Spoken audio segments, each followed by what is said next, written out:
Sue-E unexpectedly acquires a cheat system that allows him to traverse the worlds of Monster Hunter, World, and Pokemon. He can elevate the monsters he hunts into Pokemon and bring them to the Pokemon world, or return with his Pokemon companions to aid in hunts. What awe-inspiring confrontations will ensue when the apex predators of both realms collide? Exclusive epic battles included the aerial supremacy clash between the mighty fire dragon and the rampaging dragon, the primal power confrontation between the Brachydios and the Gobble, the desert dominion duel between the horned dragon and the great Jagras, the tyrannical battle between the Tyrannosaurus Rex and the Tyranitar, and the celestial showdown between the Astalos and the Rayquaza. This is not merely an adventure of hunting and capturing, it is the ultimate fusion of two worlds. Witness how Sue-E simultaneously becomes the strongest in both the Azure Star and a Pokemon Master, crafting his own legend. System flow, interdimensional adventure, fervent Bat-Liza dream collaboration for duel enthusiasts. Chapter 1. A warm welcome from the new continent. Gasping for breath, his heart racing as if it might leap from his chest, Sue-E dashed through the densely wooded forest, his modern attire already tattered by the branches that clawed at him. The weighty thuds of footsteps echoed behind him, reverberating through his very being, as a colossal Tyrannosaurus Rex barreled through the trees, intent on his capture. "I'm doomed," Sue-E cried inwardly, desperately maneuvering through the labyrinth of trees in hopes of shaking off the beast. The pale-skinned Tyrannosaurus, adorned with dark fur along its back, grew increasingly agitated in its pursuit. With a fierce roar, it unfurled two membranous wings resembling sails from its back, its nostrils flaring wide, honing in on Sue-E's scent with an insatiable hunger. Is it the Brachydios? Why did I awaken in this new world? As Sue-E glanced back at the monstrous creature he had encountered countless times in the game, he realized he had not entered a Jurassic realm, but rather the vibrant setting of Monster Hunter World. This world was teeming with monstrous beings, where humanity struggled to coexist and maintain ecological balance against overwhelming odds. Yet, Sue-E was not one of those hunters wielding extravagant weapons against formidable monsters. He was merely an ordinary individual from the peaceful 21st century. Now, he was the prey of the Brachydios, though he was marginally quicker than the herbivorous targets it usually pursued. With a primal roar, the Brachydios prepared to pounce, gathering its strength before launching itself towards Sue-E with a thunderous crash. The sound sent shivers down his spine, recalling the countless hunts he had undertaken against this creature in the game. Boom! The massive creature landed heavily, sending shockwaves through the ground, disrupting Sue-E's footing and sending him sprawling. Am I truly to perish like this?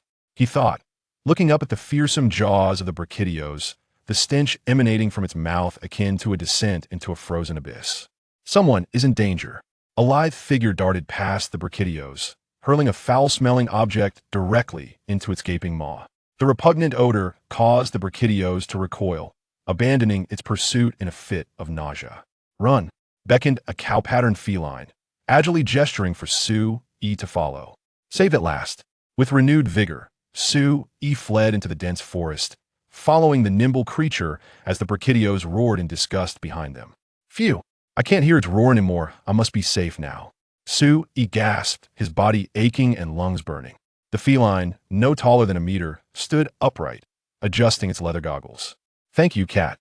At that moment, Sue-E took a moment to express his gratitude to the cow-colored cat, known as a palico, a highly intelligent creature from the Monster Hunter world. These palicos possess their own culture and society, displaying a variety of colors and types. They engage in production, socializing, and hunting, but they are most renowned among hunters as loyal companions. In the game, Sue-E had been saved countless times by these clever creatures, utilizing their skills to heal and entrap monsters. He marveled at how this adorable palico had been the first to rescue him in this new world. "Don't mention it. I'm called Root Sao, but you don't seem to be a hunter, do you? What brings you alone to the perilous ancient tree forest?" The palico inquired curiously, its large, expressive eyes gazing at Sue-E. "I'm Sue-E, and to be honest, I'm not quite sure how I ended up here." Sue-E replied with a hint of resignation. Before his journey to this realm, he was merely an ordinary employee, leading a monotonous life, with gaming as his sole escape. Reflecting on the events leading up to his slumber, he recalled how he had just finished a long day's work, preparing to play his Nintendo Switch for a brief respite, only to succumb to sleep. Such was the life of a working individual, burdened by relentless pressure, yearning for a moment of enjoyment yet finding himself drained. "How peculiar. Are you from the Starbase?" Which team are you from? You don't quite seem like one of them. You're so young. Perhaps born at the starbase? Roots tilted its head in contemplation. Consider me a wayward soul, Sue sighed, reflecting on his plight. Did you come from the old continent? The Palico examined Sue closely, its attention drawn to a book hanging at his waist. Hey, that book at your waist has the Hunter's Guild emblem. Book? Sue snapped back to reality, glancing down to see a two-finger-thick tome secured by clasp. He hadn't noticed its presence during his escape. Is this a merchandise item? I don't recall purchasing it. Sue mused, unfastening the clasp and cradling the book in his hands. The center featured an azure star, guiding the way, while below it was adorned with a white ribbon emblazoned with the emblem of the 5th team. Wait, that emblem isn't from the 1st, 2nd, 3rd, or 4th teams. Could you be from the legendary 5th team? Rootsao pointed excitedly at the white wind insignia. Sue raised an eyebrow, inquiring, are there only 4 teams dispatched by the guild at the starbase now? Of course, meow. However, recently, rumors have circulated within the base regarding preparations to request the arrival of the 5th expedition team from the guild to thoroughly investigate the causes behind the ancient dragon crossing phenomenon. Lu Chao responded. Sue pondered inwardly. Is the timeline I inhabit the one preceding the arrival of the main character of the game, the 5th expedition team? Lu Chao mentioned that there are already whispers in the Starry Base about applying for the 5th team to conduct an investigation, indicating that the onset of the main storyline is imminent. Soon, with the arrival of the 5th expedition, the colossal ancient dragon, the Molten Mountain Dragon, will grace the new world, triggering a cascade of events that will lead the future Kanglan stars from the fiery burden of the ancient dragons to the very edge of the underworld river. After more than 40 years of inquiry into the new world and the mystery of the ancient dragon crossing, the guild is on the brink of a revelation. Yet this is not the end. Humanity glimpses a broader horizon, filled with more wonders, as the world's unknown continues to allure. This tale speaks of a journey guided by the star's beacon, where individuals, imbued with courage and curiosity, venture forth to explore new realms. Can I also become the white wind of the new world? Sue gazed at the Kanglan star on the book. His heart, once dulled by the mundane modernity, began to kindle with fervor. I'm not at the story's conclusion, rather. I stand at its inception. Perhaps I too can partake in the legends that unfold. Sue returned his thoughts to the present and gently turned the pages of the book. Before him, on the aged, pale yellow pages, a simple interface gradually materialized. The interface displayed several options: quest, map, companion beast, ecological report, and items. Currently, only quest, items, and companion beast were illuminated, while the others remained dim and unavailable. There was also some blank space at the bottom, suggesting the potential for future additions. Could this be a golden finger? It seems rather simplistic, but simplicity has its merits, though it lacks any guidance. Sue felt a surge of excitement. If all goes well, this could be his foundation. Companion beast? Isn't that reminiscent of a Monster Hunter story series? Upon seeing this, Sue selected the option, and as he turned the page, it was unsurprising that the interface was entirely blank. Indeed. Now what about the quest? Sue exited the companion beast interface, flipped back through the pages, and clicked on quest. The page turned, revealing a solitary task that stood out clearly. The journey begins. Acquire the first companion. Remaining time, 2 days, 1 hour, and 30 minutes. Completion allows for immediate return or continued exploration. Task support, 5 capture balls. Task reward, 5 capture balls, Hunter Basics. What are capture balls? Are they part of the Monster Hunter series? Sue clicked into the items interface, and instantly, the sole item displayed was a small redand white sphere, with the number 5 indicating its quantity. The sense of déjà vu intensified, and he clicked on the capture ball, which promptly transformed into a palm-sized sphere with a protruding button at its center. Sue pressed the button in the center of the sphere, and with a pop, it expanded to the size of his hand. Isn't this a Pokeball? Sue looked around. This was unmistakably the Pokeball from Pokemon. What does this mean? Am I to use a Pokeball to capture monsters and train them as companion beasts? Could I become a Pokemon master? Pokemon Legends. Arceus has been humorously compared to Monster Hunter, and the combat in the Monster Hunter story series resembles Pokemon battles. Your next Pokemon need not be a Pokemon, nor must your next Monster Hunter be a Monster Hunter. Remarkable. Is there a description? Sue discovered that he could also view descriptions of items in the inventory and immediately glanced to the capture ball. Capture ball, a ball with a certain probability of capturing a monster best used when the monster is in a weakened state. He was at a loss for words. This was clearly the classic Radan white Pokeball. Can this actually capture those wild and ferocious monsters? Were you dazed about while staring at a blank book, Meow? Did you forget something, Meow? The nearby cat, perplexed, inquired. He was taken aback. You can't see the contents of the book? The cat's eyes widened in surprise as it retorted, Should I be able to see something, Meow? No, I was just contemplating a few things. He shook his head. It seemed that while outsiders could see the golden finger, the specific contents remained hidden from them. But where should I go to obtain my first companion beast? Felt anxious, although exploring the ancient tree forest felt akin to returning home in the game. The reality proved disorienting, and without the game's regional limitations, the situation became even more complex. I wonder if environmental creatures count? He surveyed his surroundings as the sun began to set, noting the absence of those small herbivorous dragons and crowned dragons typically categorized as minor creatures. In the game, the creatures on the map are primarily divided into 3 categories. The first is large creatures, which are the main targets of hunters. They vary in strength and ecology. The second is small creatures, which serve to embellish the hunt and the environment of the map. The third category is environmental creatures, which are not primary targets for elimination and can be captured with a bit of patience. They mainly serve to enhance the ecological setting. Naturally, environmental creatures are the weakest beings, though all creatures are equal, with frogs being an exception. Contemplated capturing an environmental creature immediately to complete the initial task and secure the foundations of becoming a hunter. He would then strategize to capture companion beasts and gradually grow stronger, thus gaining a foothold in this world governed by the survival of the fittest. However, this was not a game. Environmental creatures would not foolishly wait for hunters to approach and capture them. Having fled in haste, he had already startled away all the nearby small creatures, leaving an eerie silence. The forest is eerily quiet. There are no sudden monster appearances. If I exert myself to complete the initial task, I could gradually tame various monsters. Yet this silence feels a bit excessive. Mused, then suddenly realized that, despite scaring off some creatures, the forest was unnaturally quiet. This feels unsettling, Meow. The cat, cat, shook its fluffy body and became alert. That is, Suyi's gaze was drawn to a pair of crimson shadows swaying in the shadows of the trees behind the cat, and with his gaming experience, he instantly recognized the danger, sending shivers down his spine. Whoosh! A monster in the darkness lashed its tail. Suddenly, the sound of slicing wind filled the air as several spiny projectiles shot forth. Danger! Without a second thought, Suyi threw himself over the cat. Thud! One of the sharp objects grazed his back, leaving a gaping, bloody wound. What happened, Meow? A monster? Lu Chao quickly scrambled out of Suyi's embrace, gazing towards the dark figure slowly approaching from the thicket. Chapter 2. The dreamlike collaboration of monster hunting and Pokemon. It's a Rapidash. Damn it.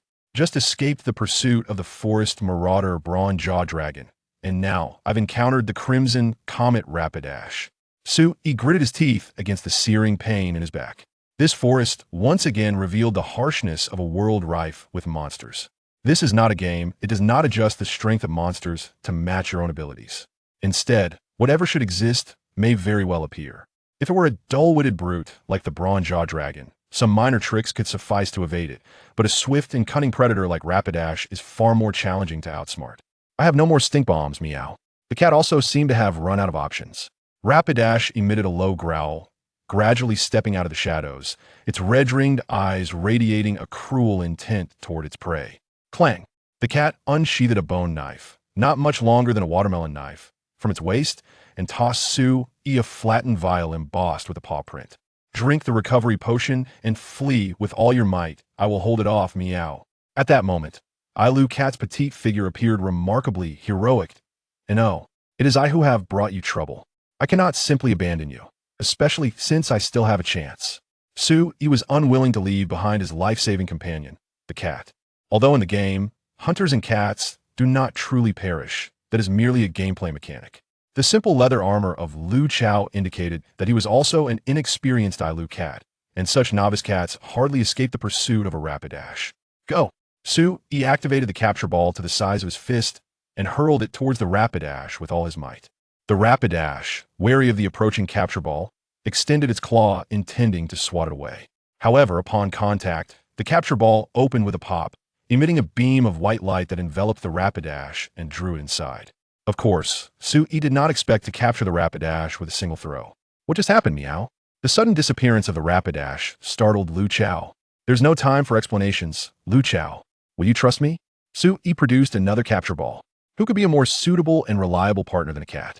The capture ball containing the Rapidash shook violently. Sui. The cat was perplexed. Sui forced a smile, then, with resolute eyes, declared, "Though my abilities as a hunter are utterly lacking at the moment, I hope you can assist me and become my partner.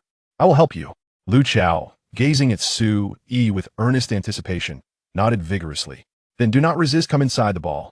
Let's become partners, Ibwa." Sui extended the capture ball towards the cat. "Ibwa?"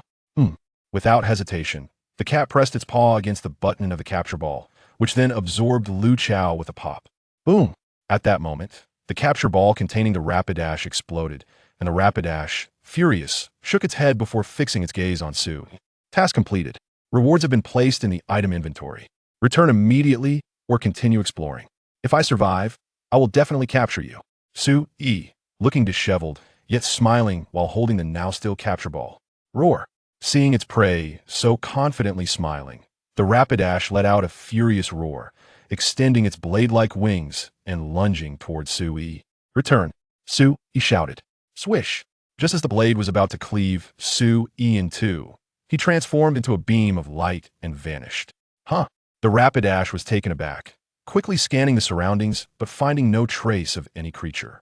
It sniffed the air, then cautiously departed the area. Why is it the forest again? The moment Sui chose to return, he felt a flash before he was once again standing on solid ground. However, upon lifting his gaze, he found himself still amidst a lush forest, though the Rapidash was nowhere to be seen. It seemed he had arrived in a different location. He had anticipated returning to a base or campsite, yet he was still in the forest. I hope no monsters will suddenly appear again. Having just endured a beating, Sui heightened his vigilance. Thud! The capture ball in Sui's hands suddenly opened, and the cat Lu Chao, gripping a bone dagger, landed on the ground, shouting, "Sui, I'm here. Do not panic, we are safe for now." Seeing the cat's anxious expression, Sui quickly reassured him. Lu Chao surveyed the surroundings, confirming there were no monsters, and let out a sigh of relief. "That was amazing, Meow. How did you escape, Sui?" The cat inquired, admiration in its voice. Sui awkwardly scratched his head and replied, "I was just lucky. If I hadn't guessed correctly, it would have been disastrous, and I have no idea where we are now." Just as Sui had mentioned, if the return had not whisked him away immediately, he would have been finished by the Rapidash. Thus he had gambled on the best possible outcome, and now it seemed this golden opportunity was indeed reliable. "If this is the ancient tree forest, I will find my bearings," Lu Chao stated, pulling out a compass and looking up to locate the iconic colossal tree of the ancient tree forest as a landmark. However, there was nothing. Under the blue sky and white clouds, the trees here were much shorter than those of the ancient tree forest, and the majestic ancient tree was nowhere to be found. "Sui, where are we, Meow?" The cat was suddenly at a loss. "I don't know either."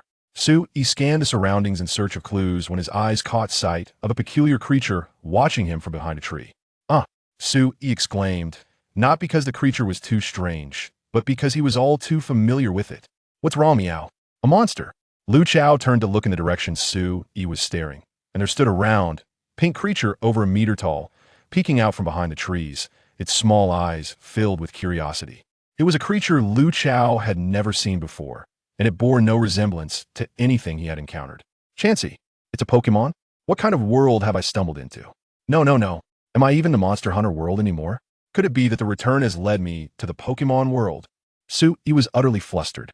Is this golden opportunity a Pokemon golden opportunity in the Monster Hunter world, or a Monster Hunter golden opportunity in the Pokemon world? Or perhaps it is a crossover for both.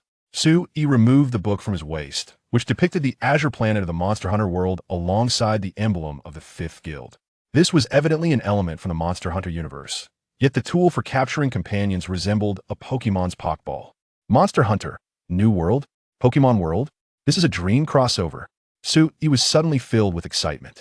As previously mentioned, his passions lay in both Monster Hunter and Pokemon. This dream crossover thrilled him immensely, signifying greater possibilities and more thrilling adventures ahead. "Lucky?" Chansey stepped out from behind the tree, looking at Sui with concern. "Sui, you're bleeding a lot, Meow.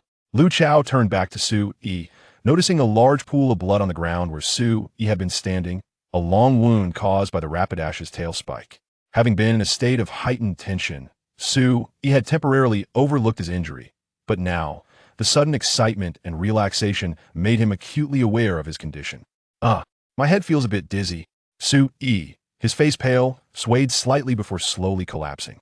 Lucky. Su-Yi. Chapter 3. The Return of the Cat Pokemon. Lickitung presented a few berries to the recently recovered Su-Yi. Thank you, Lickitung. Su-Yi expressed with heartfelt gratitude as he accepted the orange berries and the citrus fruit, sharing some with Lurkit. Witnessing the rejuvenated Su-Yi, Lickitung beamed with joy before turning to heal other injured Pokemon with its healing waves. Observing Lickitung patiently tending to the wild Pokemon in need, Su-Yi couldn't help but marvel at the kindness inherent in Pokemon. From the moment he encountered Lickitung, this creature selflessly extended a helping hand to a stranger, bestowing upon them the precious berries that were invaluable to wild Pokemon. According to the Pokédex, Lickitung actively aids injured humans and Pokemon alike, which explains why it is regarded as a companion by the Joy family, who provide healing services to passing trainers at Pokemon centers. First rescued by the benevolent Lurkit, and now treated by the warm-hearted Lickitung, Su-Yi felt the shadows of his previous encounters with the ferocious Gyarados and the swift Dragonite dissipating. Indeed, this was the world of Pokemon. As he gazed at the various Pokemon approaching Lickitung for assistance, he mused on the unmistakable berries and the diverse array of Pokemon that unequivocally characterized this realm. Yet, which region was he in? Su-Yi scrutinized the Pokemon around him. Krabby, Shroomish, Centiskorch, Pikachu. These were creatures from several generations. How could he ascertain his location? This fruit is delicious. I feel my energy returning so quickly, Lurkit exclaimed joyfully. If it tastes good, eat as much as you like, Su-Yi replied, affectionately stroking the furry head of the cat-like creature. Lurkit stood up and reached for a nearby fruit. Just as Lurkit grasped the apple-like fruit, it suddenly revealed two eyes and emitted a startled cry, causing Lurkit to drop it in fright.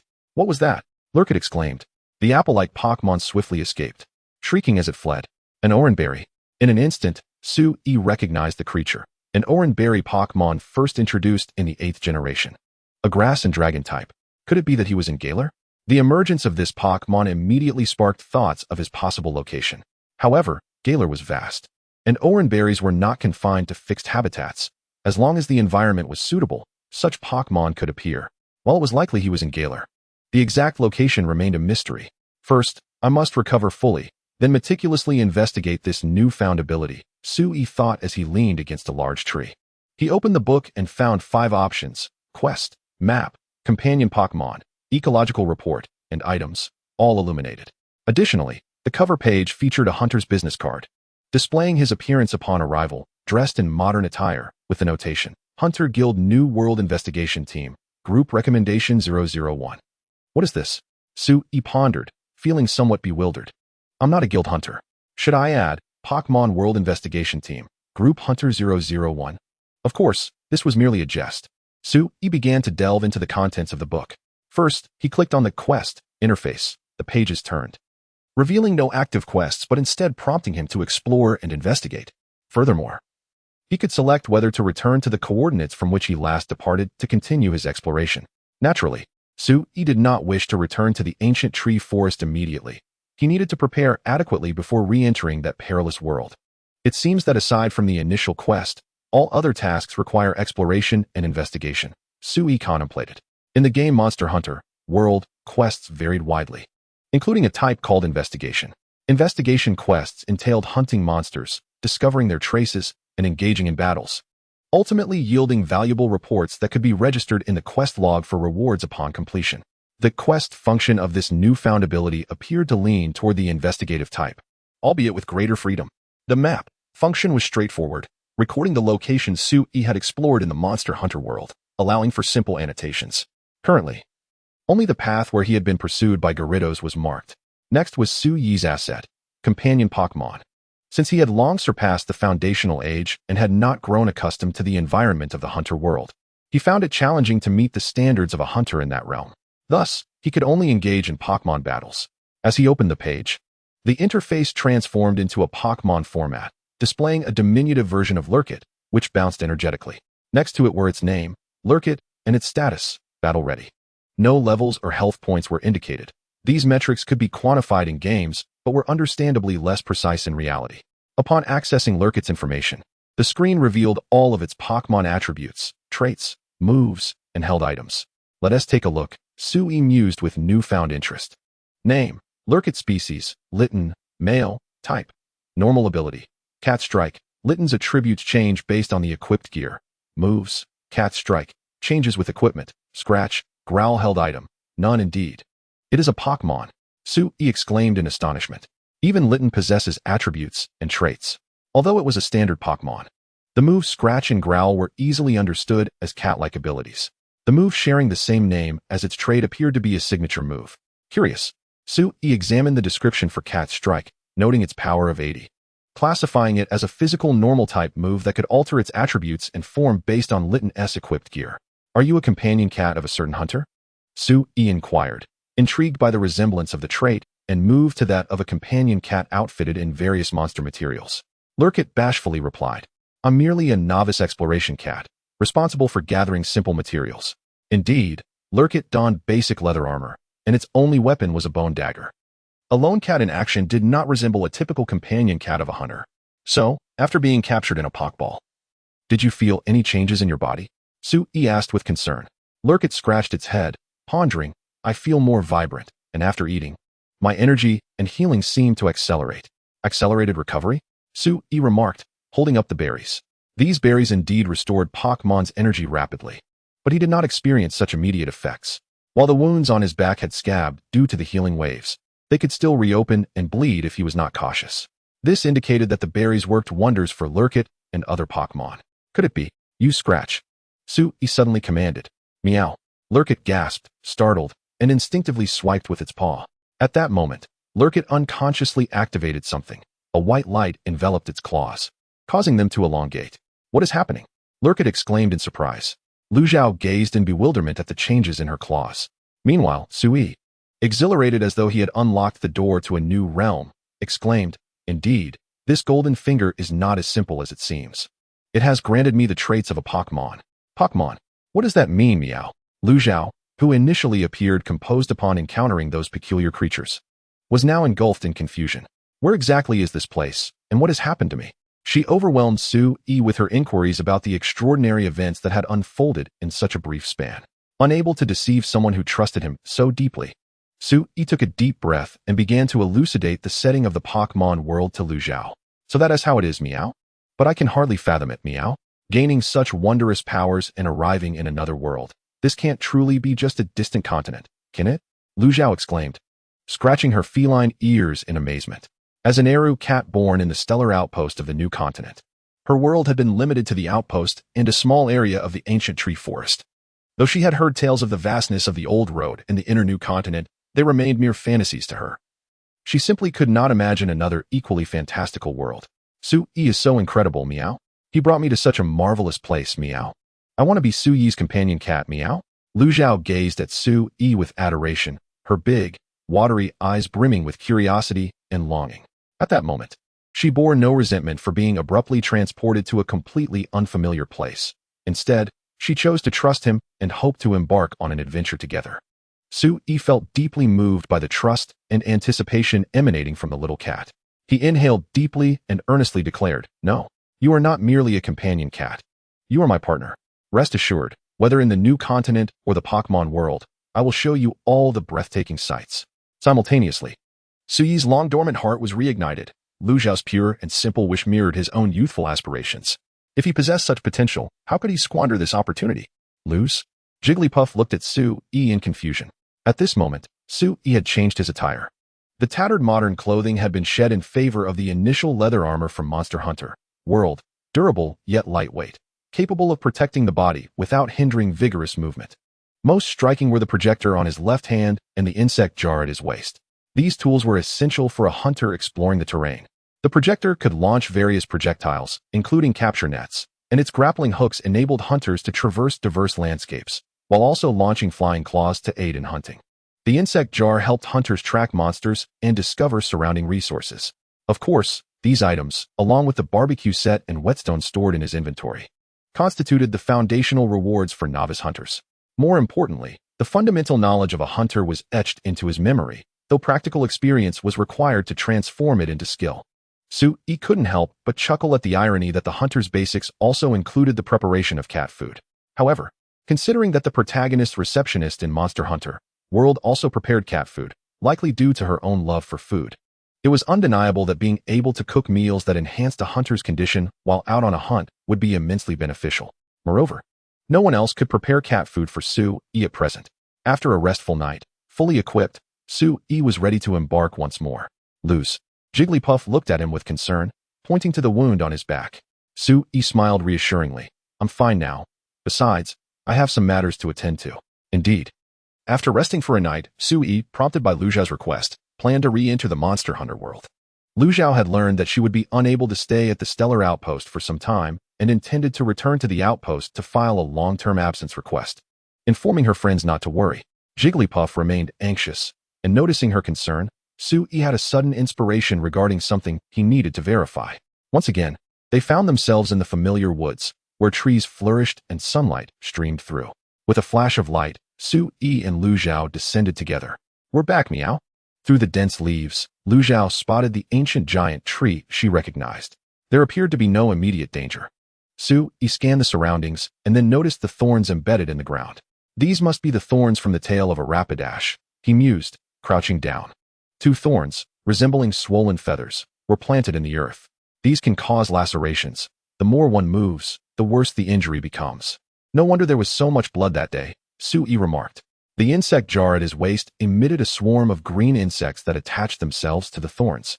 But they did not begin to search for other Rapidash tracks. Clearly, the creature had departed long ago, leaving behind few traces. However, this was a fortunate turn of events. Let us move on. Let us head to the outskirts of the ancient tree forest, Sui suggested. Lu Xiao took out a compass, cheerfully announcing, no problem, meow. Utilizing the concealment techniques learned from Hunter Basics, Sui and Lu Xiao navigated safely from the center of the ancient tree forest to its outskirts. As they pushed through the underbrush, a clear expanse opened before them, a coastal area with sparse trees, and in the distance, the vast ocean awaited. Several herbivorous dinosaurs, resembling gentle giants, meandered leisurely between puddles and greenery, while pink little birds, akin to those from a paradise, cautiously landed to peck at fruits and seeds. Nearby, long-eared rabbits basked in the sun, grooming their fur. This scene was far more breathtaking than his initial arrival in this place within the game. The gentle breeze, the warm sunlight, and the melodious calls in the air felt astonishingly real, and in his mind, the stirring music of Hero's proof echoed. The beginning of it all felt so ordinary, yet what lay ahead promised to be grand and tumultuous. Suddenly, a piercing roar shattered the tranquility of the seaside, sending all creatures into a frenzy. Small animals scattered in all directions, and Sui quickly ducked back into the sheltering foliage, while the larger herbivorous dinosaurs clumsily fled in panic. A colossal figure with vast wings swept through the air, a gust of wind trailing behind it. As a massive green dragon soared out from the ancient tree forest, diving like an eagle targeting its prey. The herbivorous dinosaur let out a mournful cry as the enormous dragon pinned it to the ground, its struggles weakening under the grip of powerful claws. The dragon roared again, proclaiming its dominance over the catch, yet instead of feasting on the spot, it effortlessly lifted the nearly 10-meter-long herbivore into the sky, ascending toward the summit of the ancient tree forest. Chapter 4. The ferocious jackal intervenes. The sea dragon emerges. The dragon had flown far away, and only then did the nimble little creatures cautiously peek out, returning to the open space, while the herbivorous dinosaur resumed its grazing, albeit with a disgruntled demeanor. Sui stepped out from the thicket, marveling. Is that the female fire dragon? Truly beautiful and captivating. He could not help but hold his breath. His senses heightened as he witnessed the female fire dragon's swift hunting prowess, fearful of being targeted by the ferocious beast. Simultaneously, Sui found himself filled with longing, pondering when he might tame such a creature to become his companion. The mere thought was exhilarating. However, every endeavor requires a step-by-step approach. Sui shifted his gaze to the herbivorous dragons that had resumed their leisurely grazing. He opened the tome he had dubbed the hunting manual. Turning to the page labeled Companion Beasts, and with a gentle tap, a Pokeball materialized in his palm. I beg you to stand guard, he called to his companion. Chansey. With a swift motion, Sui tossed the red and white sphere, and a round, pink Pokemon appeared before him. Chansey, it exclaimed, happily surveying its surroundings. This was the moment Sui sought to validate. The evidence confirmed that the capture balls provided by the hunting manual functioned identically to Pokeballs, capable of capturing both Pokémon and monsters. However, it remained uncertain whether Pokeballs from the Pokémon world could capture monsters. This was yet to be tested. The captured Pokémon could also be stored in the Companion Beasts section for easy access, and this section could accommodate multiple Pokémon and Companion Beasts. Yet, only 6 could be designated for battle at any given time, akin to the Pokémon boxes in Pokémon Sword and Shield, allowing for seamless switching between team members and those in storage. In essence, only 6 could participate in battle at once, though any of them could be substituted with those in the Companion Beasts. Please do your best. Sui encouraged Chansey. Count on me. Chansey replied enthusiastically, brandishing a bone dagger. A smile spread across Sui's face as he pointed to the nearest herbivorous dragon and commanded, "Use Cat Strike. Let us test my newfound power." Chansey eagerly swung the dagger, and a brilliant white light enveloped it, extending outward. What had once been an ordinary strike transformed into a formidable attack. With a swift slash, blood spattered as the dagger carved a long gash across the herbivorous dragoness body. "Gur!" The creature cried out in pain, stumbling backward before fleeing, its anguished cries triggering a chaotic stampede among the surrounding herbivorous dragons. Their speed, however, was rather underwhelming. These creatures were inherently non-aggressive, unlike the armored dragons of the Great Ant Hill, which could retaliate fiercely when cornered. The ensuing battle held little suspense. The chosen herbivorous dragon was relentlessly pursued by Chansey employing Cat Strike, resulting in its pitiful wails as it neared exhaustion. Despite the foe's utter lack of resistance, and the battle being decidedly one-sided, this marked Sui's inaugural command in combat, solidifying Chansey's status as a Pokémon in his eyes. "Excellent. My first true capture," Sui exclaimed, brimming with excitement as he retrieved a capture ball. At that moment, an unexpected turn of events unfolded. Gur! From the nearby thicket emerged a massive yellow-green lizard, its jaws bared and claws poised as it charged towards Sui. "Chansey!" The sight of such a fearsome creature startled Chansey. "Chansey, retreat!" Sui shouted with urgency, swiftly fleeing from the monster. The enormous lizard, adorned with 2 tufts resembling braids upon its back, swiftly overpowered the injured herbivorous dragon, usurping its prey with the audacity of a bully. "It's the dire wolf dragon," Chansey exclaimed. "Indeed, and it has set its sights on our target," Sui said, his brow furrowed in concern. This monstrous creature, reminiscent of an iguana, was the first large monster players encountered in the game, and the first one they were tasked to hunt, the dire wolf dragon. This species, known for its powerful digestive abilities that could harm its own stomach lining, required frequent feeding and thus often clashed with other monsters or hunters. Gur! The dire wolf dragon, having dispatched the herbivorous dragon, opened its maw wide and swallowed its prey whole, its belly expanding dramatically. With a belch of satisfaction, it emitted a triumphant roar.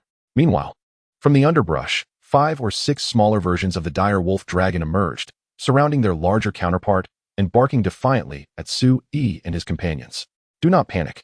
Retreat slowly," Sui whispered, guiding Chansey and the others to back away cautiously. The dire wolf dragon, its belly full, slithered back towards the thicket, seemingly intent on returning to its lair to digest its meal. The smaller dire wolves followed suit, mimicking the larger one like henchmen trailing a gang leader.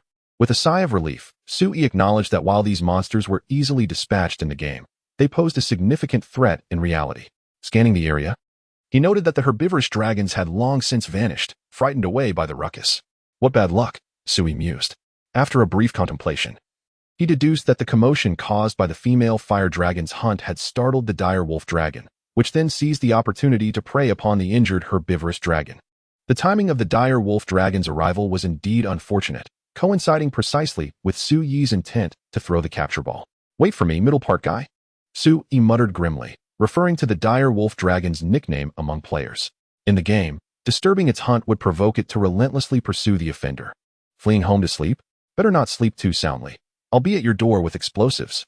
Regrettably, such scenarios existed only within the realm of the game. In a secluded area of the elevated woods by the seaside, Sui brushed aside the branches, revealing a long-abandoned campsite. The tents were askew, the campfire scattered, and the stone oven unkempt, with a pile of debris strewn beside a dilapidated wooden crate. "Ah, there truly is one," Sui noted, recalling how in the game, characters discovered similar idle camps while alighting upon the new continent from the back of the Ember Dragon. To his surprise, such a place indeed existed. Though neglected, the materials were intact, and with a bit of tidying up, it could serve as a suitable campsite. Without delay, he set to work, repairing the tents, clearing debris, and tidying the surroundings. After half an hour, the campsite was revitalized. At that moment, the hunting manual at his waist emitted a soft hum, and the azure star on its cover glowed. Curious, Sui flipped through the pages and found that his current location had been automatically marked on the map with the campsite symbol. The hunting manual indicated that he could next arrive at this coastal woodland campsite instead of the coordinates from which he had departed. Overall, his subsequent visit to the Monster Hunter world would be considerably safer. Let us stay here for the night. You can attend to your matters now. This place isn't far from the Star Fortress, Sui remarked, gazing through the trees. Due to his elevated position, akin to the woods atop a seaside cliff, he could faintly discern the distant Star Fortress, constructed from massive ships. Are you really not coming with me to check out the Star Fortress? Chansey inquired, tilting its head. Sui shook his head, replying, now is not the right time. This place does not resemble the world of Pokémon. If he merely claims to be a person from another continent, and if accompanied by unfamiliar Pokémon as witnesses, his identity could withstand some scrutiny. In the New World, apart from the ancient dragon people, there are no indigenous humans. The only humans present are members of the Stardust Base investigation team, all of whom are registered. The identities of the individuals at the base are verifiable. The sudden appearance of an unfamiliar human like Sui would undoubtedly raise suspicions. Therefore, it is not the right moment for him to be in the sights of the New World investigation team. Sui's initial plan is to wait until he has captured a certain number and strength of Pokémon before presenting himself as a trainer from another continent. This way, even if the investigation team does not believe him, they will have no grounds to act against him. Well then, off I go. Meow.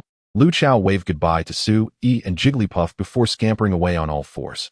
Leaving so abruptly felt somewhat jarring. Sui chuckled bitterly, realizing that Lu Chao, this trustworthy Ilu cat, had gradually become a companion that alleviated his solitude in this foreign world. Lu, observing Sui's slight melancholy and unease. Jigglypuff extended its hand and offered the egg from its pouch to Sui. For me? Sui asked in surprise. Lu. Jigglypuff smiled. Sui accepted the round egg, expressing his gratitude. Thank you, Jigglypuff, for accompanying me to this unfamiliar place and helping me. While Jigglypuff was technically captured, in reality, Sui sought its assistance. Not only to verify whether he could bring Pokémon into the Monster Hunter world, but also to ensure that having a healer like Jigglypuff would provide them with some degree of security. Good things should be shared. I will take care of dinner tonight, Sui said with a smile. Pulling out a large handful of fragrant mushrooms he had discovered while clearing the campsite with the help of a guiding insect. In the game, these mushrooms served as items for scoring investigation points, while in reality, they were exceptionally aromatic ingredients. Although he had not found the most precious moonlight fungi and spirit mushrooms, it would still make for a delightful meal. He lit the clean stone stove with flint found within the campsite and placed the special mushrooms on it. As the mushrooms dried out, their rich aroma intensified. Without any seasoning, he simply blew on them before taking a bite, letting the essence of nature unfold in his mouth. Though it did not provide the satisfaction of large roasted meats, it was still incredibly memorable. Lu.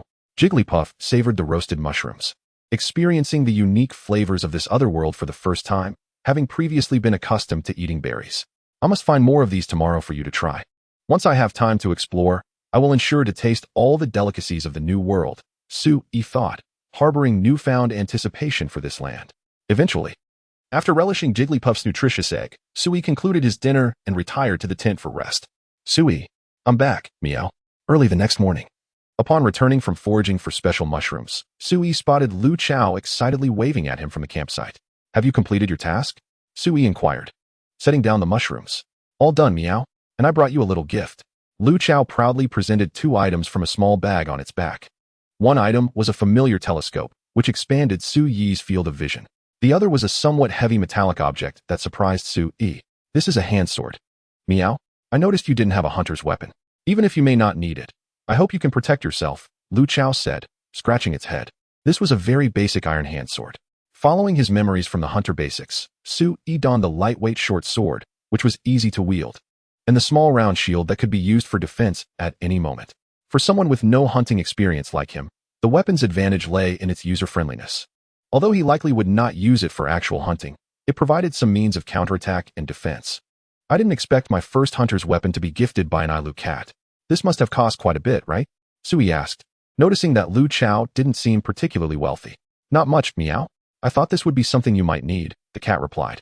Sui lifted the cat into his arms, nudging his forehead against Lu Chao's in affection, and, sensing the cat's puzzled gaze, he smiled. Then let us set off. Meow. Once again, they returned to that coastal clearing, and the grazing dragons reappeared. It seemed they were forever caught in a cycle of leisurely feeding, being hunted, fleeing, and then resuming their grazing. This time, their target shifted to the Gigantatosaurus, for the grazing dragons were simply too docile. Capturing them would likely only serve the purpose of transporting goods. Setting off from this location, they passed through a dense thicket, the terrain gradually sloping downward into sandy grains, mingling with the encroaching seawater. Near the vegetation, a family of Gigantatosaurus, consisting of 2 males and 3 females, rested leisurely. The male Gigantatosaurus bore a bony crest reminiscent of the Pachycephalosaurus, with protective plates extending along its neck, while the females exhibited these features to a lesser extent. At least they possessed some combat capability. Just as Sui approached, a familiar roar echoed once more. Damn, it's you again. Sui withdrew into the thicket, glancing in the direction of the sound, only to see the fearsome great saber-tooth rushing out from the treetops atop the slope, its muscular limbs propelling it swiftly towards the Gigantatosaurus. The Gigantatosaurus raised its crest to face the great saber-tooth, thumping its head against the ground with a solid sound, attempting to intimidate it, but to no avail as the great saber-tooth opened its massive jaws to bite at the Gigantatosaurus. At that moment, like a mantis stalking a cicada, the yellow bird lay in wait. The sea suddenly erupted with a splash as a massive figure burst forth, roaring fiercely at the great saber-tooth, its impressive stature towering under the sunlight, intimidating the predator. Oh, is that a sea dragon? Chapter 5. The restless forest. The sea dragon emerged from the water, crawling like a crocodile, its long and powerful tail swaying gently. Its elongated neck resembled that of a cobra, adorned with hard back armor of a cerulean hue, featuring 2 distinct rows of prominent spikes along its back. The imposing sea dragon was even larger than the great saber-tooth, and as it approached the shore with an air of menace, the great saber-tooth retreated slowly, clearly intimidated by the sense of oppression emanating from the sea dragon. It truly is a sea dragon. Isn't this a scrapped idea from Monster Hunter World? Sui marveled from his hiding spot, observing the formidable sea dragon. Early development footage from Monster Hunter World had shown the sea dragon inhabiting the water-filled regions of the ancient tree forest. However, it was later said that issues with the sea dragon skeleton led to the decision to remove this monster from the game. Upon reflection, it made perfect sense that the sea dragon would appear in the coastal ancient tree forest, yet it had been discarded due to technical constraints. Now, this creature, which should have shone brightly within the game, strode confidently onto the land, asserting its presence over the entire forest. More and more monsters are beginning to make their grand appearances. Sui whispered with enthusiasm. Within just 2 days, he had encountered 5 large monsters: the ferocious jaw dragon, the rapid dragon, the female fire dragon, the great saber-tooth, and now the sea dragon. This land, largely untouched by hunters, was indeed a paradise for monsters. While games are merely games, due to technical limitations and capacity issues, many creatures that could exist in this world might not have been represented in the game. However, in reality, this was a land of unimaginable diversity. Roar. With a thunderous roar, the sea dragon opened its mouth and effortlessly tore apart the crown horn dragon. Just as the fierce saber-tooth retreated in disappointment, the sea dragon prepared to relish its spoils. Suddenly, a majestic roar echoed through the sky. A colossal fireball plummeted from above, crashing down before the sea dragon. The explosive flames sent the unfortunate saber-tooth tumbling, scorching its scales and leaving behind charred remnants. In a state of panic, the saber-tooth struggled to rise.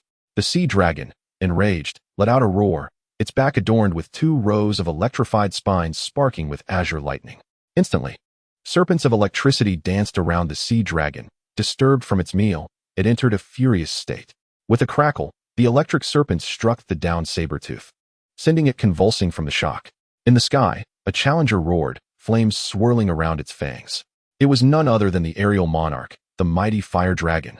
This was a classic showdown. Sui's eyes widened as he witnessed the confrontation between the king of the skies and the king of the seas.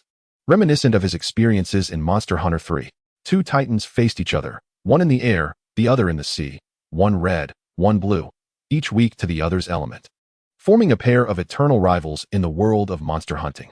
As time progressed, the fire dragon's adversaries seemed to multiply. As the 2 formidable creatures clashed, each relied on their own prowess. The fire dragon extended its claws and dove down, but the sea dragon swiftly twisted its body to evade the attack. missing its mark. The fire dragon seized the corpse of the crown horn dragon, asserting dominance over the sea dragon's kill. In response, the sea dragon unleashed a dazzling sphere of electric energy.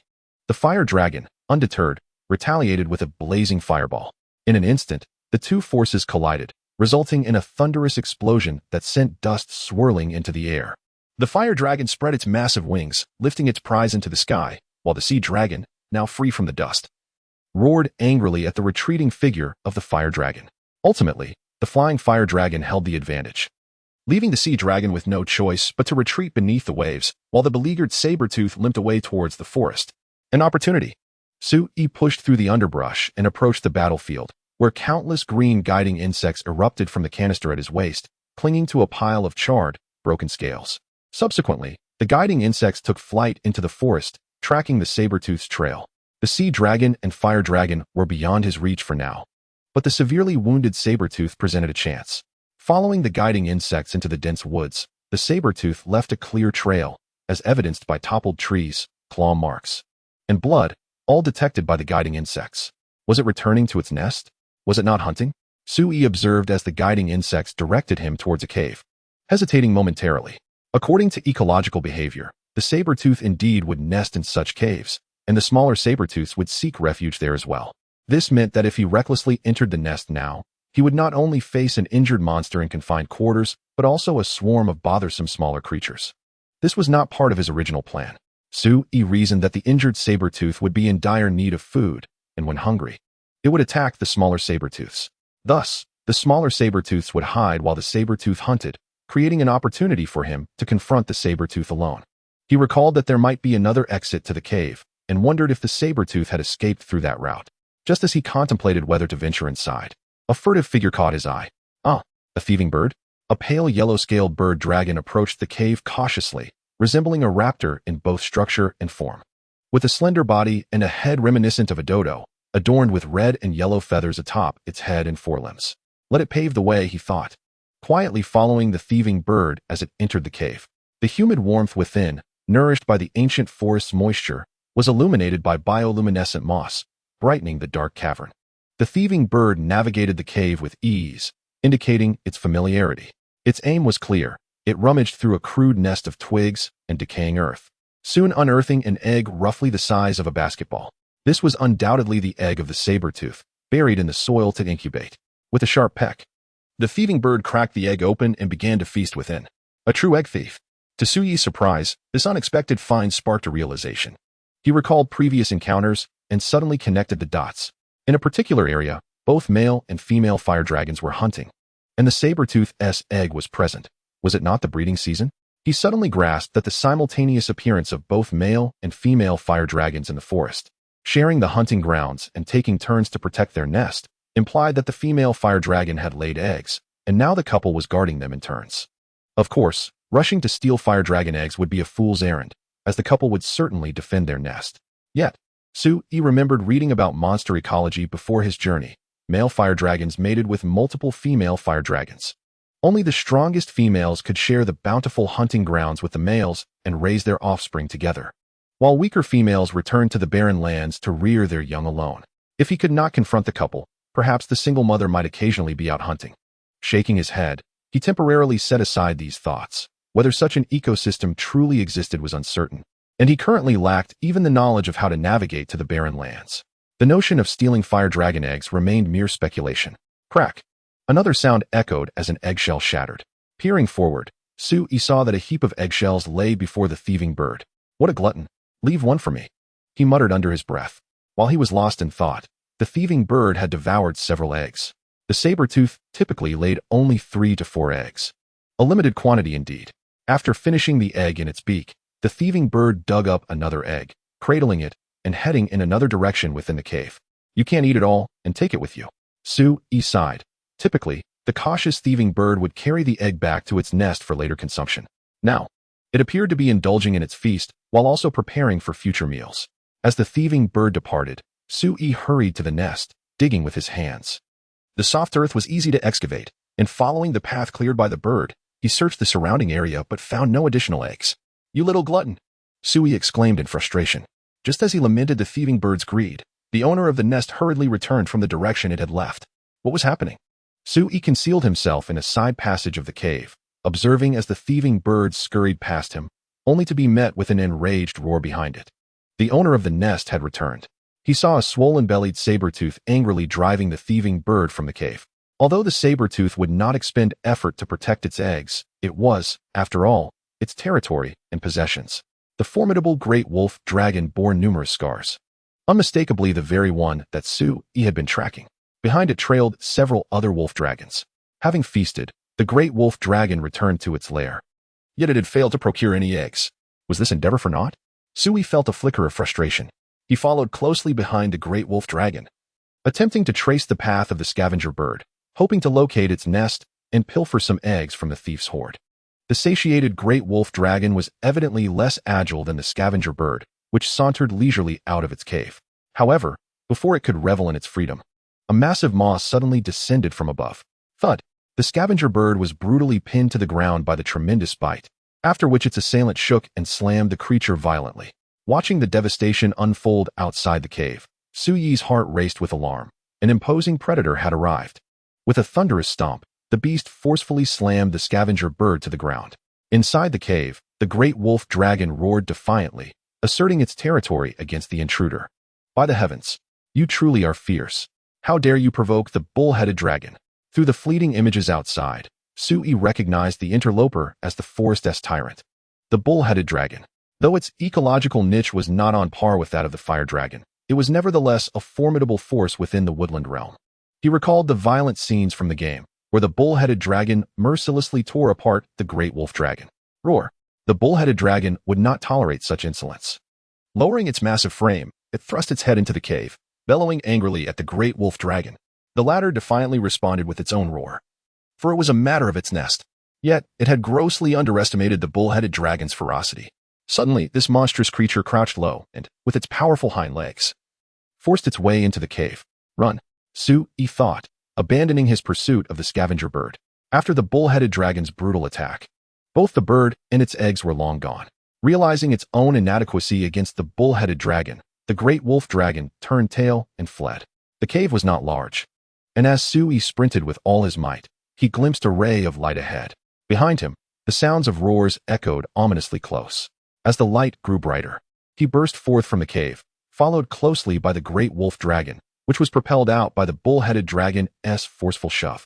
In a chaotic tumble, the great wolf dragon rolled several times before scrambling to its feet, while the bull-headed dragon emerged from the cramped cave, stretching its massive form and letting out a triumphant roar. Surely, the great wolf dragon was now in dire straits. Sui glanced back, offering a brief moment of silent tribute to the overly bold adversary. The bull-headed dragon unveiled its nasal crest, sniffing the air while unfurling its thermal membranes, keenly observing the great wolf dragon, poised to pounce. However, its sniffing suddenly halted as it turned its gaze towards Sui. Oh no, has it spotted me? Sui quickly ducked behind a tree, his heart pounding fiercely. The frantic roars of the great wolf dragon pierced the air. Just as Sui thought the bull-headed dragon had returned its attention to the great wolf dragon, a resounding crash echoed as a tree behind him shattered upon impact. Rising from his crouched position, Sui turned to see the great wolf dragon collapsed beside the broken timber, barely clinging to life, while the bull-headed dragon's menacing gaze was fixed upon him. Roar! The bull-headed dragon let out a roar of rage that surpassed the great wolf dragon's earlier provocation. Could it be that you are the one that pursued me before? Sui's eyes widened in disbelief. What did it mean that fate had brought them together again? Was it merely due to an aberrant scent? Clearly, this bull-headed dragon bore a grudge. You have mistaken me for someone else. I must take my leave. Sui dared not linger a moment longer and bolted. The bull-headed dragon roared in fury, hot on his heels. As he ran, Sui muttered curses under his breath. You wretched beast. Had it not been for the aberrant scent, I would have treated you to a second helping of misfortune. The enraged bull-headed dragon stirred the forest into a frenzy, while Sui began to devise a plan to evade it. Unbeknownst to him, they were sprinting deeper into the woods. The tumultuous breeding season stirred the monsters into a frenzy, and beneath the towering trees, a cautious green dragon watched as the chaos approached, emitting a warning roar.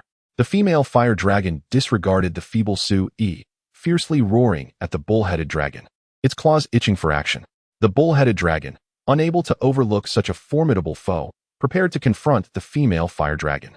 Sui, not wishing to involve himself in their clash, plunged into the thicket until the roars of the female fire dragon and the bull-headed dragon faded from earshot.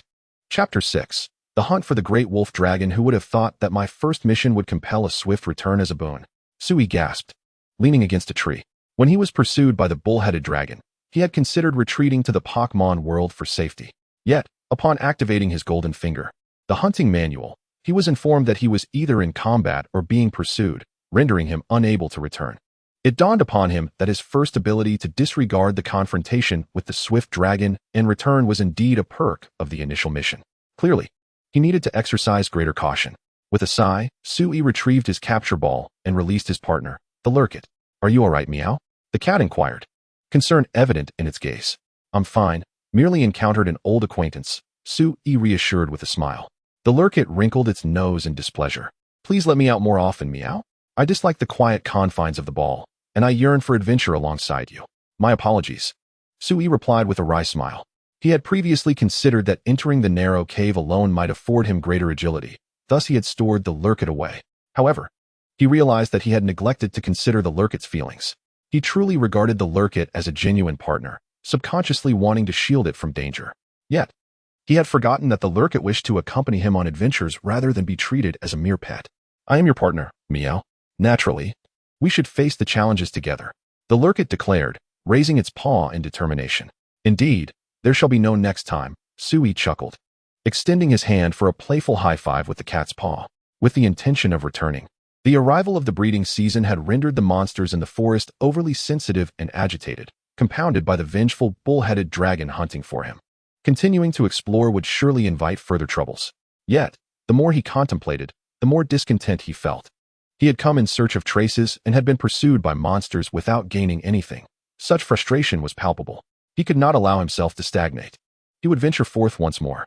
Was an adventure that did not involve risk truly an adventure? With that thought, Sui opened the hunting manual to the map, marking the location of the Great Wolf Dragon's lair. "Let us proceed. The true hunt is only just beginning." Meow, cautiously circumventing the thicket where the bull-headed dragon and the female fire dragon had faced off. Sui and the Lurkit arrived at the entrance of the Great Wolf Dragon's cave. Beside the fallen tree, crushed by the ferocious saber-toothed dragon, lay a pool of blood, shattered yellow-green scales, and several crawling tracks. Most notably, there was the mangled corpse of a herbivorous dinosaur, its flesh reduced to a gruesome state. The saber-toothed dragon had not perished, but it was gravely weakened. In a desperate bid for survival, it regurgitated its recent meal to alleviate the burden. And those crawling traces pointed directly to this location. Sui analyzed the scene with a calm demeanor, as the knowledge of a hunter began to coalesce in his mind. Suddenly, his thoughts became crystal clear. "Guide bug, let us move," Sui commanded, directing the guide bug to latch onto the traces. Imprinting the scent of the saber-toothed dragon in his memory, the vibrant green guide bug followed the scent, leading Sui deeper into the forest. With the guide bug's guidance, Sui adeptly navigated through the woods, occasionally gathering materials with its assistance. The distance was closing. Sui slowed his pace, parting the underbrush, and beheld a clearing where several herbivorous dinosaurs grazed. A saber-toothed dragon, its body marred by alarming wounds, utilized its yellow-green coloration to conceal itself as it stealthily approached its prey. Unlike its usual aggressive demeanor, where it would rush forth to seize its quarry, the saber-toothed dragon now exhibited caution, revealing how severely its injuries had compromised its hunting prowess, and, consequently, its very life. With a fearsome roar, the saber-toothed dragon broke cover, causing the herbivorous dinosaurs to scatter in panic. It barely managed to chase down an elderly herbivore, its jaws snapping open for the kill. The moment had arrived. Sui raised his left arm, activating the dispersing walnut projector. Crack! The sturdy walnut struck the side of the saber-toothed dragon and exploded upon impact, raining debris upon the area already stained with the marks of the once mighty, maned dragon's bites. This strike hit the tender spot. Roar! The saber-toothed dragon howled in agony, its voice laced with weakness. Now, Sui dashed from the thicket, reloading his projector. His sudden appearance drew the ire of the saber-toothed dragon, which turned its fierce gaze towards him. Meanwhile, lush grass emerged from another thicket, brandishing a bone knife that shimmered with an aura of intent. With a swift motion, lush grass struck at the saber-toothed dragon's wound, eliciting a pained roar as it turned to retaliate. In that instant, Sui unleashed another dispersing walnut, redirecting the creature's attention back to him. Thus, the severely injured saber-toothed dragon found itself trapped in a precarious situation, beset from both sides. Desperation clouded the saber-toothed dragon's judgment, its strength waning as it became increasingly frantic. Yet, Sui remained composed, choosing not to rush into attack, but rather to engage in this battle of attrition. The true urgency lay with the saber-toothed dragon, whose life was now under threat, prompting it to launch a reckless assault. However, its diminished stamina rendered it incapable of swift movements. Sui maintained his distance, ever vigilant, realizing it could not vanquish them. The saber-toothed dragon plunged into the forest. Oh no, you want to escape. Sui adjusted his projector and sprinted after it. With a flash of silver, the flying claw was launched, striking its target with a satisfying snap, securing itself firmly to the saber-toothed dragon's back. In the next instant, Sui activated the flying claw, the tether drawing him up to ride atop the creature. Sensing a weight on its back, the saber-toothed dragon attempted to crash into a colossal tree. Sui drew his short sword and plunged it into the creature's back. Though the blade only penetrated a short distance, it secured Sui in place amidst the tumult of impact. Finding that the collision had failed to dislodge him, the saber-toothed dragon abandoned its attempts and bolted, trying to shake Sui off with the dense branches. Behind them, lush grass pursued with all her might. Get in here. Sui twisted around, capturing lush grass in the containment sphere. He then released her back onto the saber-toothed dragon's back. Let chaos reign, he exclaimed. Lush grass responded with fervor. Understood, meow. With that, she raised her bone blade, unleashing a flurry of strikes upon the saber-toothed dragon. The continuous agony caused the saber-toothed dragon to stagger, and with its injuries exacerbated, it let out a mournful cry before collapsing to the ground. Chapter 7. Capture and Investigation Task. Almost there. Observing the incapacitated saber-toothed dragon, which lacked even the strength to struggle, Sui recognized that the moment had arrived. Blissey, I'm counting on you. He summoned Blissey. Given the severity of the saber-toothed dragon's wounds, prompt treatment was essential to ensure its survival post-capture. Hence the need for Blissey's healing abilities. Go. Capture ball. Sui grasped the red and white sphere and tossed it skillfully, striking the saber-toothed dragon. The capture ball opened, enveloping the creature in radiant light before drawing it inside. Buzz. The capture ball trembled violently. Sui clenched his fists tighter than when he had first mounted the saber-toothed dragon, for at this moment, he had only 7 capture balls remaining. The initial mission had provided 5, and he had earned 5 as a reward. He had used 1 to delay the rapid dragon, 1 to secure lush grass, and 1 to bring Blissey over. With no immediate means to acquire more capture balls, each one was precious. 7 seemed ample, yet the specter of failure loomed, urging Sui to conserve every single one. Buzz. The capture ball quivered again. No more struggling.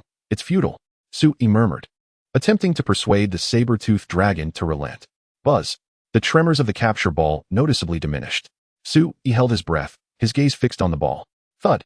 The capture ball ceased its trembling, plunging into a serene silence. Yet within Sui's heart, turmoil surged. He swiftly approached, retrieving the capture ball containing the saber-toothed dragon.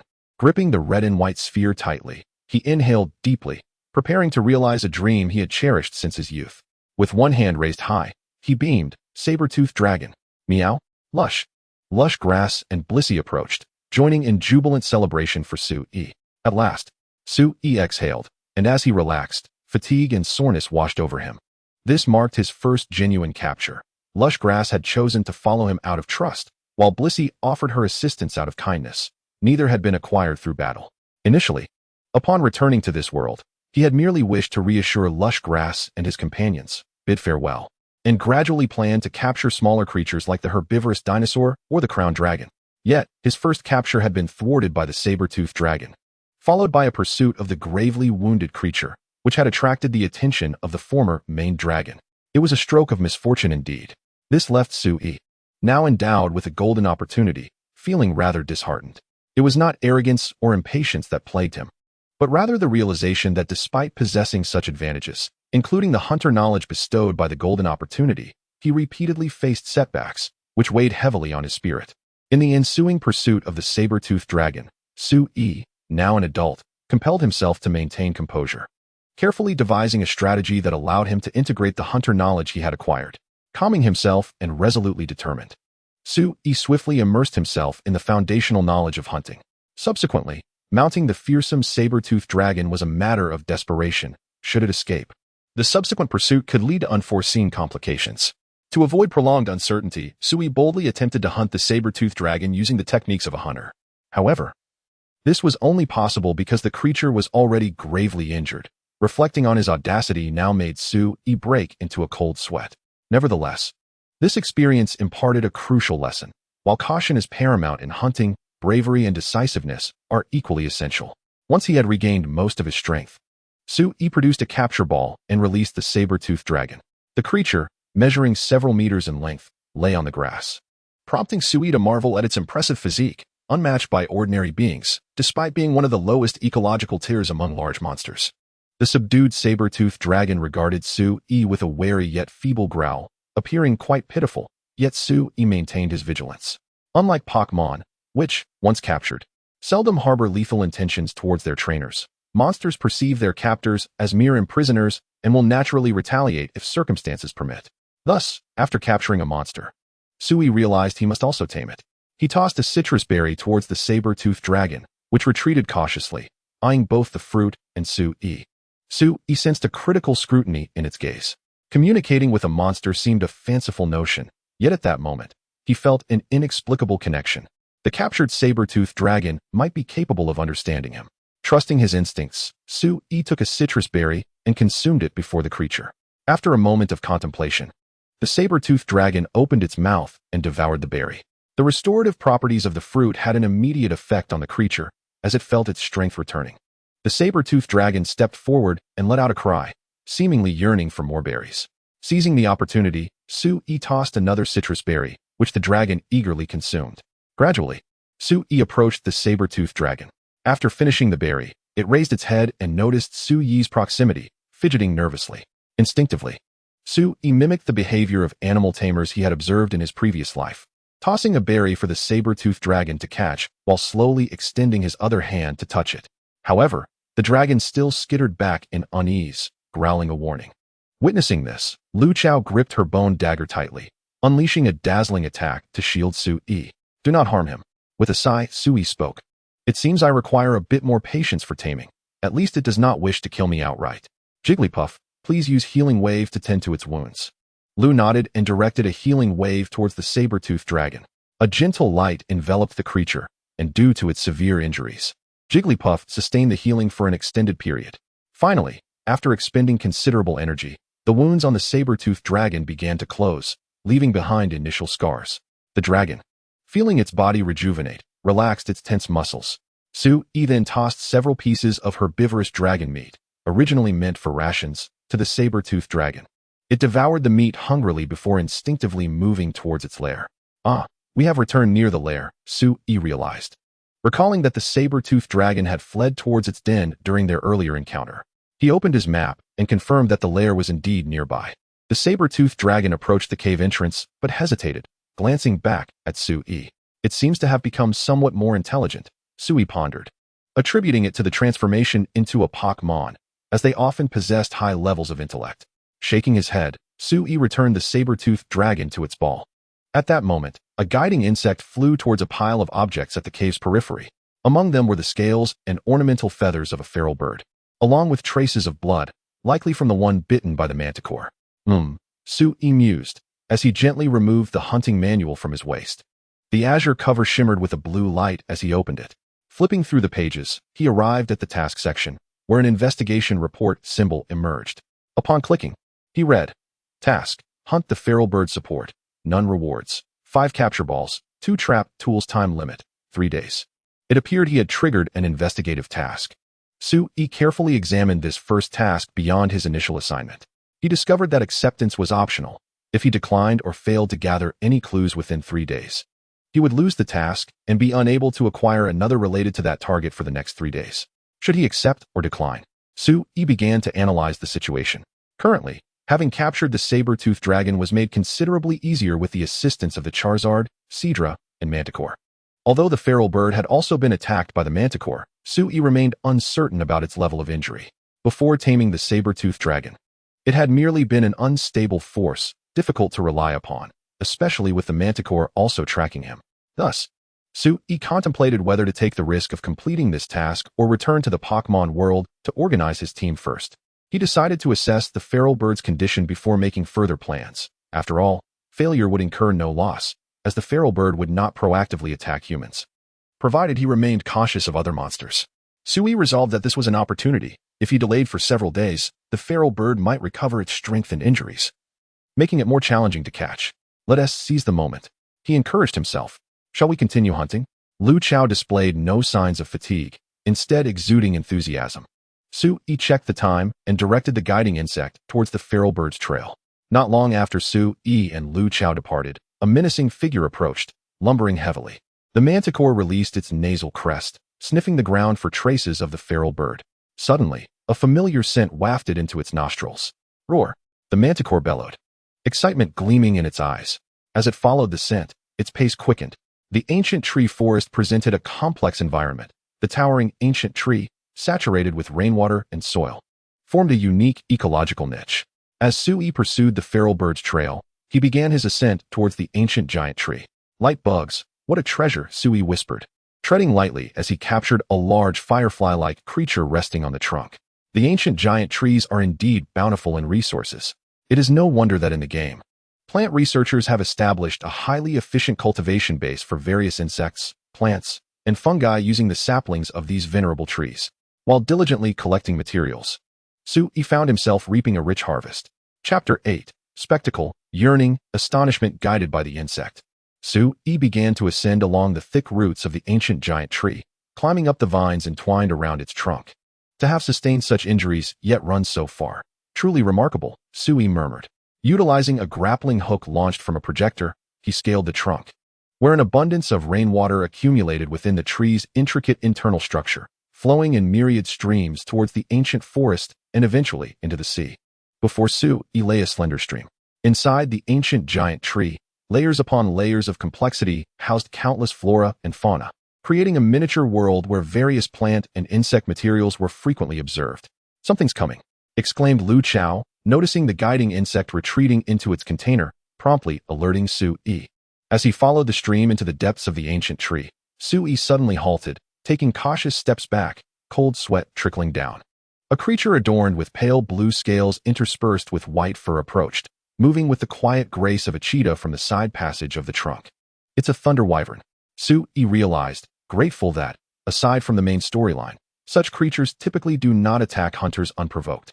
In the intersection of branches, the thunder wyvern paused, its snake-like head turned towards Sui, its slit-like pupils warily assessing him. Upon seeing Sui retreat and yield the path, the creature continued its journey, only diverting its gaze once it had distanced itself, vanishing into the lush foliage of the ancient tree. That was close. Sui sighed in relief. Although the thunder wyvern generally refrains from attacking hunters, one could never dismiss the possibility of exceptions. The proximity between them had been alarmingly close. Had it chosen to strike, escape would have been improbable, rendering the encounter particularly harrowing. The creature's four claws, equipped with pads to muffle sound, made it eerily silent, akin to a jaguar hunting in the dense forest, which had rendered Sui oblivious to its presence until the last moment. Fortunately, the thunder wyvern did not regard him as a foe. Following this narrowly averted danger, Sui navigated through the tree's passage, making his way toward the midsection of the ancient giant tree. The hollow interior spiraled upward, forming a wooden path reminiscent of a spiral tower leading to the treetop, where traces of the scratching bird's tracks remained, still ascending. Shouldn't the scratching bird's nest be at a lower elevation? This height leads directly into the territory of the fire dragon, Sui pondered. Would a scratching bird venture this high? What is its purpose? Setting aside his confusion, Sui continued to pursue the scratching bird's trail, albeit with heightened caution. As he ascended, several pterosaurs perched on the branches, and a section of the tree's wall revealed a breathtaking view of the outside world. Come quickly, a breathtaking view awaits, Sui called out, hastening to the edge of the tree platform to gaze at the distant scenery. Here I come. Lu Chao eagerly trotted over, standing beside Sui to admire the vista. Beneath the azure sky, several pterosaurs flew gracefully, their calls echoing through the air, while below, a vast expanse of verdant forest teemed with life. Herbivorous dinosaurs grazed in clearings. Small lakes glimmered, and streams meandered through the forest, showcasing a myriad of enchanting landscapes. Looking southward, the ancient tree forest bordered an endless ocean. To the east, the Starhaven outpost was nestled among cliffs and rocks, a sprawling base constructed from large ships. Water cascading from the cliffs powered massive water wheels, which in turn supplied energy to various locations within the outpost. Further east lay the desolate anthill wasteland. To the north, towering cliffs resembling countless stone blades enclosed a deep, desolate gorge, isolating the ancient tree forest. Inside this high-walled sanctuary was a three-dimensional ecological structure merging the land coral plateau with the valley of miasma. Sui squinted toward the far north, where the dragon crystal realm gathered the mightiest of warriors, the convergence of earth veins, the terminus of the Nether River. In a fleeting moment, Sui beheld the landscape of the new continent in all its glory. The vast expanse opened before him, the gentle breeze invigorating his spirit. This was the sensation of standing atop a mountain, gazing at an awe-inspiring vista. Yet this marvel was unique to this world, a stark contrast to the gray souls tainted by the iron jungle, now adorned with the splendor of this extraordinary sight. Have you ever witnessed such a scene before? Sui inquired with a light smile. Never. I've always roamed the forest's lower and outer regions, Lu Chao replied, her large, watery eyes seemingly eager to absorb every detail of the view. I'm so thrilled. Finally, I see the entirety of the ancient tree forest. Look over there. The Star Haven, Lu Chao exclaimed, and there's the Ant Hill wasteland. How astonishing that the northern part of the ancient tree forest reveals such a starkly different landscape. Pointing excitedly, her big eyes sparkled with curiosity and wonder, as if longing to explore the unknown world that lay ahead. Sui shared her sentiment. This is merely the beginning. I promised you we would explore these wonders together. Meow? Lu Chao leaped joyfully, her excitement palpable. Indeed, this was just the beginning. The Ant Hill wasteland, the stone forest, the desert oasis, the Serpent King's remains in the valley of miasma, the acid spring, the coral forest of the land coral plateau, the cloud-soaring peaks, the crystal earth of the dragon crystal realm, the heart of the earth veins, the frigid ice plains, and the Isle of Origin. One day, they would uncover them all. Suppressing his surging emotions, Sui grounded himself and refocused on tracking the scratching bird. However, the creature's peculiar route left him hesitant. Above him loomed the canopy of the ancient giant tree, and his current location was already within the fire dragon's domain. What could this scratching bird be up to? Sui wondered aloud. Suddenly, a bone-chilling roar echoed from outside the ancient giant tree. Cautiously, Sui approached the gap in the tree wall, peering outside to witness a female fire dragon soaring toward the canopy with a furious roar. What is happening? Another roar erupted from the treetops. An astounding thought struck Sui. Could the scratching bird be intending to steal the fire dragon's eggs? He was taken aback by his own audacity in imagining such a scenario. After all, which scratching bird would dare such a bold act? Especially one that was not a battle-hardened variant? Roar. Boom. Above the treetops, the furious roars of the fire dragon echoed frequently, accompanied by the howling flames and the sounds of explosive combustions. Had it been discovered? Just as Sui contemplated retreating to avoid being caught in the turmoil, a pale yellow figure hurriedly dashed out from the passage leading to the treetops. A sawsbuck. He could hardly believe his eyes as he watched the battered creature clutching a massive egg rush toward him. Chapter 9. A narrow path of enmity. Twists and turns, this wounded sawsbuck excitedly cradled the enormous egg, running down the wooden path toward the lower levels of the ancient giant tree. Curiously, there was no fire dragon in pursuit. Rather, the sounds of battle above the canopy grew increasingly intense. Something was amiss.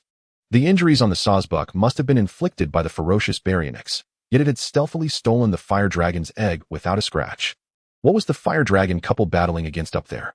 Sui stood in stunned silence as the jubilant sawsbuck passed by him, joyfully clutching the fire dragon egg. The sawsbuck glanced cautiously at Sui.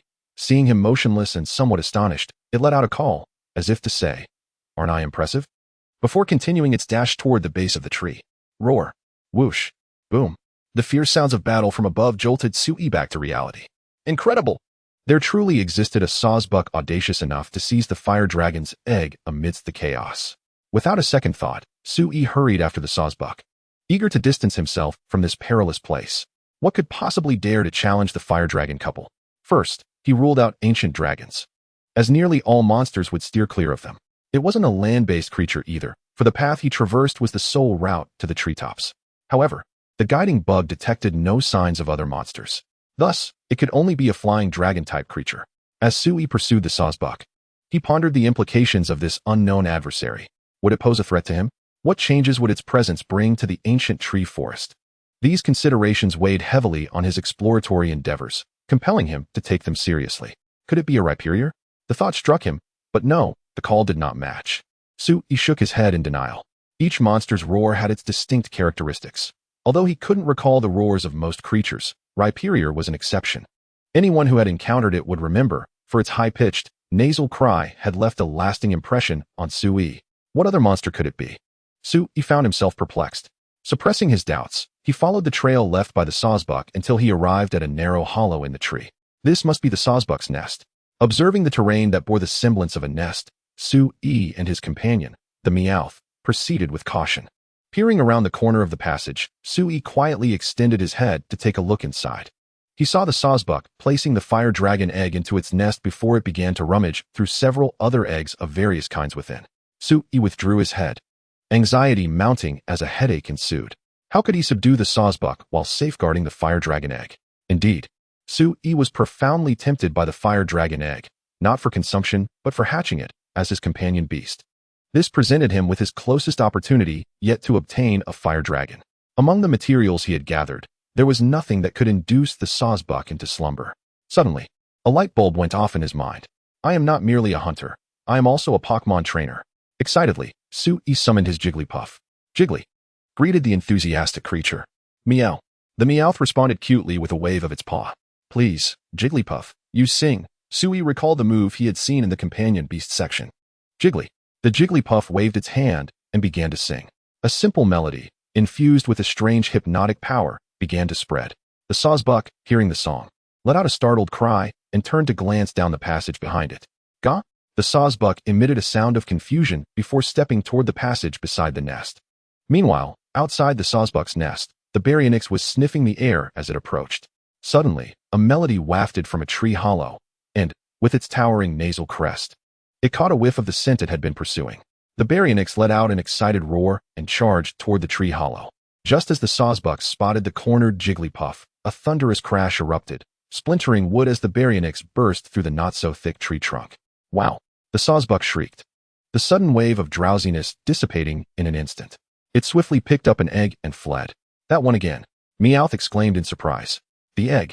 Sui's keen eyes immediately recognized that the sawsbuck, in its panic, had snatched the fire dragon egg. Roar. The Baryonyx disregarded the sawsbuck and lunged at Sui with its jaws wide open. What grudge was this? Sui recalled Jigglypuff, angered as he turned to flee, with Meowth closely behind. Boom. The Baryonyx ruthlessly demolished the tree hollow, advancing towards Sui. Still pursuing? I suppose it wants a taste of my flesh. Sui retrieved his items and hastily loaded them into the launcher. Hey. Sui squeezed the trigger, sending a malodorous yellow projectile hurtling toward the Baryonyx's head. Roar. The Baryonyx sharply turned its head, evading the foul-smelling projectile. You came prepared. Watching the Baryonyx's nimble dodging, Sui was taken aback, but did not slow his pace as he reloaded. Roar. The Baryonyx erupted in rage, its throat glowing a fierce red while sparks danced between its teeth. This is the moment. Sui aimed once more and fired. The stinky projectile struck the Baryonyx's nasal crest, immediately clogging its nostrils with a terrible stench, severely hampering its ability to track scents. The Baryonyx glared with fury, relentless in its pursuit. I have no time for this nonsense. Sui reloaded the launcher, blind as a bat, as he fired a flash bomb. A brilliant burst of light erupted before the Baryonyx, momentarily blinding it and leaving it disoriented. Amidst the Baryonyx's furious roars, Sui gradually distanced himself. Buzz. Having evaded the wrathful beast, the guiding bug resumed its work, though the interruption had caused its tracking of the sawsbuck to become intermittent. Would it still be able to locate it? Sui frowned, and his hopes for the fire dragon egg began to dwindle, as it was likely that the sawsbuck had found a place to consume it. What bad luck. Sui muttered under his breath. Meow. Look, sawsbuck feathers. The sharp-eyed Meowth quickly spotted yellow feathers tangled in the vines. Well done. Sui rushed forward to let the guiding bug continue its pursuit. However, the more they followed, the more Sui sensed something was amiss. Why had they returned? It turned out that they had been tracking the sawsbuck's trail, only to discover it had circled back to its original nest. Entering the nest, apart from a couple of shattered eggs, the rest had vanished without a trace. It seemed the sawsbuck had cleverly returned to relocate its food. This sawsbuck was truly extraordinary. Once again in pursuit of the trail, Sui arrived at the broad trunk of a great tree. There, a raucous bird was engrossed in devouring an egg within a hollow, alongside several others kept as reserves. Still there, Sui immediately spotted the largest egg, the fire dragon egg. Please, hand it over to me, Meow. The cat sprang into action, brandishing a bone dagger that gleamed with a radiant light. Chapter 10. First Command. Initial trust. The cat's leap instantly caught the attention of the raucous bird. What? It squawked in confusion, turning its head upward to face the cat, whose shining dagger was now descending. With a swift motion, the blade struck. The raucous bird staggered back with a shriek, its claws loosening, causing the half-eaten egg to shatter on the ground, egg liquid spilling everywhere. Gah! The raucous bird's eyes widened in disbelief, fixated on the broken egg below, its expression filled with shock and denial. Seizing the opportunity while the bird remained stunned, Sui leapt down, swiftly making his way to the pile of eggs and cradling the fire dragon egg in his arms. Hey, it's quite heavy. Sui took a deep breath and lifted the egg. Coming to his senses, he realized the raucous bird had now noticed him, the thief of its prized egg. Having disrupted its meal and shattered its food, all while attempting to steal away its delectable feast meant for later. Ga.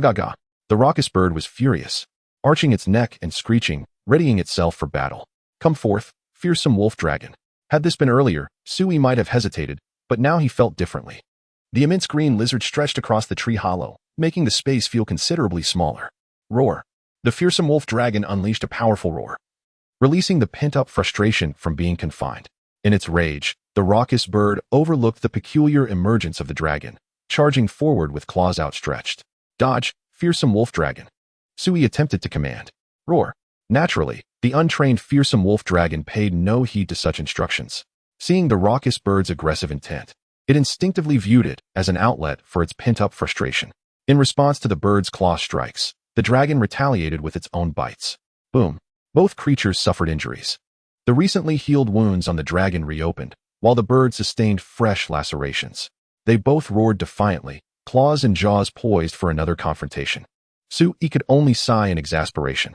This cannot continue. This is an excellent opportunity. They are evenly matched, and I must attempt to direct the fearsome wolf dragon. Sui's expression turned serious as he swiftly loaded his wrist-mounted device. The two monsters clashed again, their combat devoid of finesse, driven purely by primal instinct. After a flurry of attacks, both wounded creatures panted heavily, eyeing each other for the next opening to strike. Suddenly, a stone flew past the fearsome wolf dragon, startling it and prompting an angry glance back. Sui stood with one hand raised, holding the device, while the other clutched the dragon's capture ball. His face grave as he declared, "You should be able to understand me." Since capturing the fearsome wolf dragon, its human-like demeanor had led Sui to ponder whether monsters endowed with Pokémon traits truly possessed the same intelligence and awareness as Pokémon. He sought to confirm this now. Upon hearing his words, the fearsome wolf dragon focused intently on Sui, its expression a mix of contemplation and confusion. Indeed, this human-like expression served as the best proof. Sui felt a rush of joy. This suggested that commanding monsters in battle was plausible, not merely a simple beast brawl. Gaga roar. The raucous bird, noticing the dragon's distraction, lowered its head and gently tapped the ground with its beak, utilizing its sensitive sensory organs to probe the stones beneath. You must be quite perplexed, suddenly pondering many things you had not considered before, wondering about the mysterious powers within you, and what lies ahead for you, trapped in that ball. Seeing the bird's actions, Sui quickened his tone. You can try to trust me. We will become partners in battle, journeying to many places, experiencing numerous fights, and together discovering the meaning of it all. Sui spoke earnestly, expressing his hope that the fearsome wolf dragon would trust his intentions. With a gaze filled with uncertainty, the fearsome wolf dragon turned to the raucous bird. Yet this time, it did not unleash a wild roar, but instead regarded the agitated bird thoughtfully. At that moment, the raucous bird found its target.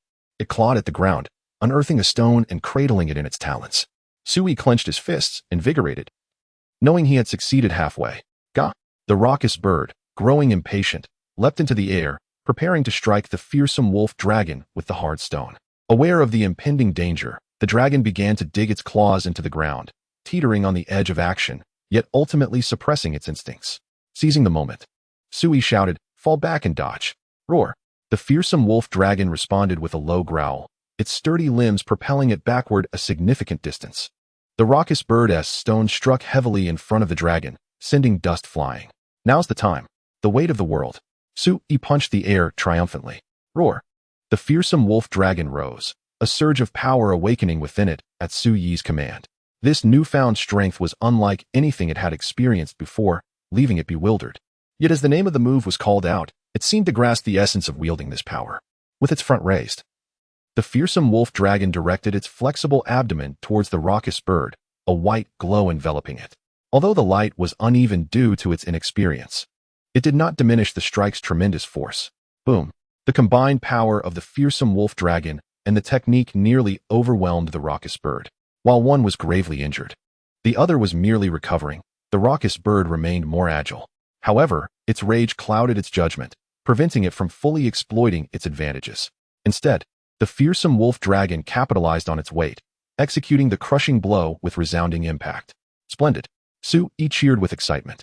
The raucous bird struggled to regain its footing, its fury dissipating as it recognized its precarious condition. Press the advantage. Fearsome wolf dragon, use bite. Sui would not let this opportunity slip away and commanded again. The fearsome wolf dragon immediately complied, baring its fearsome teeth, a white glow surrounding them, extending outward to enhance their sharpness. It unleashed its attack with ferocity, and the raucous bird emitted a mournful cry as its delicate yellow scales were torn apart. Now throw it away. Sui gestured emphatically. With a fierce grip, the fearsome wolf dragon clamped down on the raucous bird, exhaling a gust of white mist as it summoned its strength, twisting its body to fling the captured bird across the ground. With a thud, the raucous bird let out another anguished cry, crashing onto the earth. Roar! The fearsome wolf dragon, having unleashed its power, let out a triumphant roar. Almost there. Today, I shall claim both the prize and the spoils. Sui retrieved a capture ball, aiming it at the fallen Sora bird. Chapter 11. Taming, Harvesting, and Setting Off Again. Go. Capture ball. Sui confidently threw the ball, reasoning that the severely injured Sora bird would be unable to resist. Thud. The capture ball enveloped the Sora bird, which lay motionless on the ground, while the formidable evil wolf dragon watched the taming process intently. Buzz. The capture ball trembled. Buzz. A second time. Boom. The capture ball burst open, revealing the Sora bird, dragging its wounded body and letting out a feeble cry, seemingly determined to resist until the end. Why? Sui was perplexed by the Sora bird's tenacity. He released his Happiny, saying, "Please, Happiny, you sing." Happiny smiled and waved, beginning to sing a simple, melodious tune. The hypnotic melody lured the injured Sora bird into drowsiness, its eyelids becoming heavy as it struggled to remain upright. What is the point of this? Just for a single egg? Sui watched as the Sora bird, though drowsy, continued to resist with unwavering determination, and he couldn't help but feel exasperated.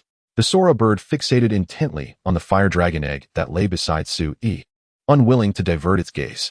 Sui rubbed his forehead, realizing just how much it adored eggs. In the lair of the evil wolf dragon, it had devoured 2 or 3 eggs and still wanted to carry one back to its nest. Typically, Sora birds were cautious, taking one egg and hastily returning to their nests to enjoy it. Clearly, this particular Sora bird was a glutton with an insatiable love for eggs, daring enough to steal from the fire dragon, having succeeded only because the dragon couple was caught off guard by an unknown formidable foe. Another throw is necessary. Sui took out another capture ball, holding it firmly. Given the Sora bird's current state, another attack would likely be the last straw. Moreover, it seemed that the different power dynamics in the monster hunting world versus the Pokémon world rendered these status-inflicting moves ineffective against alert creatures. Sui had no choice but to attempt another throw. Just as he prepared to cast the ball, Happiny patted him with its tiny hands. "What's the matter, Happiny?" Sui looked down to see Happiny patting its belly, signaling him to watch. In a moment of confusion, Happiny approached the Sora bird and retrieved an egg from its abdominal pouch, offering it to the bird. "Are you giving it an egg?" Sui watched in astonishment. Happiny, noticing the Sora bird's curious gaze, smiled and nudged the egg closer to it. The Sora bird's eyes lit up, eagerly snatching the egg and consuming it with haste. The description of Happiny's egg in the Pokédex states that it is a nutrient-rich egg, and upon evolving into Chansey, it is said to possess the ability to bring happiness and calmness to beings. In any case, this egg seemed to delight the Sora bird, which quickly devoured it in 2 or 3 bites. Having finally relished its favorite delicacy, the Sora bird's tension dissipated. Weakened, fatigued, and lulled by the earlier hypnotic song, the Sora bird succumbed to its exhaustion, collapsing onto the ground with a serene expression, as if content to meet its end. Could it be that it thinks we intend to harm it, wanting to savor an egg one last time? Sui pondered this possibility, unable to suppress a smile. He approached the Sora bird, gently tapping it with the capture ball. It was instantly drawn into the ball, showing no signs of struggle, thus completing the taming process. What an eye-opening experience, Sui mused, realizing that sometimes, The desire for delicious food can serve as a powerful motivation. After releasing the Sora bird once more, he had Happiny use its healing waves to ensure the bird's injuries were not severe before recalling it back into the ball. Subsequently, Sui opened the hunting guide, noting that the task of hunting Sora bird was complete and 5 capture balls were added to his inventory. Counting the previously used ones, he now possessed 9 capture balls, along with 2 trap tools for crafting traps, which would provide him with more options for future captures.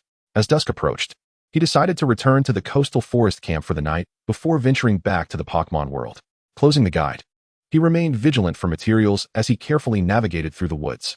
As the sun set, a warm fire crackled in the coastal camp.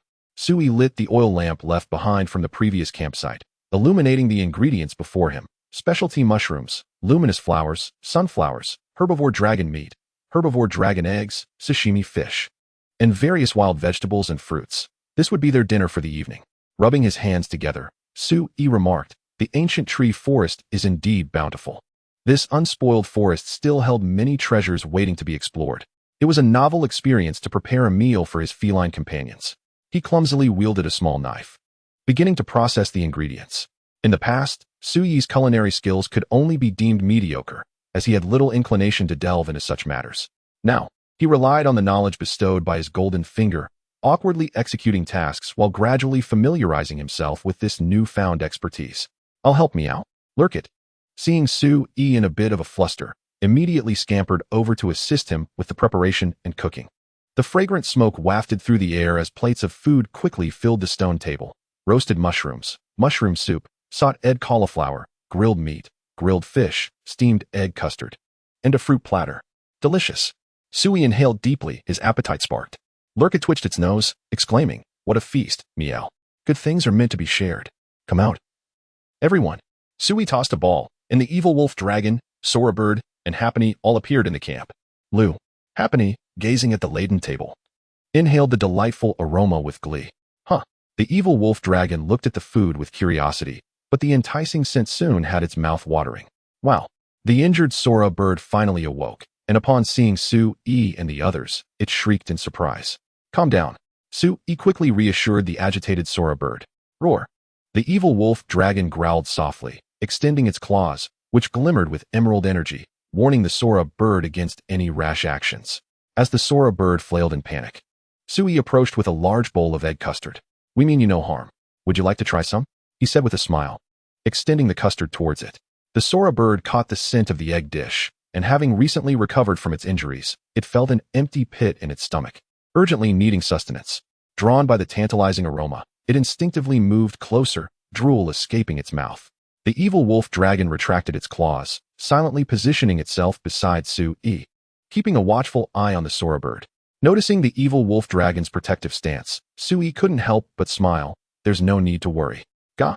Unable to resist any longer, the Sora bird scooped up the egg custard and devoured it in a few quick bites, savoring the smooth and sweet texture. "Sora bird, will you join me on adventures from now on? You'll get to enjoy various egg dishes." Sui laughed. Gah! The Sora bird tilted its head, eyeing the tent behind Sui, where the fire dragon egg it had stolen was wrapped in a bundle. Sui cleared his throat and blocked the Sora bird's view with his hand. "Ahem, that one is off limits. Just think of it this way. It's for the purpose of venturing into more perilous locales to find even tastier eggs." The enlightened bird, exhibiting a blend of skepticism and curiosity, let out a call. "In any case, we are companions from now on. I look forward to your guidance." Sui reached out to touch the bird's claws, and it softly chirped, contemplating its preferences before gently tapping its claws against Sui's hand. A howl resonated as the formidable savage wolf dragon observed this interaction. Sui seized a substantial piece of roasted meat and tossed it towards the savage wolf dragon. "Of course, you too. I shall rely on you moving forward." With a delighted yelp, the savage wolf dragon devoured the meat in one swift gulp, licking its teeth, seemingly yearning for more. There's plenty more." Sui retrieved additional meat and eggs from herbivorous dragons and set about cooking once more. The bird and the savage wolf dragon awaited Sui's offerings, while the happy egg had a fondness for the mushrooms native to the ancient tree forest, and the cat busily blew on the roasted fish to cool it down. "No need to rush," Sui chuckled, observing the cat's eagerness to dig in.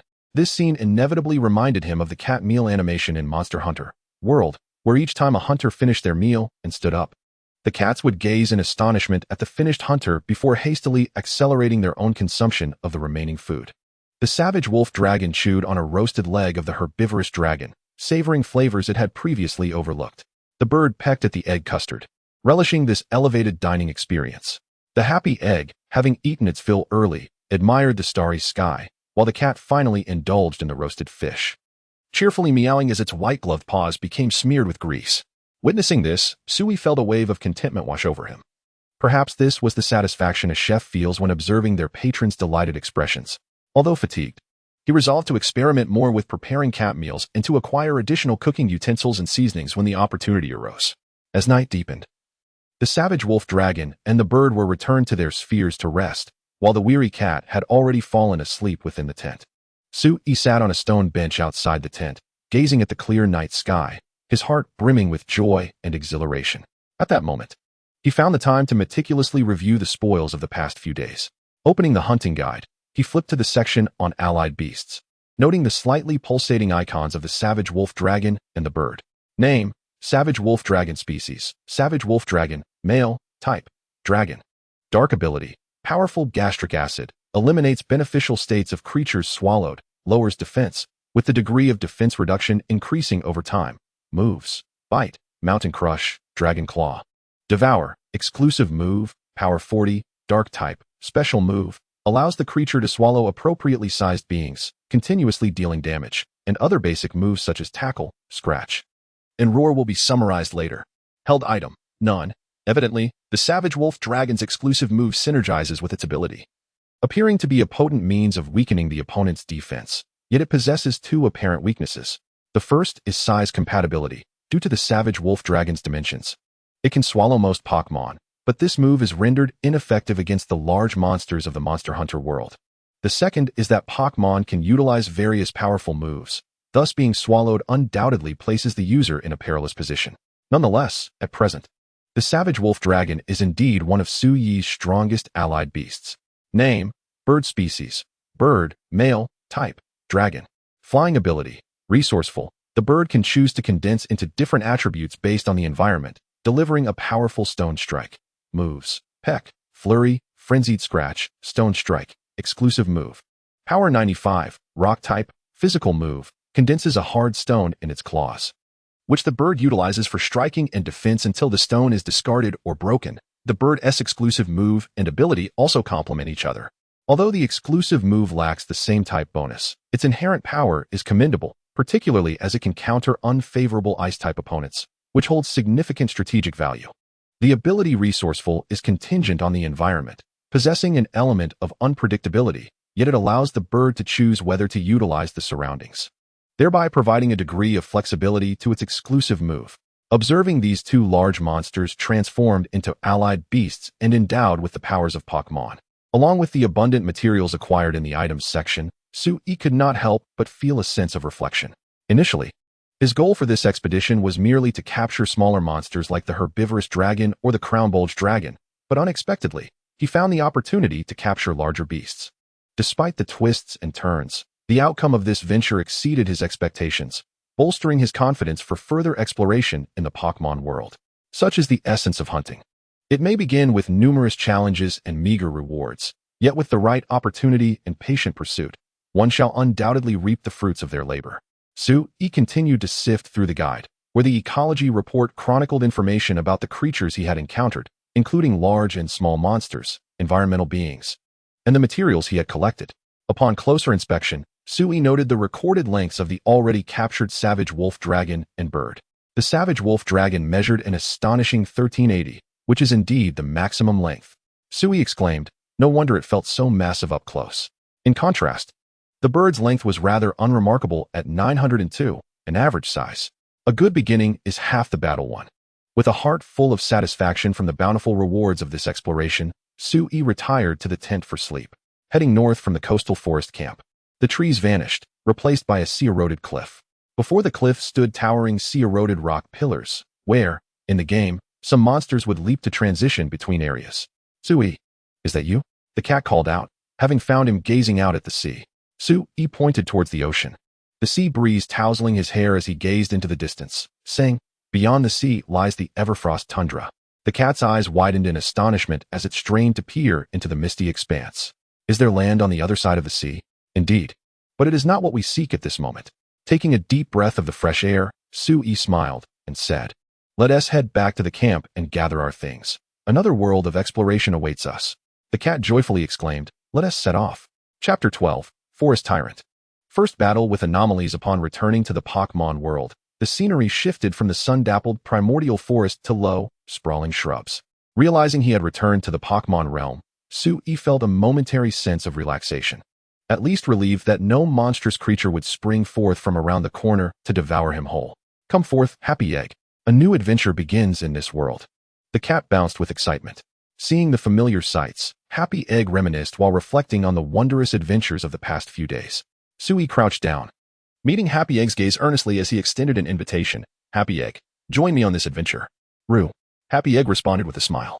Initially concerned for Sui's injuries and following his request to accompany him to the Monster Hunter world, this brief journey had allowed it to discover its own passions. Clearly, Happy Egg relished the experience of traveling, not only for the diverse landscapes but also for the delectable local delicacies. Sui valued Happy Egg's healing abilities. How could such a benevolent and nurturing Pokémon ever be deemed a pink demon? Just then, a small group of Pokémon chattered and flocked around Chansey, lamenting their woes. Upon closer inspection, Sui realized that all of them were injured Pokémon. Recalling his first encounter with Chansey, who had been assisting several Pokémon in healing their wounds, Sui couldn't help but wonder, are Pokémon so easily injured in the wild? While treating the Pokémon, Chansey expressed her concerns, saying something in a worried tone. Sui scratched his head in confusion, unable to comprehend her words. Beside him, Lurantis tilted her head and said, "It seems Chansey is mentioning that there is a fierce Pokémon in the forest bullying the weak and stealing their food." Sui asked in astonishment, "Can you understand what Chansey is saying?" Lurantis, slightly uncertain, replied, "I don't grasp all the specifics, but I can understand the general idea." Sui realized that Lurantis, now a Pokémon herself, could engage in basic communication, which made sense. Observing Chansey bustling about to help the injured Pokémon, Sui understood that as long as there were Pokémon suffering, the kind-hearted Chansey would not feel at ease to join him on an adventurous journey. Therefore, he declared, "Chansey, let us assist you in resolving this trouble." Chansey appeared somewhat anxious. Sui gently patted her head, assuring her, "You have helped me so much before. Now that you are in trouble, I cannot stand idly by." As they continued along the forest path, a river meandered through the woods where Kingler occasionally leaped out, and a Corviknight floated above the surface with a wise gaze. So many unfamiliar creatures. Are they also Pokémon? Lurantis exclaimed, curiously glancing around. Indeed, this was a world where most Pokémon coexisted harmoniously with humans. Witnessing such a variety of Pokémon filled Sui with a sense of novelty and excitement. Suddenly, Chansey halted and pointed ahead. In a thicket of berry trees, a Centiskorch surveyed its territory with a haughty demeanor. It's Centiskorch, a Pokémon of bug and poison type. Although it resembled a centipede, Centiskorch moved with 4 limbs instead of the traditional 100 legs and stood upright, resembling a prehistoric creature more than a centipede. That Centiskorch is enormous. Is it also a shiny? Sui marveled. The towering Centiskorch stood at least 28 meters tall, with a body length of nearly 5 to 6 meters. Such a size could easily qualify it as a large monster in the world of Pokémon. Since it was of bug and poison type, it was perfect for what he needed. Go, Swoobat, prepare for your first battle. Sui sent out his dragon and flying type Pokémon. Upon appearing, Swoobat cautiously surveyed the surroundings. Swoobat, can you follow my commands in battle? Sui approached and gently patted Swoobat's beak to reassure it. Caw, Swoobat called out, though it was unclear if it understood. Swoobat's presence immediately caught Centiskorch's attention. Although Swoobat appeared slender compared to Centiskorch, its 9-meter length was still significant. Rah! Centiskorch turned its head, aiming its 2 massive horns at Swoobat. The sudden intrusion aroused its alertness and triggered its territorial instinct. Rah! Centiskorch dashed forward, its horns glowing as it charged at Swoobat. Swoobat, evade! Sui commanded, naturally cautious. Swoobat leaped gracefully to dodge. Swoobat, use Stone Edge. Sui seized the moment to issue the command. However, Swoobat did not follow the order. Instead, it extended its neck and pecked at Centiskorch, exploiting the opening created by its missed linear attack. Rah! Centiskorch remained calm, twisting its tail as 2 long stingers behind it glowed with purple light, sweeping towards Swoobat. Poison Tail. Sui recognized the move. Swoobat, caught off guard due to its inexperience in Pokémon battles, was struck hard on the head by the poison tail, retreating while squawking in frustration. Fortunately, it showed no signs of poisoning, and Sui let out a sigh of relief. Swoobat, listen to my commands. Battling Pokémon is not as simple as your usual scuffles, Sui shouted. Caw. Swoobat acknowledged, its anxious demeanor calming down. Centiskorch, seeing this, emitted a shrill sound, which agitated Swoobat and significantly lowered its defense. Indeed, one must never underestimate any Pokémon, especially those of such formidable stature, Sui remarked, his expression turning serious. Clearly, both Swoobat and Sui lacked real battle experience, which added a layer of pressure to Sui's first official Pokémon duel. Since they had no experience, perhaps it was best to set aside strategy and simply charge in. Swoobat, Stone Edge. Sui slapped his cheeks, discarding the chaotic thoughts in his mind, and shouted. Caw. Swoobat responded energetically to Sui's command, swiftly clawing at the ground. Deep yellow energy coalesced beneath its claws, forming a stone of energy. Swoobat leaped high, ready to strike down with the energy rock, but Centiskorch let out a soft growl and quickly dodged. So fast. Is it using its hidden ability to accelerate? Sui was astonished by Centiskorch's speed. Then throw the stone. Sui had a sudden inspiration. Swoobat, missing its attack, expertly hurled the energy rock, striking Centiskorch just as it steadied itself after dodging, dealing significant damage due to the rock-type advantage against bug-type Pokémon. Centiskorch let out a painful roar, rising up, its eyes gleaming with fury. Once more, Swoobat, Stone Edge. As Swoobat prepared to unleash another threatening attack, Centiskorch roared, Rah! Suddenly, the ground split apart, crimson light emanating from the fissures. Then, Centiskorch became enveloped in a red glow, rapidly expanding, while the sky darkened, and crimson clouds swirled above its head. Gigantamax. Is this really Galar? Chapter 13. Encountering the Champion Gigantamax. Gigantamax, in simple terms, is a phenomenon where Pokémon grow to immense sizes for a limited time, transforming their moves into Gigantamax moves, and some special Pokémon possess unique Gigantamax forms with exclusive moves. This phenomenon can only occur in regions imbued with Gigantamax energy, meaning it is a battle system exclusive to Galar. Witnessing Centiskorch undergo Gigantamax transformation confirmed for Sui that he was indeed in Galar. Wah! Seeing my opponent suddenly grow so large has left Swoobat in a state of panic. What is that? It has suddenly grown larger than a giant monster. Lurantis looked up in awe, wide-eyed. Gigantamax, a commonplace occurrence in games, felt truly shocking when witnessed in reality. The colossal Centiskorch under the dim sky instilled a profound sense of pressure in Sui. Aside from the colossal ancient dragons, only a few large monsters in the Pokémon world could rival such size. Should he fight or retreat? Sui found himself in a quandary. The duration of Gigantamaxing is indeed brief, yet the Gigantamax moves unleashed by Pokémon are nearly inescapable, as they manifest in overwhelming torrents, compelling most to endure the onslaught. Presently, the most prudent strategy is to retreat, allowing the Gigantamax period to elapse before returning to vanquish the foe. However, this marks the initial battle with the Sawbird, akin to the first encounter with the formidable Dreadnought, where Sui's leadership can foster initial trust, thereby enabling him to command these inherently wild creatures more effectively in the future. Nonetheless, to flee in this inaugural skirmish may leave the accompanying Pokémon feeling somewhat disgruntled. Yet, prioritizing their safety over momentary pride is far more crucial, as a defeat could lead to their disillusionment. Sui retrieved a capture ball, directing it toward the Sawbird. Sawbird, we. Just as he was about to issue the command to retreat, a clear voice resonated from the heavens.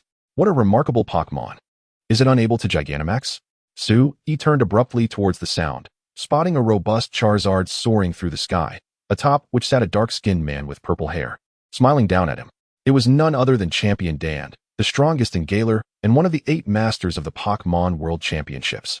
Sui was profoundly astonished. At long last, he had encountered a living person in the Pokémon realm, and this first encounter was with someone of great stature. To conclude such an exhilarating battle prematurely due to the inability to Gigantamax would be a travesty.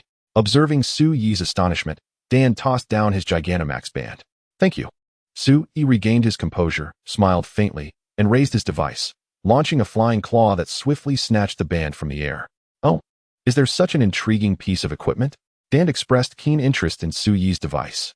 This is the Gigantamax band, Sui explained as he donned it. It is the essential item trainers use to Gigantamax their Pokémon. Can you Gigantamax, trainer? Dan inquired loudly. In response, Sui raised his thumb in affirmation. I've longed to experience such a battle firsthand, he declared with a grin. Sawbird, Are you ready to grow larger? GA. The sawbird responded eagerly. The battle recommenced. Sui withdrew the sawbird into its ball and grasped it firmly, as the Gigantamax band released dark red energy that surged into the ball. Instantly, the capture ball in Sui's hand began to swell, radiating a mesmerizing red and white luminescence. Let us commence our inaugural Gigantamax battle. Sui threw the colossal capture ball with all his might. With a resounding boom, the sawbird, enveloped in dark red energy, leaped forth from the capture ball, continuously expanding until it reached a size comparable to that of a Gigantamax Centiskorch. GA. The sawbird chirped with a blend of novelty and excitement. The sawbird has grown larger. Lurantis danced joyfully. Gigantamax sawbird. The illustrious battle-hardened sawbird makes its grand entrance. GUH. The Centiskorch, upon witnessing the sawbird's transformation, launched its attack first. Gigantamax acid. The earth trembled as dark purple poison surged from the ground, creating a vortex of toxic energy that engulfed the sawbird, simultaneously enhancing the Centiskorch's special attack through its Gigantamax move. The sawbird was relentlessly battered within the poisonous whirlpool, stumbling as its skin bore the corrosive marks of acid. Fiercely retaliate, sawbird. Gigantamax rock. Sui shouted. GA. Shaking off the intense discomfort from the Gigantamax acid, the sawbird clawed the ground with ferocity, lifting a massive rock slab and hurling it towards the Centiskorch. With a thunderous crash, the slab collapsed like a toppled edifice, cascading down upon the Centiskorch, sending debris flying and stirring a sandstorm in the sky. The impact was remarkable. The Centiskorch swayed, emitting a pained cry. Its eyes betrayed a sense of unwillingness as it unleashed a piercing screech, luminous yellow light radiating from its body, coalescing into countless bug-type energy butterflies that swarmed towards the sawbird like a flurry of snowflakes. Sui's eyes sparkled with determination as he bellowed another command to the sawbird. Use Gigantamax air slash to blow those bugs away. GA. The sawbird responded, flapping its wings to summon a whirlwind, its flying-type energy coalescing into a colossal tornado that charged towards the Gigantamax bug buzz. An intriguing strategy. Will it succeed? Dan, observing from atop the Charizard, was captivated by Sui's tactical approach, a smile of anticipation gracing his lips. Boom. The tempest surged, the sound of bug cries filling the air as the two energies clashed violently. GUH. The Centiskorch, weakened, began to falter first. Charge, sawbird. Give it your all. Sui urged, raising his fist in encouragement. GA. The sawbird summoned its strength, channeling all its energy into the Gigantamax air slash, intensifying the storm to suppress and obliterate the Gigantamax bug buzz. Bang, bang, bang. The Centiskorch was engulfed by the remnants of the Gigantamax bug buzz, ultimately succumbing to the onslaught as it diminished in size, collapsing with a mournful cry. The battle concluded, and the sawbird returned to its original size as the dark red sky faded, restoring the natural hues of the heavens and earth. We won. Lurantis exclaimed joyfully. Victory. Well done, sawbird. Sui rushed forward, embracing the sawbird's neck and showering it with praise. The sawbird, in turn, wrapped its claws around Sui, joyfully chirping, having relished the thrill of battle and acknowledging Sui's role as its trainer. I entrust you all with our future battles, Sui declared, raising his fist. Wow. The sawbird tilted its head momentarily before eagerly extending its front claw to fist bump with Sui. What a splendid camaraderie between you two, Dan remarked, gently applauding as he descended from Charizard's back. Sui removed the Gigantamax band and offered it back. I owe my success in defeating the Gigantamax Centiskorch and establishing trust with my companion to your assistance, Mr. Dan. Dan donned the Gigantamax band again, smiling. It was merely the icing on the cake. Witnessing such an enthralling battle brings me great joy. Chapter 14. The Lost Champion, Armor Island, Gym Azure Star. Also a Pokémon Master. Please cite the source. New Keyboard Novel Network, gazing at the fallen Centiskorch, stripped of its fighting capability. Sui found himself in a quandary over whether to capture it. Primarily, he was not particularly fond of the Centiskorch, and his capture balls were rather precious at this juncture. What is the matter? Not capturing it? Dan inquired as he approached. To be honest, I did not engage in battle with the intent to capture it, but rather to confront the Centiskorch due to its transgressions. Sui explained the rationale behind his fight. To ensure that Chansey can travel in peace by defeating the malevolent Centiskorch. I see, Dan chuckled, understanding. However, I do not have much desire to capture it, and should I do so, I would bear the responsibility for its care. As Sui spoke, he reluctantly produced a precious capture ball. Sigh. I suppose I should capture it to prevent the Centiskorch from continuing its misdeeds. With that, He threw the capture ball to ensnare it. At that moment, the Pokémon that had suffered at the hands of the Scentiscorch rejoiced as it was captured, rushing over to surround the Sawbird and Sui. Ga? Wa? The Sawbird found itself suddenly encircled by a throng of little creatures, momentarily bewildered. As a Piku even climbed onto its back, gleefully interacting with it. They're so enthusiastic. Sui, surrounded by the adorable little ones, felt somewhat flustered. It seems they are quite grateful to you, Dan observed with a smile, watching the heartwarming scene unfold. As Sui encountered these Pokémon, so full of enthusiasm, he felt his reservations dissolve. He reached out to gently caress these enchanting and tangible beings. Ah, the softness of Pikachu's cheek. It tingles a bit, my apologies. Curiously, Sui stroked the cheek of a Pikachu, and in an instant, 2 rosy spots on its face sparked with electricity, startling him into retracting his hand in haste. Offering an apology, Pikachu, unfazed, responded with a cheerful smile, inviting Sui to pet its head. Observing the joy between Sui and Pikachu, other Pokémon eagerly joined in the playful interactions. There was a slime Pokémon, delightfully moist and slippery, which made Sui chuckle as he lifted one from atop his head. Meanwhile, a Talonflame, with a multitude of Pokémon on its back, frolicked about, inciting jubilant cheers from those perched precariously on its back. This was the essence of Pokémon and humans, a serendipitous detour that proved worthwhile. Allowing him to encounter unseen Pokémon, witness the remarkable dynamics of Dynamax battles, and experience the heartwarming interactions between humans and Pokémon. This was everything he wished to protect. The champion, Dan, seemed to shed the fatigue of recent travels, softly reflecting on the moment. Roar! Charizard responded to Dan. A Chansey approached, flanked by several Pokémon offering an assortment of berries to Sui. This berry grove has been nurtured by these Pokémon together. Without these berries, they would lack a food source, so they expressed their gratitude to you, La translated. Even though this was their sole sustenance, the Pokémon chose to share it with him as a token of thanks. Sui selected 4 orange berries, tossing one each to Meowth, Talonflame, and Dan. This will suffice, he declared, returning the remainder and affectionately patting the Pokémon that had presented the berries. Roar! Meowth finished its berry in 2 bites. Talonflame savored its berry, relishing the taste of triumph. A token of gratitude from the Pokémon? Dan mused, examining an orange berry before taking a bite. Delightful. Sui remarked, savoring the sweetness and feeling immensely fulfilled. Allow me to formally introduce myself. I am Sui, a hunter from the 5th expedition of the New World Investigation Team, he said with a smile. Sui and La perched atop Talonflame, which gracefully traversed a wetland prairie. Several wary Blastoise, submerged in a pond, cautiously peeked above the water's surface, only to retreat leisurely upon noticing Sui and his companions departing. Above them, Charizard led the way for Dan. Before long, the wetland transformed into a lush expanse of greenery, taken by the beauty of the landscape. Sui inhaled deeply and proclaimed joyfully. A few rocket Pidgeys soared into the sky, while greedy squirrels hastily scampered up trees in fright. Although Dan was prone to getting lost, his partner Charizard was not. Not far ahead, a grand gym materialized in their view, Kalos Island, Master Mastrid's dojo. Through conversation with Dan, Sui finally confirmed his location, the Galar region, on a secluded island purchased by the former champion, Master Mastrid, who was also Dan's mentor. I never expected to find myself here, Sui mused as he and the dismounted Talonflame, returning it to its Pokeball. This is my mentor's dojo. Impressive, isn't it? Dan remarked, gazing fondly at the entrance. Indeed, it is quite grand, Sui agreed. To acquire an island, it must indeed be impressive. Furthermore, this island was extraordinary, boasting diverse terrains, meadows, wetlands, forests, caves, deserts, plains, beaches, and archipelagos. How could a single island encompass such varied regions? Let us enter and discuss further.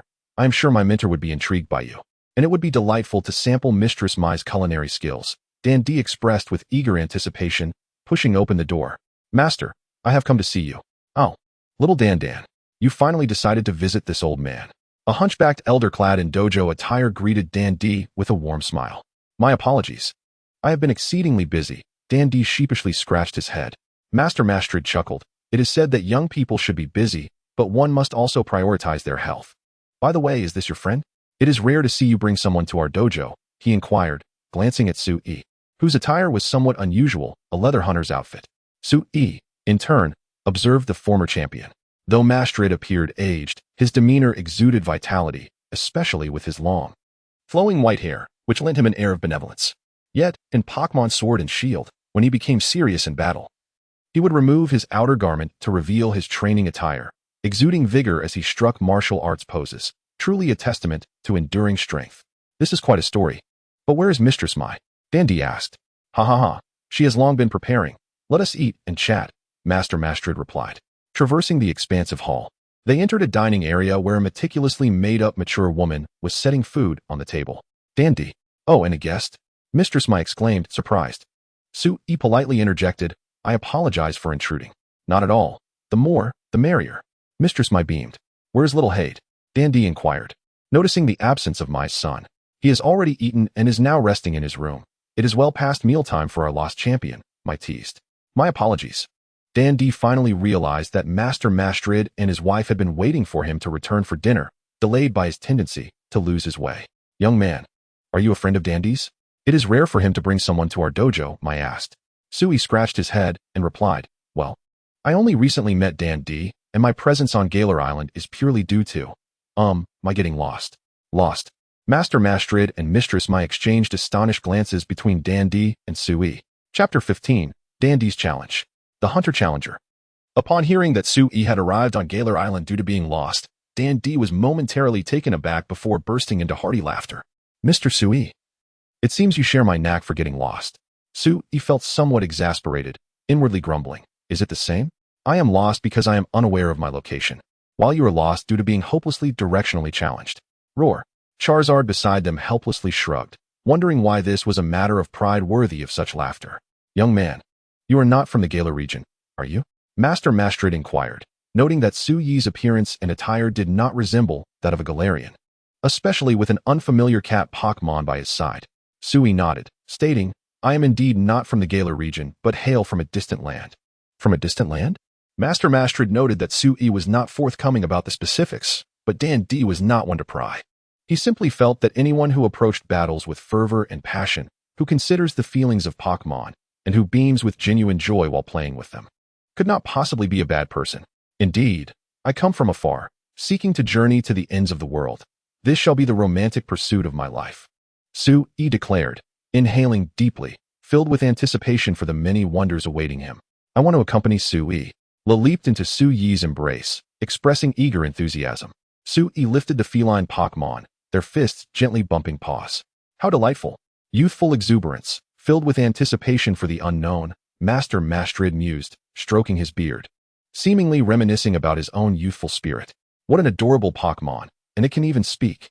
However, Mai's attention was captivated by the charming cat. Sui had other Pokémon as well, ones I had never seen before. How astonishing! My excitement is almost unbearable. Dandy was inspired by Sui's free-spirited words of exploration.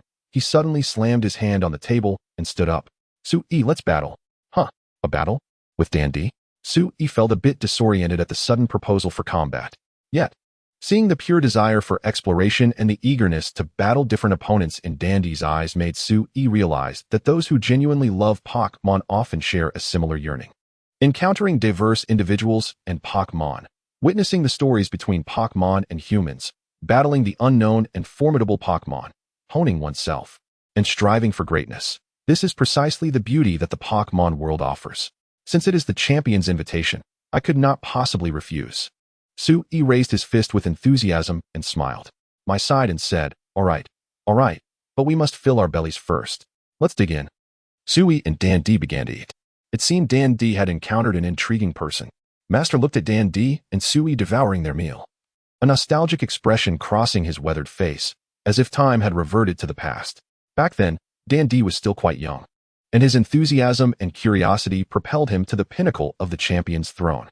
However, his profound love for Galar and a strong sense of responsibility led him to embrace the mission of fostering and protecting Galar. From that moment on, he no longer had the luxury to immerse himself in adventures as he did in his youth. Sui, who was of a similar age to Dandy, seemed to embody what Dandy might have been without any constraints. Perhaps Dandy was vaguely aware of this, which is why he set aside his champion persona, returning to his original self, seeking to relish the feeling of liberation in this brief moment of respite. The meals prepared by his mentor's wife were still as delectable as ever. Dandy set down his utensils and sighed in satisfaction. Thank you for the hospitality, Aunt Mai. Sui politely expressed his gratitude. Seeing your vitality is the greatest compliment to me, Mai said with a warm smile. Now, moving on. Dandy turned to Sui. His gaze intense. Sui chuckled and replied, besides being an adventurer, I am also a hunter, and a hunter, in other words, is a challenger. I won't feel any pressure facing the champion. The youth today are overflowing with energy, Master remarked, watching the spirited duo as he led them to the enormous battlefield carved out in the ravine behind the dojo. As Dandy warmed up, he asked Sui, how many Pokémon will we battle with? Sui pondered for a moment and replied, let's go with 1v1. I want to see just how great the gap is between my partner and the champion. No problem. Dandy adjusted his cap and grasped the Pokeball in his hand. Sui took out the capture ball for his formidable Tyranitar, his expression serious. As he had stated, he intended to assess the disparity between his companion and the pinnacle of combat prowess in the Pokémon world. Even though his partner currently occupied a relatively low tier in terms of ecological standing, Dandy naturally had no objections. You should be familiar with the rules of Pokémon battles, right? Master stepped forward to take the role of referee. Absolutely, Sui affirmed, readying himself as Loranish cheered beside him. Let the battle begin. Dandy versus Sui in a 1v1 match. Master bellowed. Go, shiny Sceptile. Dandy threw out the Pokeball.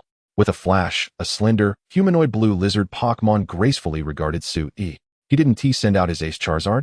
Sui thought to himself as he tossed the capture ball. Alright, Tyranitar, let's go. Boom. The yellow-green giant lizard stood tall on the battlefield. Roar. Tyranitar bellowed fiercely, its scar-like black markings lending it an intimidating appearance. Wow, what a massive Pokémon. This isn't the one called Talonflame, but another one I haven't seen before? How exciting. Dandy marveled at the Tyranitar's impressive length, while his anticipation for the battle heightened. This Pokémon exudes a wild essence. From what region could such a creature originate? Master observed Tyranitar with curiosity. The battle officially commenced. Let's exchange greetings. Shiny Sceptile, Sniper. Dandy immediately commanded. Zap. Shiny Sceptile extended its hand, mimicking a gun gesture. In the next moment, a brilliant blue light flashed from its index finger, and a narrow, powerful jet of water surged toward Tyranitar. Tyranitar, dodge. Sui shouted urgently. Roar. Tyranitar swiftly maneuvered its robust limbs to the side, narrowly evading the strike. For a sniper. That speed was far too slow. Again, Sniper. Dandy commanded. Shiny Sceptile unleashed another water jet, catching Tyranitar off guard and hitting it directly. Roar. Tyranitar cried out in pain, stumbling slightly as a deep gash appeared along its side. Though slender, Shiny Sceptile's attacks are exceptionally sharp. Sui clenched his fist. Chapter 16. The Duel with Dandy. Shiny Sceptile versus Tyranitar. The term Sceptile refers to a chameleon. The rapid and precise water jet attacks of Shiny Sceptile parallel the swift, accurate strikes of a chameleon's tongue. If I don't devise a strategy, I might be elegantly defeated, Dandy remarked with a smile. Tyranitar lacks ranged attacks and isn't as agile as the nimble Sceptile, Sui thought, his brow furrowing. Despite both being reptiles, Tyranitar and Sceptile's battle compatibility was remarkably poor. One is a heavily armored warrior, while the other is a swift archer. Whoever falls prey to the opponent's advantages will find themselves at a significant disadvantage. Shiny Sceptile, Sniper. Dandy, clearly aware of Tyranitar's predicament, planned to capitalize on his advantage. I can only try to close the gap. Sui resolved to employ this clumsy strategy. Roar. Tyranitar understood its situation and mustered its strength to charge forward, its massive form creating an imposing sight. Shiny Sceptile, move and shoot. Dandy anticipated this maneuver and shouted immediately. Zap. Shiny Sceptile skillfully evaded Tyranitar while simultaneously aiming and firing, resembling an archer executing a sliding shot. Roar. Tyranitar's large body became an impediment.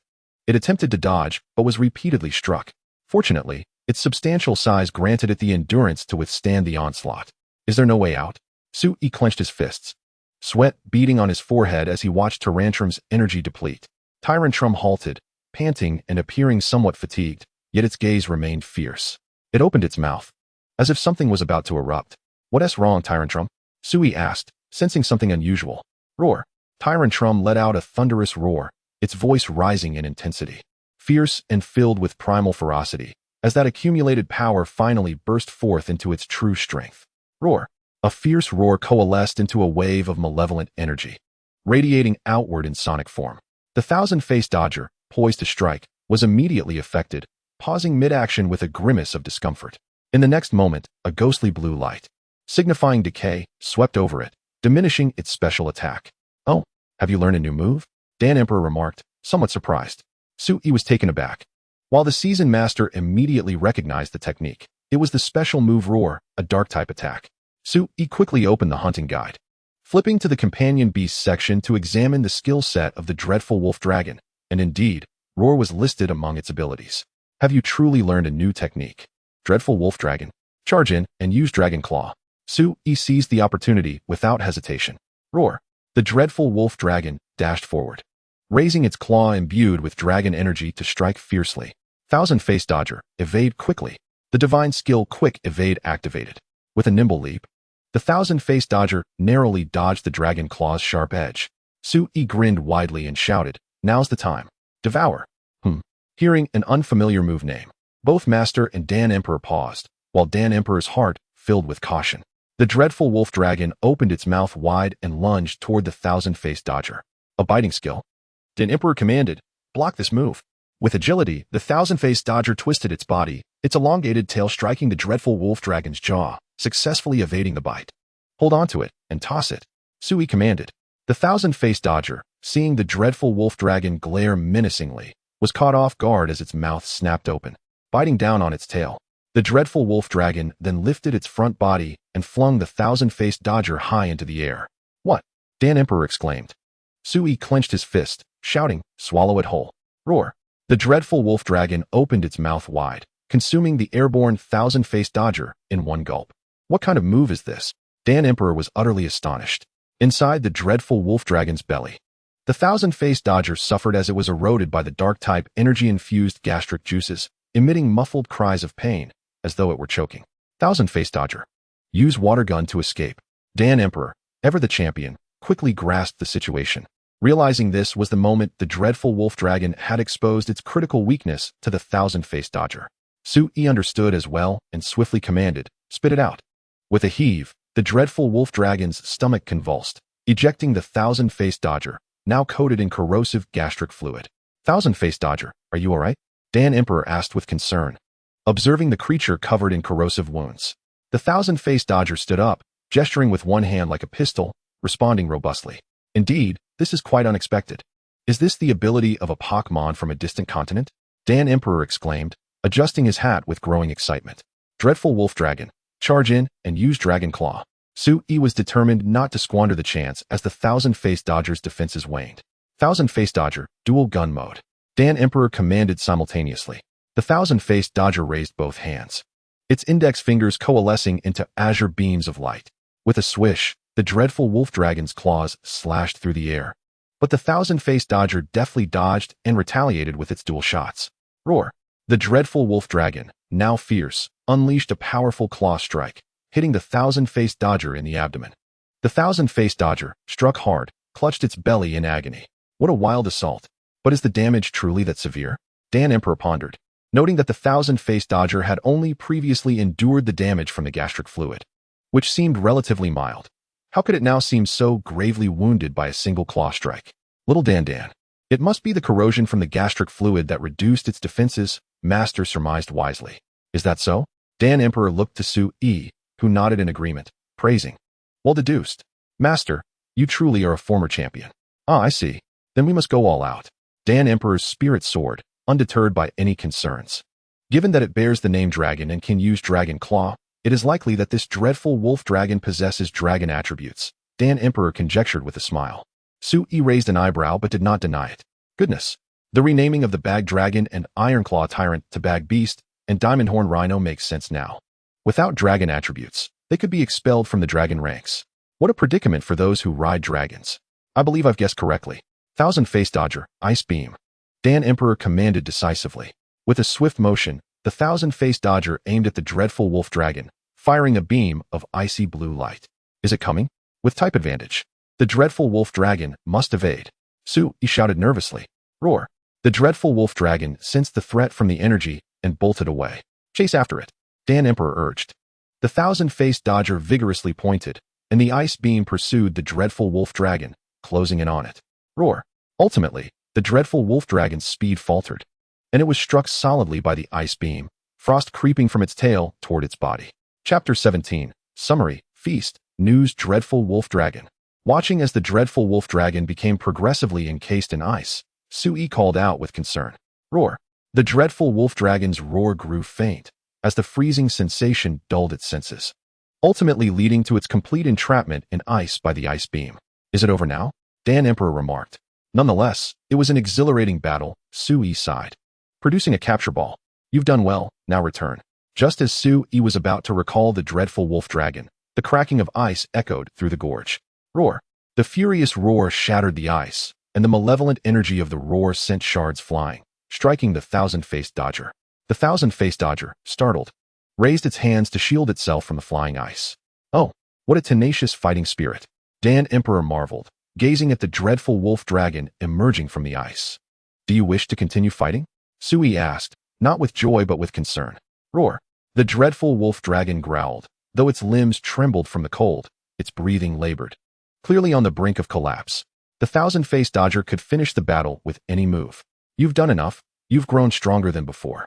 Losing to the champion is no shame. Your opponent's team might even defeat the ancient dragons, Sui said, stepping forward to brush off the fine shards of ice from the dreadful wolf dragon and releasing a Chansey to heal it, signaling the end of the battle. The dreadful wolf dragon appeared somewhat dejected, unwilling to accept defeat. Seeing this, Sui laughed heartily. Why the long face?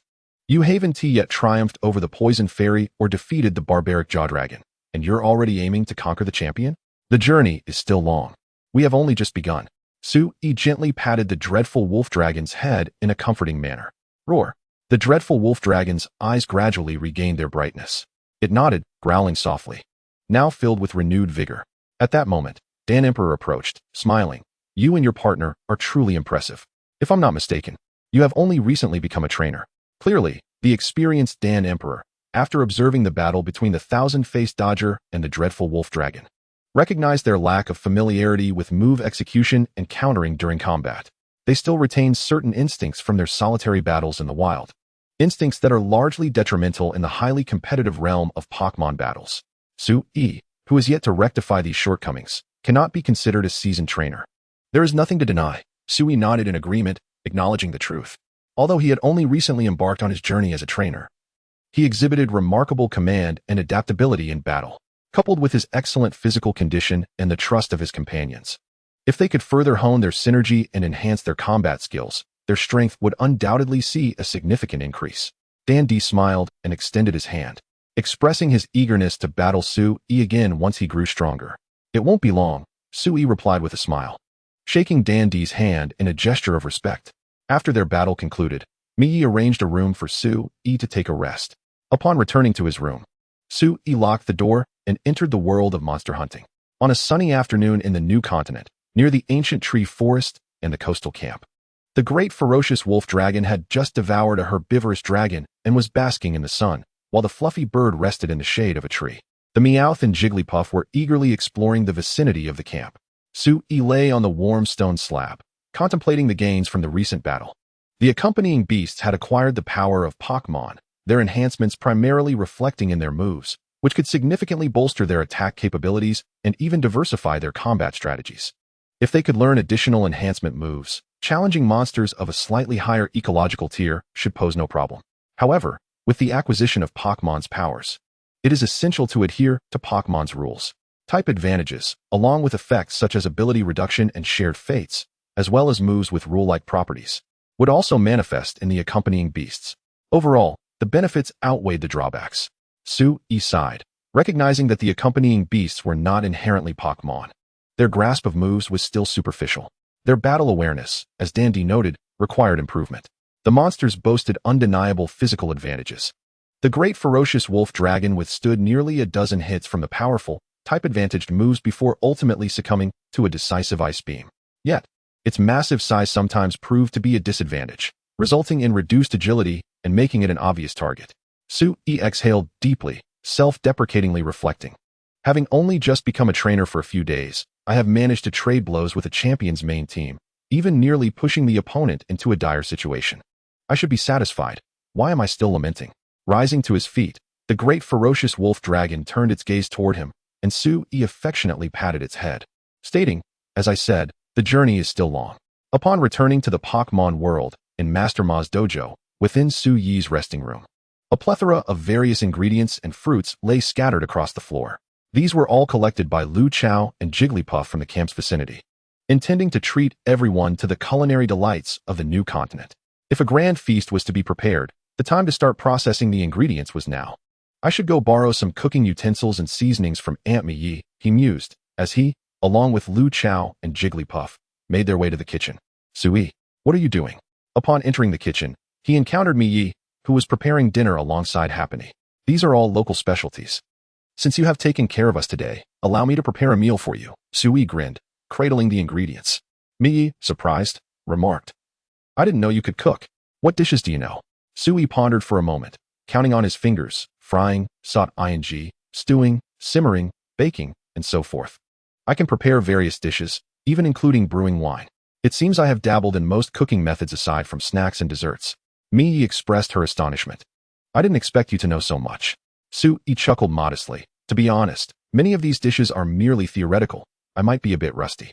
However, the ingredients I have are top-notch. Then let us work together to prepare a sumptuous dinner. Mi smiled. Prepare to be dazzled. Sui rolled up his sleeves and began working alongside Meowth to process the ingredients. Oh my, it smells divine. Even I, an old man, can't sit still. Master Ma exclaimed, setting down his game controller and heading toward the kitchen. Is Sister Mi preparing a grand feast? Dandy also emerged from his room. Sui. Upon entering the kitchen, he was surprised to see Sui in charge of the cooking. Hey, Dandy. While I might not yet measure up to you in Pokémon battles, I am quite confident in my culinary skills, Sui declared with a confident smile while cooking. I look forward to it, Dandy replied with a grin. Almost done. The pot is ready, and the dishes are served. Sui completed the final touches, garnishing the last dish. Here it comes. Meowth raised the serving tray, placing the final dish on the dining table. Wow, today's dinner looks so lavish. A young boy of 7 or 8 years old entered the kitchen, his eyes widening in surprise. Heidi is here. Today's feast is prepared by Uncle Sui. Mi said to her son. Hello, Uncle, Heidi greeted politely. Uncle Sui, he chuckled wryly, realizing he had reached the age where he was addressed as uncle. In any case, I shall remove my apron and grin. Pardon my shortcomings. Sui, you are far too humble. This spread is already quite extravagant. Dandy exclaimed in awe. The table was laden with fragrant barbecued meat, delectable grilled shrimp skewers, steaming cheese-baked potatoes, fragrant mushroom soup, a plate piled high with meat-filled egg rolls, bowls of steamed egg, steamed fish, grilled fish, fish soup, and creamy braised meat. Not only abundant in quantity, but also high in energy. Sui, I never imagined you could cook, let alone with such variety. Dandy was thoroughly impressed. Is it common for a trainer to have the energy to learn such things? Cooking is fundamental. Sui replied with pride. Is it fundamental? Dandy was taken aback. Among adventurers in my homeland, the basic skill is to grill a good piece of meat. Before embarking on any hunting adventures, a hearty meal like this is a must. Otherwise, how can one sustain the high-intensity demands of hunting? Surviving on rice balls alone? But there's too much food to finish, Master Ma lamented. Sui chuckled. Good food is meant to be shared. Let us invite our Pokémon companions to join us. Master Ma glanced at the not-so-spacious living room and said, since little Dan has finally returned, and with the culinary efforts of Sui, let us have a lively gathering today and have an outdoor feast at the battle arena in the back mountain. In the back mountain, in the battle arena nestled between the hills, Dan released his Pokémon, alongside his ace Charizard and the Galar starters.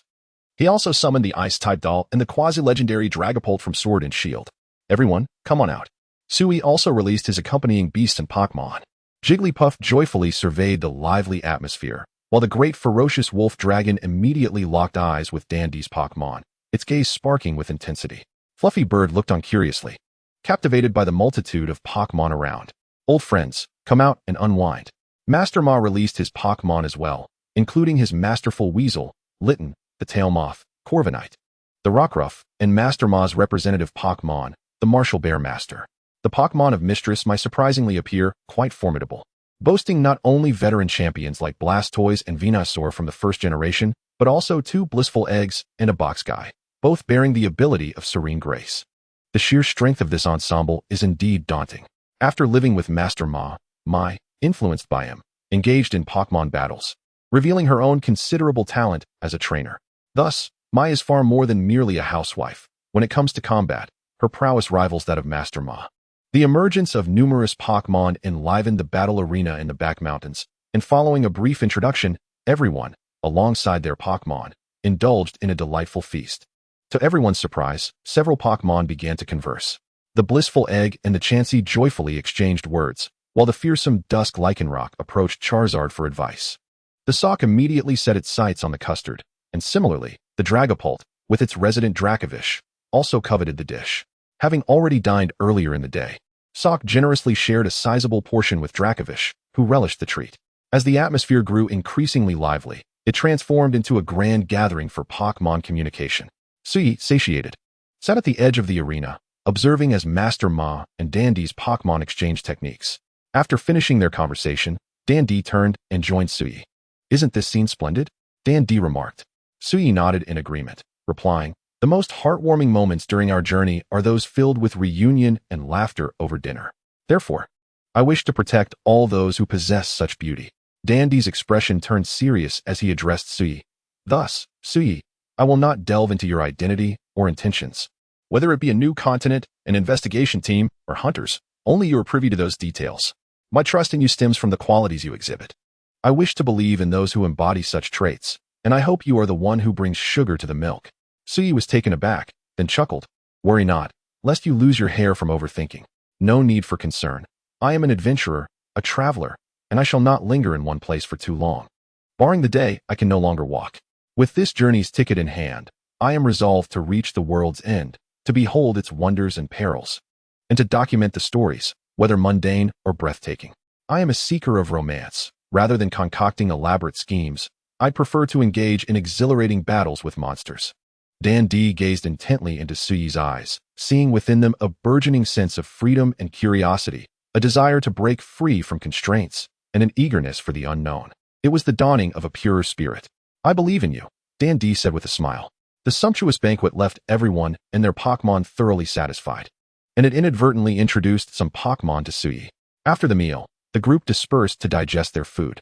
Master Ma returned to his room to continue gaming, while Haidar, inheriting his father's reclusive nature, also retreated to his quarters. "I went to attend to the Pokémon in the gym. I shall return tomorrow," Dandy announced.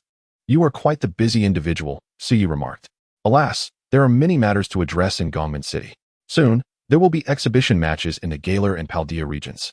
Dandy replied with a hint of resignation. "Paldea?"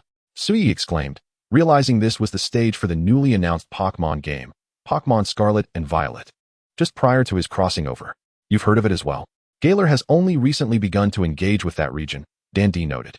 Chapter 18. Dandy's departure and the exploration of the Isle of Armor. "So, what are your plans moving forward?" Dandy inquired. Sui pondered for a moment. Reflecting on recent events before responding, "I intend to stay on the Isle of Armor for a while, seeking to capture some Pokémon that may assist in my adventures. Additionally, I wish to find a caretaker for this little one," he said, producing a fire dragon egg from his backpack. "Oh, what a large egg. Is it a Pokémon from your side?" Dandy asked with keen interest. Sui nodded, saying, "It is a fire dragon egg. Do you have Charizards there as well?" Dandy asked curiously. Sui scratched his head, explaining, "It's not a Charizard, it's simply a fire dragon. However, due to gender differences, there are some variations in appearance and battle styles between male and female fire dragons." "How intriguing. I wonder what kind of Pokémon it is. By the way, are there many Pokémon in your region that we lack here?" Dandy inquired. Sui thought to himself, "All of them are unknown to you. It is both perilous and thrilling over there," Sui could only say. "How wonderful it must be to witness the diverse landscapes and cultures of two regions." Dandy expressed enviously, "Should the opportunity arise, do take me to your homeland." Sui was momentarily taken aback, sighing inwardly. That is an uncertain prospect. The following morning, Dandy mounted his Charizard and bid farewell to the group. "Sui, once you've wrapped up your tasks, feel free to come to Gongmin City. I can assist you with matters related to identification and documentation," Dandy offered. Sui immediately recalled his status as an undocumented individual in this world.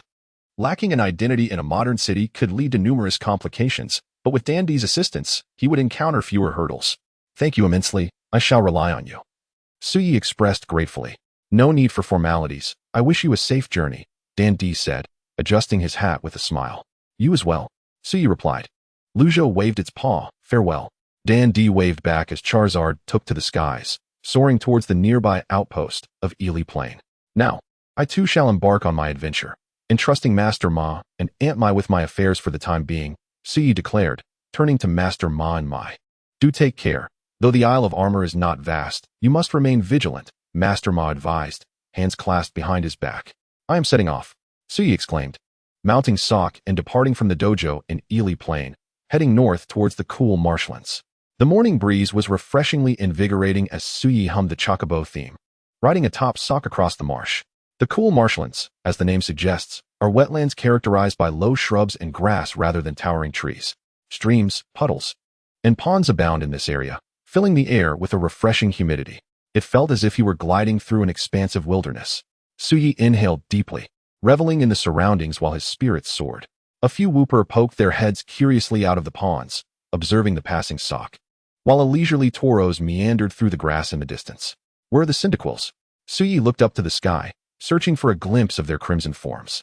This was the purpose of his journey, to find a Cyndaquil possessing the ability Flame Body, which would accelerate the hatching process. As Suyi diligently searched for Pokémon, he remained unaware that the surrounding Pokémon gradually vanished. Sock strode confidently forward, passing a pond. Suddenly, ripples emerged in the water beside Sock. A Pokémon resembling a crocodile turtle burst forth from the pond, its extendable neck lunging forward, jaws snapping towards Sock. Sock! The agile Sock swiftly dodged to the side. What was that? Suyi finally realized he was under attack. Meanwhile, a Meowth lurking in the pond caught the attention of Lujo, who was perched behind Suyi. Sock. As anticipated, from the opposite side of the waterhole, another Pokémon swiftly emerged, aiming its bite at the Scyther. It was a Torterra. Suyi recognized this Pokémon, resembling a colossal crocodile turtle. True to its reputation as a cunning thief, Scyther adeptly evaded the ambush of both Torterras. These two rascals seem to remind us that caution is paramount, whether in the world of monster hunting or the Pokémon realm. Suyi retrieved a capture ball. Do you think I'm easy to bully? Go. Tyranitar. The enormous lizard, spanning several meters, stood imposingly in the wetland. Upon seeing such a formidable opponent, both Torterras momentarily froze. However, Tyranitar did not hesitate. With a fierce roar, it swung its robust forelimbs, sharp claws extended, and the vibrant green dragon claws left a deep gash in the air. The Torterra that stood in Tyranitar's path was immediately sent flying into the waterhole. Suyi's eyes lit up as he discerned the difference in this attack. Unlike the previous assault that merely enveloped its claws in dragon-type energy, Tyranitar's claws had become remarkably sharper this time, with the dragon energy coalescing into a more formidable density. Witnessing its companion's swift defeat, the other Torterra began to waver. With a menacing glance, Tyranitar raised its long tail adorned with shimmering green scales. In the next instant, its tail struck like a powerful whip against the Torterra, sending it to meet the same fate as its comrade. With a resounding splash and a flurry of water, this encounter concluded with precision. Have you perfected your Dragon Claw technique and learned Dragon Tail? Did you seek guidance from the Dragon Emperor's Charizard yesterday? Suyi exclaimed in astonishment. Tyranitar nodded. You've grown even stronger. Splendid work. Suyi praised. Not far away, a shadowy figure from the bushes observed Tyranitar's decisive handling of the two Torterras, a glimmer of curiosity and intrigue dancing in its sly eyes. Hee. Perhaps it was merely bad luck, for the Pidgey and Talonflame he wished to capture were nowhere to be found. After all, this isn't a game where one can encounter Pokémon at will. It seemed wiser to return to the forest and check on the adorable little creatures. As he spoke, Suyi unfolded the map of the Armor Island given to him and set off toward the grove where he first arrived in the Pokémon world. The trees before him grew tall and dense, and following the path etched in his memory, Suyi arrived at the fruit-bearing tree grove. I'm back, he called out. Beside him, his Happiny joyfully exclaimed, Pooh, Pika, Nyan. In an instant, dozens of Pokémon emerged from the trees, bushes, and rocks, rushing joyfully towards Suyi, Happiny, and the others. In a heartbeat, Suyi found himself surrounded by this delightful throng of adorable Pokémon. Have there been even more Pokémon here? Suyi mused. These petite creatures had banded together, discovering a way to coexist. Oh, there's an Amalga, a Flabby, and a Jigglypuff. Suyi marveled at the array of Pokémon before him. Suddenly, he gasped, sprinting toward one particular Pokémon. Your ability seems to be Flame Body, doesn't it? Before him stood a bug-type Pokémon, its head covered in white fluff, adorned with 5 red horns on its neck, and 3 pairs of short legs on its abdomen. How could I have forgotten? The grove also has the Burning Bug. Suyi exclaimed in realization. Indeed, the Pokémon before him was the Firebug type, Burning Bug, which ultimately evolves into the Fire God Moth, a creature he had once mistakenly believed to be a semi-legendary Pokémon. Jiwoo. The burning bug was startled by Sui's sudden approach. It was not one of the Pokémon he had helped initially, thus it was unfamiliar with him. Clearly frightened, the burning bug let out a cry and darted into the forest. Wait, don't run. Sui recognized his impulsiveness and immediately chased after it. To his surprise, this little burning bug was surprisingly swift. Burning bug, I mean you no harm. Sui called out as the burning bug dashed into a thicket. Suddenly, it was sent tumbling out of the grass. Roar. A massive green lizard emerged menacingly from the underbrush. Tyranitar. Sui instinctively checked his waist. The capture ball containing Tyranitar was still there. What is happening? How is this possible? Sui was momentarily at a loss, staring at the familiar creature before him. With a sudden roar, the Tyranitar lunged toward the bewildered burning bug. Danger! Sui swiftly scooped up the burning bug, using his other hand to launch a grappling hook that secured itself to a tree. Just as the claws were about to tear into the burning bug's back, the hook yanked Sui upward to safety. The burning bug trembled in Sui's arms. Come out, Tyranitar. Sui tossed the capture ball, and Tyranitar appeared, momentarily stunned at the sight of its identical counterpart. Roar. The newly appeared Tyranitar let out a roar, lunging forward with its claws. Enraged, the original Tyranitar unleashed its dragon claw in retaliation. Bang! The other Tyranitar was sent staggering backward. With an odd sound, the second Tyranitar's form began to shift, transforming into a black fox Pokémon. It's Zorua! Sui exclaimed in surprise. The Tyranitar had been an illusion all along. Zorua's illusionary prowess was remarkable, capable of manifesting a creature much larger than itself without revealing a flaw. Sui recalled that Zorua's illusion abilities were not usually this strong, often displaying some discrepancies, far inferior to its evolved form, Zoroark. Hee. The crafty little fox chuckled and swiftly darted back into the underbrush. Sui breathed a sigh of relief, while Tyranitar below tilted its head, astonished by Zorua's shape-shifting abilities. All right, the danger has passed. I apologize for startling you. Sui reassured the trembling burning bug. The burning bug still seemed somewhat shaken. Sui returned to the fruit grove, gently placing the burning bug down. Upon sensing freedom, it dashed away in a flash, disappearing into the foliage. I was too impulsive, Sui lamented. Well, fate will decide. Setting the incident aside, he retrieved the gifts he had prepared. A variety of fruits and foods were piled together, some from the Pokémon world, others from the monster hunting world, and even some Pokémon food he had acquired from Master Ma. Everyone please enjoy, Sui invited. Instantly, the little ones erupted in cheers, as if a banquet had commenced. At that moment, several Pokémon that had become friends with Sui approached, carrying various items. Sui focused his gaze and saw an assortment of mushrooms, colorful acorns, glimmering shards, and even a precious leaf stone. For me? Sui exclaimed in surprise. Pikachu presented the gift. Nyan. The Swablu climbed onto Sui's head, proudly offering him the energy shard. Thank you so much for these gifts. Sui was profoundly moved. Although these items might not hold great value for the Pokémon, some of them could be exchanged for currency, marking the beginning of his financial journey in this world. For the Pokémon-like companion creatures, items such as potions and vitality shards are undoubtedly strategic assets, all of which come at a cost. The gifts from these adorable beings alleviated Sui's urgent predicament. As the sun set and dusk approached, Sui bid farewell to his Pokémon after a well-deserved relaxation. Goodbye, he called, glancing back at the Pokémon, only to realize that the burning bug had yet to appear. Dismissing the chaotic thoughts from his mind, he mounted his bird Pokémon, ready to return to the dojo. Why does my backpack feel a bit heavy? Sui pondered, adjusting the weight of his bag. Upon opening it, a white head peeked out. The burning bug? Sui exclaimed in surprise. The creature retracted its neck shyly. I apologize. Sui quickly softened his tone. I just didn't expect the burning bug, then nudged forward an orange fruit, seemingly offering a gesture of friendship. Sui accepted the orange fruit and asked earnestly, Are you certain you want to come with me? The places I intend to go may be perilous.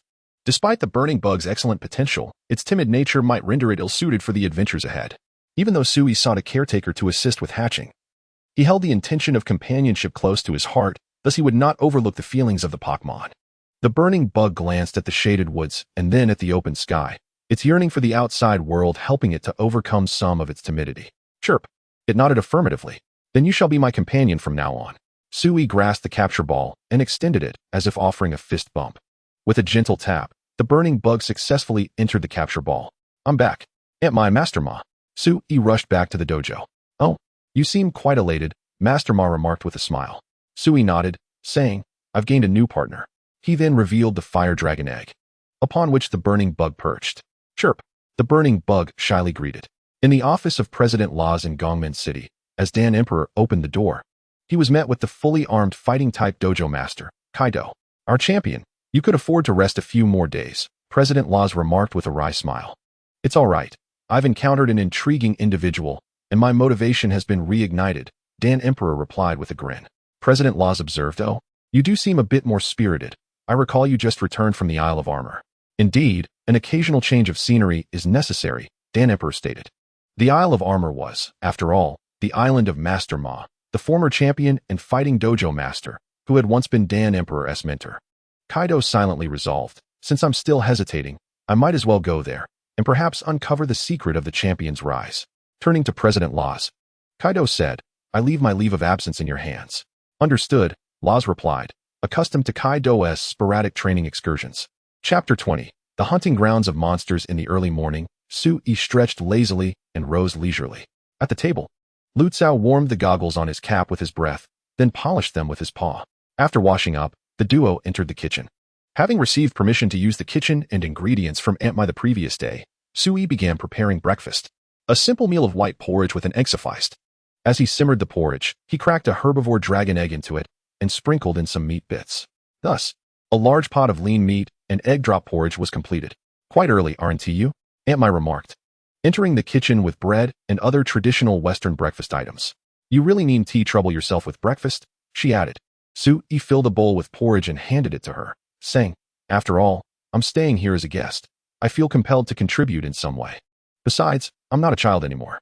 Sitting down, he took some bread and began to enjoy his meal. I might return a bit late today. Or perhaps not at all, but don't worry, he mentioned as he and Lu Cao swiftly finished breakfast and eagerly dashed out the door.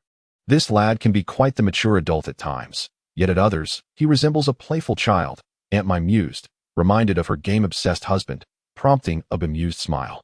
At the Isle of Armor Station, Sui rode his bird Pokémon to the southwestern Steel Crow Station in the Great Plains, where travelers utilized the Steel Crow taxi service for cross-sea flights. Though a station, it also served as a marketplace, offering numerous trainer supplies and various ingredients for curry making, with individuals purchasing assorted items and materials. Sui approached the merchants at the station, selling some of the items he had gathered from the forest, including sought-after mushrooms, which could be crafted into various pokeballs by artisans skilled in ancient methods, sparkling crystal fragments, and a leaf stone that he wouldn't need for a while. Before he could warm up the money he earned, he spent it on potions, vitality shards, and other trainer essentials. I should buy some daily necessities too, like seasonings, he mused, engaging in further selection until he had spent nearly all the money he had just acquired. With that, Sui felt satisfied that his preparations were complete. Gawa. The call of the Steel Crow echoed from the sky as it gracefully descended, carrying a small carriage. Someone has arrived at the isle. Oh, is someone arriving so early? Sui wondered, peering curiously at the entrance. A girl in a fighting outfit, carrying a simple bag, jumped from the carriage and surveyed her surroundings. Kaido. The fighting-type dojo master from Galar? Sui gasped in surprise, recognizing her from their encounters in the game. Did you recognize me? Kaido, noticing Sui's astonished expression in the empty station, was not surprised. After all, every dojo master had their own fanbase and sufficient exposure. Are you here for training? Sui thought to himself, recalling that in the game, those who delved deeply into the characters would learn that Kaido was a disciplined karate prodigy who enjoyed solitary training in desolate areas. However, considering it merely a chance encounter, Sui did not dwell on it, as the forthcoming adventure was far more enticing. Phew, ancient tree forest, I am back. After departing the station, Sui arrived at the focused forest and sought a secluded spot, stepping into the world of Monster Hunter, the new continent. Phew. Unlike the usual sunny days, today's ancient tree forest was overcast, with gentle breezes ushering in a hint of coolness. Is it about to turn gloomy? Sui speculated. Releasing Lu Cao. I'm back, meow. Just then, a capture ball at his waist suddenly shook. Is it the burning bug? Sui released the Pokémon from the ball. Chirp. The burning bug climbed onto Sui's head immediately, curiously observing its surroundings. You don't like staying in the ball, do you? Sui patted the creature's fluffy head. Chirp. Then hold on tight. Don't get lost. He glanced at the map in the hunting guide, matching it with the view he had previously gazed upon from the ancient giant tree, and walked toward a clearing in the woods. The fiery insect, with its vibrant wings, surveyed the forest scene that contrasted sharply with the familiar sights of the woodland. "Stay quiet and hold on tight," Sui advised, as he and Lu Chao gently ascended a tree. Before them lay the clearing they had glimpsed on that fateful day. Herbivorous dragons leisurely munched on foliage, while tendrils entwined among the trees bore clusters of scattered walnuts. Occasionally, a ripe walnut would plummet to the ground, bursting open with a crack, only to have a herbivorous dragon approach and feast upon the exposed flesh. If memory served him right, scattered walnuts were among the favored delicacies of the venomous bird. Perhaps he could wait patiently for one. Sui settled down in anticipation. The day's weather, however, seemed ominous. Clouds had completely obscured the sun, casting a shadow over the sky, and the wind began to pick up. A cool breeze swept through, lowering the temperature. Yet fortunately, the fiery insect, with its unique thermal properties, transformed into a cozy hand warmer in Su Yi's embrace. "Thank goodness for this little one," Sui murmured appreciatively. The fiery insect shared in his joy at being of service. Suddenly, the sound of flapping wings silenced them, drawing their attention towards the clearing. It was arriving. A creature with green scales and feathered wings descended slowly, its chameleon-like eyes warily scanning the surroundings. Once it determined there was no immediate danger, the venomous bird began to glide through the air, extending its long, flexible tongue to curl around the scattered walnuts, storing them in its swollen jaw. Should they act now or attempt to track the venomous bird back to its lair before making a move? Sui remained vigilant, aware that this was not the exclusive feeding ground of the venomous bird. Just as the bird became engrossed in devouring its walnuts, the sound of footsteps echoed ominously. With a startled cry, the venomous bird glanced around, only to see a black-furred marauder charge forth, unexpectedly colliding with the unsuspecting herbivorous dragon, swiftly sinking its sharp teeth into the creature and killing it. It was only after this successful hunt that the marauder noticed the venomous bird above. A roar erupted from the marauder, a warning growl. Another marauder? Could it be the same one from before? Sui pondered, a mix of disbelief and resignation washing over him. Yet, this behavior was typical of marauders. Their daily routine involved hunting and patrolling their vast territory, marking their domain. Given that this was a grazing ground for herbivorous dragons, it naturally fell within their hunting grounds. Having satiated its hunger, the venomous bird chose not to engage with the marauder and prepared to take flight. Just then, from the thicket at the opposite end of the clearing, a whistling sound pierced the air, and a barrage of thorns shot forth, accurately piercing and tearing through the wings of the venomous bird, causing it to lose balance and plummet. "That's it." Sui squinted, feeling the familiar sting of pain on his back. Chapter 21. The Stormbringer. With a resounding thud, the venomous bird fell to the ground, letting out a mournful cry. Lu Chao, peering closely at the thorns embedded in the bird's wings, immediately recognized the assailant. "It's that creature," she exclaimed. That encounter had brought her perilously close to death. Emerging from the foliage was a sleek, dark figure, adorned with crimson eyeshadow, fixating its gaze on the marauder. The marauder, undeterred by the cries of the venomous bird, glared fiercely at the intruder. "A swift dragon," Sui whispered, recalling the creature that had nearly claimed his life, a crimson comet. The injured venomous bird struggled to rise, retracting its neck feathers to appear as small and pitiful as possible, a survival tactic. The swift dragon stepped silently into the clearing, while the marauder emitted a low growl, indicating that neither dragon regarded the venomous bird as a threat. The venomous bird, sensing the hostility, began to retreat slowly, still emitting low whines. With a simultaneous roar, the marauder and the swift dragon directed their fierce growls at the still complaining venomous bird, clearly annoyed by its persistent presence. What ancient forest bullying is this? The venomous bird, disregarding all else, fled in terror. With the area cleared, the duel for territory between the two predators commenced. The marauder roared, raising its dorsal membranes and erecting its nasal crest, augmenting its size and menacing presence. The swift dragon growled and circled the marauder, searching for an opportunity, its razor-sharp wing blades poised for action. The irritable marauder struck first, arching its neck and charging forward. The swift dragon leapt, landing on the marauder's back. But before it could deliver a bite, the marauder lunged forward, slamming the swift dragon against a massive tree. With a dull thud, the tree trembled ominously, on the verge of splintering. The swift dragon, in pain, retaliated, viciously biting at the marauder's vulnerable membranes. Blood spilled, and the marauder howled in agony, twisting its head to bite at the swift dragon's tail, furiously dragging it downwards. With a resounding crash, the swift dragon was slammed to the ground. The thorns on its tail bristled, piercing the marauder's soft mouth, forcing it to relinquish its grip. After a fierce exchange, both dragons, panting heavily, glared at one another, secretly bracing for their next attack. In the distance, perched upon a tree, Sui munched on the somewhat bitter scattered walnuts, thoroughly engrossed in the spectacle, wishing for the two creatures that had previously caused him distress to fight until their wits were thoroughly tested. Meanwhile, the fiery insect nestled in his arms, equally terrified of these formidable beasts that could devour dozens of its kind, yet unable to tear its gaze away from this unprecedented clash of titans. As the wind began to stir, leaves fluttered, and the marauder and swift dragon faced off, evoking a sense of a death struggle amidst the tempest. The marauder roared, its throat glowing red, sparks flying between its sharp teeth. The swift dragon seized the moment. With a swift flick of its thorny tail, it launched the barbed spikes towards the marauder. The sharp thorns embedded themselves into flesh, momentarily halting the marauder, and the swift dragon seized the opportunity, unleashing its lethal wing blades towards the marauder's head. Just as this decisive strike was about to land, the marauder, eyes ablaze with fury, roared and lunged at the descending wing blade. With a sharp crack, its teeth clamped down on the blade, tearing through the membrane and igniting flames, scorching flesh. The swift dragon yelped in agony, but the marauder would not relent. It shook its head, violently tossing the swift dragon by its forewing. A gale swept through.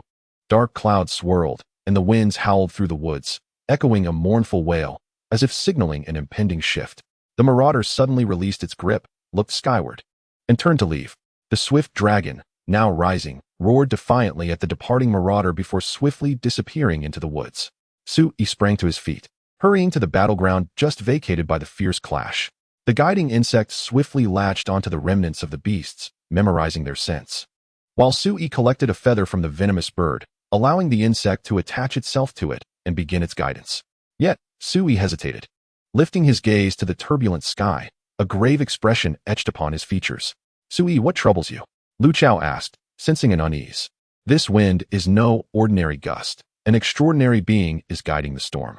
Ignoring the glowing task notification from the hunting guide at his waist, Sui swiftly ran towards the camp with Lu Chao.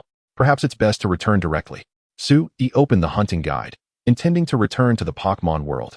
You are in the domain of the storm and cannot leave. Sui's hair stood on end, and cold sweat trickled down his back. He hadn't anticipated such a situation. Run quickly. Without a moment's hesitation, Sui dashed forward.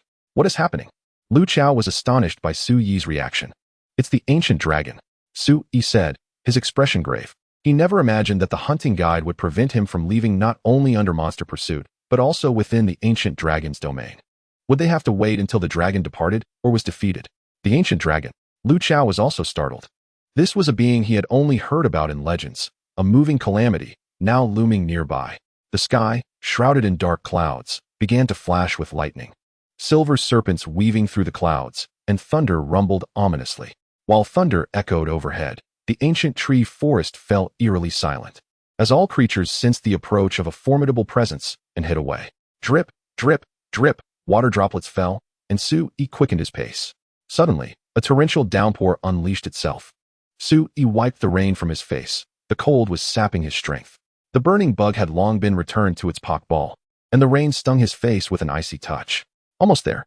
Sui burst through the thicket. The plains at the forest's edge turned muddy from the rain. In the distance, the raging sea was whipped into a frenzy by the wind, crashing against the coastal pillars.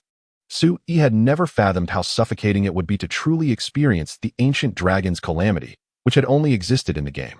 He strained to discern the direction of the camp amidst the downpour. However, the fierce winds thwarted his progress. Whoosh! The storm had arrived.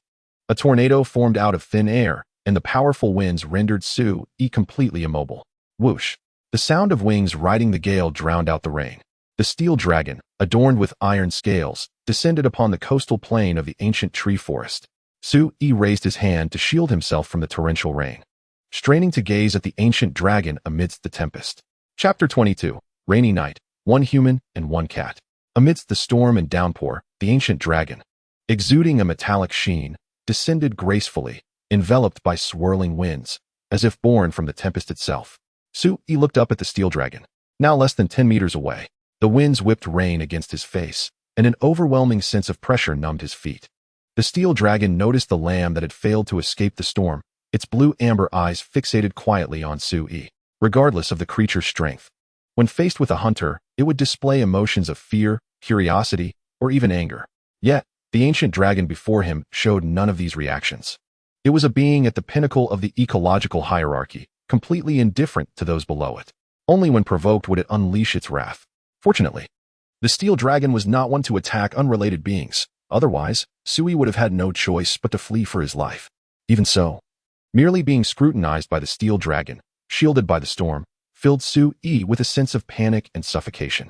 The steel dragon seemed to convey a message through its gaze: respect the storm.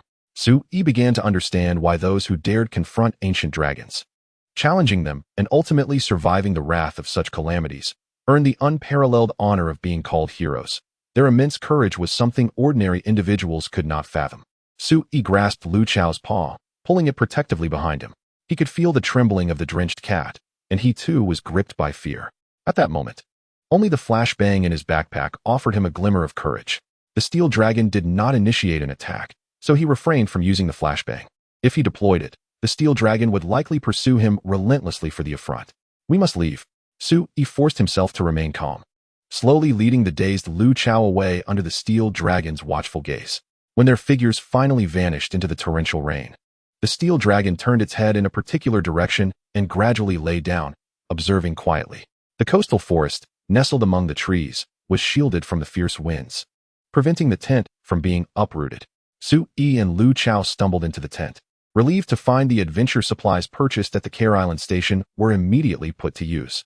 Charcoal, solid alcohol, a lighter, a kettle, dry towels. Sui quickly lit the stove and boiled water, using the warmth to dry off the drenched Lu Chao.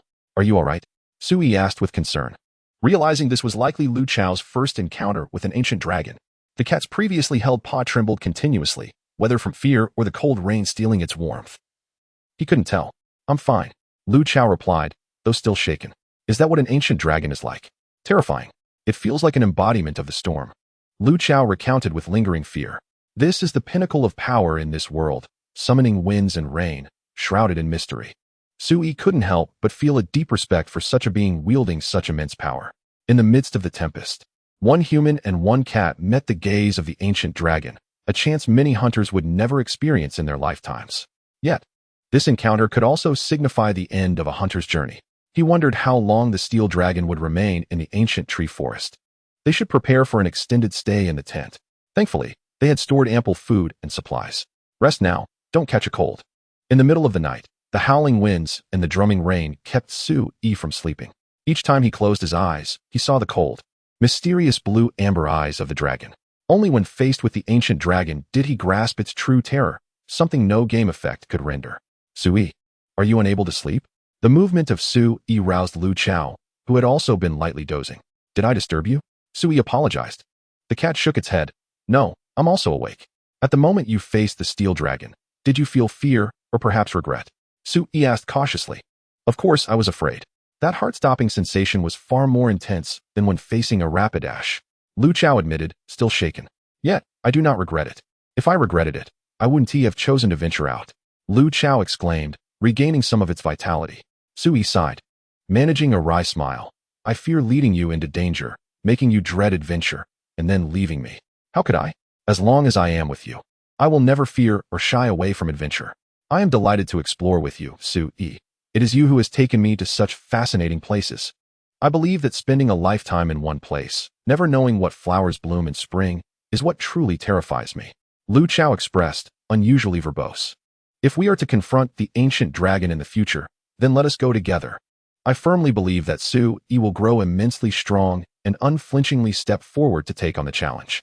Lu Chao responded with a wave of her paw. "Thank you, and I hope to count on your support in the times to come." With a playful meow, Sui and Lu Chao exchanged a fist bump. The torrential rain did not persist for long. By the latter half of the night, the sound of falling rain diminished, and by morning, the storm had ceased, leaving only the fierce wind. Stepping out of the tent, Sui felt the chill of the breeze, shivering slightly, before swiftly tending to the stone stove outside the tent, igniting a fire to prepare breakfast. Clearly, the ancient dragon's influence had settled in, when Sui released the formidable fierce wolf dragon and the scratching bird. Their expressions immediately turned restless. He hastily fed them some food and allowed them to return to their spheres of rest. Venturing beyond the campsite, Sui gazed through the trees at the waterlogged coastal plain, where the steel dragon lay quietly, its head directed towards the sea. Why had the steel dragon appeared in the ancient tree forest? At this moment, the Annihilation Dragon should not have arrived at the Dragon Crystal site to wreak havoc, right? That would at least wait until after the Molten Mountain Dragon's ancient crossing. As he pondered, a spark of realization ignited in his mind. Could it be that the Molten Mountain Dragon had already undertaken the ancient crossing and was approaching the new continent? The more he thought about it, the more plausible it seemed. The ancient dragon possessed extraordinary sensory capabilities, while it was also possible that the steel dragon was merely wandering the ancient tree forest. Sui preferred to believe that the steel dragon sensed a far greater life force, an ancient dragon crossing the sea, which had led it to appear in the coastal area of the ancient tree forest. After all, the timing seemed just about right. In the future, on the Azure Planet, Sui felt a sense of an impending epic saga, yet he sensed he was not adequately prepared. Thus, it was time to prepare, and what better moment than now? Renewed with vigor, Sui smiled at a sudden thought. Chapter 23. Zero-cost acquisition in the ancient tree forest. The arrival of the ancient dragon would dispel nearly all creatures in the vicinity, save for a few dauntless fools and formidable characters. With the steel dragon's descent into the ancient tree forest, did this not imply that large monsters would not appear in plain sight? Would this not be an excellent opportunity to explore the map and collect materials? Lu Chao. It is the perfect time to embark on our exploration, Sui exclaimed with sparkling eyes. The steel dragon. Lu Chao glanced at the steel dragon on the plain, realizing, as well, as long as the steel dragon remained here, we need not fear the threat of large monsters, allowing us to explore and gather freely. Sui grinned. Zero-cost acquisition in the ancient tree forest. Huzzah! Circumventing the plain where the steel dragon rested, Sui followed the coastal cliff path along the western edge of the ancient tree forest, heading towards the northern part of the seaside camp. A bountiful harvest of mushrooms. Sui collected handfuls of specialty mushrooms beneath the trees, including several rare luminescent mushrooms and moonlight fungi. The torrential rain stirred by the steel dragon brought ample rainfall, and the fallen branches and leaves provided nourishment for fungi and other plants, resulting in a sudden surge in their proliferation overnight. The ancient dragon was a part of nature, and the calamities it wrought were likewise. The ancient dragon altered nature, and nature thrived, flourishing with the strength of the ancient dragon. This is the balance of nature. Was there a landslide here? Continuing along the cliff path, Sui arrived at a coastal hillside where the slope had crumbled, exposing the inner rock layers. Were those mineral veins? Sui keenly observed a glint of metal and crystal at the rock's fracture, moving closer to discover the presence of mining worms attached to the vein, signaling that resources could be harvested here. Was this mineral vein exposed due to the landslide? Sui took out his pickaxe, eager to try his hand. With a vigorous swing of the pickaxe, a clattering sound resonated, yet the mineral bed showed little change. What era was it? And I am still using traditional mining methods. Sui tossed aside the pickaxe and pulled out a capture ball. Come forth, fierce wolf dragon. Having distanced himself from the steel dragon, although still within the storm's domain, the ancient dragon's oppressive aura on living beings had diminished considerably, and the accompanying beast, possessing the traits of a Pokémon, was not as agitated as before. With a growl, the fierce wolf dragon scanned the surroundings, appearing somewhat vigilant. Fierce wolf dragon. Use dragon claw on that mineral vein, Sui commanded. With a fierce roar, the fierce wolf dragon unleashed its claws. Rumble. Rocks flew, and debris scattered as mineral fragments tumbled down. Oh, the yield appears quite abundant. Then, scratching bird, it's your turn. Sui observed the rich mineral deposits within the vein and released another adept miner. Target the vein and use frenzied clawing. To Sui's surprise, the scratching bird let out a cry that seemed to protest. Sui sighed, quickly reassuring, don't fuss. Once we finish here, I'll take you to raid a fire dragon's nest. Upon hearing this, the scratching bird eagerly began to dig with its claws. The claws of the scratching bird, flattened at the tips, were suitable for grasping eggs and rocks, as well as for digging the earth like a small shovel, which it typically used for offensive actions. The two dragons swiftly and thoroughly mined the vein. Iron, ore, earth crystals, sparrowstone, and bright crystal all were present, though iron ore was most abundant. It seems it may be time to consider upgrading your gear. Sui nodded in satisfaction at the harvest. Burning bug, use spark. With a chirp, Sui, cradling the burning bug, directed a spark towards the guarding bees near the hive, successfully scaring them off and collecting a bounty of honey. With a swift motion, the capture net ensnared the thunderbug perched high on a branch. Various plants, mushrooms, insects, and fruits. Anything in sight was collected without interference from monsters. as if Sui had entered an uninhabited supermarket for a zero-cost spree. Oh, the variety of plants here is astonishing. Flying walnut, flying pebble fruit, restorative luchao, cotton spore grass, toxic vine grass. Sui marveled at the lush plant life in this area. Suddenly, a thought struck him. Wait, with such abundant plant life here, could it be that we are nearing the nest of the poisonous demon bird? Sui realized.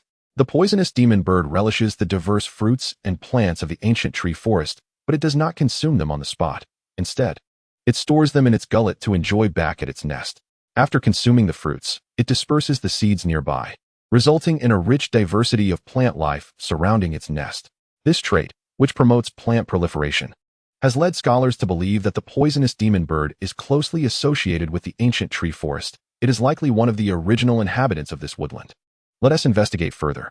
Sui ventured into the verdant area, using the vines to climb towards a cliff enveloped by plants. On a prominent ledge of the cliff, Sui discovered a feather of the poisonous demon bird. He retrieved another feather from his bag, the very one belonging to the poisonous demon bird that had been wounded by the swift dragon. Immediately, the mining worm attached itself to the feather in Sui's hand before swiftly adhering to the feather on the ledge as well. I have located that rascal's nest. Sui opened the hunting guide and marked the nest S symbol on the map at this location. He chuckled softly. After noting the position, Sui stealthily departed.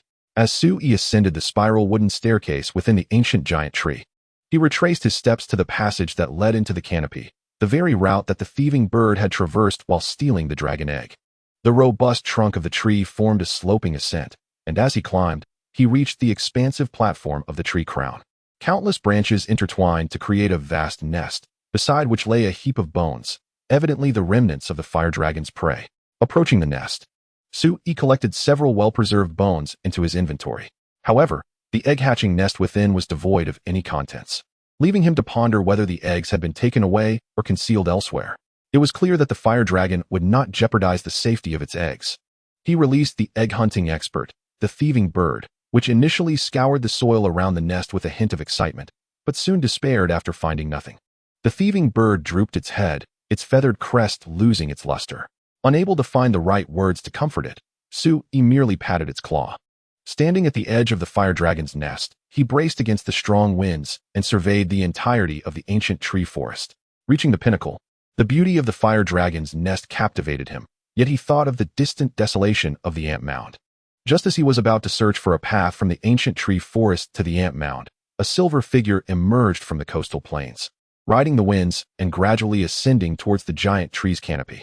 Realizing that this area served as a resting point for the steel dragon, Sui hurriedly guided Lu Chao and the still-searching thieving bird back along their original path. Descending swiftly from the tree crown, they sought refuge within the ancient giant tree's interior, just as the howling winds of the approaching storm echoed above. That was close. I almost forgot the steel dragon prefers to rest at high altitudes. Sui exhaled in relief. The thieving bird, however, appeared somewhat dejected. Don't lose heart. Soon we shall raid the herbivore dragon's nest, Sui consoled. To his surprise, the thieving bird let out a disgruntled squawk, shaking its head in disapproval. It was the thieving bird that had led Sui to the herbivore dragon's nest in the first place, as it was responsible for their egg-based culinary delights. Having grown tired of the herbivore dragon's eggs, it craved a change of flavor. If not the herbivore dragon, then perhaps the crested dragon, or failing that, the soaring dragon. There must be a suitable option for you, Sui urged. Suddenly, the thieving bird's eyes lit up, and it turned eagerly towards the opposite side of the tree passage, its excitement momentarily overshadowing its fear of the ancient dragon. Hey, where are you going? Sui called out, quickly trailing behind. As they ventured forth, the path grew increasingly familiar, leading the trio to the viewpoint where Sui had once gazed upon the vastness of the ancient tree forest with Lu Chao. Peering out towards the gaping hole in the giant tree, they were met with a bleak sky and the roaring winds. The thieving bird, undeterred by the ominous scene, pointed persistently with its claws towards the area above them. Confused, Sui followed its gaze to discover that other trees within the ancient giant tree had grown slender branches, with numerous vines intertwining among them. Nestled among the branches and vines was a structure resembling a nest, which, upon closer inspection, revealed what appeared to be eggs. In the past, this area had been a resting place for soaring dragons, and judging by the nest's size, it was highly likely it belonged to one. Realizing the nest hung precariously in midair, Sui understood that, given the thieving bird's size and build, it would be impossible for it to climb up. Amused, he remarked, You've been eyeing that for quite some time, haven't you? The thieving bird eagerly urged him on, as it had yet to sample a soaring dragon's egg. Sui chuckled, pointing at the thieving bird. You little rascal. He then switched the launcher to a grappling hook, carefully aimed, and cast it towards the tangle of vines. After confirming the hook was secure, Sui effortlessly ascended into the nest. Luckily this nest is sturdy. He stabilized himself, ensuring the nest remained steady, and peered inside. To his astonishment, he found 4 eggs the size of cantaloupes, alongside 1 egg the size of a soccer ball. Is this also a soaring dragon's egg? Sui wondered, just as the bug from his waist floated out, settling upon the larger egg. Realizing it was the toxic bird, which was known to exhibit brood parasitism similar to that of certain cuckoo species, he attached some of its feathers to the egg. He recalled that the toxic bird's young would hatch first, subsequently pushing the soaring dragon's eggs out of the nest to monopolize the care provided by the soaring dragon until they were capable of independent flight. Upon discovering such a trait, Sui couldn't help but marvel at the seemingly adorable yet ruthless nature of this creature's reproductive strategy. Nonetheless, he acknowledged that nature's ways were simply a matter of survival, and he, in his own way, was equally unscrupulous in his egg-stealing endeavors. Regardless, this turn of events had proven fortuitous for Sui. A bountiful harvest, he exclaimed, stowing the eggs one by one into his inventory before swinging down from the nest using the grappling hook. At the coastal camp, under the thieving bird's insistence, Sui prepared a custard from the soaring dragon's eggs. Although the custard, after being mixed with water and seasonings, bore little difference in taste from that made with herbivore dragon eggs, the thieving bird savored it with delight. As Sui sat beside, he opened the hunting guide, reviewing the spoils of the past few days. He had gathered a significant amount of materials, and much information had been added to the ecological report, including details about the toxic bird's breeding habits, dietary preferences, and the tumultuous weather brought by the steel dragon. To his surprise, he discovered he had triggered new tasks due to the sudden onset of a storm, namely the extermination of the barbaric jaw dragon, the capture of the swift dragon, and the expulsion of the steel dragon. Sui shed a few despondent tears. None of these tasks were within his current capabilities. While he might have a chance against the barbaric jaw dragon or the swift dragon after capturing some monsters, facing the steel dragon seemed an insurmountable challenge. Moreover, he noted that the task rewards included new items, a high-grade ball and fragments of the life dragon vein. Since these were merely mentioned in the rewards, Sui was unable to examine their specific details. However, the high-grade ball clearly suggested a superior version of the capture ball, leaving him curious whether there existed even higher-grade capture devices. As for the life dragon vein fragments, he pondered their possible connection to the monsters. Though filled with curiosity, he realized that these tasks were beyond his current capabilities. Moreover, if he failed to gather any traces of the task's objectives within 3 days, it would be deemed an automatic forfeiture of the mission. Sui could not afford to expend significant time and energy, risking his life to track down these 3 monsters with a clear capture plan in mind. Thus, these tasks would remain dormant in his mission log until automatically abandoned. One must take life one step at a time, Sui mused, releasing his Chansey and Combi. As he nestled the Combi in his arms for warmth, he enlisted Chansey and Lurantis to assist him in blending the materials he had previously gathered to create the necessary items. Time slipped by unnoticed. The howling winds gradually subsided. Sui, engrossed in his concoctions, lifted his gaze to find the overcast skies beginning to clear, with the hues of sunset breaking through the clouds. He promptly opened the hunting guide. The storm's domain had long since dissipated, allowing him to return to the Pokémon world. At last, he could depart. It was time to head back. This unforeseen incident had completely disrupted his prior plans, and certain supplies needed replenishing.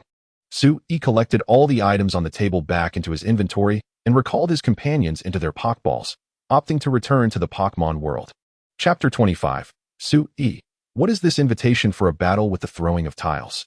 With a familiar sensation of teleportation, Sui reappeared in the Pokémon world, specifically on Armor Island, in the Focus Forest. Yet, just as the new continent had surprised him with the Steel Dragon, the Pokémon world was not to be outdone. Before he could steady himself, a sharp voice rang out. Who goes there? Before Sui could react, a powerful kick, accompanied by a fierce gust of wind, struck him. What? Sui barely had time to cross his arms to shield his chest. Bang! A thunderous sound reverberated, and in that instant, he felt as though the creator dragons were watching him. With a whoosh, he was sent flying, as if he were a mere pawn in a game played by the legendary Pokémon. Thud! Cough! Sui hit the ground, sustaining further injuries. Clang! The capture ball at his waist burst open, and Lurantis rushed towards him, panic evident on its face.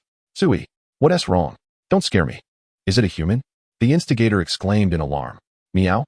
The feline creature turned, gripping its bone dagger, and hissed, Who are you? Are you also a Pokémon? A talking Pokémon. Cough, cough, cough. Lurantis, I'm still alive. Quickly, give me some medicine, Sui managed to say, trembling as he extended his hand. Sui. Here. Lurantis immediately handed him a potion from his waist. Sui shakily accepted the vial, tilting his head back to gulp down a few swigs. His breath gradually returning to normal. Are you all right? Lurantis asked with concern. I'm fine, Sui replied, glancing at the girl before him. She wore a headband and a snug fighting outfit, with protective gear on her arms and knees, barefoot, and accompanied by a trio of powerful Pokémon. Without a doubt, it was the Galarian prodigy he had encountered at the station, Kadu. Is it you? Kadu recognized him as well. I'm so sorry. I thought a Pokémon was going to ambush me, and I was on high alert, which led to this reflexive action, she said apologetically. Stepping forward to help Sui up. What is this tile throwing? Sui asked as he was pulled to his feet, his arms still in excruciating pain. By the way, why did you suddenly appear behind me? Kadu asked, regaining her composure. Sui cleared his throat and replied, I had my Pokémon use teleportation to arrive here. I didn't know anyone was around. Teleportation, you say? I see, my bad. I apologize again, Kadu said, bowing slightly along with her Pokémon in an act of contrition. There is no need for such formality. We both share responsibility. Sui waved his hand dismissively. But you're the one who got hurt, Kadu said, feeling guilty. How about this? Where's your camp? I can carry you back. Kadu offered earnestly. Sui's lips twitched.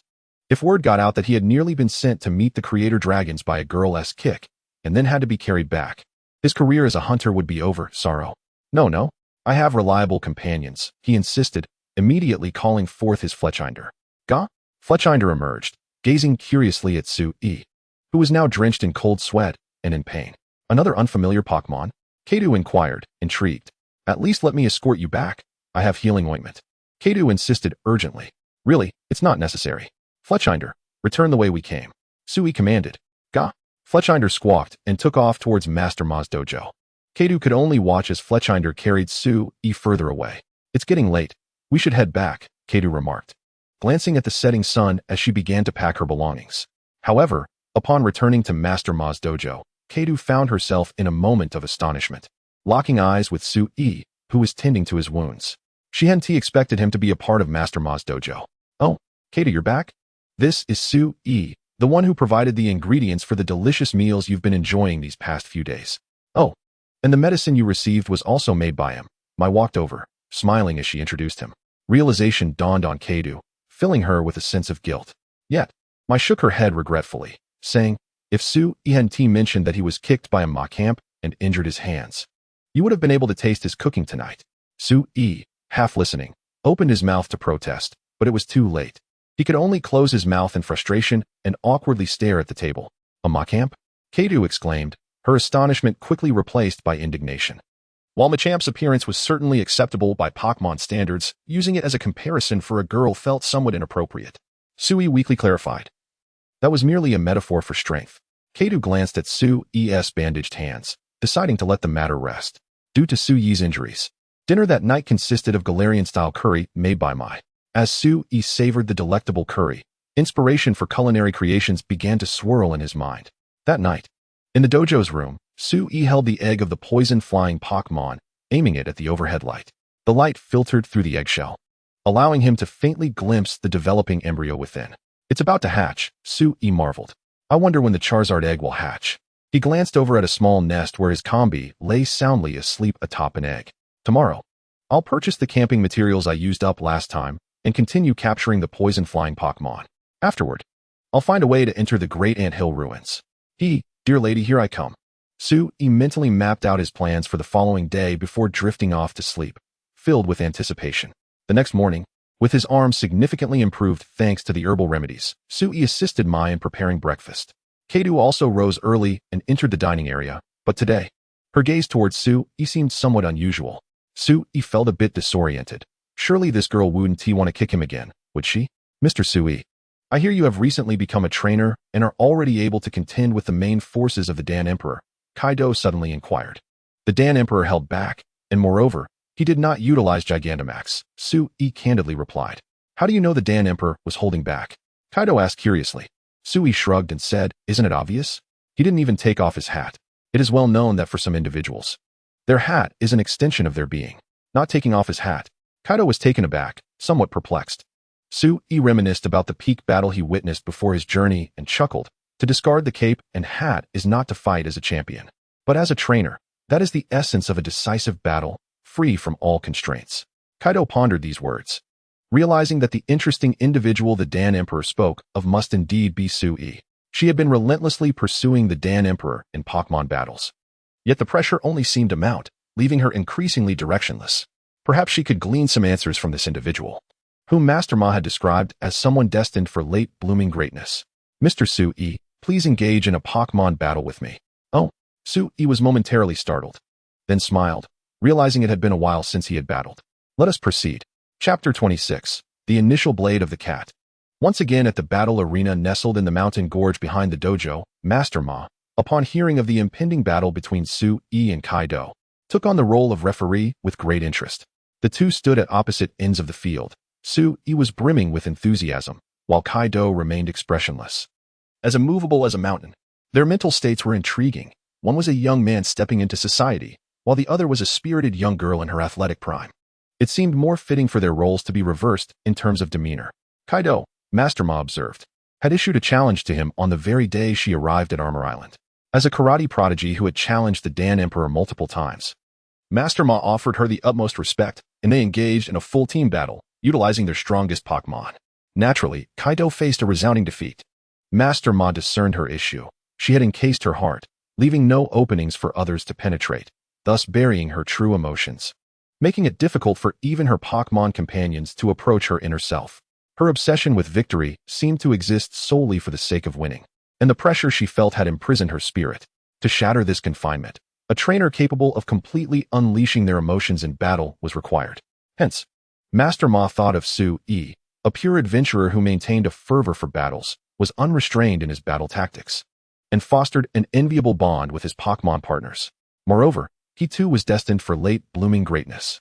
The remedy for a youthful spirit lies in the collision of souls, not in harsh blows, and thus Master Ma subtly mentioned Sui to Kaido, not anticipating that this battle would soon unfold. "Let me witness this, old man," Master Ma mused. The fighting-type dojo master found himself at a slight disadvantage. Sui murmured to himself. Firstly, Lurantis is a pure grass type, while the fearsome brawler has a dark type, which is a disadvantage. Secondly, the Talonflame, although a flying type, lacks powerful flying moves. Finally, the Burning Bug possesses minimal combat strength. You speak of Chansey? Sui's Chansey possesses the Serene Grace ability. Her beauty and kindness render her no pink demon. Although Sui could contend with the Dan Emperor's main forces, he had mentioned the Dan Emperor holding back, and he had lost, employing his strongest team against a mid-level team of the Dan Emperor. Given that Sui had only recently become a trainer, he decided to send out these three Pokémon. Kaido quietly calculated and arranged her lineup for a 3v3 battle. "Let us go." Machop. With a crack, a Pokémon barely a meter tall leaped onto the field. "Is that Machop?" Kaido evidently had no intention of using her main forces, though somewhat displeased. Sui reflected that with his current team, he might not be able to face her main forces head-on. He sighed internally, yearning to venture into the great ant mound to capture more creatures. "It is decided.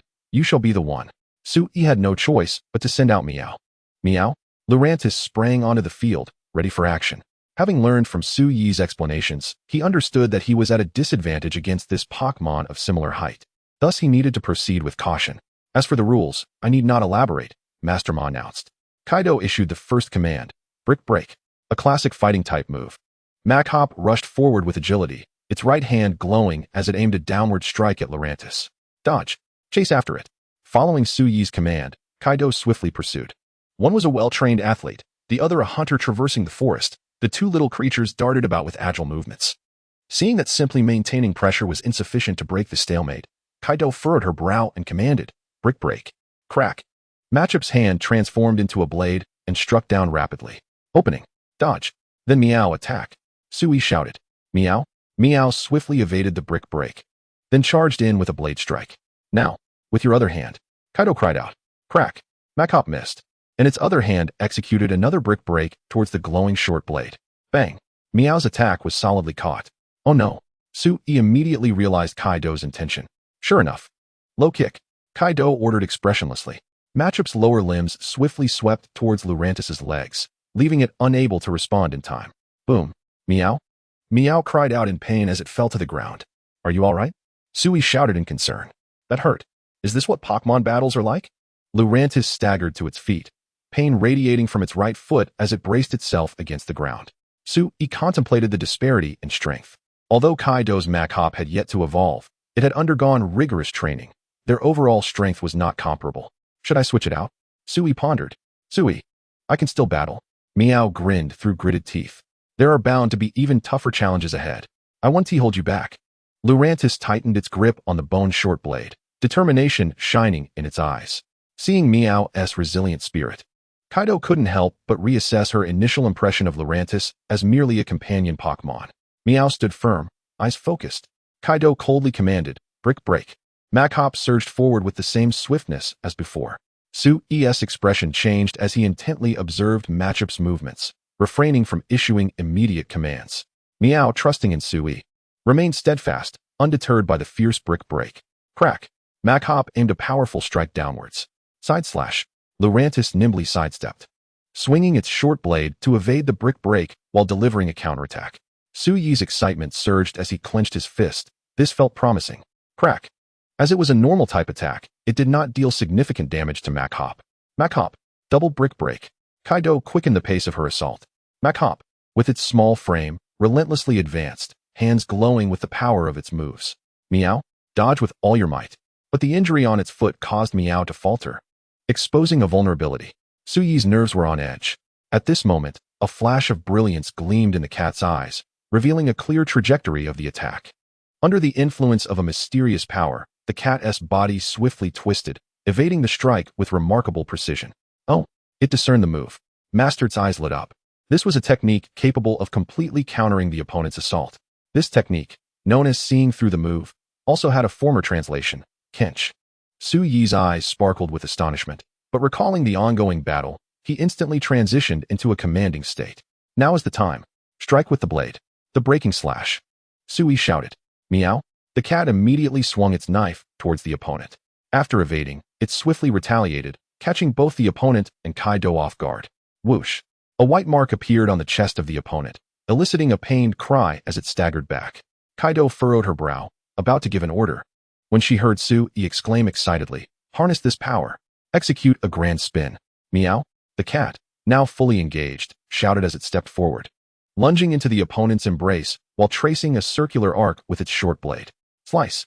Crack. The opponent was struck hard, collapsing to the ground in agony.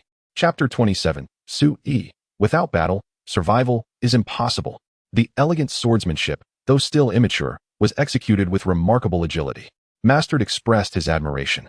The series of attacks, though somewhat hasty, resembled a certain technique. What could it be? Kaido's expression turned perplexed. In that fleeting moment, the momentum of Sui and Lu Chao shifted, becoming sharply intense. Huff, huff, huff. The cat panted, having executed that series of actions in a rush. Although it relied on instinct, it left the creature quite fatigued. Well done. You might just become a cat hunter, Sui declared with a clenched fist and a smile. Cat hunter? Cat hunter. Meow. The cat's eyes sparkled with excitement. A cat hunter refers to an Ailu cat that can hunt independently, without relying on its trainer, yet such capable cats are a rarity among Ailu cats. The power of Pokémon allowed Lu Chao to grow into a cat hunter. Sui also perceived the latent talent for swordsmanship within the cat. He had been troubled about how to guide Lu Chao's developmental path, knowing that Lu Chao would not settle for being merely a subordinate Pokémon. Now, with the talent exhibited, he was resolute in his decision to cultivate the cat into a cat hunter. The battle was still ongoing. Armored warrior. Use Slate Splitter. Kaido commanded. See through. Sui shouted. The cat evaded the opponent's attack, positioning its short blade for a counterstrike. Low kick. Kaido intended to employ the same tactic. Breaking slash. Lu Chao executed a diagonal slice at the opponent's kicking leg, thwarting the low kick. Grand spin. Sui shouted urgently. With heightened speed compared to before, the cat executed a spinning slash. Block with Slate Splitter. Kaido instinctively tensed. Crack. The opponent attempted to unleash a move, but had no time left. The gleaming slash struck it once more. Press on. Sui clenched his fists, brimming with fervor. Vertical slash. Direct stab. Upward thrust. Sui applied all his gaming experience to issue commands. Meow. Lu Chao summoned all its strength, wielding the bone knife in a flurry of attacks. For a moment, even though Kaido directed the opponent, it fell into the rhythm of Lu Chao's onslaught and struggled to breathe. As Sui had said, Lu Chao needed to maintain this momentum to defeat the opponent, leaving it no chance to recuperate. Kaido frowned deeply. She hadn't anticipated being so thoroughly suppressed by an inexperienced trainer and a novice Pokémon. Armored Warrior. Use Revive. Kaido, observing the battered opponent, planned a final gambit. Crack. The Armored Warrior glared fiercely, radiating a faint glow as it charged at Lu Chao. See through. Sui commanded. The cat deftly sidestepped. Grab it. Kaido shouted. The Armored Warrior made a sudden sharp turn, wrapping its arms around Lu Chao. Oh no. Sui gasped, astonished at the opponent's sudden burst of speed in this dire situation. Meow. The cat cried out in pain as its arms were tightly restrained, yet it lifted its head, crashing its forehead against the opponent's close proximity. Thud. With a muffled sound, the Armored Warrior released its grip, and both Lu Chao and the Armored Warrior staggered back before collapsing to the ground. Both sides have lost their combat ability. Please send out the second Pokémon for each side, Master declared. Phew. Well done. Sui exhaled, stepping forward to retrieve the cat and releasing a Jigglypuff to tend to it before resuming his position. That was an impressive offensive, but my next partner will not be so easily dealt with. Go. Hitmonchan. Kaido threw out the Pokeball. A humanoid Pokémon sporting a belt entered, roaring. It was the evolved form of the Armored Warrior, Hitmonchan. Hitmonchan, is it? Then step forward. Sui tossed his ball, releasing the fearsome Hydreigon. Roar. As Hydreigon emerged, it let out a powerful roar, entering battle mode. Another unfamiliar Pokémon. This Sui fellow already has 3 Pokémon I've never seen before. And this one is enormous. Kaido marveled. The green lizard fixed its fierce gaze on its opponent, claws and massive jaws poised for action. Who? Hitmonchan, taken aback by the ferocity of its opponent, was momentarily stunned. How can there be such a terrifying Pokémon? Size does not dictate everything. 1,000,000-ton punch. Kaido commanded with a fierce gesture. Roar. Hitmonchan surged forward, its muscular physique charging at Hydreigon, one fist drawn back for a heavy strike. Hydreigon. Dragon Claw. Sui formed a fist, ready for action. Roar. Hydreigon let out a mighty roar, its claws glowing with dragon energy as they met the heavy punch. Boom. Hitmonchan's strength was indeed formidable, causing Hydreigon's Dragon Claw to slightly retract. Use the other claw for Dragon Claw. Raise your body and apply pressure. Sui urged. Roar. Hydreigon gripped Hitmonchan's fist with one claw, lifting its body while the other claw came crashing down. Use Ice Punch. Kaido clenched her fists, determined. Roar. The frost-laden fist met Hydreigon's Dragon Claw. Bang. Utilizing its height and weight advantage, Hydreigon applied pressure from above, forcing Hitmonchan down. Even for a powerhouse like Hitmonchan, its arms began to ache, struggling to hold up against the onslaught. Ah, the familiar taste of battle. Sui truly knows how to exploit his Pokémon's physical advantages. Mastered remarked with admiration. How could this be? Kaido gritted her teeth, initially believing Hitmonchan would regain the upper hand, only to find herself at a disadvantage. Looking up, she saw Hydreigon's menacing glare fixed on Hitmonchan, while Sui's face brimmed with fervor and an insatiable desire for victory. In a moment of distraction, Hydreigon transformed into that invincible Charizard, and Sui morphed into the confident Dan Emperor. Kaido shook her head vigorously. The pressure from the Dan Emperor was overwhelming. Roar. Hitmonchan struggled to turn its head, seeking Kaido's guidance. Unyielding words. The hunt is about to begin. Hydreigon let out a mighty roar.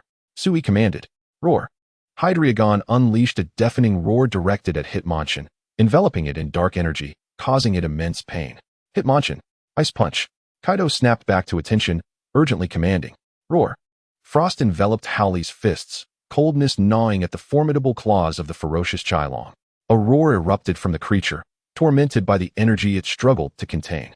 With a fierce determination, Howley's freezing punches began to exert their power, ice spreading over Chilong's forelimbs as if seeking to encase it in an icy prison. Yet, despite this, Chilong refused to relinquish its grip, continuing to mercilessly suppress the already exhausted Howley. Why? Kaido was astonished. Did it truly need to fight to the death? Such primal ferocity and wild combat style. Chilong resembled a desperate warrior. Sui grinned, remarking, in our world, without fighting, survival is simply not possible. Chilong, a mountain atop us. With a powerful roar, Chilong thrust its abdomen, cloaked in a white light, downwards. Chapter 28. a wild combat style with a howl under the full force of Chilong's onslaught. Howley's defenses were utterly shattered. As the mountain-like pressure broke through the ice, Chilong's entire weight bore down on Howley, eliciting a muffled cry of pain. "Howley, use explosive punch," Kato directed urgently. Ultimately, being a well-trained Pokémon, even when suppressed, Howley summoned all its strength to execute the move. And now was the moment when Chilong could scarcely evade. With a resounding thud, the explosive punch struck Chilong's side, causing the beast to bellow in agony as an unusual energy surged through its body, leaving it momentarily disoriented. Chilong howled wildly, its body writhing restlessly. "Now's our chance. Howley, break free," Kato urged, clenching a fist. Seizing the opportunity amid Chilong's confusion, Howley rose, preparing to mount another offensive. "Chilong, devour," Sui attempted to command. Chilong's blood-red eyes suddenly fixed on Howley, saliva dripping from its maw. A cold sweat trickled down Howley's brow. Chilong lunged forward, scrambling towards Howley with all its might. Once more, explosive punch, Kato ordered. Howley unleashed another luminous punch, but this time, Chilong clamped down on its fist. With Howley's startled cry, Chilong lifted it into the air and, much to Kato's horror, swallowed it whole. "What is this move?" Kato gazed at Master Ma, anxiety flooding his heart. "Cough. It's a standard move. Your Pokémon hasn't truly been consumed," Master Ma explained helplessly. Anyone witnessing this move for the first time would be bewildered, particularly given Chilong's earlier savage demeanor, which made it seem as if it had truly gone berserk and devoured another Pokémon. A panicked sound echoed from Chilong's swollen abdomen. "Howley, try to break free. Use freezing punch," Kato commanded, regaining some composure. "Chilong, slam the ground with mountain pressure." Kato's surprise returned. Chilong raised its abdomen, using the move to pound the ground, with the tremendous impact entirely absorbed by its belly, transferring all the shock and tremors to the Howley trapped within. Howley was immediately disoriented by the relentless blows, unable to mount a coherent counterattack. Master Ma observed with satisfaction. Has Sui already devised a way to counter this move? Truly talented. What to do? Kato's face tightened, furrowing his brows. Fortunately, such continuous abdominal slamming was incredibly exhausting, and soon Chilong came to a halt, panting heavily. Utterly worn out. Spit Howley out and end this battle. With that, Chilong opened its mouth and expelled Howley, who bore the marks of acidic residue, staggering and nearly losing its balance. "Dragon Claw," Sui commanded. "Howley, use explosive punch." However, before Howley could gather its wits, Chilong's fierce dragon claw struck, rendering it powerless. "Why?" Kato questioned, bewildered. Howley's defenses shouldn't have been so fragile. Surely it could withstand this blow. While inside Chilong, Howley's defenses were gradually eroded by its ability, Sui explained. Moreover, having spent even more time within than during its previous encounter with the thousand-faced trickster, Howley's defenses had dwindled to almost nothing. What a chilling combat style. Kato could only comment. With its relentless and reckless attacks, devouring opponents, and nullifying their defenses, Chilong was the epitome of a predator. Sui shrugged, noting that if he were to later tame those true beasts of ferocity, Kato would truly understand what it meant to be terrified and merciless. "Even in the face of adversity, I shall not relent." Kato slapped his cheeks, steeling his resolve before sending forth his final Pokémon. A white duck, armed with a shield and spear, stood proudly like a knight. "It's the Allium Knight." Sui's eyebrows raised. It was one of his favored Pokémon from Sword and Shield. The duck gripped its leek spear and leek shield confidently, an air of assurance radiating from it. "Then I shall send forth my next Pokémon." Sui swapped out the fatigued Chilong for the eager Staraptor. "Staraptor," it exclaimed, energetically moving its limbs. "Allium Knight. Swords Dance," Kato bellowed. Right from the outset, he opted to enhance his physical attack. The Allium Knight brandished its spear, creating phantom sword images that enveloped it, boosting its capabilities. "Strike hard. Staraptor, Fury Attack." Sui shouted immediately. Staraptor sprinted forward, pecking wildly at the Allium Knight with its sturdy beak. "Block it." The Allium Knight raised its shield, warding off several strikes, but soon, Staraptor utilized its height advantage to bypass the shield, pecking twice at the Allium Knight's head. "Yam!" The Allium Knight cried out in pain, but fortunately it had completed its Sword's Dance, elevating its physical attack, and the low-power move inflicted minimal damage. "Commence the assault." "Allium Knight, Fury Attack," Kato commanded with fierce determination. "Yam!" The Allium Knight swung its spear, preparing to strike. "Use Solid Rock to defend." Staraptor quickly gathered Rock-type energy, positioning a stone barrier before it. Clang! The spear met the stone barrier with a resounding clash. "Use Brick Break to shatter it," Kato directed. forming his hands into a blade. Yam! The Allium Knight swung its spear, radiating brilliance. Crack! Staraptor's stone barrier shattered instantly, with a 2-level enhancement to its physical attack. Combined with a fighting-type move, Staraptor's strongest defensive maneuver was a mere triviality for the Allium Knight. Sui sighed. Staraptor, peck. Staraptor extended its neck to peck at the Allium Knight. However, the Allium Knight effortlessly countered with its shield. With an offense armed with a spear and a defense fortified by a shield, the Allium Knight possessed a perfect balance of attack and defense. Would it not be fitting to offer Staraptor a royal shield and a tactical switch? Swords Dance, Fury Attack, Brick Break. Surely you have those moves prepared, Sui mused inwardly. Indeed, noticing that Staraptor seemed to have no threatening moves left, Kadu clenched his fists and shouted coldly, Allium Knight, Meteor Assault. Yam! The Allium Knight gripped its leek spear, pointing it towards Staraptor, then surged forward with a burst of speed. In an instant, countless lights surrounded the Allium Knight as it charged forth, merging its formidable aura with that of the knightly spear, rushing towards Staraptor with full force. Staraptor, do not blindly flee. Sui hastily called out to the restless SONIO, which had now been locked in place and could not evade recklessly. The meteor strike of the Yu being transformed into a siege bolt, almost within reach. Dodge it, Sui ordered suddenly. GA.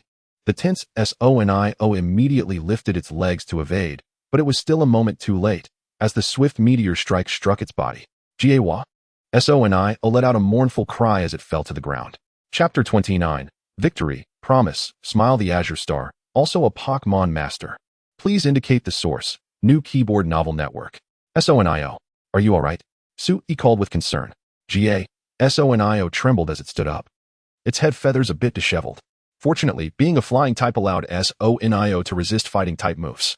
The meteor strike had a moment of recovery. And now was the opportunity. SONIO. Peck. Sui decisively commanded a fierce counterattack. SONIO stretched its neck and began to peck rapidly at the immobile Yu being. Tap tap tap. Ya. Yu being gritted its teeth and withstood the assault. The recovery period was nearly over. SONIO Stone Edge. Just as Sui was about to maximize the damage output, SONIO tilted its head, a spark of inspiration struck, and it suddenly snatched the leek spear and leek shield from Yu being's grasp. Kaido was taken aback. Was this a new strategy? Was this not akin to robbery? The recovering Ducky was furious, wanting to reclaim its weapons, for they represented not only tools of battle, but also the honor and dignity of Yu being. However, without its weapons, Yu being's combat capability had diminished significantly. SONIO nimbly evaded Yu being while curiously examining the equipment it had seized. Sui couldn't help but chuckle. I almost forgot. You're not just a thief, you're also a collector. What an unexpected turn of events. Kaido was in trouble. Alright, take this opportunity. Go wild. Sui commanded with a smile. GA. SONIO, holding the spear and shield with a semblance of seriousness, began to swing wildly at Yu being. Ya. Yu being hurriedly dodged its own weapon's assault. Bang. The spear struck Yu being, sending it flying. Yu being, use wing attack. Kaido could only command this way. Ya. As Yu being swung its wings, SONIO, imitating the move, raised the shield in front of itself and easily blocked the attack. Seeing Yu being's momentum diminish due to its loss of equipment, Kaido was at a loss for a better strategy. The situation had turned. SONIO let loose and caused some chaos. Sui decided to let SONIO act freely. GA. SONIO, reveling in the moment, began to attack Yu being with its own weapons, turning the serious battle into a playful farce. Without will and equipment, Yu being was soon overwhelmed by SONIO's reckless onslaught. Ya. Just before falling, Yu being reached out for its equipment. Sui cleared his throat and said, That's enough play. Return it. Reluctantly, SONIO returned the two toys it had enjoyed playing with to Yu being. Ducky fell, clutching its equipment with tears. All three of Kaido's Pokémon had lost their combat ability. In this battle of 33 Pokémon, the victor was Sui. Well done, Kaido consoled. Sui approached and scratched SONIO's head, laughing, You little rascal, how could you be so mischievous? GA. SONIO chirped proudly. What a splendid battle, filled with vigor and surprises, Kaido remarked, extending her hand. Sui shook hands with Kaido, saying, A meaningful fight. What do you think? Master asked. Kaido turned to look into the distance. Sui smiled as he evaluated his three partners, occasionally teasing them. Creative and versatile, Kaido noted.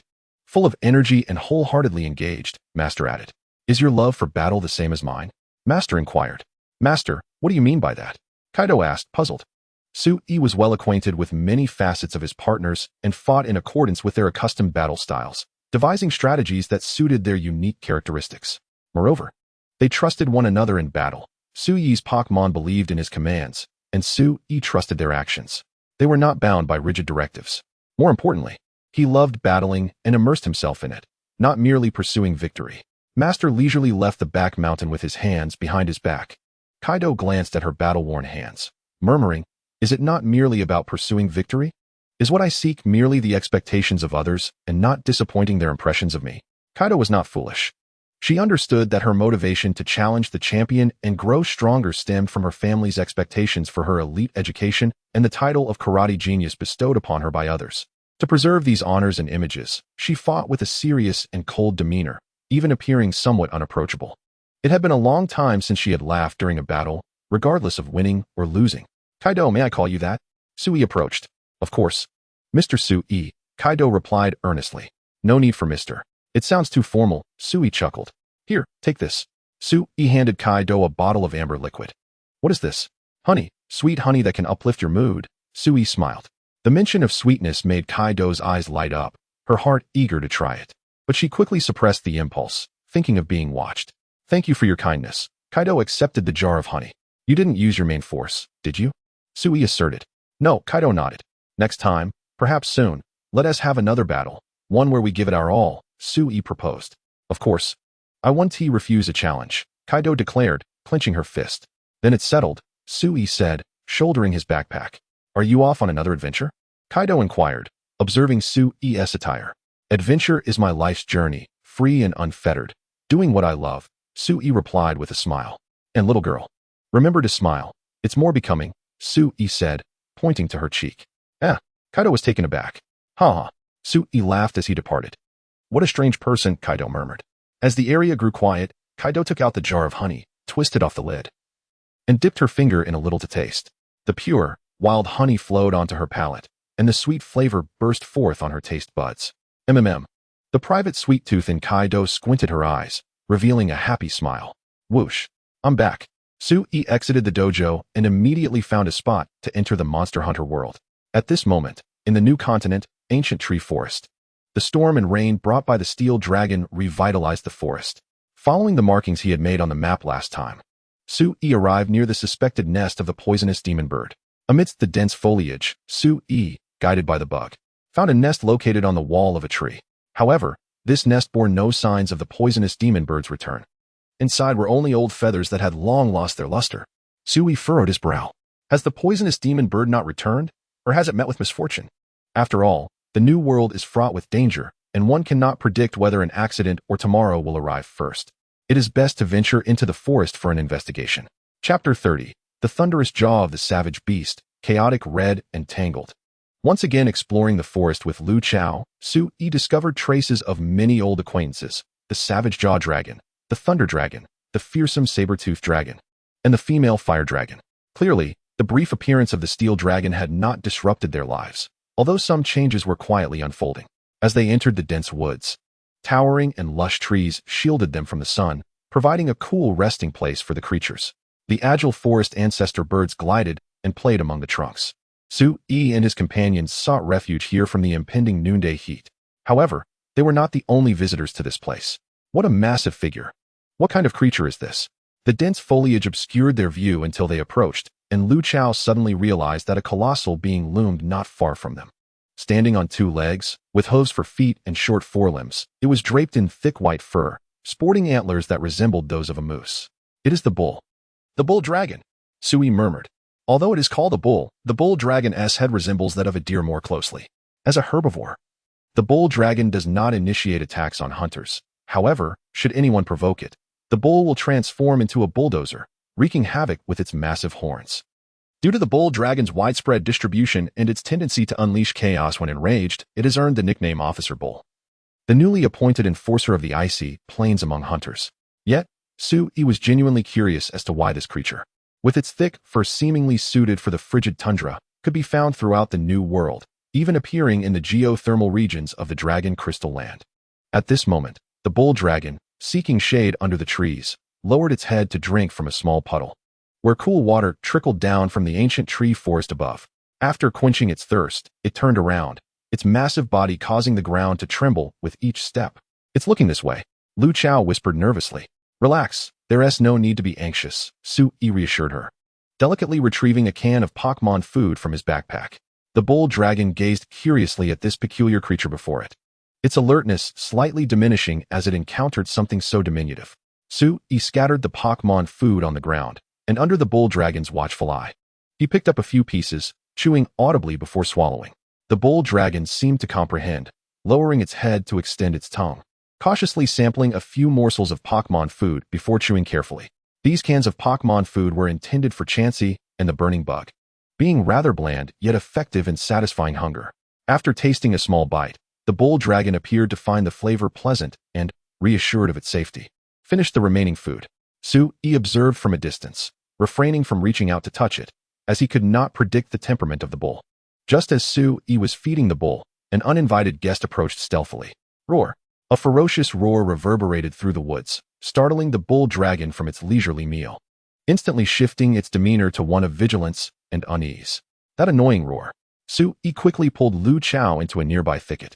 A forest marauder cloaked in black fur emerged into the woods, and the two colossal beasts immediately locked eyes, issuing threatening growls. Oh dear! The savage jaw dragon with its volatile temperament has crossed paths with the bull dragon, which is equally temperamental. Sui nestled deeper into the foliage, preparing to watch the unfolding spectacle. However, the situation did not unfold as he had hoped. Just as the two monsters began to exchange heated glares, another roar echoed from a different direction. To their surprise, it was the savage jaw dragon that reacted most fervently. It fixed its gaze on the source of the roar, which was accompanied by a cacophony of crackling sounds. Under the shadows of the trees, flashes of erratic electricity illuminated the scene as the newcomer revealed itself. This creature bore an identical physique to the savage jaw dragon, yet its neck was adorned with a tiger-like pattern of orange and black, transitioning to the white and black stripes of a white tiger on its chest and abdomen.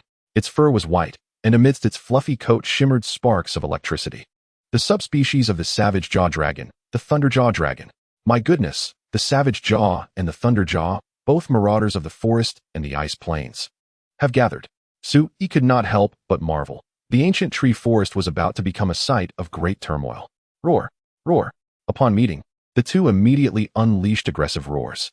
Unlike the bull dragon, the savage jaw dragon and the thunder jaw dragon were fierce competitors for territory and food, perceiving each other as a greater threat than the bull. Let them fight, Sui whispered excitedly, stoking the flames of the clash. Sui, we should leave, Lu Chao said cautiously, fearing they would be caught in the fray. In the woods, the two beasts entered their full battle mode, raising their nasal crests and unfurling their thermal membranes to appear more formidable. Simultaneously, the savage jaw dragon's throat ignited with flames, its sharp teeth exuding fire. The thunder jaw dragon's display was even more spectacular, its fur shimmering with lightning, and the patterns on its thermal membrane glowed like bolts of electricity. Its massive jaws and raised nasal crest shone with a brilliant light, making it particularly striking in the dappled light of the forest. The two ferocious beasts, vying for survival resources, charged forward with heavy steps, colliding with a thunderous crash that shook the air, sending tremors through Sui's heart. They locked horns, their thick necks straining against one another, while their powerful legs stomped the ground, and their sweeping tails sent debris flying from the trees. The bull dragon, bewildered by the ferocity of the battle, paid no mind to its surroundings. Sated and unbothered by the conflict, it meandered away from the chaos. The battle between the two escalated rapidly, with fire and lightning clashing as the savage jaw dragon and thunder jaw dragon engaged in a brutal struggle, flesh and blood flying amidst their roars. It is time to leave. Seeing that the two were lost in their battle, destroying the surroundings, Sui decisively chose to retreat. He and Lu Chao quickly exited the uproarious woods under the threat of the two beasts. Yet before they could distance themselves, a terrifying roar echoed from above. What is happening? Sui looked up at the sky and saw a crimson figure darting through the dense treetops, followed closely by a green silhouette, while in the distance, a cerulean form flickered in and out of sight among the trees. Roar! The enraged voice resonated through the air, reverberating in the ancient tree forest. The fire dragon couple was battling the azure fire dragon? Sui hastened to exit the forest, emerging onto the coastal plains at the forest's edge. Without the trees to shield him, Sui clearly witnessed the fire dragon couple coordinating their assault against a male azure fire dragon. A true catastrophe brought forth by the ancient dragons. Observing the chaotic and bustling forest, Sui felt a throbbing headache. Were these creatures to invade human settlements? The surrounding populace would be thrown into disarray, and this lively forest was evidently not an ideal place for leisurely exploration. Chapter 31. The Sheer Cliff of 10,000 Fathoms. A fateful encounter. Let us set forth to explore the great Ant Mound wasteland, Sui said to Lu Chao, gazing at the dragons still clashing in the sky above the forest. It does not seem to be an opportune moment to explore the ancient tree forest, Lu Chao said with trepidation. In the sky, a battling fire dragon soared, while the roars of the fierce Fangjaw and Thunderjaw dragons echoed through the woods. Deeper still, countless other monstrous beings lurked, lying in wait to unleash their predatory instincts once the steel dragon departed, yearning for a feast. Do you know how to reach the Great Ant Graveyard? Sui inquired. The quickest and safest route would be to traverse the astral base, entering the wasteland through another exit. However, at present, Sui was an undocumented individual, making it inconvenient to appear before the guild hunters at this moment. Although I have never been to the Great Ant Graveyard, I have heard that one can circumvent the base by traveling through the wasteland and canyons on the eastern side of the ancient tree forest to reach the Great Ant Graveyard. Lu Chao reminisced. Then let us set forth from there. I wish to linger in the ancient tree forest no longer. Sui gazed at the colossal trees surrounding him, where the fire dragon couple and the azure fire dragon continued their aerial standoff, pondering whether the mysterious creature that had indirectly shielded the Scratcher while it pilfered the fire dragon's eggs was indeed the azure fire dragon. Without further ado, Sui activated the map of his golden finger, revealing a mist-laden area that marked a pathway leading out of the ancient tree forest. This was the route he had observed from atop the ancient giant tree, a path winding along the towering stone walls that encircled the coral plateau, leading into the unknown. While he was uncertain of the exact path, it could serve as a general direction. Sui felt akin to a player in a game who had marked a mysterious region before resolutely embarking into the darkness to explore. Lu Chao. This is the essence of true adventure, Sui said, a thrill coursing through him. For this was a place entirely uncharted within the game, and the corners of such a map could conceal breathtaking vistas, reminiscent of the exhilarating hunt for Easter eggs cleverly hidden by the game developers. I have never ventured to that location either, Lu Chao remarked, equally intrigued, as they were about to enter an entirely unfamiliar realm. Cautiously navigating through the cacophonous forest, the trees began to thin, the once fertile ground gradually turning parched. The midday sun beat down, leaving them parched. Even before fully exiting the forest, the sense of desolation was palpable. Sui was grateful for the ample water he had stocked in his items. What towering stone walls! Lu Chao exclaimed, gazing in awe at the hundreds of meters high cliffs. These sheer cliffs that encircle the Coral Plateau and the Miasma Valley may very well have been wrought by the ancient dragons, Sui chuckled. What Sui referred to as the Dragon King, the architect of the Miasma Valley environment. Although it remained uncertain whether it was the Dragon King or a unique individual of its kind. In any case, in Sui's conjecture, the vast basin valley in the heart of the New World and the myriad cliffs surrounding it were undoubtedly linked to the Dragon King. Ancient dragons. Can they truly achieve such feats? Lu Chao exclaimed, astonished. To him, the ancient dragons that could summon gales and storms were already harbingers of disaster, and the sheer power required to cause such monumental geological changes was beyond comprehension. After all, while storms are natural phenomena, they are events one might witness multiple times in a lifetime. However, the geological upheaval that spanned a quarter of the New World was likely something generations would never witness. Did you know? In the Pokémon world, there exist beings capable of creating land and oceans, traversing time and space, and even crafting worlds. Sui remarked with a smile. How should I put it? It all feels rather surreal, Lu Chao mused, a hint of dazed wonder in his eyes. Sui laughed heartily. Isn't that precisely the thrill of embarking on an adventure? Whether fairies have tails or not is, in the end, a question no one can definitively answer.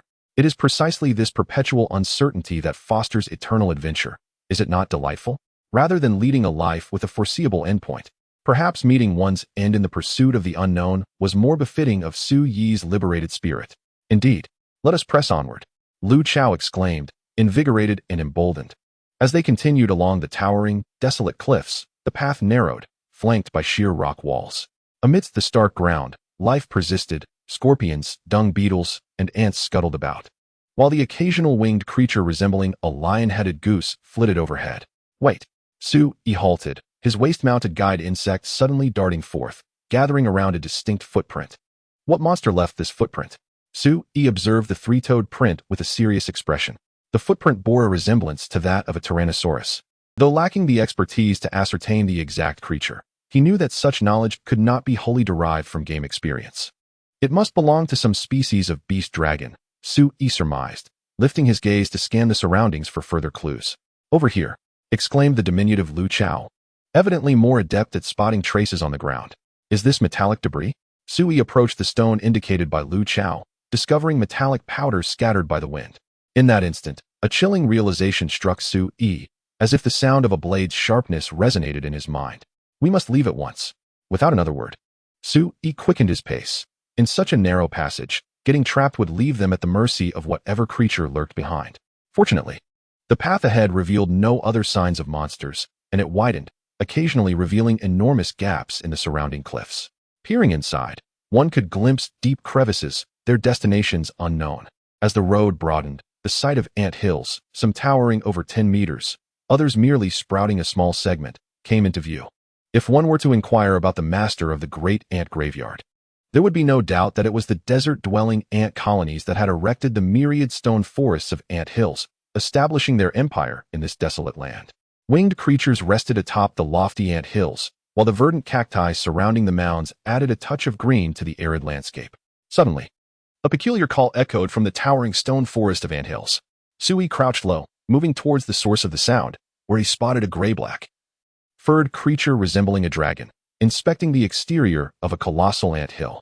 It's a subspecies of the floating dragon, the floating sleep dragon, Sui observed with keen interest. The floating sleep dragon inhaled deeply and directed a stream of hypnotic gas into a breach of the anthill.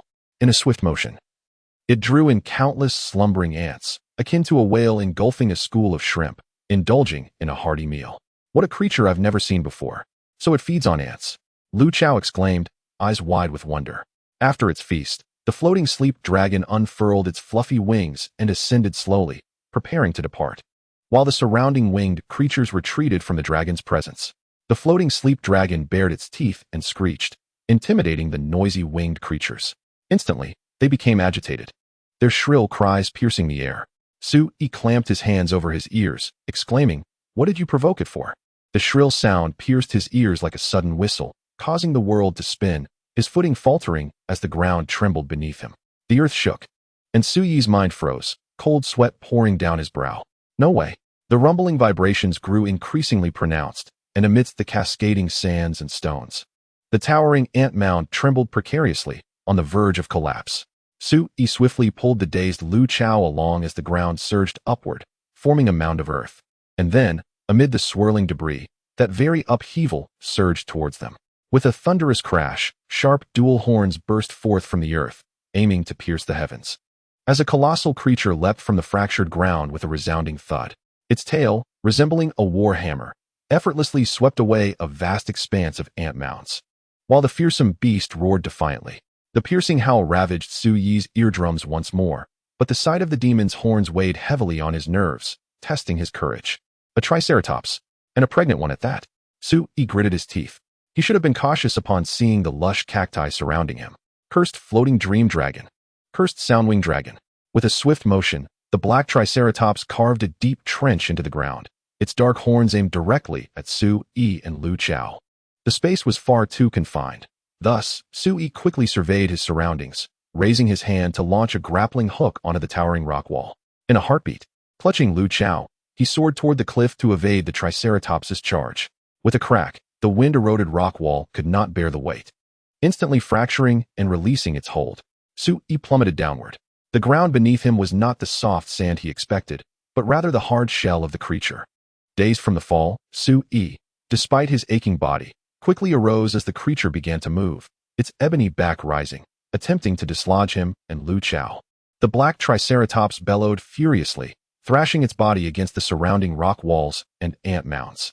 Sui clung tightly to the beast's carapace with his grappling claws, while Lu Chao utilized her skills to grasp the rough shell, spotting a relatively lower section of the cliff amidst the violent shaking. Sui held firmly onto Lu Chao and, during a brief pause from the Triceratops, made a desperate leap, hooking onto a crevice in the rock face. With a snap, the grappling hook secured him, pulling him up the cliff. However, as he barely clung to the edge, a pair of massive claws appeared before him, instantly reminding him of the footprint he had seen in the canyon. Looking up, he was met with the sight of a colossal, metallic-hued tail poised to strike. The scythe dragon. Roaring, it approached with a cacophony of metallic friction. In that instant, Sui realized a shift in fortune. Facing the black Triceratops alone would have been a deadly pursuit, but with external forces in play, a glimmer of hope emerged. Gritting his teeth, Sui decisively leaped off the cliff. Below, the black Triceratops fixated on him, emitting a furious roar. Take this. In midfall, Sui launched a flash grenade at the Triceratops. The blinding light caused the creature to stagger back, shaking its head. In the next moment, Sui shot his grappling claws at the creature's head, while a gigantic silhouette obscured the sun, descending from the cliff. With a resounding thud, the scythe dragon turned towards the black Triceratops, flames igniting in its mouth. Fire all rounds. Sui stabilized his body, glancing at the scythe dragon as he unleashed all the scattered walnuts from his launcher towards the Triceratops's head. The explosion erupted with a deafening roar, startling the black Triceratops, which stumbled in surprise and charged toward the scythe dragon. Seeing the approaching threat, the scythe dragon coiled its body, channeling power to its sword-like tail, and then struck downwards with tremendous force. The heavy sword tail, forged from countless metals, cleaved through the winds and sands, crashing down upon the black Triceratops's great horn. The blade met the horn with a fierce clash, leaving a significant gash and nearly blinding the beast. Enraged, the black Triceratops howled, and a tempest of wind and sand erupted around them. The plan succeeded. Sui had already landed safely as the two titans clashed, finally exhaling a sigh of relief. The scythe dragon waved its sword tail, swiftly grinding against the ground, sparks flying as flames ignited, wrapping the metal blade in a fiery glow, resembling a colossal flaming sword. The black Triceratops growled menacingly, lowering its head, aiming its sharp, demon-like horns at the scythe dragon.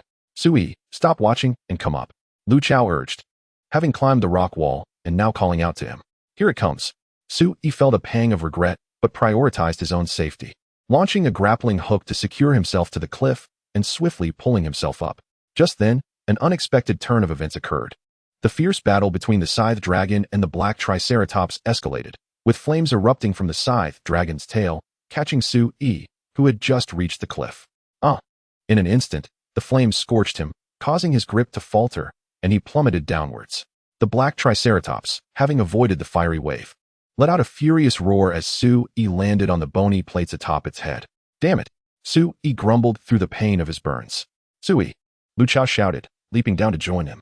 Suddenly, the black Triceratops lowered its head, causing Sui to slide off the bony plates, and he instinctively grasped its horn. Sui, hurry! Lu Chao shrieked in alarm. Sui glanced in the direction the horn pointed, his heart racing.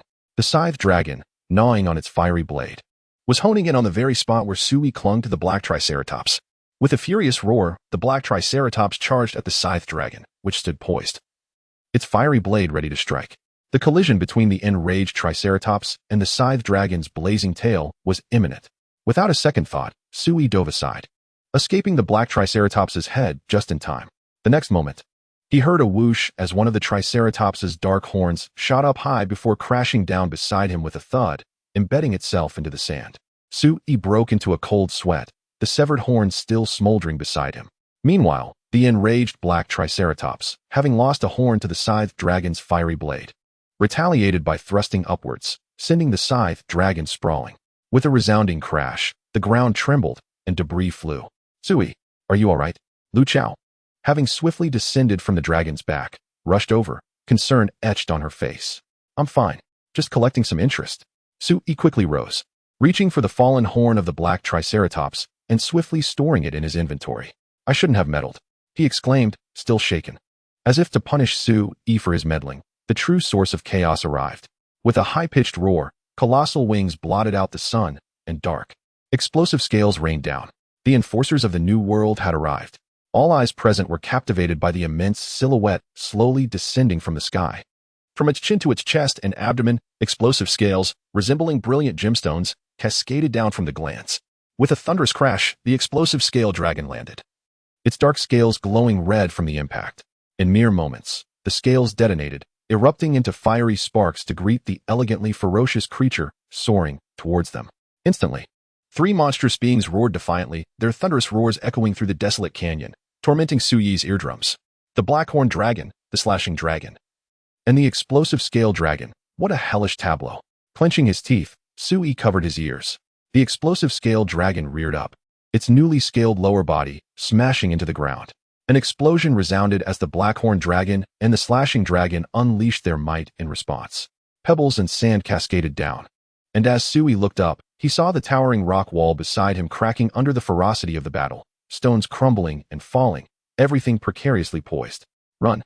Suyi bolted forward, followed closely by the nimble cat, who scampered on all fours. The vast wings of the Explosive Scale Dragon swept through the air, stirring up a tempest of wind and dust. Suyi extended his hand to shield himself from the pressure, swiftly navigating past the colossal wings. A whoosh echoed as he lowered his body, his feet unceasing in motion, while a glowing tail blade swept perilously close, radiating heat that he could feel. Boom! The Blackhorn Dragon clawed at the earth, raising clouds of dust as its massive form burrowed underground, causing the ground to tremble and crack, extending to the already weakened rock wall nearby. Thud! Boom! Finally, the rock wall, unable to bear the burden, crumbled violently. A deluge of earth and stone cascaded down, reminiscent of an apocalyptic scene. Oh no! Suyi stumbled, tripped by the fissured ground, and as the cracks widened, they connected with the shattered rock wall, revealing an abyss of unknown depths below. Meow! Cat extended its claws, attempting to grasp Suyi, but to its surprise, the ground beneath also fractured. And in the next instant, both the grass and Suyi were swallowed by the ever-deepening chasm of falling stones. Chapter 33, The Valley of Miasma. In a daze, Suyi heard a cacophony of sounds nearby. What was happening? Memories began to flicker through his mind. Blackhorn Dragon, Slashing Dragon, Explosive Scale Dragon, the collapsing rock wall, and the rapid descent into an unfathomable abyss. Suyi jolted awake. Yes, I have fallen into the crevice of the canyon. Where am I now? He abruptly raised his head, only to feel his body aching all over, his limbs weak, and his skin searing with burns. Awoo! Ga! Two familiar voices resonated in his ears. Looking up, he saw the dim surroundings where the ferocious wolf dragon and the scratching bird were confronting something noisy with evident anger. Meow? You're awake. How wonderful. The voice of grass thrilled him. Where's this place?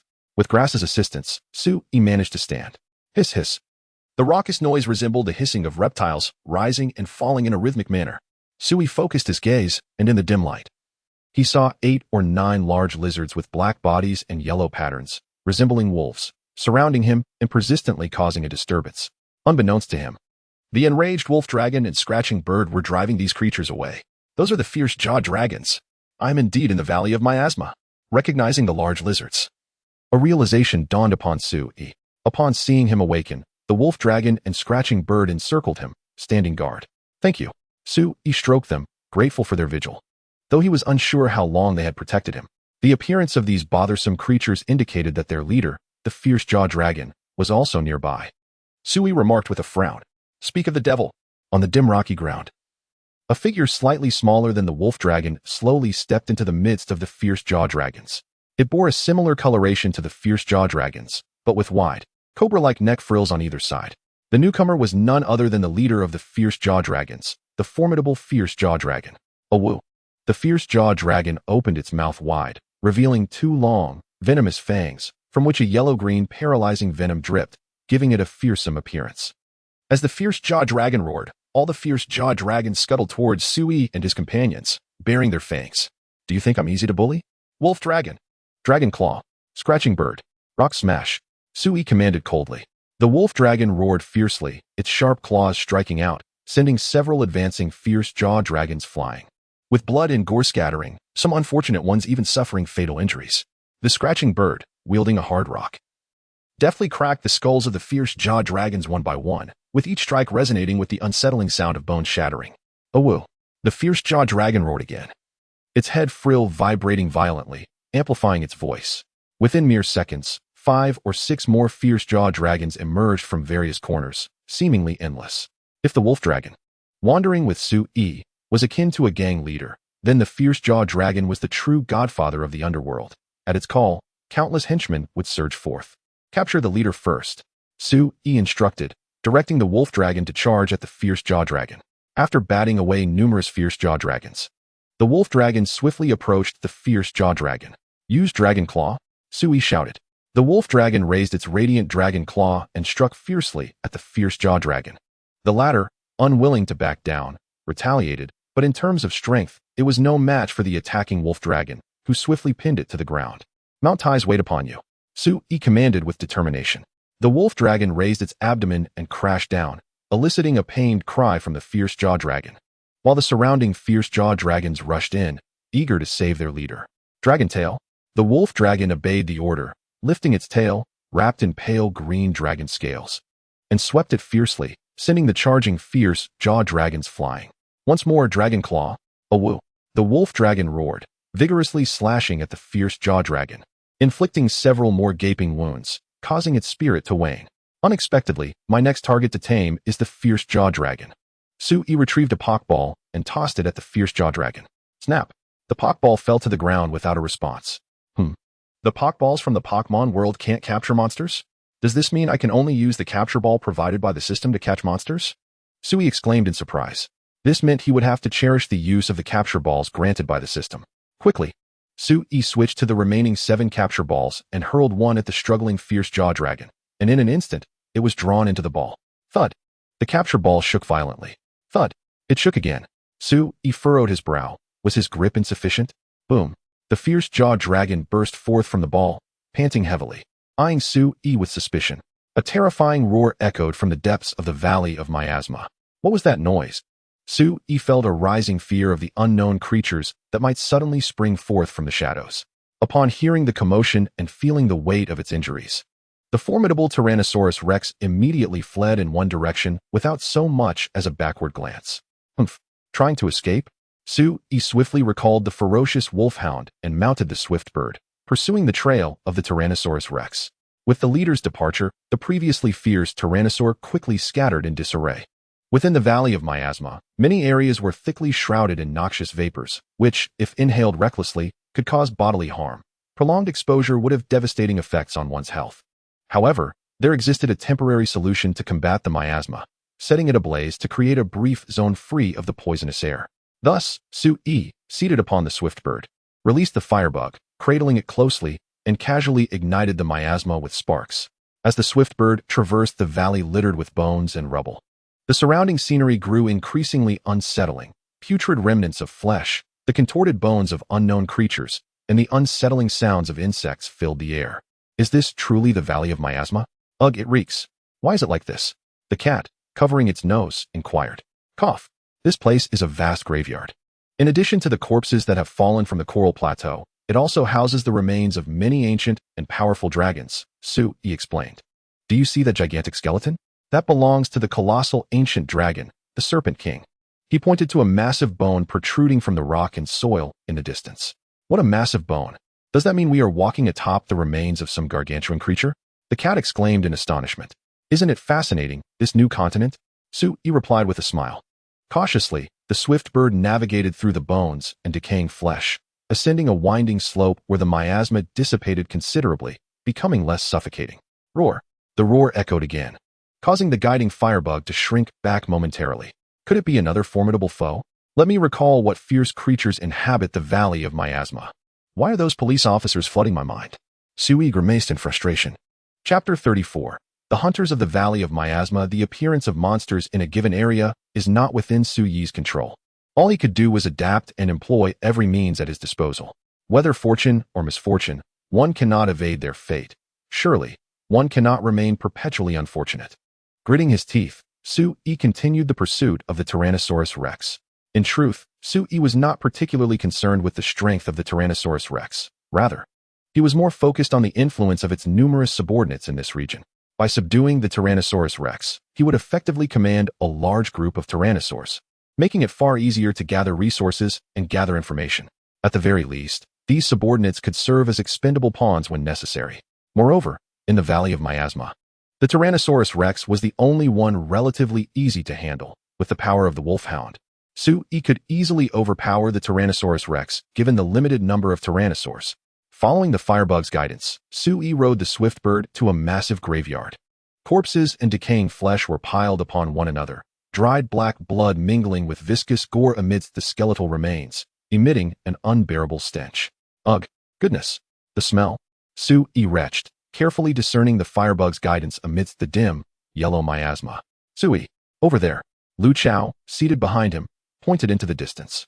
Sui focused his gaze and noticed a rustling among a pile of corpses, where several tyrannosaurs flickered in and out of visibility amidst the miasma. Wolfhound, use your roar. Upon releasing the wolfhound, it immediately unleashed a deafening roar towards that pile of corpses, dark energy transforming into a shockwave that surged forth. With a thunderous boom, the bones and tyrannosaurs were blown apart, revealing a Tyrannosaurus Rex clutching a piece of flesh, which quickly fled. Firebug, use Spark. Sui hurled the Pokeball from a distance. As the firebug emerged, it launched sparks forward, igniting the miasma and creating a wall of fire along the escape route of the Tyrannosaurus Rex. Wolfhound, Dragon Claw, Sui shouted. The wolfhound roared and charged forward. Striking with its claws, a gory gash appeared along the side of the Tyrannosaurus Rex, provoking its ferocity. It turned and bit at the wolfhound with its paralyzing fang. Bit. The wolfhound responded swiftly, sinking its teeth into the Tyrannosaurus Rex's nape, halting its forward assault. Swiftbird, deliver a lethal blow with stone edge. Sui encouraged the Swiftbird beneath him. The Swiftbird quickly coalesced a chunk of energy stone and hurled it towards the restrained Tyrannosaurus Rex. Boom. The stone shattered against the Tyrannosaurus Rex's skull, leaving it bloodied and battered. Now's the moment. Sui exerted himself to throw the capture ball. A fierce crimson figure that had long been lying in wait amidst the miasma could no longer contain itself, leaping forth to pounce upon the Tyrannosaurus Rex. Bang! The figure intercepted the capture ball, being sucked into it. What the? The flathead! Sui exclaimed upon recognizing the figure inside the ball. Known to hunters as the flathead of the Valley of Miasma, the cursed claw dragon. Thud! Bang! The capture ball merely shook once before exploding. Whale! The cursed claw dragon, emerging from the shattered ball, appeared startled by its sudden confinement, sniffing around cautiously, producing distressed sounds. Cursed! Another ball wasted. The cursed claw dragon's ambush further strained Sui's already limited supply of capture balls. Wolfhound, hold it down. Swiftbird, you too. Be careful. The opponent is formidable. Sui dismounted the bird and sprinted towards the ailing Tyrannosaurus Rex. The wolfhound lunged at the cursed claw dragon, executing a bite. Its teeth, enveloped in a white glow, barely penetrated the tough, leathery hide of the crimson beast, thwarted by its resilient muscles. Roar! The cursed claw dragon roared in retaliation, its powerful body springing into action like a top bow, surprisingly propelling the similarly weighted wolfhound a significant distance. Now that's a creature brimming with muscle. Sui mused as he observed the cursed claw dragon's clearly defined muscular physique. Moreover, although the cursed claw dragon resembled a creature from a horror tale with its exposed crimson flesh, it was actually encased in tough skin and fine scales, providing formidable defense while allowing for impressive agility. The wolfhound held no combat advantage against it. Caw!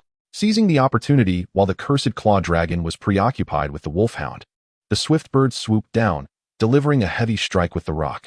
The cursed claw dragon let out a pained cry as it was struck on the head, yet immediately retaliated, its dual-layered claws viciously swiping at the swift bird and sending it crashing to the ground with a tragic cry. Is it too early to engage the cursed claw dragon head-on? Sui gritted his teeth in frustration. Hold on. He quickly approached the Tyrannosaurus Rex, once again tossing the capture ball. Meanwhile, the cursed claw dragon twisted its body, aiming to bite down on the wolfhound that had latched onto its side. The cursed claw dragon's fearsome fangs tore through flesh in an instant, embedding themselves into muscle, causing the wolfhound to widen its eyes in agony, yet it refused to release its grip, instead leveraging its bite move to viciously tear at the cursed claw dragon's muscles. The grim claw dragon writhed in a frenzy, its terrifying claws tearing into the flesh of the direfang dragon, leaving behind gory wounds. Suddenly, a flashbang exploded, its blinding lights startling the Grimclaw dragon, which let out a shriek and released its grip. Sui successfully subdued the direfang dragon and recalled the grievously injured creature into its Pokeball. The Grimclaw dragon shook its head, its nostrils flaring as it sniffed the air, almost forgetting that its primary sense was its keen sense of smell. Quickly, Sui replaced the ammunition in his launcher. After a brief moment of sniffing, the Grimclaw dragon locked onto Sui, but before it could pounce, a foul-smelling object was forcefully shoved over its head. The stench of the stink bomb instantly dulled its olfactory senses and rendered it intolerably nauseated. Sui mounted his bird Pokemon and swiftly departed from the mass graveyard. This place was not suitable for lingering. With so many corpses strewn about, it was akin to a miasmic valley cafeteria. and one could never predict what monstrous beings might visit next. Deep within the miasmic valley, Sui climbed a twisted, dark vine to reach a small platform surrounded by rock walls. The area, encircled by stones with a few narrow crevices, was relatively secluded, a perfect spot for setting up camp. "We are saved," Lu Chao exclaimed, wiping the sweat from her brow and taking a sip from a small vial. Sui collapsed onto the ground, feeling an overwhelming wave of exhaustion and pain wash over him, leaving both his mind and body utterly drained. It was not just him. His accompanying Pokémon had also sustained severe injuries. In the cramped space, Sui released his Pokémon. As soon as the Chansey appeared, it immediately expressed concern for Sui's injuries. Gritting his teeth, Sui addressed the barely conscious Direfong dragon. "I'm fine, but this creature won't last without treatment." Under the healing waves emitted by Chansey, the Direfong dragon's condition began to improve. Sui approached the wounded beast with a healing spray. But the once formidable mob boss was now subdued and wary, displaying reluctance towards Sui. Nearby, the direwolf dragon let out a low growl, seemingly warning it not to be ungrateful. Without further ado, Sui swiftly administered the healing spray. The creature's massive physique bore extensive wounds from their battle, and merely tending to these injuries consumed several vials of healing spray. After receiving treatment, the Direfong dragon's demeanor softened considerably. Sui understood that monsters dwelling in the miasmic valley generally had temperamental natures, so he did not expect the Direfong dragon to immediately accept him or follow his commands. He would have to earn its trust gradually. Thus, he left the Direfong dragon where it was and continued to treat the wounds of the direwolf dragon and his bird Pokémon. The bird's injuries were manageable. A spray of healing potion and some herbs would suffice for its recovery. However, the direwolf dragon's wounds were far more severe, with gaping lacerations inflicted by sharp teeth and claws, penetrating deeply into its muscles. Observing his once fierce companion, who had fought valiantly for him, Sui felt a pang of sorrow. "You foolish creature, why didn't you dodge its bite?" he chided, though his hands worked gently to apply the medicine. The direwolf dragon emitted a low whimper, as if protesting that it could not be held back like this. Half an hour later, Sui had finally tended to the wounds of his Pokémon before turning to his own injuries. Chansey assisted him in treating the wounds on his back, revealing a patchwork of bruises and cuts, with scarcely a piece of unblemished skin. Sui glanced at the bandages enveloping his body and couldn't help but chuckle wryly. "I have no idea how I survived to fall into this miasmic valley." He even suspected that he had somehow acquired the resilience of a hunter. Finally, with time to reflect, Sui began to recall the details of his descent. After the rock face crumbled, opening a fissure into the miasmic valley, he had slid down along the rocky crevice, encountering various bumps along the way before ultimately losing consciousness. It was likely that the winding passage had cushioned his fall, preventing him from meeting a fatal end. He could only consider himself fortunate. "You didn't sustain any injuries during the fall, did you?" he inquired. "I'm fine, meow. My smaller size allowed me to maneuver within the crevice, so I didn't tumble down, but rather slid down gradually. However, watching you slide uncontrollably made me quite anxious." Lu Chao recalled. "Ah, as long as you're unharmed, that's a relief," Sui sighed, then began to contemplate their next course of action. He faced two choices. One was to continue exploring and establish a camp here for future visits. The other was to abandon exploration and resume his previous journey towards the Great Ant Mound Wasteland. If he chose the first option, Sui would need to gradually navigate the miasmic valley under arduous conditions, unable to leave at will. After all, the teleportation mechanism relied on establishing a camp first. If he left the miasmic valley without setting up a camp, the next time he might enter from an entirely unknown location. In the game, it was the arrival of the Molten Mountain Dragon that opened the path for hunters to reach the Coral Highlands and the miasmic valley. If he returned next time, he might not find a safe route to the miasmic valley. Moreover, if Sui opted to continue exploring the miasmic valley, he would have to prepare to temporarily forsake the resources of the ancient tree forest, as establishing a camp would prevent him from teleporting back to the coastal camp there without risking losing the teleportation point in the miasmic valley. "I will explore first and seek materials for setting up a camp. Though it may be dangerous to explore the miasmic valley now, one can never know what treasures may be found," Sui resolved. Finding a path to the Coral Highlands would be even better. Suddenly, eerie roars echoed through the miasmic valley, causing the Direfong dragon to rise alertly, its head raised as it listened intently. The sounds were not far from Sui's location. One of the roars resembled that of the Grimclaw dragon, Sui discerned. What the other sound was, however, piqued his curiosity while simultaneously instilling fear. Caught in a dilemma, Sui considered the injuries of his Pokémon, Realizing they could not withstand further turmoil, he was wary of any potential trouble arising from mere curiosity. Being cautious, Sui retrieved food from his inventory and began to fill his belly before resting. The miasmic valley was shrouded in darkness, obscuring any sense of time or weather outside. With the valley perpetually cloaked in miasma, visibility was limited due to the dim conditions, compounded by the convoluted rocks and heaps of bones that disoriented him.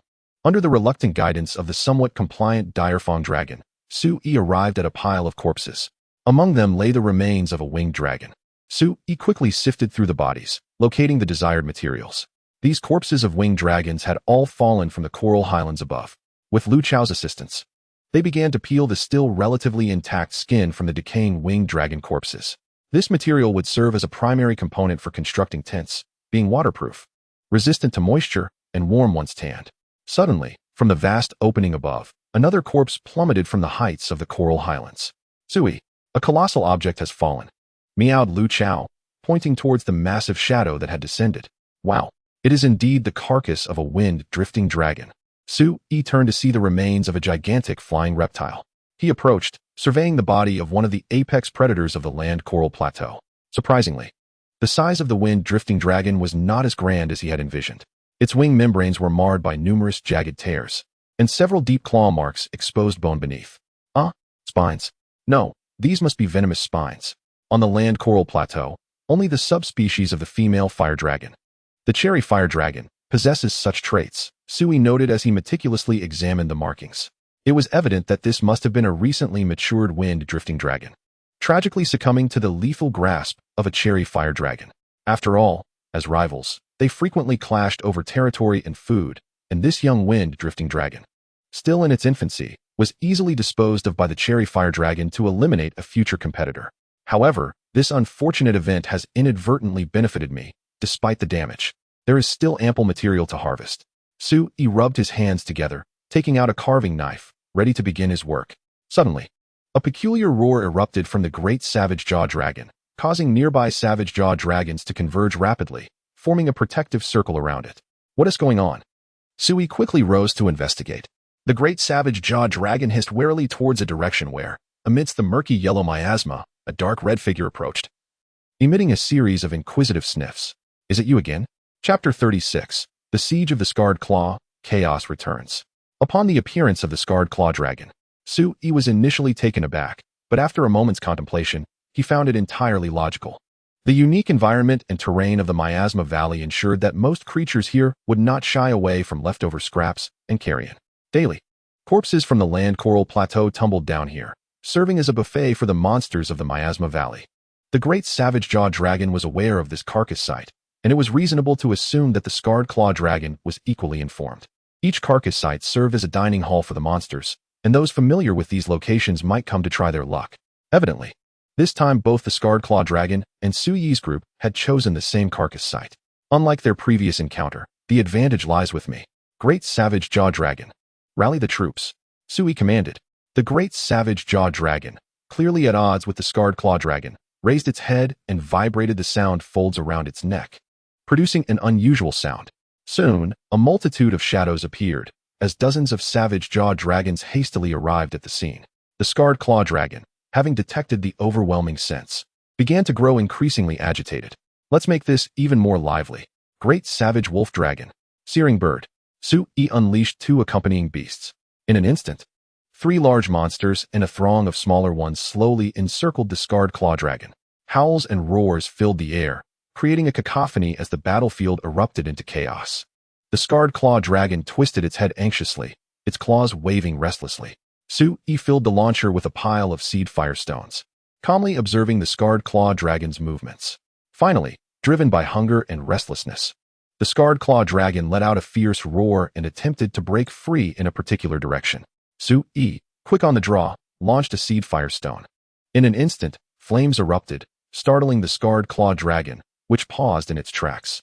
At that moment when the Scarred Claw Dragon's urge to flee became apparent, it signaled its fear, prompting the surrounding Savage Jaw Dragons to surge forward, their paralyzing fangs ready to strike. The Scarred Claw Dragon roared in fury, its robust body thrashing violently as it flung the Savage Jaw Dragons away, yet more continued to leap at it. With the Savage Jaw Dragon's bites laced with paralysis venom, the Scarred Claw Dragon began to accumulate a state of paralysis. Great Savage Jaw Dragon, unleash the paralysis venom. Sui commanded. The Great Savage Jaw Dragon lifted its head, expelling a spray of yellow-green venom towards the Scarred Claw Dragon. Instantly, the paralysis venom seeped into the Scarred Claw Dragon's skin, triggering a surge of paralysis from the previously accumulated venom, causing the Scarred Claw Dragon to stiffen and convulse with electrical discharges. What a splendid opportunity. Great Savage Wolf Dragon. Dragon Claws. Searing Bird, Heavy Stone Strike. Sui ordered his accompanying beasts to charge in unison. As he witnessed the Scarred Claw Dragon being relentlessly besieged yet unable to retaliate, a bold idea surged in Sui's mind. Why not take advantage of this moment to tame the Scarred Claw Dragon? However, the Scarred Claw Dragon soon broke free from its paralyzed state, roaring in defiance as its resilient body lashed out like a whip, swiftly shaking off the clutches of the surrounding monsters. One more time. Paralysis Venom. The Great Savage Jaw Dragon opened its jaws, intending to use the same tactic once more, but the Scarred Claw Dragon was enraged. It tensed its powerful muscles, leaping high into the air, then lunging fiercely towards the Great Savage Jaw Dragon. How swift! Sui could barely register the flash of red as the Scarred Claw Dragon already pounced upon the Great Savage Jaw Dragon. With a vicious snap of its jaws, the Scarred Claw Dragon's sharp fangs pierced effortlessly into the flesh, wounding the already injured Great Savage Jaw Dragon anew. Help it out, Sui shouted. Although it appeared that the Scarred Claw Dragon was the disadvantaged party in this siege, if it unleashed a frenzied assault on one of the accompanying beasts, it indeed had the potential to slay it swiftly. The Great Savage Wolf Dragon and Searing Bird rushed to provide assistance, and soon, the four monsters became entangled in a fierce struggle, with the Scarred Claw Dragon darting amidst them, its claws flailing wildly. It's a tough opponent. Sui furrowed his brow, rapidly contemplating a decisive strategy. However, the uproar of battle soon attracted considerable trouble. A thunderous roar echoed from above, accompanied by a powerful gust as enormous wings beat against the miasma, creating a tempest within the valley. Sui looked up with a sinking feeling.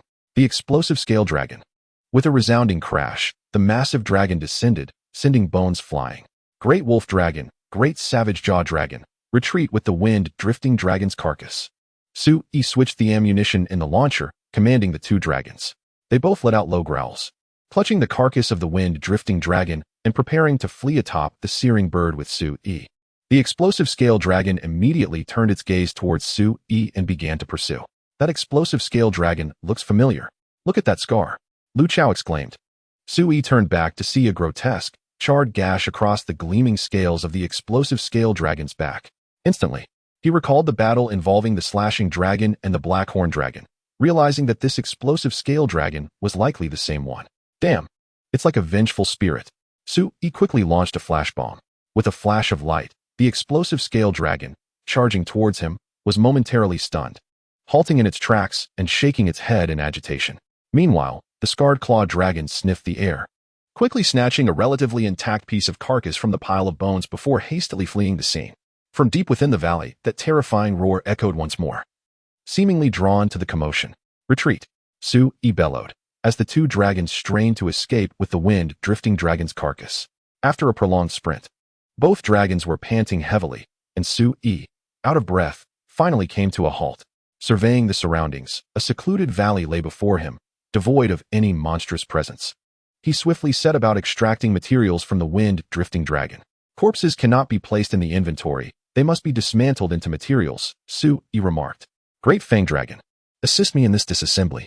He immediately directed the Great Fang Dragon to commence the coarse processing of the carcass.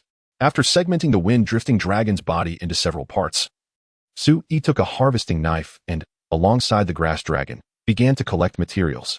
Although the body was severely damaged, its teeth and claws remained intact. Other components, such as skin, scales, membranes, and bones, could still yield some materials. While insufficient for crafting equipment for himself, there was ample to outfit the Grass Dragon. This is the ice bag, Sui exclaimed, extracting a frost-white organ resembling a viscera from the dragon's chest. Instantly, a chilling sensation emanated from the liquid within the ice bag, causing the surrounding moisture to crystallize into frost. He hurriedly placed the ice bag into his inventory and embraced the burning bug for warmth to recover from the cold. We must leave at once. Hearing the distant roars echoing from the Miasma Valley, Sui quickly consulted the map to navigate back to the temporary camp. The great fanged dragon beside him was still fixated on the remains of the wind-drifting dragon, prompting Sui to exclaim in disbelief at its lack of ambition. Chapter 37. The formation of the camp and capture plans in the Tranquil Valley. Sui and his companions had long departed, leaving behind a scene of shattered bones and flesh. Soon, a heavy thudding disrupted the silence, as a colossal figure of deep green entered the valley, quickly discovering the remnants of the wind-drifting dragon's carcass. To Sui's astonishment, the newcomer showed no aversion to the mangled remains, voraciously consuming them, crushing bones and flesh alike. Yet, this meager meal proved insufficient, and it began to sniff out the lingering scent of the remains. Advancing step by step toward a certain direction, at the temporary camp, Sui constructed a rudimentary grill from rocks and bones, placing the herbivorous dragon's meat upon it to roast. The great fanged dragon awaited the meat with calm anticipation, while the great fanged dragon, accustomed to scraps and carrion, had never encountered such a lavish setup and stared hungrily at the enticing aroma wafting from the grill, drool escaping its mouth. Patience. Sui chuckled at the restless creature. As the fire cooked the meat, he sprinkled some seasoning, and the delightful fragrance soon permeated the camp. The great fanged dragon gnawed at its portion, savoring the flavors, while the great fanged dragon tore into the meaty bones, eagerly gulping them down. Sui shook his head and sighed. Poor creature, don't rush. There's plenty more to come. He offered another piece of roasted meat. Following Sui's encouragement, the great fanged dragon moderated its pace, beginning to relish the meat. The tender, marbled flesh released the savory aromas of fat and protein, enhanced by the spices, while Sui's skilled technique yielded a perfect texture. The great fanged dragon was utterly captivated. This roasted meat was incomparable to the cold, rotten corpses it had previously consumed, and it no longer wished to return to such fare.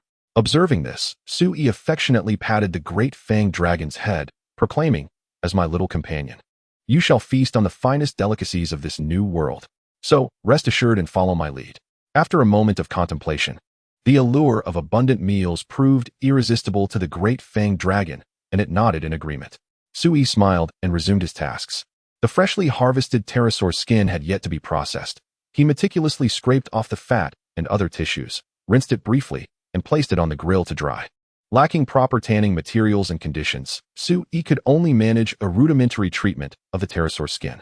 Once the skin had dried and hardened, he began sewing a tent. Utilizing the basic knowledge of a hunter, he spent several hours clumsily crafting a simple tent canvas. With a framework of bones and the tent fabric secured, a rudimentary campsite was established. Opening the hunting guide, Sui discovered that the campsite was now activated, allowing him to breathe a sigh of relief.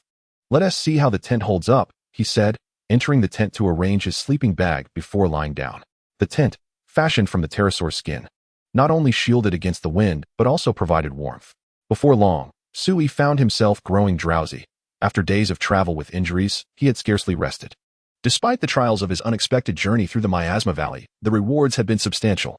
Opening the hunting guide, he flipped to the page on companion beasts. Name: Great Fanged Dragon Species. Great Fanged Dragon. Male. Type: Dragon. Dark ability. Malevolent Squad can summon fanged dragons to assist in battle, under the command of the ability's bearer. The combat power of fanged dragons receives a slight boost. Moves: Paralytic Venom. Exclusive move. Power 20. Electric type. Special move: Ejects venom that can paralyze the opponent. When paralysis accumulates to a threshold, instantly immobilizes the opponent. Surround, Bite, Thunder Fong, etc. It was clear that the Great Fanged Dragon could only utilize its abilities in the Miasma Valley. Otherwise, it was merely a liability.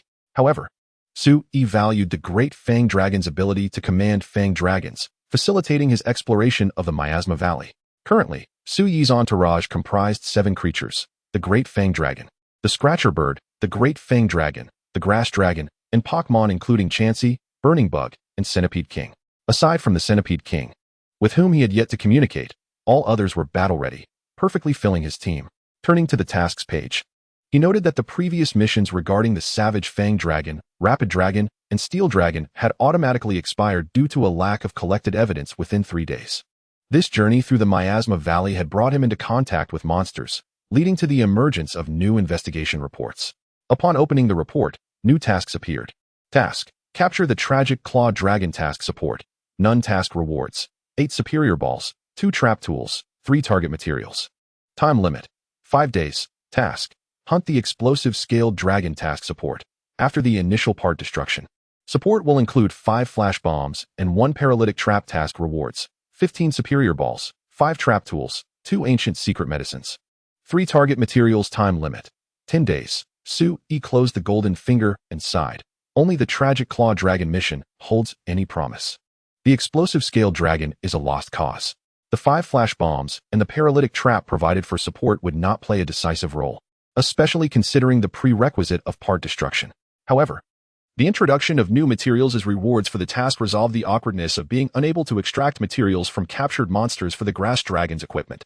While Sue-E himself was not a combat powerhouse, ensuring that the grass dragon was well-equipped was essential. Currently, having tamed the fearsome jaws of death, I possess a formidable ally proficient in abnormal states, as well as materials from the Wind Drifter and the horn of the Blackhorn Dragon. This bounty allows me to craft 2 weapons and a complete set of armor from the Wind Drifter. Although my initial intention of venturing into the Great Ant Tomb has veered significantly from its original course, the gains I have acquired are nonetheless substantial. As I contemplate how to capture the grievous claw dragon, I gradually succumb to slumber. In the shadowy valley of miasma, shrouded in perpetual gloom, I am abruptly awakened by a thunderous roar emanating from the depths of the cave camp. Straining my ears to discern the sounds outside, I identify the roar of the grievous claw dragon, accompanied by another terrifying growl, one I have heard before but never seen. I have my suspicions regarding the source of that menacing sound, only requiring solid evidence to confirm my theories. One must venture into the tiger's den to seize the cub. I muse, summoning my ally, Lu Chao, and cautiously stepping beyond the confines of the camp, my 5 capture balls jingling at my waist. Chapter 38. A new police story. The Valley of Miasma is perpetually enshrouded in toxic vapors, casting a pall over the otherwise drab and colorless rocks. Devoid of any notable beauty, a stark contrast to the grandeur of the ancient tree forest. Navigating through the twisted rocks and scattered bones, I remain vigilant, aware of the ominous miasma that surrounds me.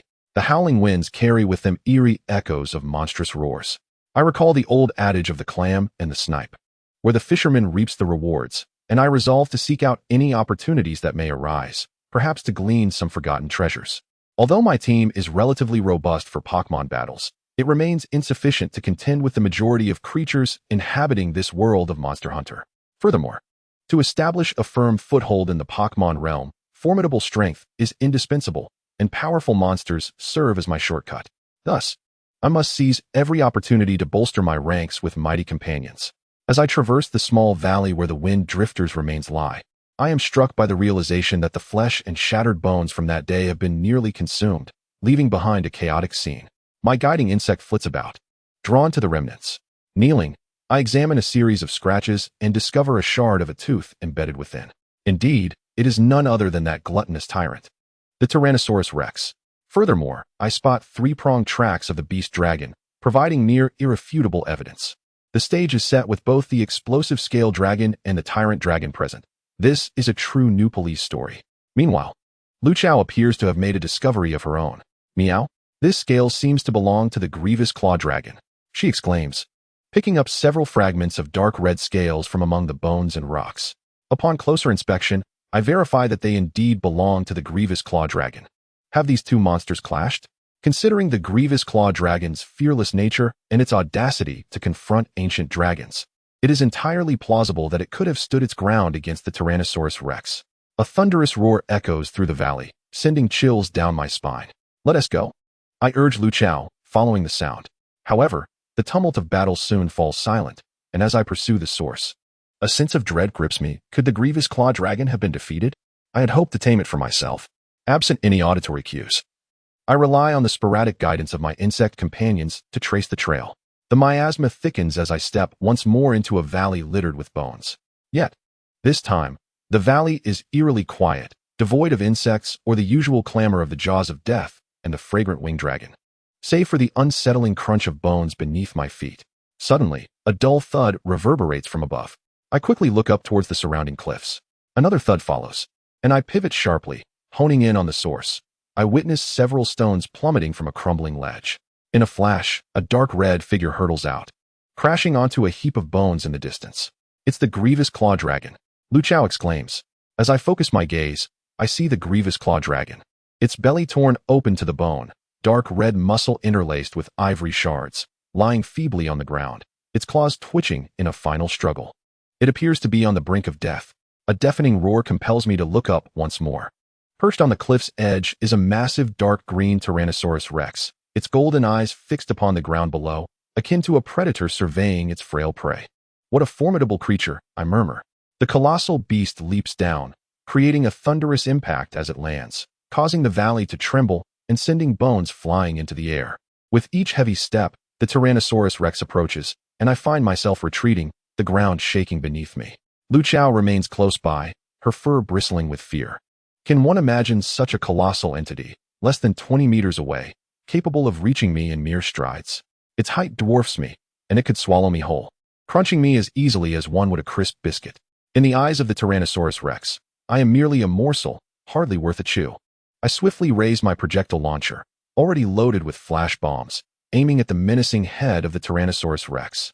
Just as I prepare to pull the trigger, a resounding roar erupts behind me, accompanied by the flapping of massive wings, sending a gust of miasma swirling around. The Tyrannosaurus Rex immediately shifts its gaze towards the source of the sound. Oh no, I exclaim, turning to see the explosive scale dragon descending from the sky, its massive form obscuring the sun. At last, the two titans of the old and new police converge here. With a thunderous crash, the explosive scale dragon lands, obstructing my sole escape route. Before me stands the Tyrannosaurus Rex, while behind me looms the explosive scale dragon, leaving Lu Chao and me trapped between these two formidable forces. The Tyrannosaurus Rex fixates its attention on the equally daunting explosive scale dragon, which responds with a defiant roar. Caught in the middle, Lu Chao and I grit our teeth, desperately covering our ears. Wait for your chance to leverage your size to escape. I'll be ready to create a diversion, I instruct, adjusting my launcher, my muscles coiled and ready for action. The signal for battle is heralded by the charge of the explosive scale dragon, which unfurls its wings and rushes towards the Tyrannosaurus Rex. Lu Chao and I dive aside as the massive wings sweep over us, a gust of air enveloping our bodies. The Tyrannosaurus Rex does not relent, arching its front body and revealing its jagged teeth as it lunges at the neck of the explosive scale dragon. With a powerful impact, the explosive scale dragon collides with the Tyrannosaurus Rex, which quickly stabilizes itself and sinks its teeth into the neck of its rival. Hot steam escapes from the Tyrannosaurus Rex's nostrils as its muscular neck tenses, and in a swift motion, it lifts the similarly sized explosive scale dragon off the ground. Witnessing this spectacle, my jaw drops in disbelief. Seeing it in the game pales in comparison to the raw power displayed before my eyes. This creature, longer than a bus, is violently tossed aside, the resulting windstorm causing me to squint. This is the epitome of the Tyrannosaurus Rex's ferocity. It lives up to its reputation as a predator at the apex of the food chain, rendering most large monsters utterly defenseless against its might. This is not the time for awe, it's time to flee. Sui immediately pulled Lu Chao and dashed toward the path cleared by the explosive scale dragon. However, the explosive scale dragon was not to be underestimated. Fierce red light flickered between the scales on its front body, and the scales beneath it turned incandescent. In the next moment, the explosive scales burst forth like grenades, causing the Tyrannosaurus Rex to roar in pain as it released its grip. The explosive scale dragon flapped its wings and retreated. With a thunderous crash, its formidable claws slammed down right before Sui, casting a massive shadow over him. Unbelievable misfortune. Sui cursed, pulling Lu Chao to a sudden halt. At that moment, the Tyrannosaurus Rex stepped back, crouched down, and then lunged forward with a tremendous leap, aiming to smash into the explosive scale dragon. If that hit Sui, he would be reduced to mere pulp. In a moment of crisis, Sui quickly devised a plan, clutching Lu Chao as he raised his grappling device and shot a hook towards a distant rock. With a resounding thud, the ground trembled, and debris rained down from the overhead cliff. Just in the nick of time, Sui pulled on the grappling hook and escaped the deadly stomp of the Tyrannosaurus Rex. Gasping for breath, Sui felt his trembling legs nearly give way beneath him. Look, it's the Grim Claw Dragon, Lu Chao exclaimed, pointing to the side. Not far away, the Grim Claw Dragon lay motionless in a corner, its fate uncertain. Sui, observing the Tyrannosaurus Rex engaged in fierce combat with the explosive scale dragon not far from the Grim Claw Dragon, gritted his teeth and ran toward it. The ground was littered with the bones accumulated over the years, creating an uneven and treacherous path. The 50-meter distance felt exceptionally daunting amidst the earth-shaking sounds of the battling monsters.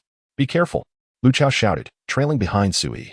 Without a moment's hesitation, Sui leaped forward just as the powerful tail of the Tyrannosaurus Rex swept overhead. Climbing to his feet with urgency, he stole a glance at the battlefield. where the Tyrannosaurus Rex and Explosive Scale Dragon were once again locked in combat, and the battle circle began to shift toward him. From this distance, he was doubtful his capture ball would accurately hit the Grim Claw Dragon. As Sui surged forward again, a massive foot crashed down nearby, sending a shower of bones flying. He was struck, and pain radiated through the impact area, but gritting his teeth, he pressed on into the bone-laden path. 1 step.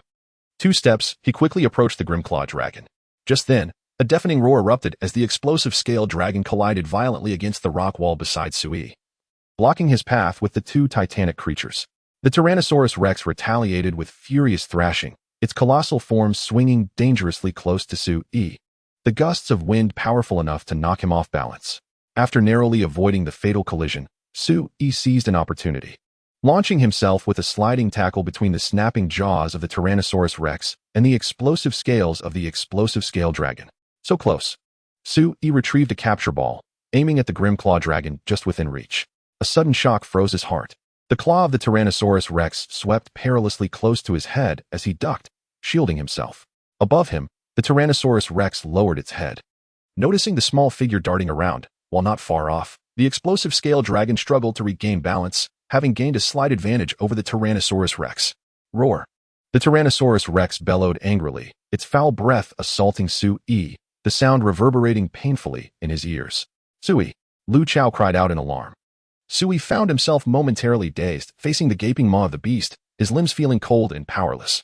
Just then, a fierce roar erupted, and in a critical moment, a dark red figure surged forth. It was the previously motionless Grimclaw Dragon, pouncing onto the head of the Tyrannosaurus Rex with its claws. With a ferocious grip, the Grimclaw Dragon tore at the Tyrannosaurus Rex's face, which thrashed violently in an attempt to shake it off. Seizing the moment of distraction, Sui snapped back to reality and bolted away from the Tyrannosaurus Rex. At that moment, the Explosive Scale Dragon rose to its feet and took flight, showering the area with explosive scales. With a thunderous crash, the Tyrannosaurus Rex accidentally struck the rock wall, dislodging the Grimclaw Dragon from its head. The Tyrannosaurus Rex retaliated instantly, clamping down on the Grimclaw Dragon and lifting it into the air. In the sky, the Explosive Scale Dragon released its scales and dove toward the Tyrannosaurus Rex.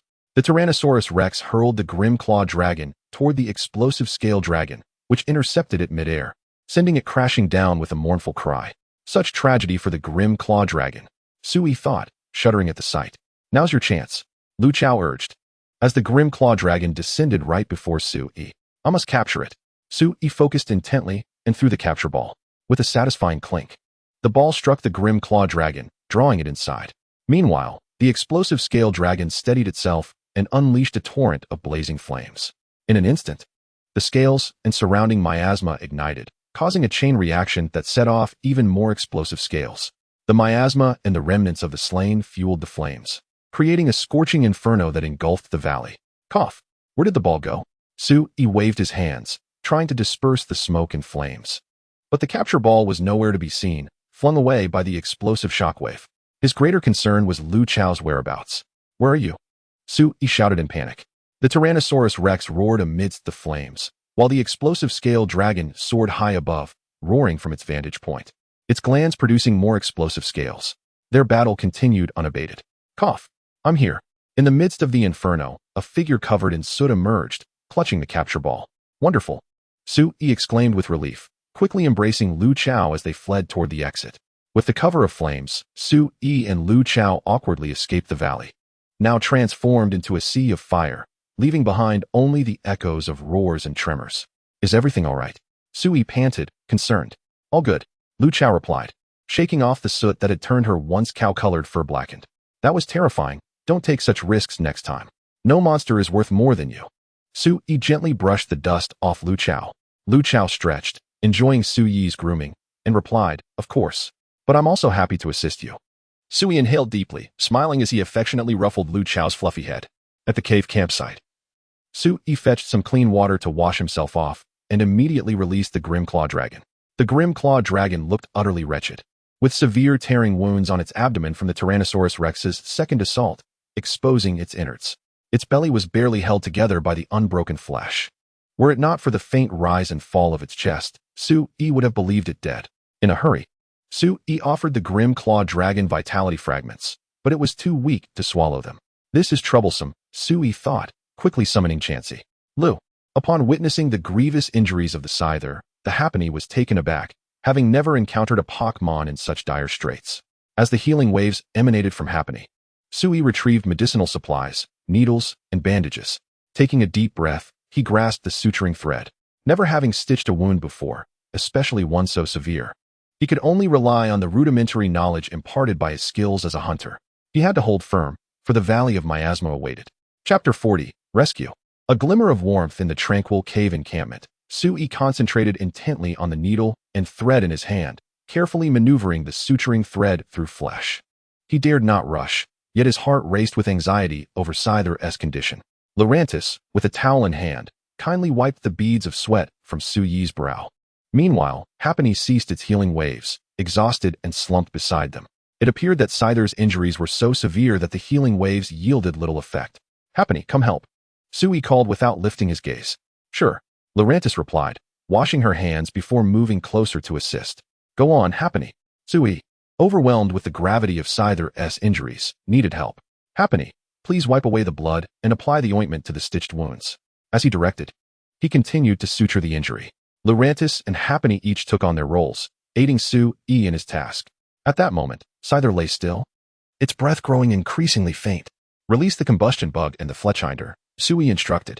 Right away, Lurantis took the capture balls from Suyi's belt, summoning the Fletchinder and the combustion bug. Fletchinder, gather some rocks to build a fire pit. Combustion bug, ignite the campfire and prepare a pot for boiling water.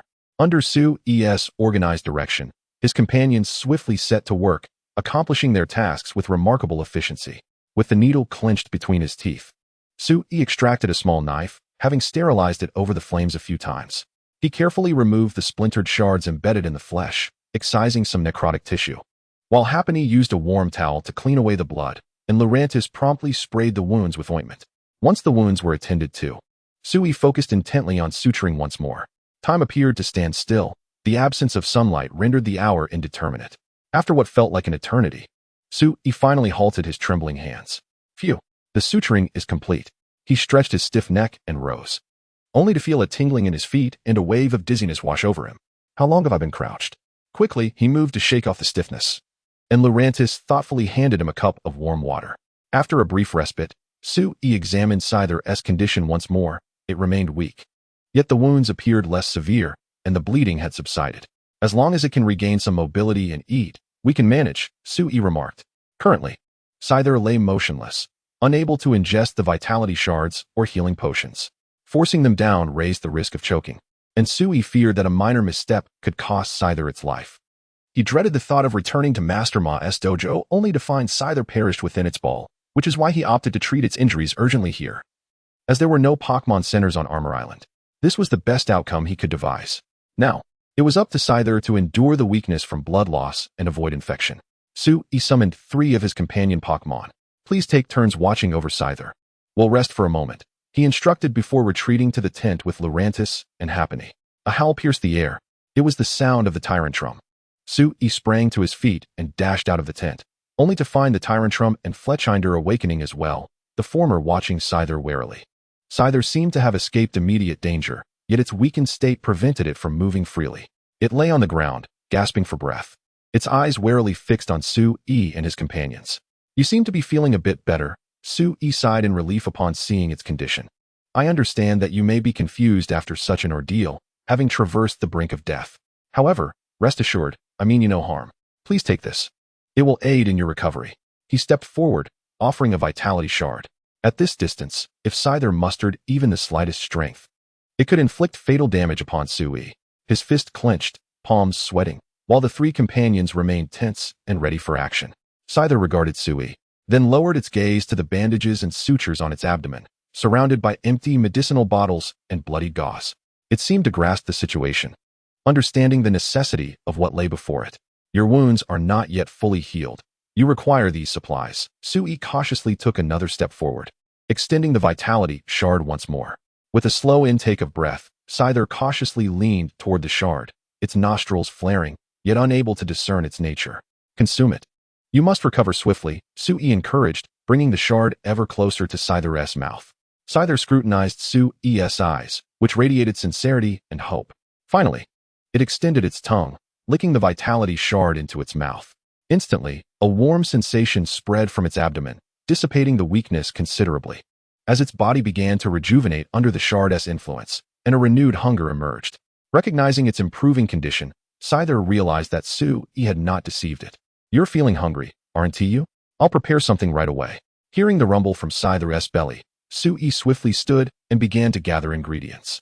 He mixed minced meat into beaten egg and steamed it, then mashed this meat-egg custard and served it to Scyther. The savory aroma of fresh meat intertwined with the rich flavor of egg, and Scyther eagerly devoured the finely chopped, easily digestible food. The ample serving of the meat-egg custard was quickly consumed, and Scyther, feeling the fullness in its abdomen, relaxed at last. "Do you have some strength now? Let me change your bandages." Sui approached Scyther with the remaining medicinal supplies and bandages. Scyther, eyeing the items in Sui's hand, slowly reclined, exposing its abdomen to him. "Thank you for trusting me." Sui smiled and knelt down to carefully unwrap the bandages and replace the ointment. Scyther remained silent, tilting its head to observe as Sui diligently applied the medication and carefully re-wrapped the bandages. All done. Now it's essential to eat well and rest properly to recover. Sui inquired, "Would you like to rest in your capture ball? The environment there could be quieter, conducive to healing." Scyther shook its head and lay down on the ground to rest. "Very well," Sui conceded, turning to prepare food for his other companions. By the campfire, Sui distributed the carefully prepared food among his Pokémon, then sat down with Lurantis and Happiny to savor the rare moment of tranquility during their meal. Scyther slightly tilted its head, gazing toward the campfire where the Tyranitar leisurely enjoyed roasted meat, while Fletchinder savored the egg custard bite by bite, and Tyranitar relished in gnawing on bone-in meat. Sui delicately transferred a slice of sashimi fish from his bowl to Lu Chao's bowl, showering him with compliments. Geely Dan seemed perpetually cheerful.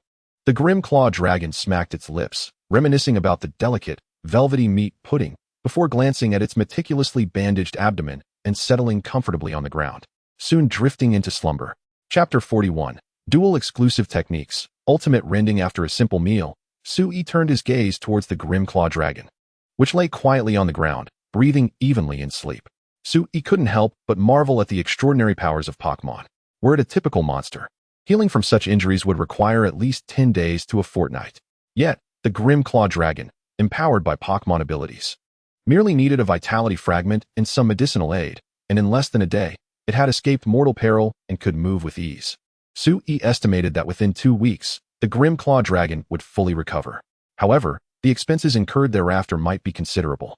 Sui sighed as he surveyed the empty bottles of medicine scattered around. The injuries inflicted by monsters were severe. It took several bottles of healing medication to cover their wounds. The 10 or so bottles he had purchased were exhausted after treating just 4 accompanying beasts. It had barely been a week since he bought those supplies at the Koi Island station, yet they were nearly depleted, and Sui was running low on funds. Would he have to scavenge for trash on Koi Island? Sui stroked his chin thoughtfully. Perhaps he could sell some minerals from the monster hunting world? After careful consideration, he swiftly dismissed the idea. No, those were meant for crafting equipment, and it remained uncertain whether the people in the Pokémon world would even recognize those minerals. It appeared that scavenging was the only option left. He pondered whether the guiding insect could assist him in locating material items from the Pokémon world.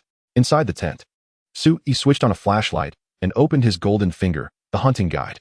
Having captured the grim claw dragon, one of the tasks was completed, resulting in 8 superior balls, 2 trapping tools, and 3 materials added to his items page.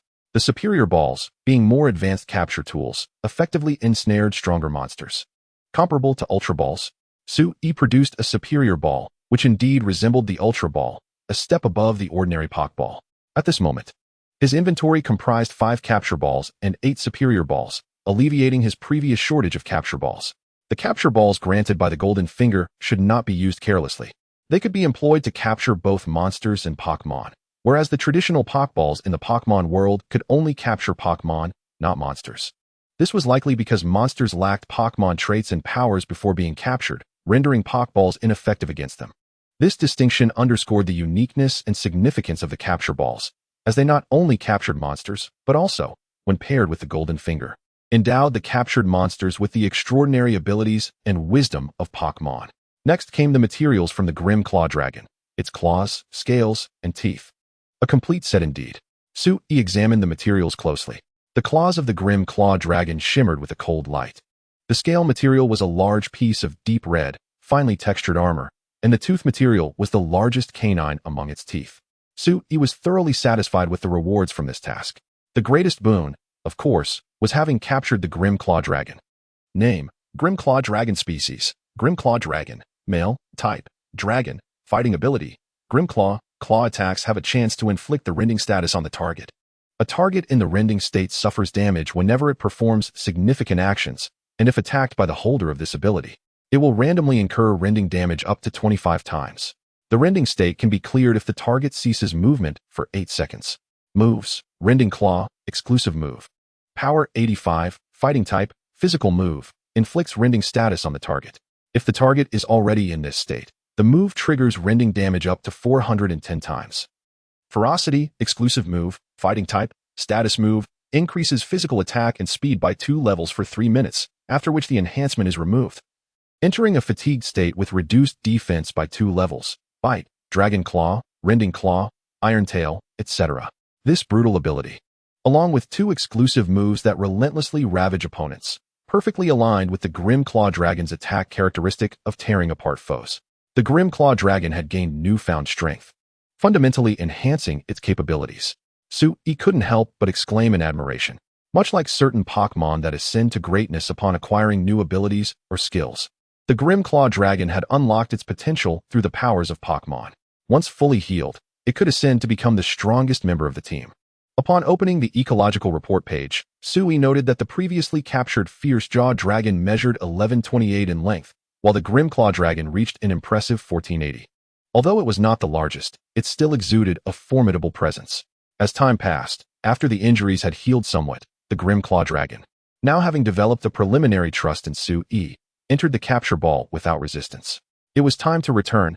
Preparations must be made before embarking on another journey. Each expedition unveiled new inadequacies, and Sui needed to not only address them, but also preemptively guard against future challenges. Upon re-entering the Pokémon world, Sui was finally greeted by the long-awaited sunlight. He stretched his arms wide, shaking off the lingering sense of confinement brought on by days spent in dim surroundings. First, he should report his safe return to the dojo. Sui was uncertain how long he had been in the Miasma Valley, estimating it to be at least 4 or 5 days. He didn't want Master Ma and the others to worry. Back at the dojo, Sui felt increasingly familiar with the surroundings. "I'm back safely," he announced as he entered the hall. "Oh, it's Sui. You've been gone for 7 days. I thought something had happened to you." Aunt Mi sighed in relief upon seeing him. "I apologize for the delay. There were some unexpected events, but it turned out well," Sui replied, noticing Aunt Mi's worried demeanor. "Sui, though adventuring is an exhilarating way to train, one must balance work and rest and prioritize safety," Master Ma said as he emerged from a room. Feeling the couple's concern, Sui smiled and said, "Thank you for your care. Since I've returned safely and with plenty of rewards, we should hold a feast to celebrate." "Really?" Hearing Sui speak so casually makes us both amused and exasperated. Master Ma and his wife exchanged glances. "I'm back. It smells delicious." As Kaido entered the dojo, she was immediately enveloped by the tantalizing aroma, her stomach growling after a day of training. "Ah, you arrived just in time, Kaido. Come and taste my cooking. Good things are meant to be shared," Lu Chao exclaimed, bringing the final dish to the table. Golden brown, succulent roasted meat, fragrant tomato scrambled eggs, steaming creamy stew, and tantalizingly colored cheese-baked potatoes filled the table, an array that was utterly mouth-watering. Kaido swallowed hard, pointing at the feast in astonishment. "Sui, did you make all of this?" Sui removed his apron with a smile, saying, "I apologize for the lack of hospitality." Chapter 42, The Unknown Moment. Master S entrustment seated in a bright dining hall, luxuriating in a sumptuous feast without the looming threat of lurking monsters, was a delightful respite after a thrilling adventure. "Don't rush, there's plenty," Sui said with a smile to Lu Chao. "So delicious," Lu Chao exclaimed blissfully.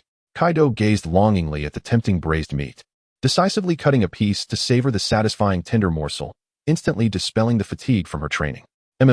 Eating like this, my caloric intake is going to skyrocket," Kaido mused, eyeing the golden cheesy baked potatoes.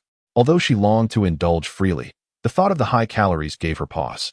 "Kaido, what's the matter? Don't you like it?" Sui inquired, noticing her sudden hesitation. "Not at all. The food is exquisite, but the calories are just too high," she replied. "What's there to fear? Engaging in outdoor training and adventures requires high calories," Sui stated nonchalantly, devouring his meal. You have a point. Watching Sui and Lu Chao relish their food so freely, Kaido swallowed hard, scooped up a piece of cheesy potato, and began to enjoy it slowly. Sui, do you have any plans for the future? Kaido suddenly asked, casting her eyes over the bountiful dishes. Plans? Sui paused. Actually, I want to challenge the League conference. I've had this idea for a while, but I lack the credentials from the League. He continued later. Dandy promised to help me with the identity issue, so I believe the time has come. The League conference? In our Gala region, this event entails gym challenges. To participate, one requires a recommendation letter. If you wish to enter the gym challenges, I can provide you with a letter, Kaido offered. In the Gala region, gym challenges are significant events and celebrations. Unlike the traditional regional conferences in other areas, participation in Gala's gym challenges necessitates a recommendation letter, typically issued by gym leaders, Champion Dandy, or the president of the league, Roz. Before the gym challenges commence, there is an opening ceremony akin to the Olympics, where challengers and gym leaders make their appearances and officially declare the start of the gym challenges. Each gym challenge resembles an Olympic event, with challengers and gym leaders battling in a grand arena before an audience of countless spectators. Ultimately, challengers who collect all 8 gym badges within a stipulated time will compete in a knockout tournament at the Grand Arena in Gongmin City. The final victor earns the right to challenge for the championship. The entire process of the gym challenges is akin to a grand celebration, far more splendid than the conferences in other regions. Of course, Sui was well aware of this. Thank you very much, Sui said, naturally not refusing the recommendation letter. I believe you will achieve an impressive ranking, Kaido remarked as she handed him the letter. I will give it my all. Sui replied earnestly as he accepted the recommendation letter. Such letters are rarely given lightly, and offering one signifies the recommender's acknowledgement of the recipient. By the way, how much time is left before the gym challenges? Sui inquired, suddenly recalling something and feeling anxious about missing the opportunity to participate. Kaido responded, slightly puzzled. This round of gym challenges just concluded not long ago. The next round is still far from starting. Phew, it hasn't started yet. Sui exhaled in relief, then suddenly appeared astonished. Wait, since this round of gym challenges has concluded, who is the champion? Sui exclaimed in surprise. Wondering about the current time, could it be that Ash had already claimed the title? The champion? No one has yet defeated Dandy, Kaido replied. Is that so? Sui regained his composure. Ash's victory would have been in the Master S8 tournament, and since Kaido indicated that no one had bested Dandy, it meant that the Master S8 tournament had not yet taken place. So, what is the current moment in time? Where is Ash now? Ash, you Haven T won the championship. Where are you? Since arriving in this world, Sui had yet to meet the eternally 10-year-old protagonist. Now, Sui was on the brink of his debut, and the truly vast world was beginning to unfold before him. How many Pokémon existed on land, in the oceans, and in the skies? What stories would he share with those who had previously only existed in images? Arriving in the Pokémon world, a dream once imbued with innocence, had finally come to fruition, and he was poised to make an unprecedented entry into this realm. Adventure. Battles. The goal is to become a Pokémon master. Sui felt a surge of excitement. The anticipation of the curtain rising was palpable. Kaido noticed the flame in Sui's eyes, a blaze filled with passion and determination. After finishing dinner, Sui was unexpectedly summoned outside by Master. In the mountain gorge, Master led Sui leisurely to this spot. With his hands clasped behind his back, Master sighed. Sui, looking at you now reminds me of the young Dandy. You love adventure, don't you? Though phrased as a question, his tone brimmed with affirmation. Each time Sui returned, he appeared weary, often even bearing injuries. Yet he always wore a joyful smile, eternally filled with anticipation for the next adventure. No longer will I live aimlessly, like a mere shell of a person. This time, even in the face of danger, I wish to fully experience the beating of my heart, especially as I gradually acquire many trustworthy companions, Sui declared, patting the capture ball at his waist. It's wonderful, at a capable age, to do what one loves, Master chuckled. Are you here just to chat with me? Sui asked, puzzled. As one ages, there's always a desire to pass on certain things. After all, one must face their own decline, Master smiled, then produced a Pokeball, releasing the Pokémon within. Gulu, a small, humanoid, gray bear leapt forth with great vigor. Sui gazed at the Pokémon in astonishment. He recognized it. It was the initial form of Master S signature Pokémon, the martial arts bear master, known as the Bear Apprentice. I want to beat around the bush. I hope you will take good care of this child, allowing it to experience the vastness of the outside world. Rather than being cooped up here on Armor Island with an old man like me, Master said. But why? Sui was utterly perplexed. The bear apprentice should be an exceptional disciple of Master, deserving of adoption. He and Master were not in a mentor-student relationship. Why was he suddenly entrusted with the bear apprentice? Master chuckled. When you received the recommendation letter, I saw your yearning for the outside world and felt your determination to move forward. I realized that I could no longer cling to old customs. Currently, our dojo isn't accepting a new batch of students, and I'm uncertain if the next group will have anyone deserving of the secret armor. Rather than wait, it is better to entrust it to someone destined to shine. Sui felt a mix of astonishment and honor. Chapter 43, Gongmin City, President Raz Golu. The bear apprentice seemed to recognize something as it looked up at Sui with timid yet expectant eyes. Witnessing this scene, Sui understood that saying anything overly sentimental would only seem trite. Though their time together was brief, the mastered couple had consistently cared for Sui. Perhaps, as Mastered remarked, he saw a reflection of the former Dan Emperor in Sui, which compelled him to entrust his bear apprentice to him. This act was one of trust, a hopeful anticipation. It required no effort from Sui to prove himself, for it was Mastered's own judgment that deemed him capable. I will take good care of the bear apprentice, Sui affirmed solemnly, nodding as he accepted the Pokeball. I believe in you, Mastered responded with a smile. Sui crouched down, aligning his gaze with that of the bear apprentice. Do you enjoy adventures? He inquired. The bear apprentice tilted its head in confusion. It means leaping between the towering trees of the forest, traversing the vast deserts, exploring the deep valleys, strolling across beautiful plateaus, and challenging the strong in the land of crystals, watching the sunset over the ocean, searching for treasures among the land corals, picking delicious fruits in perilous places, and soaking in hot springs amidst the icy wilderness. Such are the adventures I speak of, Sui explained with a smile.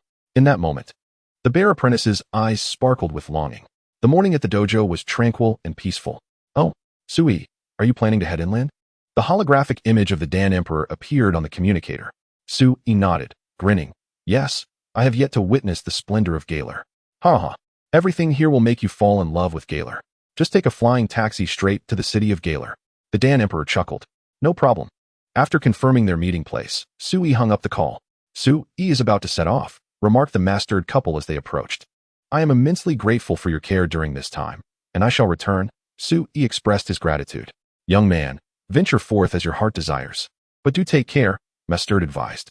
Then I shall set off, Sui declared as he and his companion, Lu Chao, mounted their bird Pokemon and headed toward the Armor Island station. Upon arriving at the station, Sui encountered Kaido.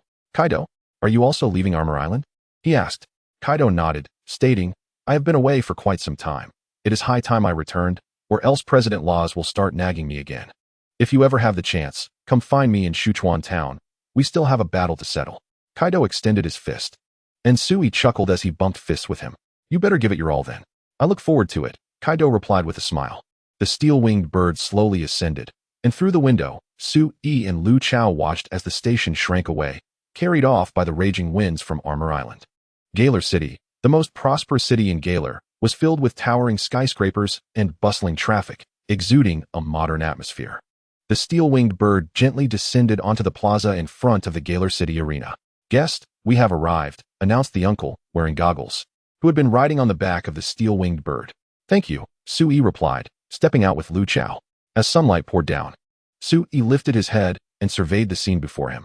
The massive arena rose majestically in the heart of the city, while the expansive plaza bustled with people accompanied by Pokemon of various shapes. It was vibrant, lively, and crowded, a stark contrast to the primitive forests and deep valleys, embodying civilization and order. Meow, what is this place? Such a bustling hub, exclaimed Lu Chao, her eyes wide with curiosity as she looked around. This is not merely a hub. This is a city, a place where humans and Pokemon coexist, devoid of hunting and adventure, yet filled with colors and life. Sui mused, feeling as though he had almost forgotten this sensation of arriving in a modern metropolis. Meow, how can that thing run so fast? What is that? Lu Chao, having never encountered advanced technology, excitedly bombarded Sui with questions. He patiently explained each one. How fascinating. Now I truly feel the sensation of an alternate world you spoke of, Sui. Lu Chao began to sense the essence of being in a foreign land. Isn't it marvelous? Sui could not help but marvel as well. His unique ability allowed him to experience both the wild and the refined aspects of civilization. Ah, Sui, it seems you haven't lost your way, came a familiar voice from behind. Turning around, Sui saw the Dan Emperor descending gracefully on his Charizard. It's Champion Dan. The Dan Emperor has arrived.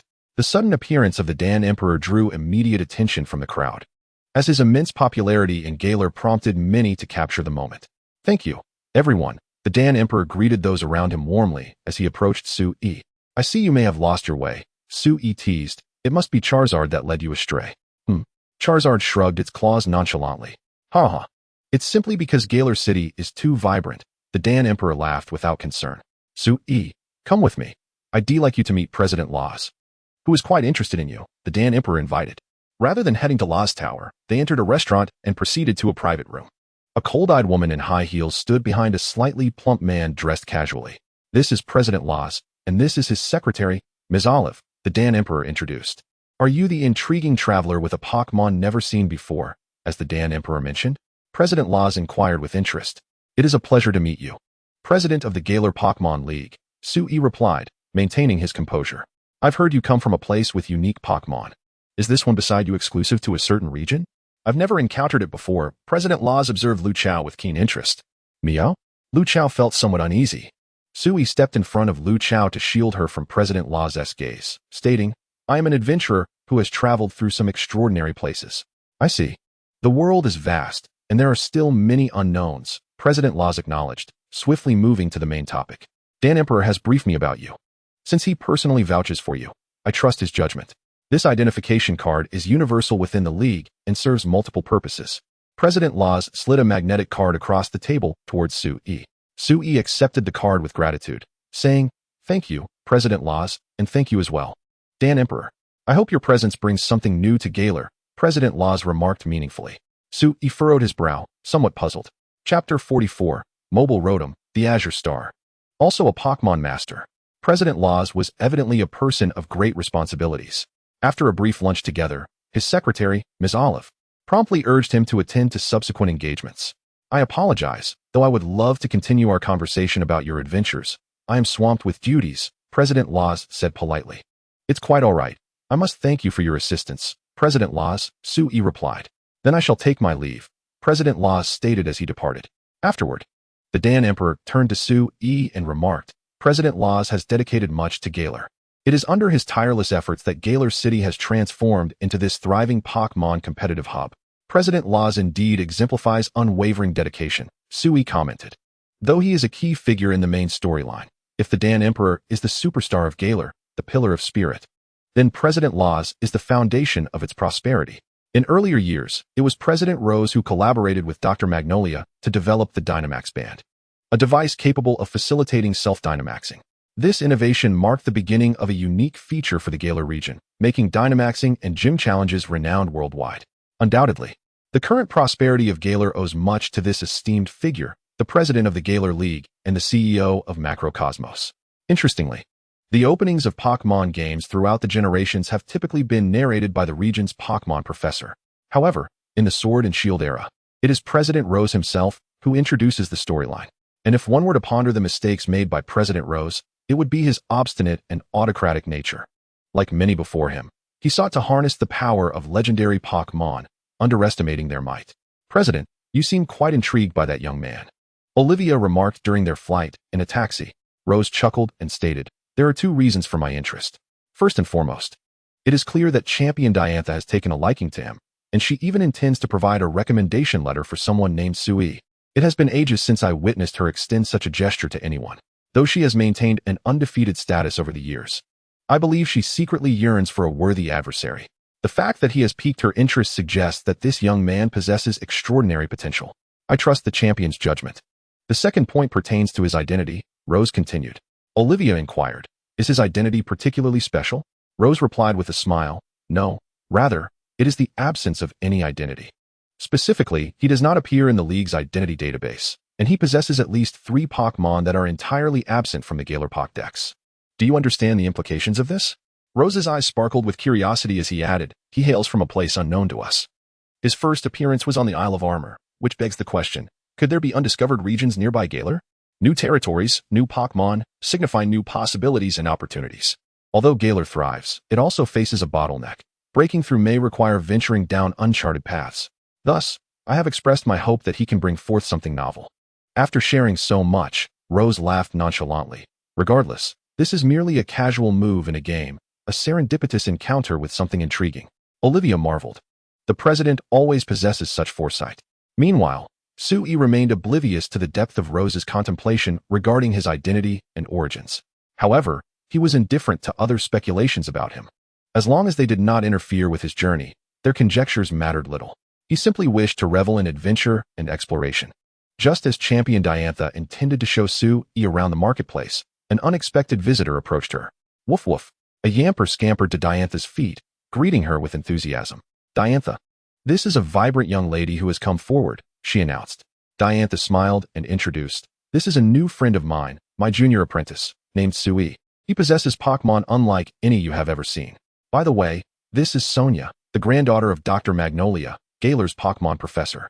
Diantha added while introducing Sui. Your childhood friend, Sui remarked with a smile. Hello, meow. The Grookey waved its paw in greeting. What Pokémon is this?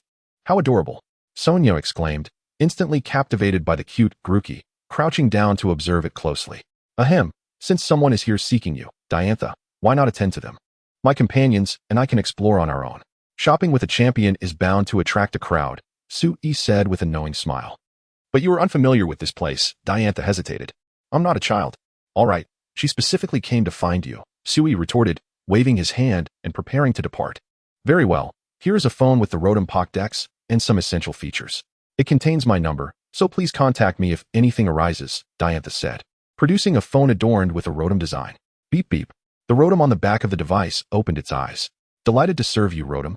By the way, you will take me on adventures, won't you? I don't wish to be cooped up in a bag all day. The Rotom exclaimed with curiosity and anticipation. Diantha chuckled. This Rotom might be a tad too lively.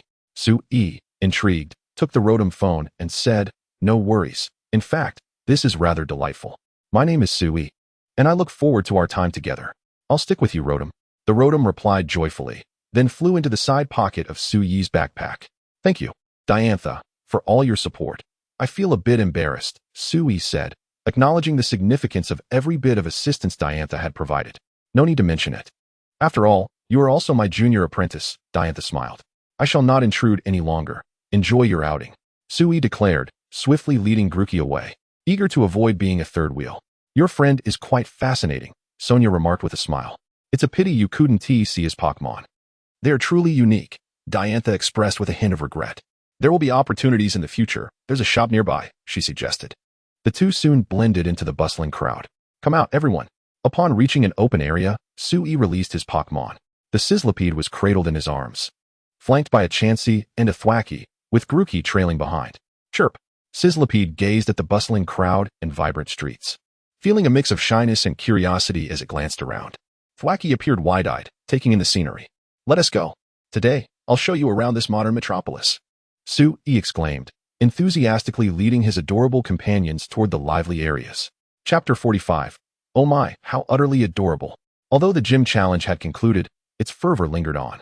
As the heart of the celebration, the marketplace remained vibrant with enthusiasm for the gym challenge. What is happening over there? It looks so lively.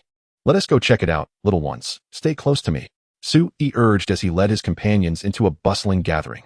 Merchants had set up stalls, fervently selling Pokémon-related merchandise, while numerous visitors eagerly browsed the dazzling array of goods. What is this, meow? Grookey inquired, pointing at a dessert stall with curiosity. That's ice cream, a delightful and chilly treat, Sui explained, noticing his Pokémon's eager gaze upon the colorful ice creams. Shopkeeper, 5 ice creams, please. Certainly. In the Galar region, there is no Elite Four. Instead, 10 gym leaders each boast their own fan base. While browsing a stall, Sui discovered that the vendor had created exquisite cards reminiscent of League cards, featuring photographs of each gym leader in action during battles. The vendor had an impeccable knack for capturing the most striking and graceful moments of the leaders. Wow, do you have permission to use their likenesses? Sui remarked while flipping through the uniquely crafted cards, chuckling. This feels akin to the fake cards sold at the corner store during my childhood. You want the rights? I want them too. You can take it or leave it, the vendor replied with an air of impatience. Sui swiftly selected a handful of colorful beans and cards featuring Lalina, placing them decisively upon the table. The stall owner scoffed, huh? Men. Yet, despite the disdain in his tone, he deftly began to package the items. Just as Sui was contentedly gathering his cards, a commotion at his feet caught his attention. He glanced down to discover a Pokémon resembling a rodent, adorned in a tricolor pattern of yellow, brown, and black, gazing up at him with a cheerful expression. It was Morlebek, the electric mouse of the 8th generation. Squatting down, Sui observed this adorable electric rodent with curiosity. Unexpectedly, the once cute electric mouse transformed abruptly, its patterns shifting to a menacing purple and black, its demeanor turning fierce. Oh no, it appears to be in a state of hunger. Morlebek possesses 2 forms, one for satiety and another for hunger, which primarily affect the attributes of its exclusive moves. Outside of battle, the hungry form is characterized by a desperate demeanor. In an instant, the famished Morlebek dashed forward, snatching away all of Sui's ice cream. Wham! 5 ice creams were devoured in one swift motion. My ice cream! Lalina lamented. Gur! Bear Apprentice shouted angrily, adopting a fighting stance. The now sated Morlebek reverted to its charming smile, raising a hand as if to express gratitude for the meal. Sui found himself momentarily speechless. You cheeky electric rodent, how audacious you've become. Just then, a voice called out urgently, Morlebek. The Pokémon immediately hopped towards the source of the voice. A girl, noticing the remnants of ice cream on Morlebek's mouth, quickly grasped the situation. She looked up to see a tall young man, surrounded by several Pokémon, all glaring at Morlebek in frustration. I apologize for the trouble my Morlebek has caused you. I will compensate for the damages. The girl, dressed in a punk-inspired outfit, bowed apologetically. Sui was taken aback, recognizing her as a familiar face from the game. This girl, holding Morlebek, was Molly, the sister of Nyezi, the dark-type gym leader of Sharp Spike Town, as well as one of the main rivals in the game. Outside the gathering, Sui treated the little ones to another round of ice cream. Here, he offered 2 ice creams to Molly and Morlebek. Yay! Morlebek joyfully accepted the treat. Morlebek, you must sincerely apologize and thank the kind person, Molly instructed. Yay! Morlebek bowed and immediately began to eat. Honestly, Molly sighed. What a mischievous little rascal, Sui chuckled. The transformation between forms is a trait that Morlebek cannot control, requiring trainers to remain vigilant about its state. So Sui did not hold it against the Pokémon too harshly. Thank you, he said, recalling his experience of being called uncle by Mastered Son, Hade, and promptly introduced himself. I am Sui, still quite young, hailing from the Isle of Armor. Thank you, Sui big brother. It was my Morlebek that caused the loss. Yet you still treated us to ice cream. Molly expressed her gratitude, forcing a smile onto her typically stoic face. Oh, Molly is truly adorable, Sui remarked. Ahem, I am not so petty. Let us consider this a budding friendship, he replied nonchalantly. Sui, there you are? Have you made a new friend? At that moment, Dandy and Sonia approached from a distance. Did you finish your shopping? Sui feigned disappointment. You had your chance, and you squandered it, Dandy. I mainly came to inform you of something, and to extend an invitation, Dandy grinned. An invitation? What for? Sui inquired, puzzled. In a few days? It will be my brother Hep's birthday. I will be returning to Huolong Town to celebrate, and I would like to invite you to prepare a program for him. Dandy explained. A program? Absolutely. Sui readily agreed, eager to meet his #1 rival in the game, the Braid Sheep. This flying taxi card allows you to ride steel wing taxis anywhere within the Galar region. I have some matters to attend to, so I shall see you in Huolong Town. Dandy handed Sui a magnetic card. Thank you. Go ahead with your business, Sui responded gratefully. Sonia, what are your plans next? Dandy asked. Tomorrow, I have made plans to go shopping with Lalina, so I will be staying in Gongmin City today. Very well. Sui, if you have any questions, feel free to consult Sonia. She is an expert on Pokémon, Dandy concluded, departing alone on his Charizard. Hello, Sui. May I take a look at your Pokémon?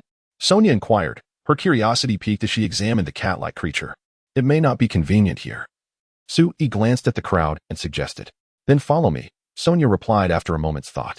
In a park within Gongmin City, they arrived at a spacious arena designated for public battles. You actually know Dandy? Molly asked, astonished. We are somewhat like peers. After all, I have been entrusted with Bear Apprentice, making me, in a sense, a disciple of Mastered. You have battled against Dandy? Molly exclaimed in surprise. Sadly, I lost that time, yet I have gained more partners. I anticipate that the next battle will not be far off, Sui said, recalling his Pokémon and preparing his battle-ready companions. Come forth, my partners. Chapter 46, setting off again as Sui's 4 Pokémon emerged, the previously spacious area, which had not been designed for Dynamax battles, quickly became congested. Wow, such a large Pokémon. Sonia exclaimed in shock. The fearsome dreadnought sprawled out like a small truck. Not to mention the even larger Dragapult, which resembled a beast that devours its prey. By comparison, the Swoobat and Dreadnought appeared almost like little siblings. Fierce and powerful. Molly's eyes sparkled as she admired Dreadnought and Dragapult. The aesthetic of the Dark-type gym leader's sister truly stands out, and coincidentally, those two Pokémon also share the Dark-type.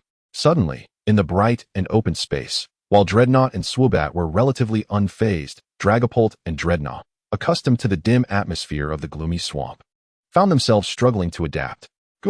Dragapult exhibited signs of agitation, but since it had been captured through battle and now recognized Sue-E as its leader, it managed to restrain itself, gradually working to acclimate.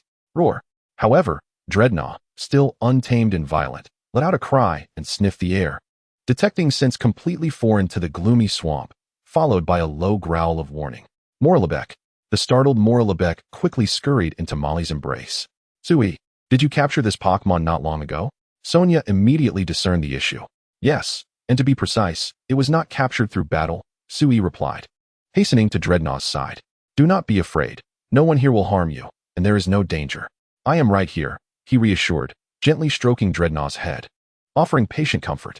The ferocious Tyranitar twitched its nose, catching a whiff of Sue-E's scent, which slightly eased its tension, though its demeanor remained vigilant. Gradually acclimatize. Sue-E understood that haste was unwarranted. Despite being a recently captured Pokémon, it surprisingly had placed a considerable amount of trust in you, Sue-E. Sonia remarked with admiration. This imposing creature, brimming with wildness and ferocity, had swiftly shed its unease and restlessness under Sue-E's soothing presence.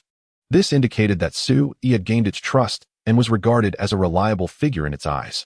Sonia, unaware of their shared experiences, could discern that Sue-E had genuinely devoted himself to these seemingly fearsome Pokémon, thus earning their faith. Truly remarkable, Sonia mused. Gaining a Pokémon's trust, huh? Observing Sue-E gradually calming the Tyranitar and interacting amiably with the other Pokémon, Mari found herself lost in thought. Beep. A new Pokémon discovered. The Pokédex activated, Rotom. The smartphone Rotom flew out from the side pocket of the backpack and directed its gaze at the 4 accompanying beasts to access the Pokédex. Beep. Astonishingly, there was no data. Were these unconfirmed Pokémon? Rotom exclaimed in surprise. Indeed. I assumed the Pokémon that Dan mentioned were from different regions, but I never expected them to be unconfirmed Pokémon. This is a significant discovery. Sonia opened her own Pokédex, confirming that these Pokémon were entirely absent from the regional database. Sue-E, where did you capture these Pokémon? Is there a population? What is their ecosystem like? Sonia inquired with a curious expression. Although Sonia was not yet a formal doctor, merely an assistant, her profound interest in Pokémon had led her into this field. For all Pokémon researchers, encountering an unknown Pokémon is akin to discovering a treasure waiting to be unveiled. Faced with Sonia's inquisitive demeanor, Sue-E felt somewhat at a loss. Well, Sonia, please remain calm. Apologies, I became overly excited upon encountering so many unconfirmed Pokémon, but this is a big deal. Aren't you going to report it to the League? Sonia, regaining her composure, questioned with curiosity. Well, I'm afraid I don't plan to disclose this information just yet, as they are unique to this world, and I wish to protect them, Sue-E replied, shaking his head. Sue-E spoke the truth. He was not yet powerful enough to deter those who covet rare Pokémon. Prematurely revealing his possession of such rare creatures would undoubtedly invite trouble. After hearing Sue-E's response, Sonia's mind raced with various thoughts, and since reporting newly discovered Pokémon was not her responsibility, she chose to drop the official matters. Indeed, the world of Pokémon remains shrouded in mystery, and there are many things we have yet to uncover, Sonia reflected, gazing at the array of diverse accompanying Pokémon. Sue-E, you are truly fortunate to encounter so many extraordinary Pokémon, Sonia remarked enviously. It is indeed a stroke of luck to meet them, Sue-E smiled, affectionately patting the heads of the accompanying Pokémon. I also feel fortunate to have met you, Sue-E. Lurantis chimed in joyfully, encountering trustworthy and powerful partners. Witnessing this scene ignited an urge within Mari to capture Pokémon. I have always wanted to do something to revitalize Spike Town. Perhaps I should start by capturing Pokémon. I want to encounter trustworthy and powerful partners, just like him. Mari silently resolved. Thank you for the ice cream. I must take my leave now. Let us exchange contact information. Once I have captured a reliable partner, I would like to battle you, Mari said, holding her smartphone. No problem, Sue-E replied with a smile. Beep. Contact information exchanged. The smartphone Rotom approached Mari's phone and completed the exchange. Farewell then, Mari said. stepping briskly down the path away from the city, having unexpectedly resolved her earlier concerns. Seeing Mari depart, Sonia said, "Sui, I must also take my leave. Dan needs my assistance. If you have any questions, feel free to ask me. Of course, if you capture any new Pokémon, be sure to share with me," Sonia added, exchanging contact information with Sui.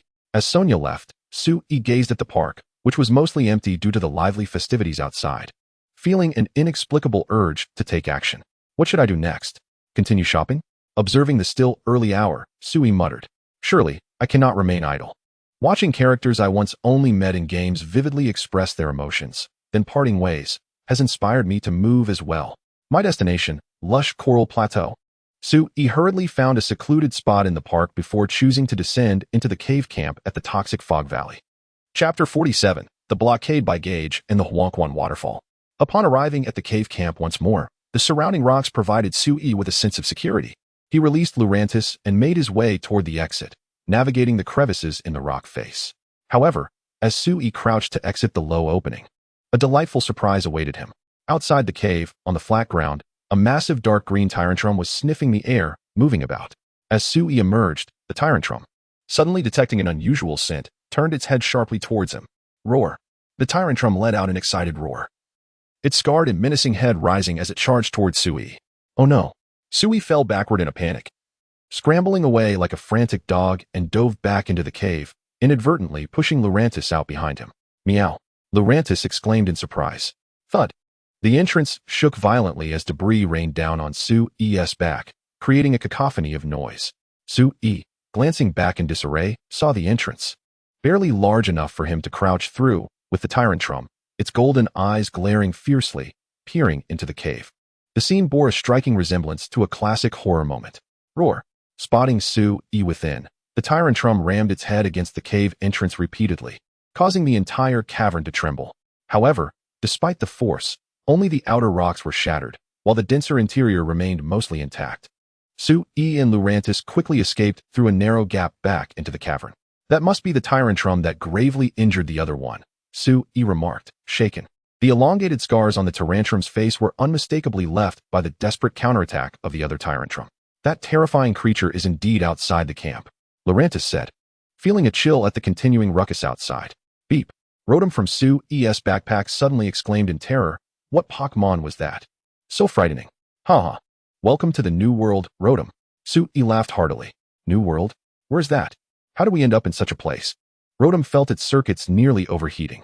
You could consider this place an alternate dimension, but please keep it a secret from outsiders, Sui explained. Alternate dimension?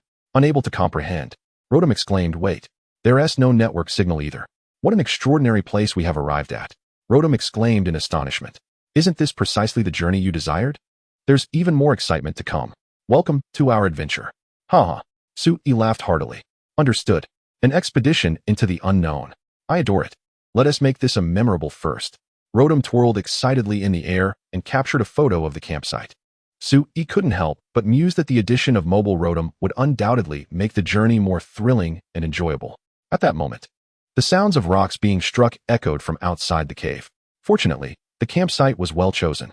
Sui expressed his relief. For had they selected one of the more open areas in the game, they might have been invaded by some monstrous creature. It was also fortunate that the Valley of Miasma had many caves in the rock walls, allowing Sui to find such a place for their campsite. Chasing any further would be quite impolite, Gage, Sui remarked somewhat helplessly, as the noise outside had diminished in frequency, but still intermittently thudded. Yet soon, the Tyrannosaurus seemed to have lost patience, and the sound ceased. Let me see. There's a simple and effective way to verify if the Tyrannosaurus has departed. Sui opened the hunting guide and clicked to leave the Monster Hunter world. In a state of being tracked, return is not possible. Bang! Sui closed the hunting guide with a curse. You sly one. As expected, the Tyrannosaurus remained outside the cave, perhaps resting momentarily or lying in wait for Sui. In any case, it still retained the scent of Sui and was vigilantly stationed nearby. What animosity could this creature harbor? Sui pondered, unsure why the Tyrannosaurus would target him, a mere morsel insufficient to satisfy its hunger. Could it be out of spite? Why not pursue the explosive scaled dragon instead? After feeling invigorated and eager for exploration, to be blocked at the door by the Tyrannosaurus was truly disheartening.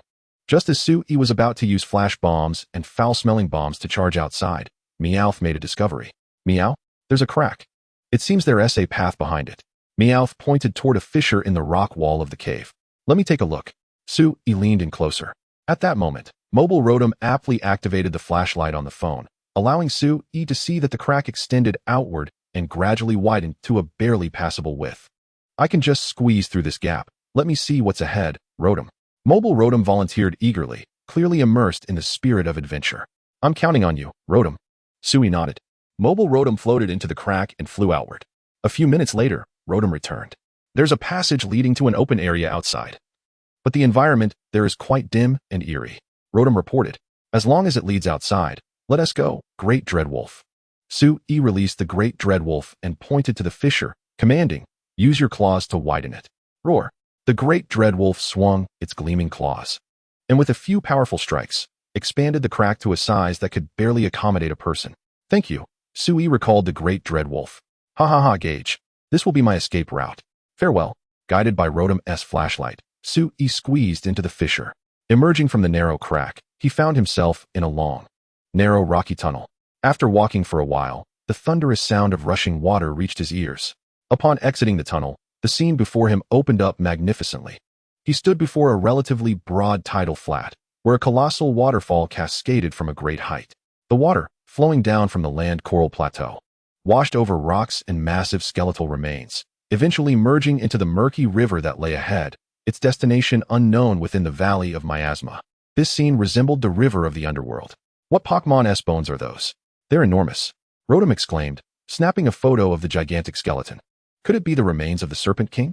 Sui mused, uncertain, as this was indeed a graveyard for ancient dragons, making it difficult to determine the origin of the bones. On the riverbank, a cluster of dark red plants grew. Curiosity piqued, Sui approached and remarked, "Are these the red-skinned fruits from the game?" The plants bore clusters of red fruits resembling lychees. In the game, all special products were merely represented by simple icons, making it difficult for Sui to identify precisely what kind of fruit this was. So, can this be eaten? Sui hesitated, uncertain if these fruits were indeed the edible ones found in the game. Moreover, growing in a place littered with bones and enveloped in miasma made one feel rather queasy. Clean and hygienic, indeed. Sui hesitated for a moment, then peeled open the red skin and popped the flesh, reminiscent of red-fleshed dragon fruit, into his mouth. Chapter 48, Valley of the Dragon Souls, Claws Climbing to the Sky. I truly admire the first person who dared to eat mushrooms, for they might have been poisonous. Yet, Sui was fortunate, as he might just be the first to taste the fruits of the Valley of Miasma. Tart and sweet, absolutely delicious. Here, have one. Sui offered a fruit to Meowth. I want to try it, Meow. Meowth eagerly peeled back the skin and placed the flesh into its mouth. Meow. Without uttering a word, Meowth became lost in the unique flavor of the fruit. The dark red flesh was crisp, with a subtle sourness that accentuated the sweetness, leaving one immersed in a delightful balance of flavors that invited contemplation. Is it really that delicious? Unfortunately, I can only consume electricity, Rotom lamented. Let us gather some for everyone to enjoy together later. Good things are meant to be shared. Sui collected all the fruits he presumed to be the miasma fruits and stored them in his inventory. All right, next, we must consider how to climb up. Sui said, looking upward. Countless rock columns of varying sizes and slender peaks extended from the valley of miasma upwards, supporting the land coral plateau above. Through the swirling miasma, he could vaguely see the plateau composed of unevenly sized, staggered platforms. There are vines here that can help us climb a bit higher, Meow. Meowth pointed to the resilient vines growing on the rock wall at the edge of the tidal flat. Let us climb up a bit first. Utilizing his grappling hook, Sui swiftly ascended. Ding. In no time, he secured himself to a large fan-shaped bone and climbed up a gently sloping path. This must be the remains of the Serpent King. The pathway beneath Sui's feet was entirely formed by the long bones of the Serpent King, accumulated over the years and solidified with soil and rock, with only the fan-shaped blade bone narrating its former majesty. While Sui marveled at the remains, the guiding insect at his waist floated off toward a puddle coated in black tar, entwined with fragments of bone. Could these belong to the Bone Crusher Dragon? Sui ascended the path and discovered it covered in hollow tracks. The Bone Crusher Dragon, wrapped in bones, had been racing across the remains of the Serpent King. Moreover, this creature did not align with Sui's aesthetic preferences, and he had little desire to capture it, either in the game or now. Come forth, the Tragic Claw Dragon. Sui pondered briefly before releasing the Tragic Claw Dragon. Huff. The Tragic Claw Dragon exhaled, sniffing the familiar scents around it, providing a sense of reassurance. Tragic Claw Dragon. You should know the way from the Valley of Miasma to the Land Coral Plateau, right? Sui inquired. Unlike the formidable jaws of death and bone crusher dragons that dwell year-round in the Miasmic Valley, the Claw of Sorrow Dragon requires a rapid metabolism to sustain its high mobility, necessitating a substantial intake of meat. However, the food supply in the Miasmic Valley is scarce, and competition for carnivorous resources is fierce. Reliance on carcasses that fall from the plateau is a gamble, prompting the Claw of Sorrow Dragon to occasionally venture to the Coral Plateau in search of sustenance. With a nod, the Claw of Sorrow Dragon acknowledged the request. Please take us to the Coral Plateau, Sui urged. Exhaling deeply, the dragon crouched down, inviting Sui to climb aboard. Thank you, Sui replied with a smile. As he skillfully mounted the dragon's back, a slight discomfort arose as the hardened protrusions along the dragon's spine pressed uncomfortably against him. Meanwhile, the clever cat nestled on Sui's back. With a low growl, the Claw of Sorrow Dragon's powerful muscles coiled, and with a mighty leap, it ascended the surrounding rock walls. The dragon swiftly navigated the cliffs, with Sui clinging tightly, marveling at the rapidly changing scenery. The protrusions and ledges became the dragon's springboards, and after a vigorous climb, they reached a platform atop one of the pillars, nearing the heart of the valley. Let's take a moment to rest, Claw of Sorrow Dragon. You are still injured, Sui suggested. The dragon took several deep breaths before lying down to recuperate, while Sui produced some roasted meat to replenish its strength. How high we are, Lodom. What creature could that enormous skeleton belong to? The Rotom phone emerged from Sui's bag, surveying the valley below. At that moment, the weather on the Coral Plateau was undoubtedly brilliant, with sunlight piercing through the miasma, illuminating the perpetually dim valley for a rare moment, unveiling a glimpse of its true form. The colossal skeletons twisted from the rocky cliffs, encircling the gorge, while numerous massive bones lay scattered, some merging with peculiar rock formations, becoming cliffs and domes, while others sank into the abyss, revealing only the tip of the iceberg. This dragon graveyard seemed to whisper the final elegy of ancient dragons. A profound sense of awe washed over Sui, compelling him to capture the moment with a photograph. Lodom's voice softened, as if reluctant to disturb the slumbering dragon souls. From ancient times to the present, the remains of these colossal creatures had nurtured this bizarre and vibrant world, a realm worthy of exploration for a lifetime. Sui reflected on the investigation team that had once arrived on this continent. The fifth expedition's arrival would mark the culmination of 40 years of efforts to uncover the mysteries of this new land. How many 40-year spans can one experience in life? From youthful vigor in their 20s to spending 4 decades on this continent. Many had dedicated their lives to unraveling the secrets of the ancient dragon crossing and the ecosystem of this new world. They were the true adventurers and pioneers, akin to those sung of in epic tales. Yet our adventure has only just begun, Sui remarked. I feel so happy, Sui, exclaimed Lu Chao, her bright eyes sparkling as she admired the extraordinary yet melancholic scenery, reminiscent of their ascent through the ancient tree forest together. As Sui had said, their adventure was just beginning. Though they beheld breathtaking sights, their ultimate goal lay above. After resting sufficiently, Sui and Lu Chao remounted the Claw of Sorrow Dragon. Navigating the steep cliffs of the canyon's outer walls, the dragon ascended carefully yet steadily toward the illuminated skies above, as if walking a tightrope. The ascent, bathed in light, mirrored the ascent of Icarus toward the sun. However, unlike Icarus, whose wings were melted by the sun's heat, Sui was greeted by a dazzling expanse of land and ocean. With a resounding leap, the Claw of Sorrow Dragon grasped the edge of the Coral Plateau, finally basking in the blinding sunlight. Coral Plateau, here I come. Chapter 49, Falling Cherry Blossoms, Dreamlike and Ethereal. As if visited by Groudon, the Coral Plateau basked in glorious sunshine. Free from the gloomy miasma of the valley, Sui felt an immediate uplift in his spirits.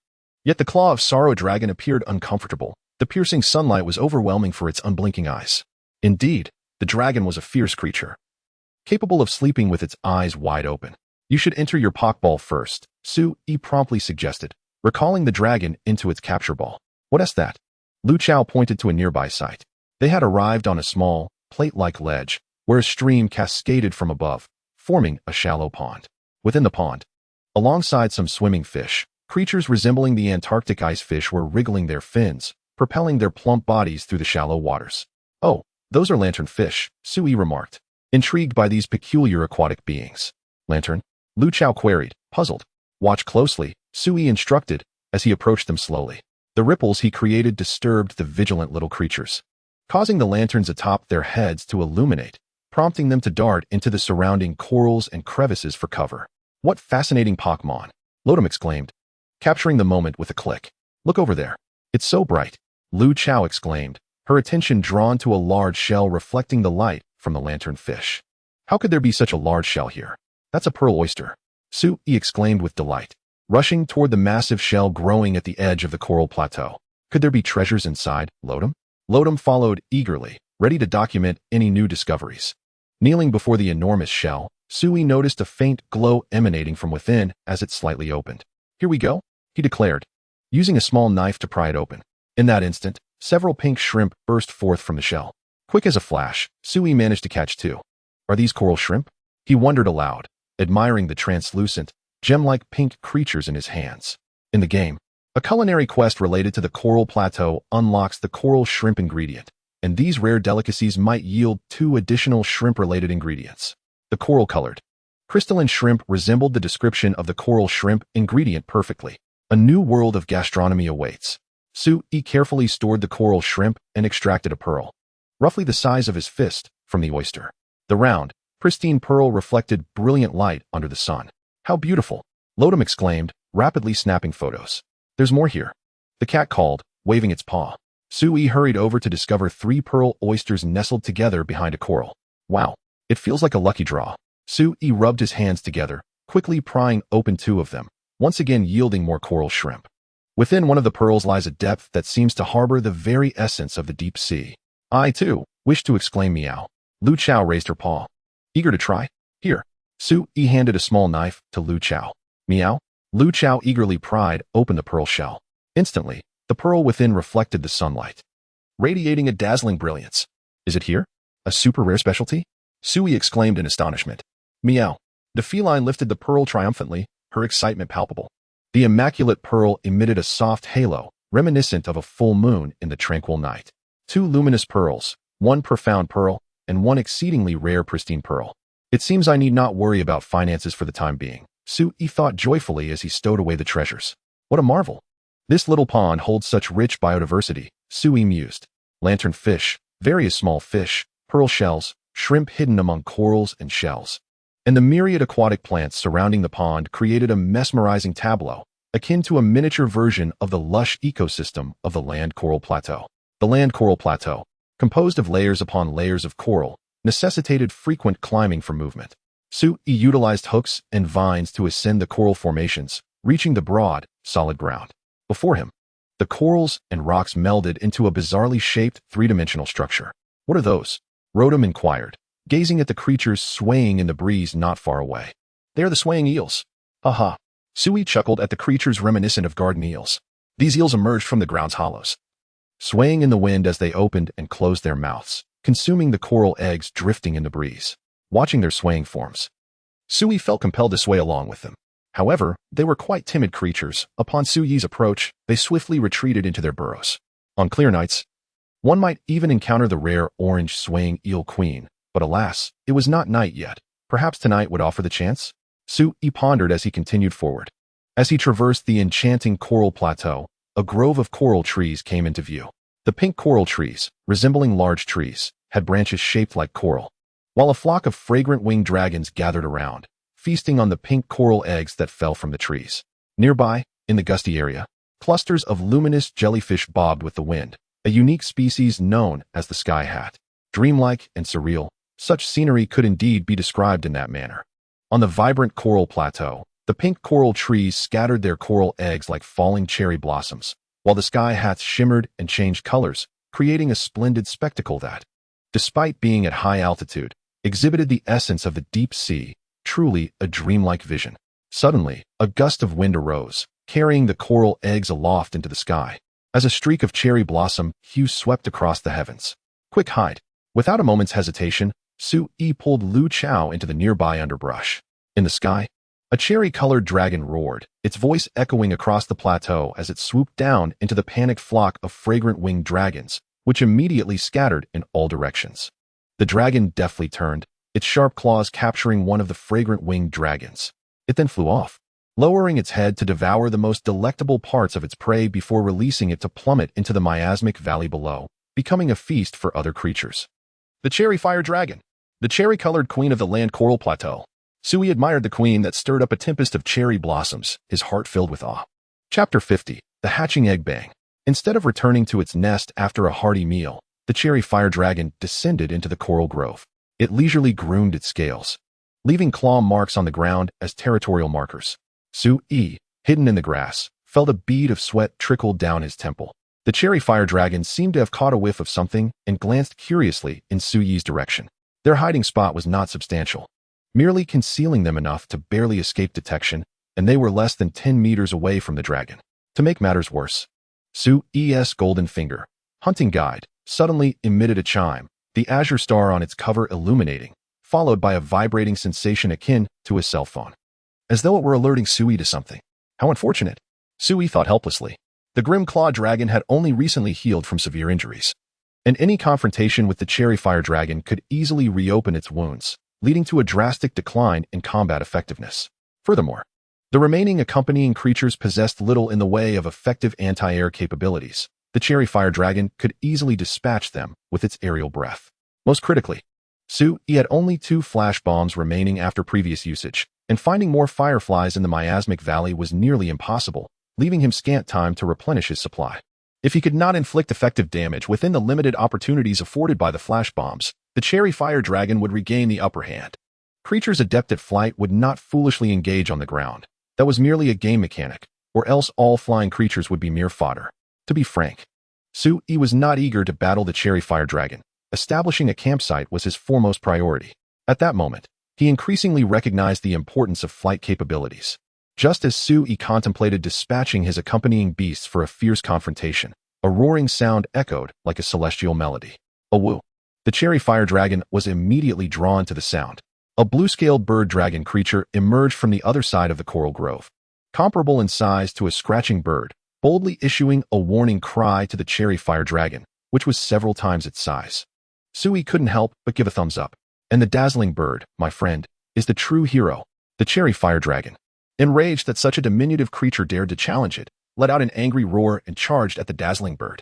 Yet, the dazzling bird did not flee. Instead, it unfurled the glowing membranes on either side of its head, calling out while the membranes flickered in a prelude. Just as the Cherry Fire Dragon drew near, the dazzling bird raised its head, and the membranes suddenly unleashed a blinding flash akin to an old-fashioned camera's flash. Dragon species, required to survey their territory and hunt from the skies, often possessed exceptional vision, making them particularly susceptible to such dazzling brilliance. The intense light instantly seared the Cherry Fire Dragon's eyes, causing it to roar in pain and thrash its head, wildly swinging its tail in a frenzied attack.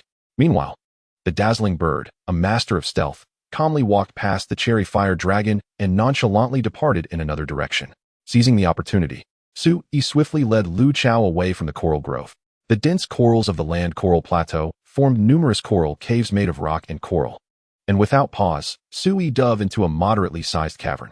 He opened the now vibrating hunting guide, which flipped open to the page on accompanying beasts, revealing an egg icon that shook vigorously, with cracks beginning to form.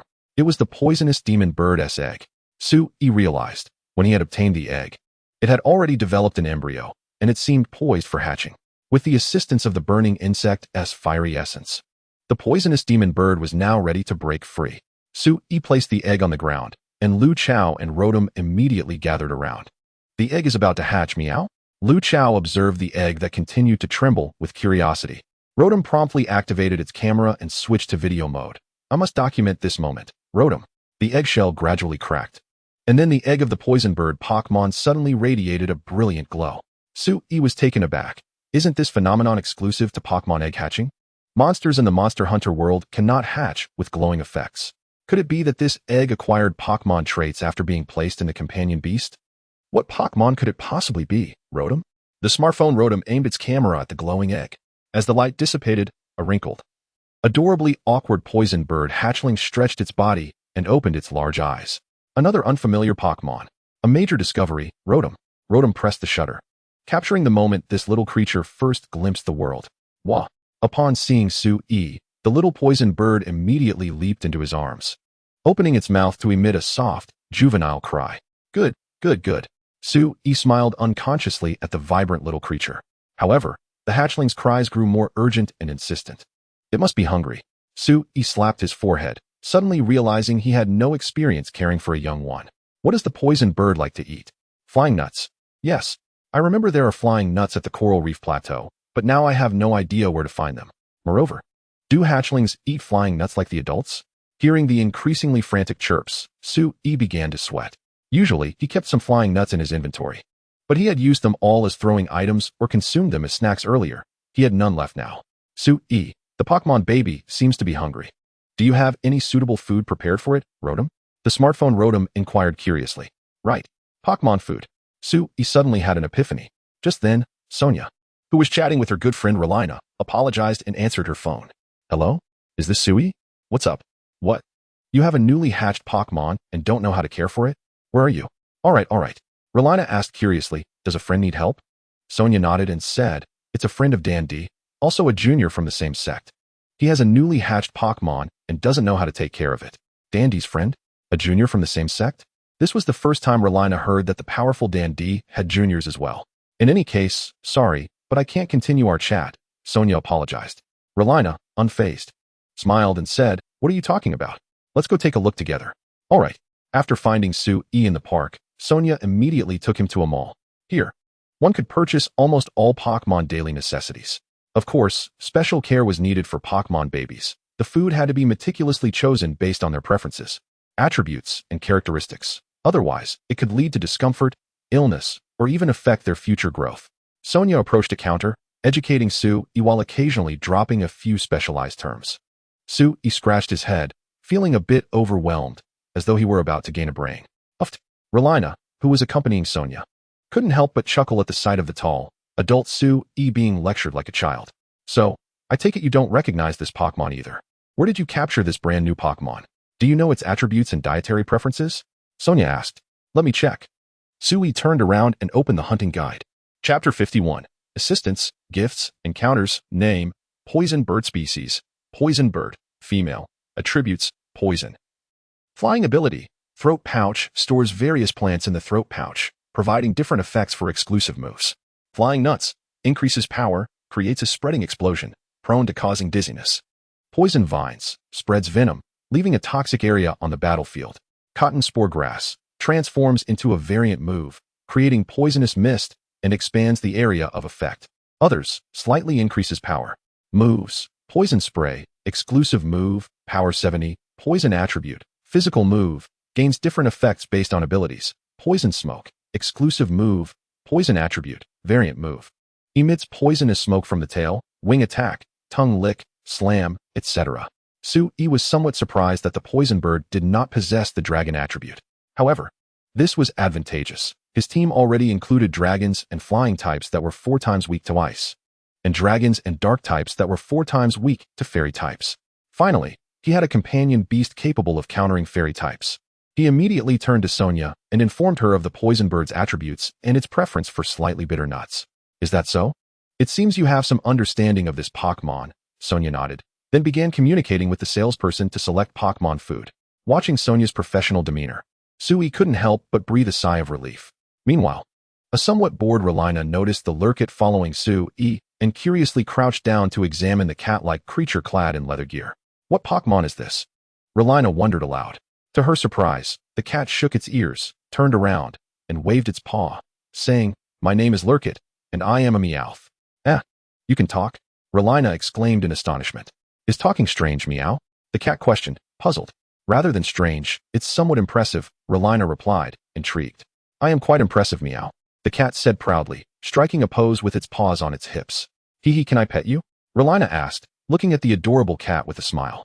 Lurkit scratched its cat ears and extended its paw, saying, "You can touch my paw pads, but only Sui can pet my head, Meow." "Thank you." Relina reached out, smiling as she touched the cat's soft paw pads.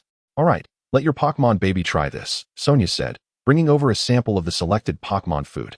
Sui gently patted the slightly wilted little poison bird in his arms, coaxing, "Here comes the food, little one." "Wah?" The little poison bird poked its head out from Sui's embrace, sniffed the gelatinous food before it, and then extended its long tongue to roll a bit into its mouth. "Wah!" The little poison bird's eyes sparkled, leaning forward eagerly and devouring the food with gusto. It seems the little one quite likes it, Sonia remarked with a smile. Thank you, Sonia. Otherwise, I wouldn't have known what to do. Sui expressed his gratitude. Not at all. I merely utilized my knowledge. Sonia humbly waved her hand. Customer, these items are packed. The clerk handed over the packaged Pokémon food. Sui rummaged through his pocket and asked, how much? The clerk smiled and replied, it's on the house. That lady has already paid. Sui paused, astonished as he looked at Sonia. Wait, you helped me. How can you also pay for me? Sonia chuckled. You're a friend of Dan D. And it's just a small amount. Sui sighed inwardly, reflecting that in the Pokémon world, kind-hearted individuals remain ever so benevolent. Although he had never truly helped anyone, people like Dan D and Sonia had supported him numerous times. In that case, let this be a gift for you. Without hesitation, Sui pressed a deep, fist-sized pearl into Sonia's hand. Such a large pearl. This is too precious.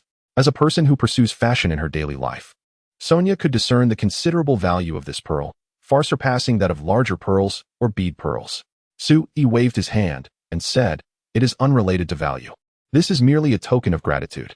However, Sonia did not feel she had rendered any particularly significant assistance. Just accept it. Otherwise, I might get upset. All right. Thank you for your help. I shall treat you to some exquisite cuisine another day. I won't disturb your shopping any longer. Sui waved goodbye to Lilina and Sonia, leaving no room for Sonia to refuse again, as he took the Pokémon food and turned to depart. Meow? Lutzao waved goodbye to Sonia and Lilina and hurried to catch up with Sui.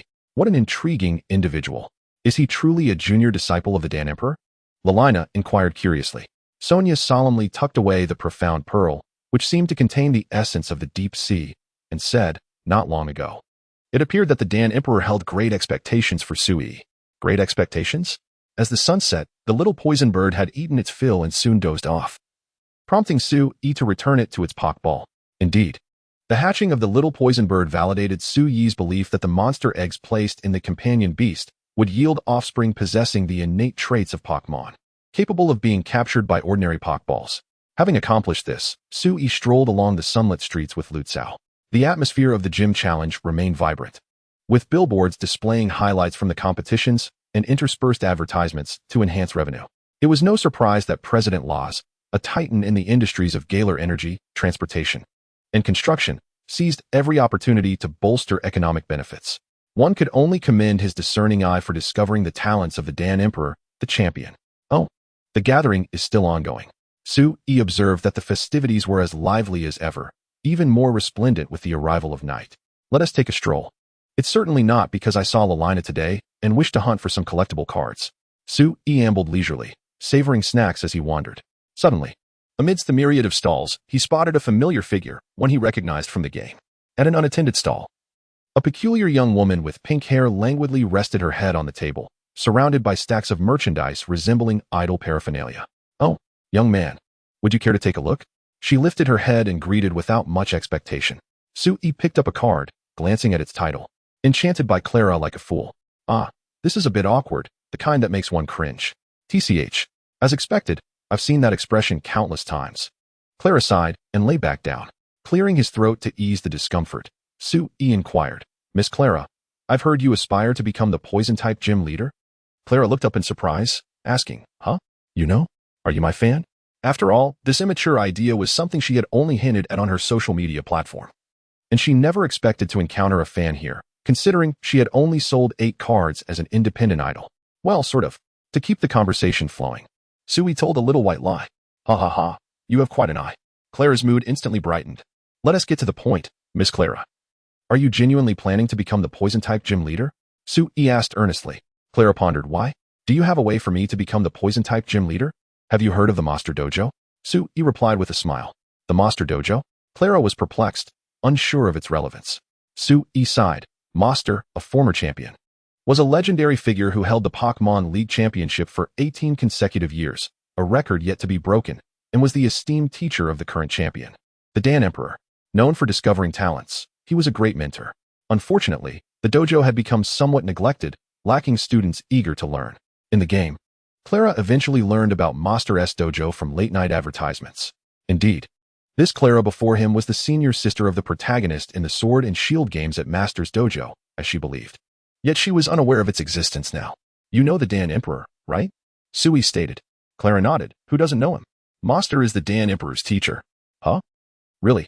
Clara exclaimed in astonishment. You can search for it and see for yourself, Sui shrugged. Clara, somewhat skeptical, used her phone to look up information about Master, and upon reading his legendary experiences and his role in discovering the Dan Emperor's talent, her eyes lit up. Are you suggesting that training at this dojo could make me the poison-type gym leader? Clara asked with interest. Sui smiled. It's merely an opportunity. What you aspire to become requires corresponding effort, just as Pokémon cannot evolve without training. I understand all that, but an opportunity is still an opportunity, Clara replied excitedly. Regardless, the title of Master's Apprentice is far superior to that of an overlooked independent idol. Very well, I shall assist you in your registration, Sui nodded. Wait, help me register? Clara only just realized she didn't know or understand the person before her. I am Sui, also a disciple of Master, he introduced himself. So, you are a peer of the Dan Emperor? Clara scrutinized Sui from head to toe. Indeed, Sui confirmed with a nod. Then you must be quite strong. May I test your skills? Clara narrowed her eyes. Sui grinned. I am always ready. All right, let us head to the battle arena. Clara stood up and walked away. Sui, puzzled, asked, Aren't you concerned about your stall and the merchandise? Clara self-deprecatingly remarked. Honestly, I doubt anyone would want this stuff now. Clara clearly recognized that Sui's intention to claim to be her fan was likely to recruit her into the dojo, and since she had decided to pursue the path of becoming a gym leader, those items no longer held importance. Since you are a peer of the Dan Emperor, I shall not hold back, Clara chuckled lightly, tossing out her Pokeball to release her only Pokémon. Oh, a Galarian Slowpoke lay on the ground. Displaying a wise gaze, Sui smiled. What could a Slowpoke accomplish? It was evident that Clara was still inexperienced in Pokémon training. Then I shall send forth the secret weapon of the dojo. Go, Bear Apprentice. Our first battle. Sui dispatched the Bear Apprentice entrusted to him by Master. Roar. The Bear Apprentice entered with great vigor, stretching its fists, eager to engage. Is that your dojo's secret weapon? Clara perked up. Strike first. Slowpoke, use liquidation. Clara commanded. The Slowpoke opened its mouth, releasing a purplish liquid towards the Bear Apprentice. Use quick attack to dodge, and then counterattack. Sui instructed. Roar. The Bear Apprentice adeptly evaded the liquidation and quickly dashed, striking the Slowpoke on the head with its glowing white arm. Oh, Slowpoke was momentarily stunned, then felt a bit woozy. Sui was somewhat surprised. Its head seems quite tough. No, it's just too sluggish. Not bad. Slowpoke, use yawn. Clara gritted her teeth. Sui shouted, Don't let it hit you. Dodge around it. The dazed creature turned its head and yawned at its Bear Apprentice behind it, who quickly reacted and dodged the yawn that came its way. Once more, use the Gale Return. Seizing the opportunity, the Bear Apprentice struck again, leaving the dazed creature momentarily disoriented and unsteady on its feet. That was too fast. Let's employ telekinesis, Clara urged anxiously. The psychic type was a perfect counter to the Bear Apprentice's fighting type, however, but it's not enough. The Bear Apprentice seized through it. Sui remarked with a confident smile, with a glimmer in its eyes. The Bear Apprentice deftly evaded the telekinesis attempt just as the dazed creature tried to catch it with its psychic abilities. It's over. Gale Return. With a swift leap, the Bear Apprentice charged forward and unleashed the Gale Return. The dazed creature collapsed to the ground, unable to continue the battle. Clara was taken aback. Her Pokémon hadn't landed a single hit and had only used 2 moves. Indeed, Clara's inexperience in battle, combined with the inadequate strength of the dazed creature, contributed to the outcome. Sui had witnessed far grander battles, so he remained calm and collected, effortlessly navigating the situation. Moreover, he possessed hunting experience from the game and had adventured in the new continent for some time, granting him superior timing on the battlefield. The Bear Apprentice was delighted. Turning to Sui and extending a paw, Sui smiled and high-fived it, offering words of encouragement. Well done. The Bear Apprentice excitedly chattered something. Sui looked at the grass-type Pokémon, who scratched its ear uncertainly. It seems the Bear Apprentice wants to go on an adventure with you, Meow. Yes.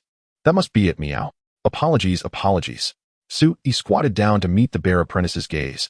I overlooked your feelings. The adventures ahead may be arduous and perilous, so be prepared. The Bear Apprentice made an encouraging gesture in response. All right, Sui replied with a grin. Clara, feeling somewhat awkward, asked, When can I enter the dojo for training?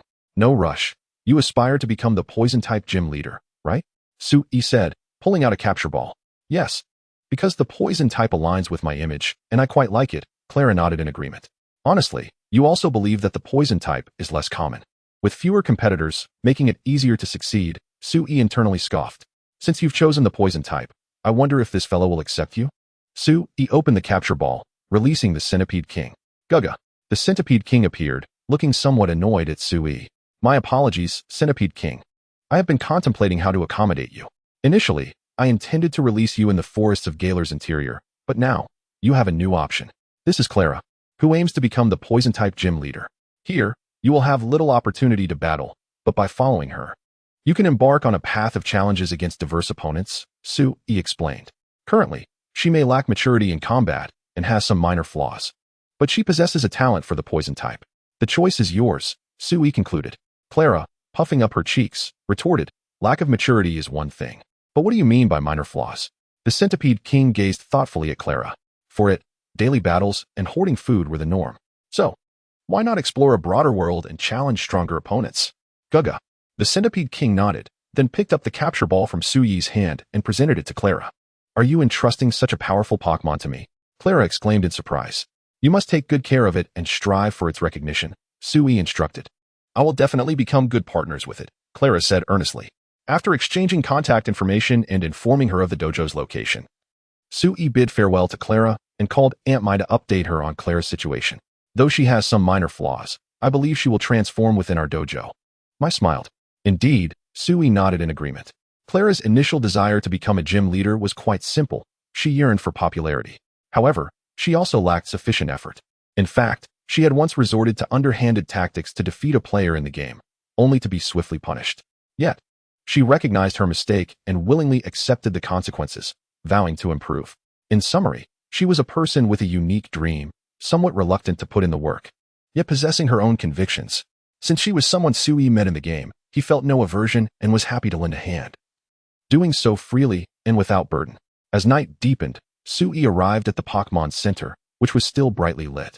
Nurse Joy was bustling about, treating injured Pokémon. Sui approached a nearby friendly shop, selling 2 luminous pearls for a considerable sum. He then visited a store, where he promptly spent his freshly acquired money on something he had noticed not long ago. This item is quite expensive, Sui remarked, gazing at the camping set in his hands. Indeed, it was the camping gear used in the game for Pokémon camping, including a tent, bedding, cookware, and various camping essentials. This way, he wouldn't need to hunt for leather and painstakingly sew a tent for setting up camp. Moreover, the high-tech products were on par with the finest materials from the Monster Hunter world. With the added benefit of convenience, spending a bit more to gather a few extra pearls was worth it.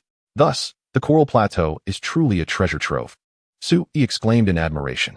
Rather than staying at the Pokémon Center, Sui returned to the Coral Plateau, to a rather cramped coral cave. He set up the camping tent and relaxed in a soft, comfortable sleeping bag alongside the grass-type Pokémon.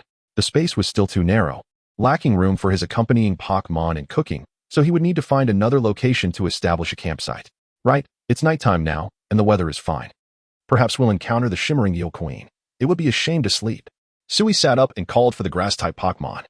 Are we going to see the night scenery, Rotom? The curious Rotom flew out. Let us go. The night on Coral Plateau is a truly enchanting spectacle. Chapter 53. Who is having a party in the dead of night? Emerging from the narrow coral cave, the outside world was enveloped in a deep and tranquil night, with the night breeze bringing a refreshing chill. Sui released the burning bug, cradling it in his arms. Chirp. The burning bug relished Sui's embrace, curiously and excitedly gazing at the mysterious scenery before it. Come along, Bear Apprentice. Let us take a stroll, Sui called, releasing the Bear Apprentice. Guga. The Bear Apprentice was overjoyed to share the view. At night, the fanged dragon lay dormant, resting among the high coral clusters, and the coral forest was devoid of the daytime clamor. Meanwhile, the glowing cap, dancing in the night breeze, finally unveiled its dazzling brilliance, radiating a soft blue glow. The glowing cap resembled the stars scattered across the night sky, embellishing the coral plateau. This scene was akin to bioluminescent jellyfish gliding through the coral, making the name of the ocean above all the more fitting. Buzz, the guiding insect at Sui's waist, slowly floated out, visibly directing towards a target in the night. It was a pot shell. Tonight's supper would be abalone. Sui smacked his lips in anticipation. The conch, resembling a football in size, is a pink shellfish with a small opening at the top, through which one can glimpse the tender and succulent abalone nestled within. During the day, the areas left unexplored due to the arrival of the cherry fire dragon could finally be leisurely explored. Meow, exclaimed the excited cat. Grr, volunteered the Bear Apprentice, using a cleaver to break open the hard shell, revealing the abalone inside. What a large specimen. Is this the secret treasure of the abalone? Sui gazed at the exceptionally plump and enticing abalone, saliva unconsciously pooling in his mouth. Well done. Sui praised the bear apprentice and then stored the exquisite abalone, a delicacy from both land and sea, into his inventory. Continuing onward, they traversed a bridge made of coral and vines to the place where they had previously encountered the swaying eels. Sui hushed everyone, signaling for silence, and crouched down to approach the undulating eel swarm. Although it was night, the eels still swayed in the wind, and the flying hats in the sky shimmered like dance hall lights illuminating them.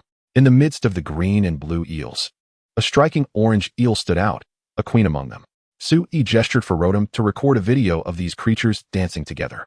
Climbing up the rocky peaks, they reached a small platform that allowed Sui to overlook parts of the land coral plateau. In the distance, a large flock of flying hats hovered, and a small coral forest was visible nearby. Farther away, a skyship was seen having crashed in the southwestern direction of the canyon, near the circular canyon encircling the land coral plateau, yet distanced from it. That must be the skyship of the 3rd expedition team, Sui mused, raising his binoculars to inspect it closely. The ship was tilted downwards, forlornly resting in a corner of the land coral plateau. Approximately 20 years prior, after the 1st and 2nd expedition teams established a foothold in the New World, the guild dispatched over 100 members of the 3rd team to follow and investigate the ancient dragon, the Steel Dragon, which had arrived in the New World, comprising mainly scholars and researchers.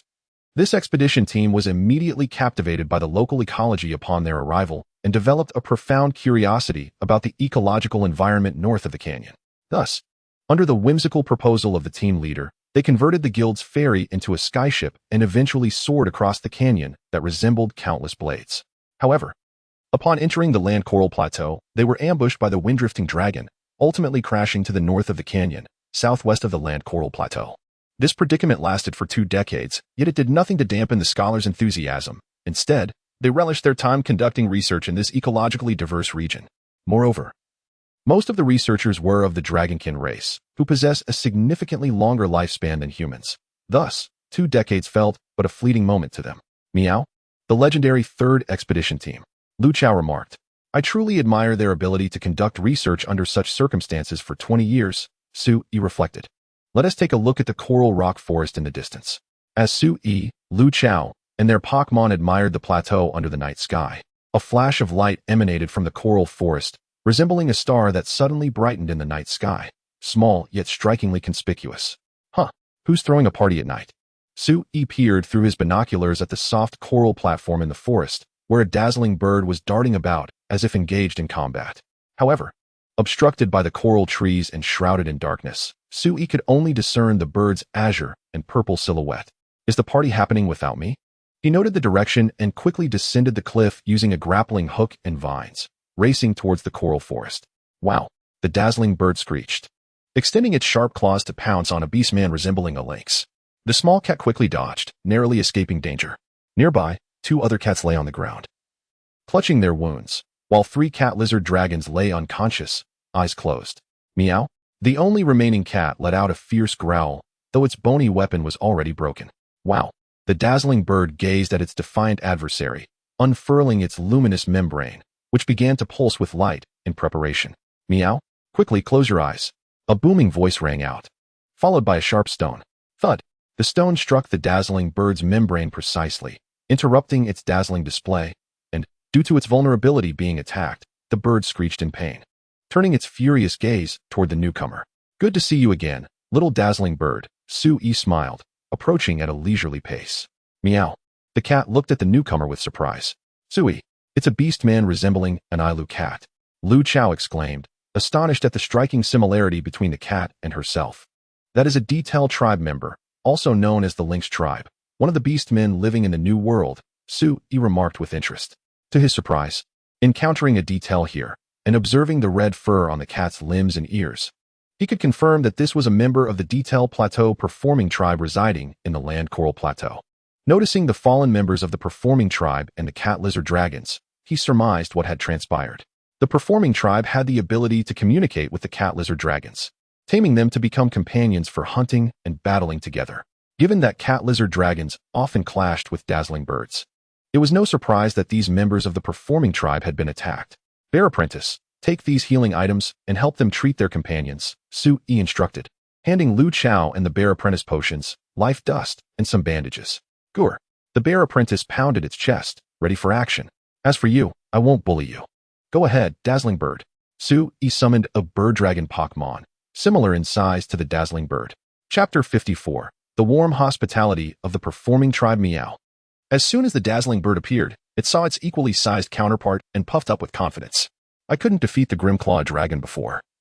Do you think I can't take you on now? Observing the Dazzling Bird's fighting spirit, Sui encouraged it. That's the spirit, Dazzling Bird. Give it a slap to teach it a lesson. Meow. The Dazzling Bird's voice boomed as it puffed out its chest and unleashed a flurry of furious claw strikes. The Dazzling Bird did not back down, matching its opponent's strikes. In an instant, both birds' claws collided, but the Dazzling Bird had an advantage due to its enhanced skills, dealing greater damage. Thud. Sui slapped his forehead as the two bird dragons clawed at each other like squabbling women. Forget it. I'll take command. Dazzling Bird, Stone Smash. Sui sighed. The Dazzling Bird quickly gathered a stone composed of energy and hurled it at the Dazzling Bird. Not one to be foolish. The Dazzling Bird dodged the attack, nimbly evading as the Dazzling Bird attempted again. The two bird dragons danced around each other, almost as if they were at a party. Sui chuckled. All right, enough fun. Dazzling Bird, throw it out. He shouted. Meow. Just as the Dazzling Bird dodged once more, the Dazzling Bird followed Sui's command, launching the stone with precision, striking the Dazzling Bird squarely on the head. Wow. The dizzy bird stumbled, shaking its painfully throbbing head, and without uttering a word, turned and fled. Is that it? And it runs quite swiftly. Where is your usual bravery as a war correspondent? Sui exclaimed. The dizzy bird's feet flapped as it vanished rapidly, using its sharp claws to scale the vines and rocks, disappearing like smoke between the cliffs and reefs. Sui did not rush to give chase. After all, the guiding insect had memorized the bird's scent. He approached the feline of the orchestra tribe and inquired, How are you? Is your injury severe? Meow, thank you. The little feline stood up, glancing at its waking companions, expressing gratitude to Sui. By the way, why are you out here in the dead of night? Sui asked. To his surprise, this cat, unyielding even in the face of a creature many times its size, spoke with a hint of trepidation. Recently, a terrifying creature has appeared in the plateau. We can hardly dare to hunt by day. A terrifying creature? Yes. It glows red, with sharp fangs and claws, so frightening. Several of our companions have been injured. The cat waved its paws helplessly. Glowing red? Sharp fangs and claws. Sui nodded thoughtfully, unable to deduce what kind of monster it might be. Gulu. The bear disciple approached, surrounded by grateful members of the orchestra tribe. Your companions are no longer in danger. Take this medicine to your fellow tribe members. Sui took out more medicine for the brave little cat. Thank you so much. I'm Coral. May I ask your name? The wild cat named Coral expressed her gratitude. I am Sui. Sui replied with a smile. You are truly remarkable, Sui. To have tamed a creature as large as the dizzy bird. Coral said in admiration. Just one dizzy bird had them in a frenzy. Yet this towering figure managed to drive it off with ease. Observing the genuine respect in the cat's eyes, Sui humbly replied, It is nothing extraordinary. However, Coral joyfully declared, Sui, I would like to invite you to our tribe. You are our savior. Upon seeing the pure-hearted Coral, Sui did not refuse. He was also quite curious about what the Detail tribe was like. In the game, due to limitations in expression, the Detail tribe typically consisted of only 3 cats, failing to convey the essence of a tribe. Following Coral, Sui traversed a narrow gap, arriving at a ledge by a cliff with a vast abyss beside him. After walking a few dozen steps, the view opened up before him. In this space, a waterfall cascaded down, forming a pool, with lantern fish hurriedly darting away at his arrival, while the fish in the water swam leisurely. Surrounding them were vibrant coral rocks, with pristine shells piled along the pond's edge. Climbing upwards with the feline toward the rocky platforms, they encountered another small waterfall. Sui followed Coral into the cascade, and behind the curtain of water lay yet another sight. Countless interconnected yet undulating plateaus were adorned with the fur of the Detail orchestra tribe, where Coral and others had constructed small houses from fur and even rocks, living in this secluded paradise. Everyone, we have a guest, Coral shouted, and all the cats swiftly gathered, curiously regarding Sui. Meow. This friend named Sui helped us drive away the dizzy bird. He even provided us with herbs. Coral presented the large bag of medicines Sui had given. Instantly, a dozen injured cats joyfully approached, receiving the medicine from Coral's paws. In no time, Sui found himself warmly surrounded by the cats, while a few others joyfully began to play instruments, creating an atmosphere that could easily convince anyone it was a festive celebration. These cats seemed perpetually kind and trustworthy. A feast is underway. Coral, seemingly the leader here, called out, and the cats brought out meat and fish from their nests, gathering around the campfire to roast them before offering them to Sui.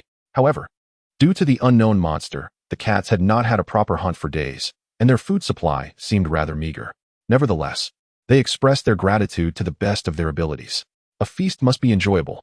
Sui took out the abalone he had gathered that evening, along with various meats and fruits, presenting a substantial bounty. Meow, how can we accept so much food from you? Coral said anxiously. In the tribe, food is the most important thing, and Sui had suddenly produced such a large quantity. She worried he would go hungry afterward.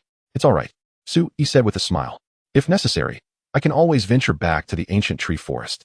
Meow, Coral mewed, and soon a throng of cats surrounded Sui, pulling out various instruments to commence a grand ensemble. The delightful banquet, though primitive in its preparation, possessed a unique charm. Meow, this is our meticulously crafted instrument. I hope you will accept it. Coral offered a horn-like instrument to Lu Chao. Thank you. Lu Chao happily received it. I will teach you to play. This is what we excel at. It can provide various kinds of assistance to our companions, Coral said to Lu Chao. Observing Coral teach Lu Chao to play, Sui curiously asked, is this an inspiring instrument? In the game, if you build friendship with the Detail Orchestra tribe, they would gift your companion cat an item known as the encouragement instrument. During hunts, the companion cat would play the instrument, providing various buffs to the hunter, from basic attack and defense boosts to enhancing resistance against ailments and reducing damage. Chapter 55. The dreadful light shines brightly, and the menacing blade reveals itself. After the lively banquet, Sui took out his spare sleeping bag, and he and Lu Chao settled down on the ground of the tribe to rest. The following morning, Lu Chao joyfully rushed to Sui, who was preparing food for the Pokémon, proudly declaring, Sui, I have learned to play the Detail Orchestra tribe's instrument. So soon? Sui exclaimed in surprise. While he could comprehend that companion cats in the game could learn quickly due to mechanics, could reality be so swift as well? When I learned to whistle, it took me quite a while. Could it be that the physiology of humans and cats cannot be generalized? Lu Chao mewed, producing the kink-like horn, and began to play a tune. At first, the sound was somewhat disordered, but soon after, a melodious and resonant ancient melody filled the air. Sui instantly felt invigorated, the lingering fatigue of waking up dissipating, replaced by a spirited vitality.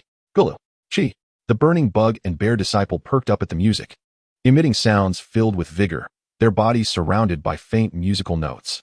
Is this a technique? Observing the unusual effect, Sui hurriedly opened the hunting guide to check Lu Chao's move list, and indeed, a new entry had appeared. Encouragement performance. Play different melodies to provide various effects to oneself and allies. 1. Offensive melody. Increases critical hit rate by 1 level and physical or special attack by 1 level, depending on the strengths of the enhanced.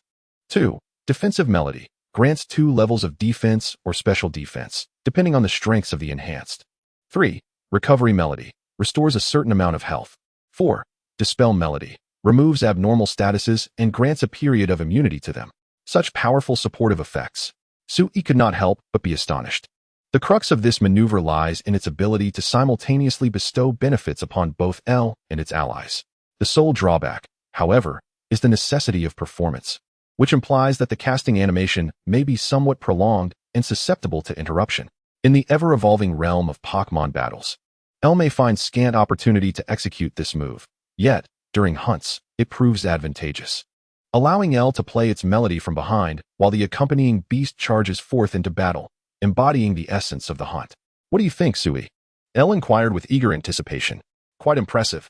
The melody is beautiful, yet it would be preferable to adapt it to our hunter's theme, Sui replied, nodding, as he patiently guided L through the composition, Testament of Heroes. The morning on the lush coral plateau was adorned with a gentle breeze carrying pink snowflakes. Emerging from the secluded paradise of the Performance Clan, Coral volunteered to lead Sui and L to the lair of the Flarebird. I'm quite familiar with that creature's den, Coral proclaimed confidently while riding atop her cat lizard dragon. Sui and L, perched upon the back of the scratching bird, navigated the coral expanse in Coral's wake. Observing Coral's ease, Sui couldn't help but suspect that the Performance Clan had long harbored intentions of confronting the Flarebird. Buzz. Before reaching the site of their last encounter with the Flarebird, a guiding insect flitted about, landing on an elongated claw mark. Wait. Sui dismounted, leaning closer to inspect the mark, which bore more than 6 distinct claw impressions. This claw mark is rather peculiar, Sui mused, his brow furrowing as if he were grasping a revelation. Continuing onward, they stumbled upon several footprints, conspicuously dyed a vivid green by the guiding insect, characterized by 4 clawed digits and rounded impressions of palms and pads. Isn't this the paw print of the Grimclaw dragon? Sui exclaimed in astonishment. Another Grimclaw dragon has arrived at the plateau? Suddenly, a cacophony of fierce cries echoed from above, reverberating through the air. Let's go? Sui mounted the scratching bird, following the sound, as the guiding insect seemed to sense the target, directing its attention towards Sui's path. Found you, little flarebird, Sui said, as he ascended the vines, scaling the coral cliff step by step, eventually reaching a vast, expansive platform. However, the sight before him instantly put Sui on high alert. The flarebird was covered in grievous wounds, its panicked cries echoing as it anxiously scanned its surroundings, clearly wary of a terrifying presence nearby. Something's amiss. A formidable monster lurks in the vicinity. Coral, be cautious, Sui warned in a low voice, his gaze darting around. Clack!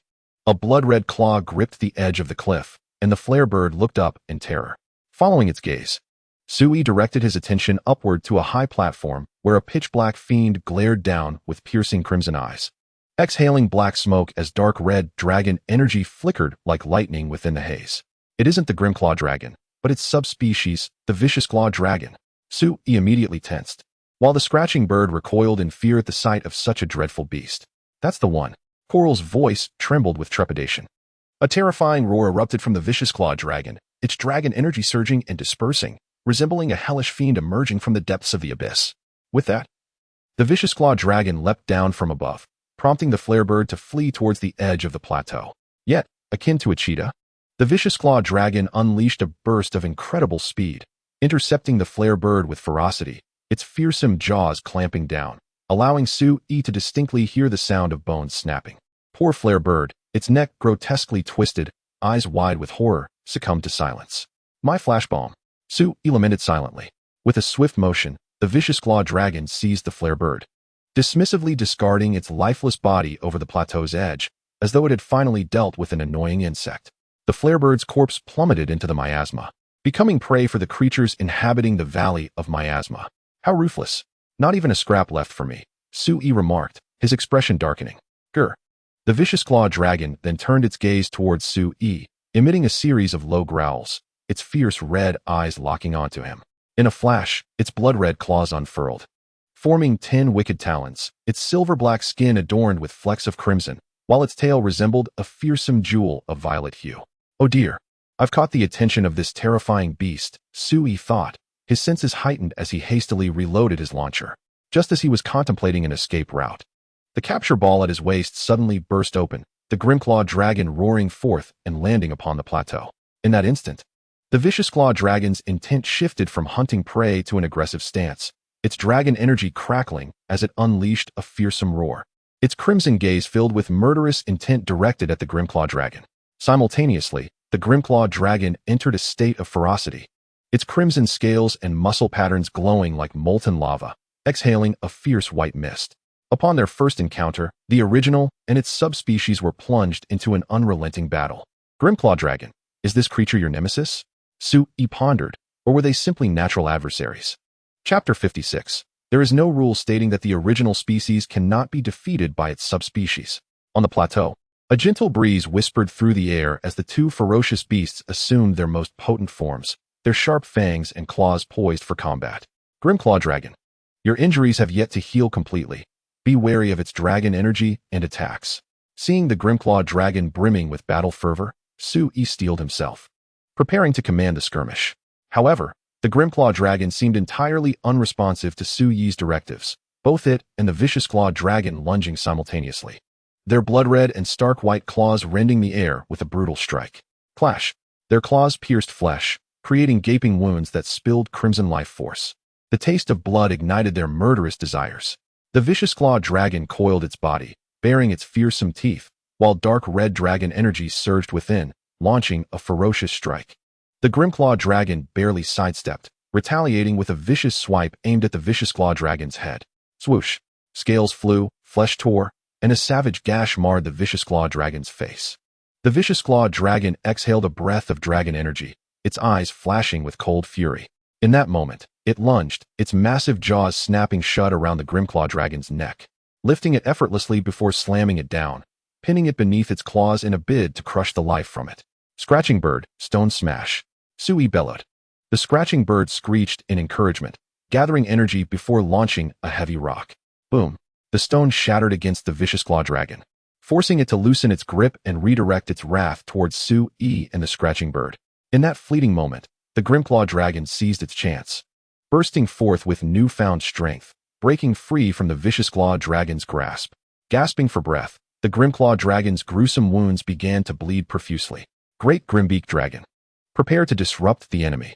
Sui retrieved a capture ball, intending to summon the Great Grimbeak Dragon as a supporting ally for the Grimclaw dragon. However, to his surprise, the Grimclaw dragon turned and roared defiantly at Sui, then resumed its aggressive stance against the vicious claw dragon. Though the Grimclaw dragon had acknowledged Sui's assistance, it clearly did not believe he should intervene in its battle. Sui was taken aback, exclaiming in irritation, "You stubborn creature! Are you aware that you cannot win?" Before the words were fully uttered, Sui was interrupted by the fierce roar of the Grimclaw dragon. "Cannot win? I do not comprehend." The Grimclaw dragon growled lowly, its muscles taut as it stepped forward slowly, mirroring the movements of the fearsome claw dragon as they circled each other, searching for vulnerabilities and opportunities. "I understand now," Sui thought, retracting the capture ball of the fearsome jaw dragon and simultaneously returning the scratching bird to its ball. In that fleeting moment, blood gushed from the laceration on the fearsome claw dragon's head, and in pain, it bared its teeth, giving the Grimclaw dragon the chance to pounce once more. However, the resilience of the fearsome claw dragon, bolstered by its dragon attribute energy, proved advantageous. While the wounds of the Grimclaw dragon remained unhealed, placing it at a disadvantage in close combat, the fearsome claw dragon overpowered the Grimclaw dragon with sheer strength, clamping down on its neck. "I recognize your desire for the pride of victory, but my heart mirrors yours.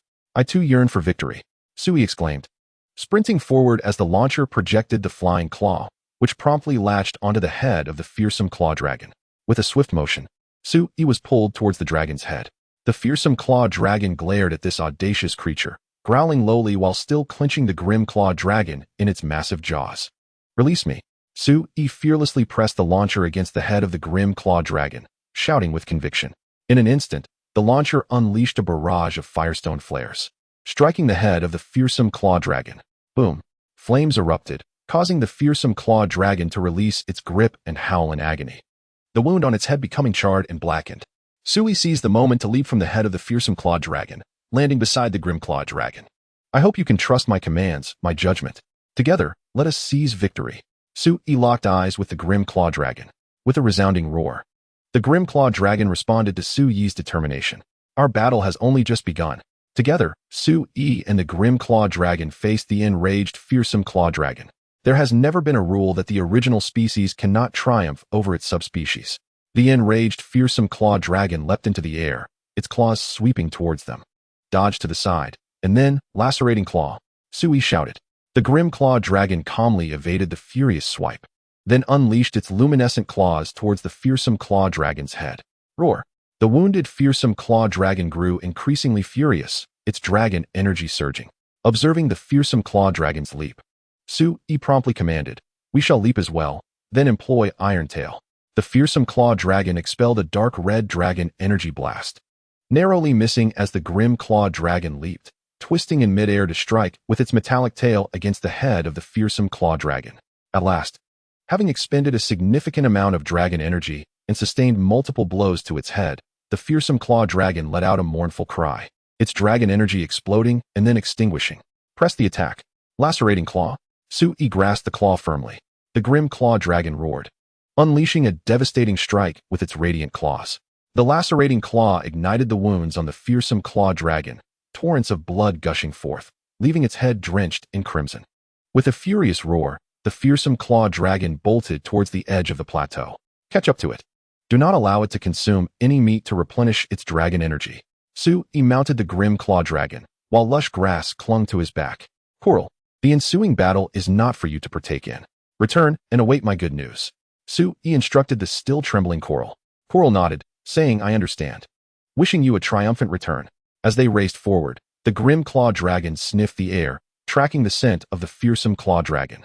On its back, Sui produced life powder, sprinkling it over the grim claw dragon's wounds to aid in its recovery. This is the path we took earlier, Lush Grass remarked, observing the familiar scenery. That scratch mark. Sui recalled the ecology of the fearsome claw dragon and suddenly understood. The fearsome claw dragon marks the spot where it has deposited its meat with claw marks. That location conceals its hidden meat. The grim claw dragon's speed increased.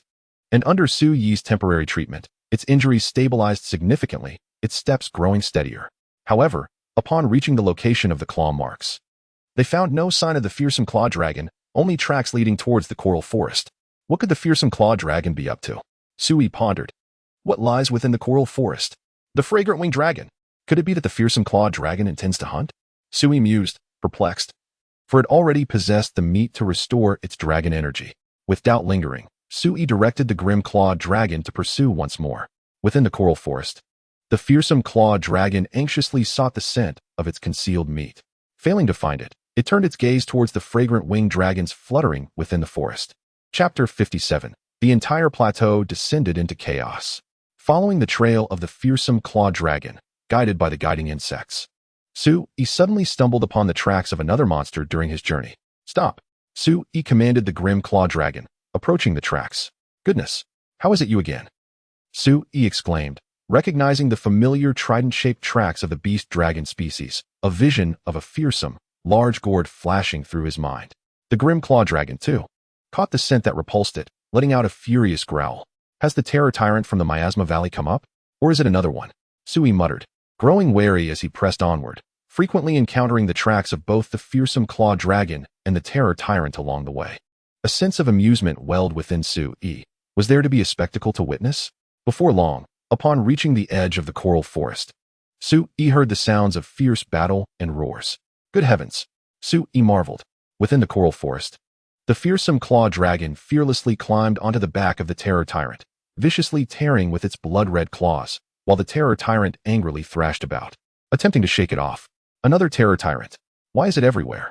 Lush Grass remarked, evidently having a strong impression of this creature. Do not move. The terror tyrant is not to be trifled with. Sui cautioned the eager grim claw dragon, feeling a sense of shame for its bravery. The battle in the forest shifted. Unable to dislodge the fearsome claw dragon, the terror tyrant charged towards the coral rock edge, using the wall to slam into the fearsome claw dragon on its back. Yet, the fearsome claw dragon clung tightly to the terror tyrant's back. In a frenzied state, the terror tyrant repeatedly crashed against the rock wall, causing debris to fly, while the fearsome claw dragon emitted pained roars, ultimately being knocked off. Little Black, you really strike hard, Sui remarked, wincing at the sight. The terror tyrant exhaled white mist, its skin glowing ominously red around its neck and chest, entering a state of rage as it opened its jaws to viciously bite down on the fallen fearsome claw dragon, its razor-sharp teeth sinking into its abdomen, lifting it off the ground. The gourd officer wielded its most effective dragon attribute baton, the grim claw dragon baton. Do you see? This serves as a cautionary tale. Sui instructed the grim claw dragon beside him. The grim claw dragon emitted a low growl of defiance, but witnessing the plight of the fearsome claw dragon and recalling its own powerlessness against the terror tyrant, understood, despite its reluctance, it would be exceedingly difficult to contend with the terror tyrant solely on its own strength. The Tyrannosaurus Rex before them was not the one from the Miasma Valley. It bore no scars inflicted by your claws. However, this Tyrannosaurus was somewhat smaller than its counterpart from the valley, yet it remained beyond your current capabilities to confront. As Sui analyzed the strengths and weaknesses of the Scytheclaw dragon in comparison to the Tyrannosaurus, Officer Sigwo wielded his baton, wreaking havoc on the greenery of the coral terraces, indiscriminately smashing the coral reefs that had taken ages to accumulate. Ultimately, the Tyrannosaurus ferociously hurled the Scytheclaw dragon aside. With a resounding crash, the Scytheclaw dragon shattered against the rocks, landing beside Sui and the Scytheclaw dragon, revealing their hidden presence. Oh, young Tyrannosaurus. Which do you prefer, the Scytheclaw dragon or the other Scytheclaw? Roar. The Tyrannosaurus glanced at the Scytheclaw dragon, then at the other Scytheclaw, and emitted a savage roar, the crimson light radiating from its muscles intensifying. Retreat. Sui bellowed, leaping onto the back of the Scytheclaw dragon and swiftly turning to flee. The Scytheclaw dragon, without hesitation, followed suit, both racing across the layered coral terraces. the thunderous sounds of the pursuing Tyrannosaurus echoing behind them. Amidst the howling winds of the tumultuous sky, a streak of Sakura red descended, drawn by the cacophony below, spiraling down to emit a furious roar, defending its territory. Roar! The Sakura fire dragon, perched high above, unleashed a torrent of searing breath, blocking the path of the Scytheclaw dragon and the other Scytheclaw, while the Tyrannosaurus seized this opportunity to close in. With the flying dragon ahead and the Tyrannosaurus behind, flanked by the miasmic abyss, for beasts converged upon this small expanse of coral terrace. The Scytheclaw dragon roared fiercely, bracing for a fight, while the other Scytheclaw had already taken action. It gathered its strength and leapt high into the air, pouncing towards the Sakura fire dragon. The Sakura fire dragon flapped its wings, gaining altitude to evade the attack, but in doing so, it opened the way for the Scytheclaw to break through the blockade. The Scytheclaw's claws ascended the rocks, preparing to leap onto the upper terrace when, at that moment, a violet-blue figure appeared at the edge of the terrace. Observing the gathering of beasts, and without hesitation, unfurled its scarred luminescent membrane. By the heavens! A glimmerbird! Sui exclaimed, bewildered. Wasn't he that glimmerbird supposed to have been killed by the Scytheclaw? Its corpse was even scattered. Before Sui could ponder further, the glimmerbird screeched, igniting a dazzling display. Just as the Sakura fire dragon glanced back, the Scytheclaw dragon growled threateningly at the glimmerbird, while the Tyrannosaurus turned its full attention towards it. The glimmerbird proclaimed, "Brothers, all eyes on me. Look at me. I have an announcement to make." With a burst of brilliant light, akin to a second sun erupting in the sky, the dazzling radiance struck the Scytheclaw dragon directly. Even its undeveloped eyes were stung by the brilliance, instinctively causing it to loosen its grip on the rock face, leading to its descent towards the ground. Sui quickly clung to the rock wall with his grappling claws, narrowly avoiding being crushed by the falling Scytheclaw dragon. Meanwhile, the Sakura fire dragon, disoriented, plummeted from the sky. The Scytheclaw dragon angrily shook its head, and the Tyrannosaurus took a step back, roaring in fury. Who truly ruled the coral terraces of Lushan Coral? Tactical retreat. The glimmerbird, having accomplished its purpose, vanished into the shadows, concealing its achievements and glory. That glimmerbird was indeed the original one. After a moment of confusion, Sui finally understood. When he had followed the glimmerbird's trail to its nest, he encountered the Scytheclaw dragon's tracks. At that time, he had mistakenly believed the Scytheclaw dragon was the one attacking the corals, as the target guided by the guiding insect was not the glimmerbird but the Scytheclaw. In truth, they were not the same creature. The glimmerbird had visible scars on its luminescent membrane, inflicted by a fierce blow from a Scytheclaw, confirming it was indeed the original one.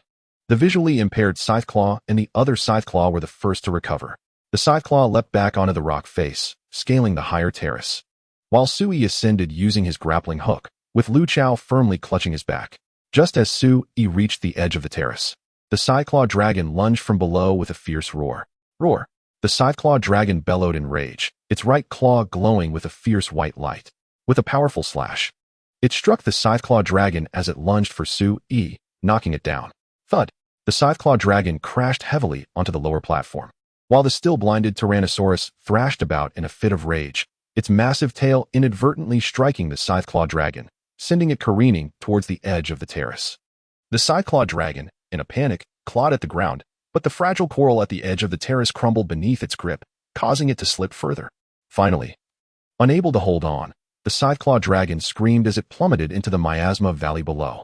Chapter 58. The small glimmerbird, easily captured. Phew. Gathering a crowd is quite exhilarating. Sui wiped the sweat from his brow, resting with Lu Chao and the Scytheclaw dragon beneath a rocky overhang, while the Scytheclaw dragon replenished its strength by consuming food. Sui opened the hunting guide. Several investigation tasks buzzed into existence within the tasks section, all connected to the recent monsters encountered. However, the reality was grim. The Scytheclaw dragon had fallen into the miasma valley, its fate uncertain. The Tyrannosaurus was temporarily too formidable to challenge, and the Sakura fire dragon's flight ability rendered them unlikely to gain an advantage in battle, making it difficult to capture. Only the glimmerbird remained. Task: capture the glimmerbird. Task support. None. Task reward: 5 capture balls, 2 trapping tools. Time limit: 3 days. This succinct task, while seemingly trivial in the grand scheme of things, held unique value for Sui. Who wouldn't cherish a mobile flash bomb? You agree, don't you, Steel Dragon? No rush, let us take a break. Sui leaned against the Scytheclaw dragon, gazing at the clear weather outside the cave. The sky, adorned with drifting pink coral eggs, occasionally showcased a few ancient ghost rays, reminiscent of peculiar shrimps, lazily gliding about. The sunny weather was perfect for indulging in a leisurely slumber. The fatigue from their chase, combined with the warmth of the sun, lulled Sue-E into a gentle sleep. Meow? Lu Chao yawned, snuggling up beside Sue-E, relaxing into slumber as well. The side-claw dragon watched over the two, feeling a sense of helplessness at their relaxed state. How long have I slept? Sue-E murmured groggily. You have slept for 4 hours, Rotom, came the voice of the Rotom phone. And if you don't charge me soon, I will shut down. It protested loudly. Sue-E scratched his head apologetically. Haha, no wonder you've been less active. I forgot you needed a power boost. Remember to take care of yourself during adventures, Rotom. It replied, shifting its concern back to Sue-E. It's nothing, just a moment of relaxation. Sue-E stretched, feeling considerably more invigorated. Meow. The cat rubbed its fluffy paw across its face. The Scythe-Claw dragon stood up, stretching its body. Thank you for watching over us, Scythe-Claw dragon, Sue-E said. Stepping out of the cave. At that moment, the sun dipped low in the west, casting a warm glow over the coral terraces, and the coral eggs sparkled like falling snowflakes in the sunset's embrace. Time to return to the Pokémon world. Sue-E needed to charge his Rotom phone promptly. It appears that the Pokémon world synchronizes with the Monster Hunter world. As Sue-E arrived in the Pokémon realm, the sky was adorned with the hues of dusk. At the Pokémon Center, the Rotom phone was recharging at a public socket. Sue-E and Lu Chao leaned against the side, intrigued by the Pokémon of the trainers bustling about. Having come here, he hadn't yet ventured into the wilds beyond the city of Jiqing. Perhaps he would find time to explore it soon. Sue-E glanced at the Grand Galar map on the wall and mused. Ding ding ding. A call is coming in, Rotom. It's Dandy. The Rotom, floating nearby, announced. Hello? Sue-E answered the phone. Hey, Sue-E, are you still in Gongmen City? Dandy's voice, weary yet familiar, came through the line. I am in Gongmen City. But you sound rather unwell, Sue-E remarked, surprised. I've been quite busy lately. Dandy quickly shifted the topic. In 2 days. It will be my brother Hep's birthday. If you have no other commitments, you might want to visit Hualing Town. It has unique scenery. I've informed my family, and they would be delighted to host you, so you need to feel constrained. This was something Dandy had mentioned previously. I will set off once I finish up some tasks, Sue-E replied. Then I shall see you soon, Dandy concluded, ending the call. Sue-E shook his head helplessly. Dandy was undoubtedly one of the most dedicated champions, seemingly perpetually ensnared in his duties. Returning to the lush coral plateau, the evening had already set in. Standing outside a cave, Sue-E stroked his chin, pondering what gift to present Hep for his birthday. That night, within the tranquil confines of the soft coral plateau, guided by the lantern bug, Sue-E discovered traces of the dazzling bird. Having memorized the scent of the dazzling bird, the lantern bug whimsically led him towards a higher rocky staircase nearby. Little dazzling bird, can you truly escape my grasp? Sue-E smiled confidently, climbing the rocky steps with Lu Chao. After a brief ascent, he reached a wide cave where countless shells lay piled. The pristine shells reflected the moonlight, shimmering in the darkness. The dazzling bird had a penchant for collecting shiny objects, both to adorn its nest for mating rites and to use the smooth shells to reflect its brilliance, blinding intruders from unforeseen angles. Wow! The dazzling bird sensed a presence and emerged from the cave, eyeing the intruder with vigilance, issuing a warning call. Let us make this swift. Brutal Claw Dragon, go! Sue-E decisively sent forth his strongest ally. In response, the dazzling bird unfurled its luminous membrane, hastening the buildup of light.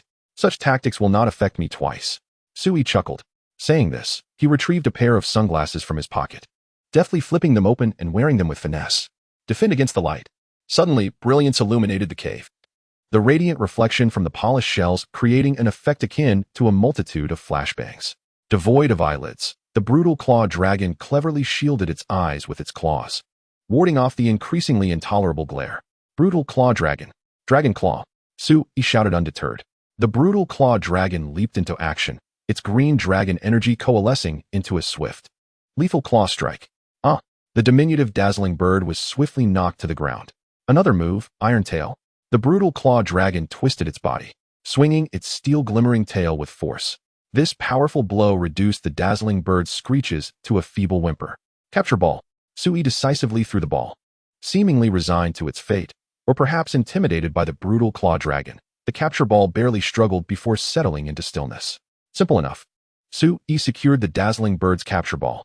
The task regarding the dazzling bird was now complete, and his supply of capture balls had risen to 9. In the game, dazzling birds' nests yield pearls.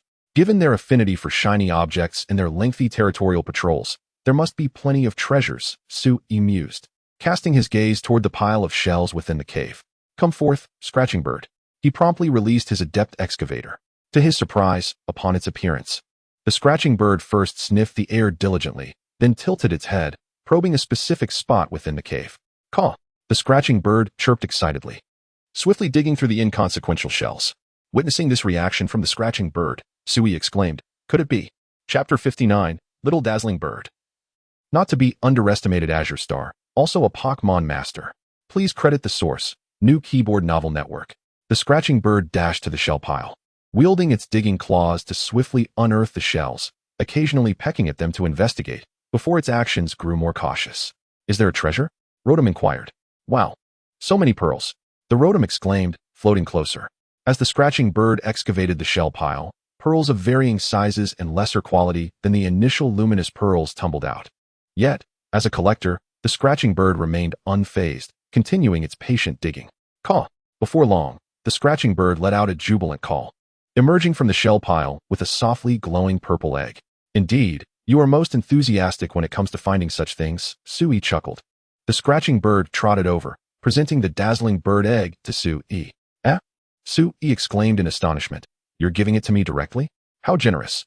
He had anticipated the scratching bird would insist on keeping the egg for itself, ready to negotiate, yet it was surprisingly forthcoming this time. Caw! The scratching bird seemed to confirm Sui's acceptance of the egg with a cry, before promptly turning to the shell pile to dig out another egg, fiercely guarding it before Sui's astonished gaze. Ah, you little rascal. Sui chuckled, observing the scratching bird's stubborn expression. All right, one egg is sufficient. You can keep this one for a taste. After all, this was a promise made to the scratching bird since its capture, to treat it to an egg it had never tasted before. Caw! The scratching bird joyfully approached, presenting the egg to Sui, as if to say, in that case, please prepare it as a dish. Sui remarked, I can only say, generous but not abundant. He instructed the Rotom phone to illuminate the dazzling bird egg, discovering the interior was in a liquid state, unformed as an embryo, before placing one egg in the companion beast section of the hunting guide for natural incubation, and the other in items for culinary purposes.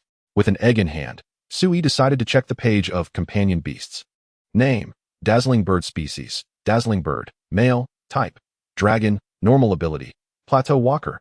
If health is above half upon entry, speed increases by 2 levels. Priority of change moves is 1. Moves, dazzling flash, exclusive move, normal type, change move, after a brief warm-up. Releases a powerful flash that briefly stuns the target and blinds it for a duration. Bite, acrobatics, frenzy scratch, bluster. Rapid return. The dazzling bird that was defeated by the brutal claw dragon could very likely have been its mate. Sui sighed softly, acknowledging the harsh reality of nature's law of survival of the fittest, deeming it unnecessary to wallow in excessive pity. However, the unique characteristics and moves of the dazzling bird sparked a sense of excitement within him. Initially perceived as merely a functional companion beast, it proved to be unexpectedly intriguing. The ability of the ground walker trait allowed the dazzling bird to often strike first, followed by a boost in speed and a priority increase for its moves. This enabled it to unleash a blinding flash to daze and blind its opponent, subsequently switching to a more aggressive companion beast for a decisive strike against an unsuspecting target. It was an impressively efficient combination of control and lethality. Indeed, this trait and moveset truly reflect the prowess of the Lushanju Plateau, Sui remarked with delight. Upon releasing the dazzling bird, Sui observed its battered state and downcast demeanor, sensing that it had not fought back fiercely during their recent battle. It seemed that the moment it managed to daze 4 monsters was the last ripple of its effort. With a sigh, he gently patted the bird's back, saying, Let us leave this sorrowful place and wreak havoc upon other dragonkin. The dazzling bird, initially not so melancholic, had been influenced by the wisdom acquired from its Pokémon form, which deepened its emotions and made it feel even more despondent. From now on, I shall name you Cici, Sui declared. The scientific name of the dazzling bird, pronounced Cici-yaku, was indeed quite endearing. After gathering some pearls from its nest, Sui departed from the area. Returning to the narrow temporary campsite, Sui packed up his camping gear, preparing to venture towards a new location, the idyllic haven before the plateau musicians tried. This locale boasted not only cascading waterfalls and fish-filled pools for sustenance, but also rich insect resources found in the coral-filled caves. Furthermore, pearls thrived in the waters, and some exposed mineral veins could be seen on the rocky walls. It was a picturesque paradise, completely secure from terrestrial monsters, while avian creatures were obscured from view by the plateau above. Even if they discovered this place, the narrow passages would prevent entry. In essence, it was a haven that was remarkably safe, beautiful, and resource-rich. Were it not for the lack of sunlight, Sui might have even contemplated farming there. Moreover, the presence of the plateau musicians provided assurance, allowing him to occasionally enjoy the company of the mountain cats. As night deepened, Sui rode the cursed claw dragon under the starlit sky towards the waterfall cave campsite. The Lushanju Plateau was indeed a magnificent place for nocturnal exploration, with its serene atmosphere illuminated by bioluminescent creatures that lit the path, captivating all who wandered through. Suddenly, the cursed claw dragon halted, sniffing the air curiously. "What is it?" Sui inquired, momentarily puzzled, as a guiding insect flew from his waist, illuminating a peculiar mark nearby. A scar resembling a blade's cut appeared on the coral rock, accompanied by some indistinguishable footprints. Sui stroked his chin, his expression turning thoughtful. "Is it nearby?" he asked the cursed claw dragon. The dragon snorted and shook its head, indicating the scent was faint. "Then let us proceed," Sui decided. Squeezing through a crevice and traversing the windswept cliffside path, Sui returned to the waterfall cave, where Coral and several cats from the plateau musicians awaited, illuminated by glowing bug lanterns. "Coral, we have returned." Elle joyfully waved a paw in greeting. "It's Sui and Elle. You've returned safely," Coral exclaimed with delight as it scampered over. "I have captured the dazzling bird, but the cursed claw dragon has fallen into the Miasma Valley, its fate unknown. However, you must remain cautious. A tyrant dragon has appeared on the plateau. It's the dark green behemoth," Sui informed Coral. "Thank you so much. We must treat you to a grand feast," Coral replied earnestly. Chapter 60. The Feast of the Cats. Arrival at Hualing Town. After Sui set up his campsite on a small platform beside the waterfall pool, he and Coral, along with the others, crossed the waterfall back to the plateau musicians' tribe. At that moment, the cats were fervently preparing food, and upon seeing Sui's arrival, they broke into joyous music, blowing horns and beating bongo drums in celebration. The sincere and kind-hearted cats expressed their gratitude to Sui for his assistance. In their eyes, Sui had not only resolved the issue with the dazzling bird, but also chased away the fierce cursed claw dragon, providing them with medicine and food during their times of need, a savior of their tribe. "Sui, let us cook for you this time," Coral proclaimed as the cats set up a grill and began crafting their tribe's finest dishes. Sui graciously accepted their hospitality, enjoying their unique and passionate music while curiously observing the culinary preparations.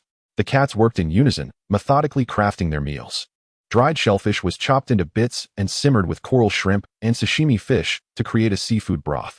The wings of a fragrant winged dragon were grilled, sliced open, and generously brushed with a golden secret honey for flavor.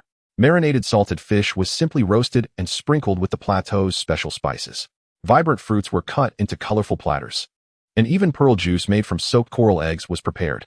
Sui was truly amazed, realizing that the tribe had mastered their environment, utilizing every resource available. "The dishes are ready," Coral joyfully announced. The adorable mountain cats presented steaming plates of food to Sui at the stone table, allowing him to indulge in a genuine feast. "I shall dig in. Let us begin," he exclaimed. The savory seafood broth invigorated him, its flavors lingering delightfully on his palate. A large piece of grilled fragrant winged dragon wing, with its enticing aroma of roasted meat and sweet honey, beckoned him. With each bite, he experienced the tender, chewy meat enveloped in a delectable sweetness that was utterly irresistible. Sipping the pearl juice, he then savored a piece of roasted salted fish, relishing its delicate, savory flesh. "Let us eat together, Coral," Sui suggested. "Meow." The cats, witnessing Sui's enjoyment of their culinary delights, joyfully called their kin to join the feast. As night fell, the plateau musicians' tribe was aglow with lanterns, and the stone table was in delightful disarray. Sui savored the final bite of smooth, delectable fruit and let out a satisfied burp. "If only I possessed the physique of a hunter, I could indulge even more," he mused, patting his belly. "Are you satisfied?" "Meow?" Coral inquired. Sui smiled and replied, "I couldn't be more pleased, Coral. May I learn your culinary techniques?" Coral nodded, saying, "Absolutely, meow." That night, Sui chose not to return to the campsite, but instead slept under the stars alongside the cats on the plateau. The ease of genuine communication, devoid of excessive contemplation, brought great comfort to Sui. Though lacking the conveniences of modern appliances and an array of entertainment options, The essence of life pulsated through this place. It was a feeling of optimism and fulfillment, thriving on everything that could be found. The following day, as Sue-E prepared to depart, the cats presented him with numerous bags filled with ingredients, reminiscent of a grandmother stuffing her grandchild with food upon their return home for the new year. In return, Sue-E offered some medicines and tools as tokens of gratitude before leaving the Monster Hunter world. "Do you need assistance with your belongings, dear customer?" inquired the kindly uncle driving the flying taxi, noticing Sue-Yi's arms laden with bags. "No, thank you. My destination is Hualang Town," Sue-E replied with a smile. "I appreciate your concern."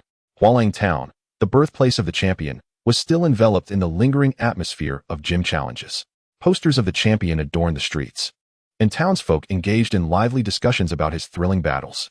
As he ventured into the countryside fields, Sue-E encountered numerous pastures housing Pokémon like the Wooloo and Kintaro, while greedy squirrel Pokémon leaped among the treetops, and flocks of juvenile sparrow Pokémon soared through the sky. Here, humans and Pokémon coexisted in harmonious tranquility, infused with the spirit of pastoral life.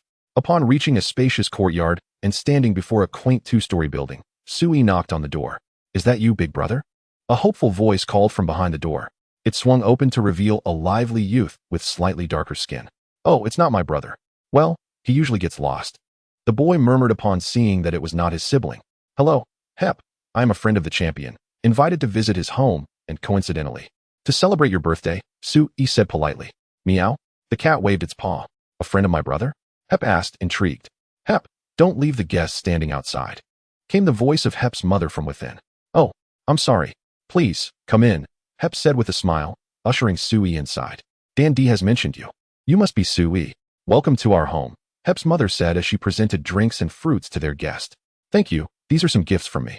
When Dan D returns, I would love to prepare a meal for everyone," Sue-E said, offering the carefully selected ingredients. Hep's mother looked astonished at the large bag of items. "You are too kind, bringing so much." "It's nothing. Dan D has assisted me greatly. And these are but small tokens," Sue-E replied, placing the exotic fruits from the new world on a platter. "How is my brother doing? Why hasn't he returned yet?" Hep inquired. "Your brother is quite busy, yet he is a very responsible champion," Sue-E responded. "Of course. He is my brother," Hep exclaimed proudly. "By the way, how did you and my brother meet?" Hep was keenly interested in his brother's affairs. "I met Dan D over a month ago on Armor Island. We battled, and thus began a friendship, with him helping me immensely thereafter," Sue-E explained. "Wow, you actually battled with my brother. You must be a trainer as well. Can I see your Pokémon?" Hep's excitement was palpable, not wishing to decline Hep's enthusiasm. Sue-E obliged. In a small battleground within the courtyard, Sue-E released several of his Pokémon and accompanying beasts, a burning bug, a Chansey, a bear apprentice, and a little poison bird. The unselected companions would be a surprise for later. "So many Pokémon I've never seen before. I recognize Chansey. But what are the others?" Hep crouched down, his curiosity mingling with excitement. "This is the burning bug, with the ability Flame Body. On cold nights, it can be held for warmth, and its texture is quite fluffy," Sue-E said, gently stroking the bug's fuzzy body. The burning bug squinted its eyes in delight at the affection. "May I touch it?" Hep's eyes lit up, instantly reminded of the soft wool of the Wooloo. Of course, Sue-E nodded with a smile. Hep cautiously extended his hand. Sensing Hep's kind intentions, the burning bug inched closer, allowing Hep to boldly caress it, the warm fuzziness enveloping him. "Thank you. The warmth of life is truly wonderful," Hep exclaimed, exhilarated. "This is the bear apprentice. It is a martial artist, possessing a noble spirit, and is quite brave," Sue-E continued, as the bear apprentice struck a martial stance, throwing a couple of punches with gusto. "This is the poison bird. It's still a child, fond of nuts, and often seeks attention," Sue-E remarked, observing the poison bird, which had grown to the size of a large dog. Suddenly, the little poison bird leaped into Sue-Yi's embrace, nuzzling against him and making cutesy sounds. "Whoa, this little one is already quite heavy." Sue-E stumbled slightly, nearly losing his balance. "And what about this clothed cat Pokémon?" Hep inquired, eyeing the adorable Lurkit. "I am Lurkit, an Esper." The cat introduced itself while waving its paw. Hep stared in astonishment. "A talking Pokémon." Sue-E chuckled. "This is my first partner, who has adventured with me from the very beginning." Hep gazed at him with admiration. "That is amazing. To travel to various places and encounter so many Pokémon. I wish I could go on adventures too." "Your day will come," Sue-E replied with a smile. Subsequently, Sue-E patiently introduced the various Pokémon and accompanying beasts. detailing their attributes, abilities, and habits. Wow, Sui, you know so much about these Pokémon, Hep said, filled with admiration. I merely stand upon the shoulders of giants. Gleaning knowledge from others, Sui humbly responded. Indeed, most of his understanding of the creature's ecology was acquired through online videos, while insights into their abilities were gained from an omniscient perspective through animations or games. In reality, such research would require extensive study and years of observation to yield results. Sui, can we battle? I want to be a strong trainer like you, even though I'm not yet old enough to travel. I truly love Pokémon and battling. Hep's eyes sparkled with hope. You've battled my brother, so you must possess remarkable strength. Please, let me experience the thrill of battling a real trainer. With Hep's pure and fervent anticipation in his eyes, Sui readily agreed. Yay, come down, Wooloo. Hep called up to the second floor. Soon, a fluffy, round white sheep came bounding down the stairs, rushing out the door to join Hep. There it is, the Wooloo of the human pillar. The Wooloo Pokémon, though statistically not particularly strong and arguably on the weaker side, has been steadfastly accompanied by Hep in the finals. This unwavering commitment reflects the true essence of a young boy who genuinely loves Pokémon. Hep tenderly stroked Wooloo and exclaimed with enthusiasm, Wooloo, let us embark on our first official battle with a trainer. Bah! Wooloo surged with fighting spirit, ready to take action.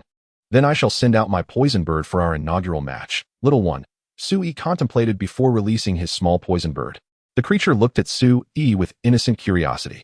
Sui bent down, gently patting the poison bird's head, and reassured, from now on, follow my commands and trust me. All right. Feeling Sui's affection and faith, the small poison bird chirped softly. Hep, you are aware of the battle rules, correct?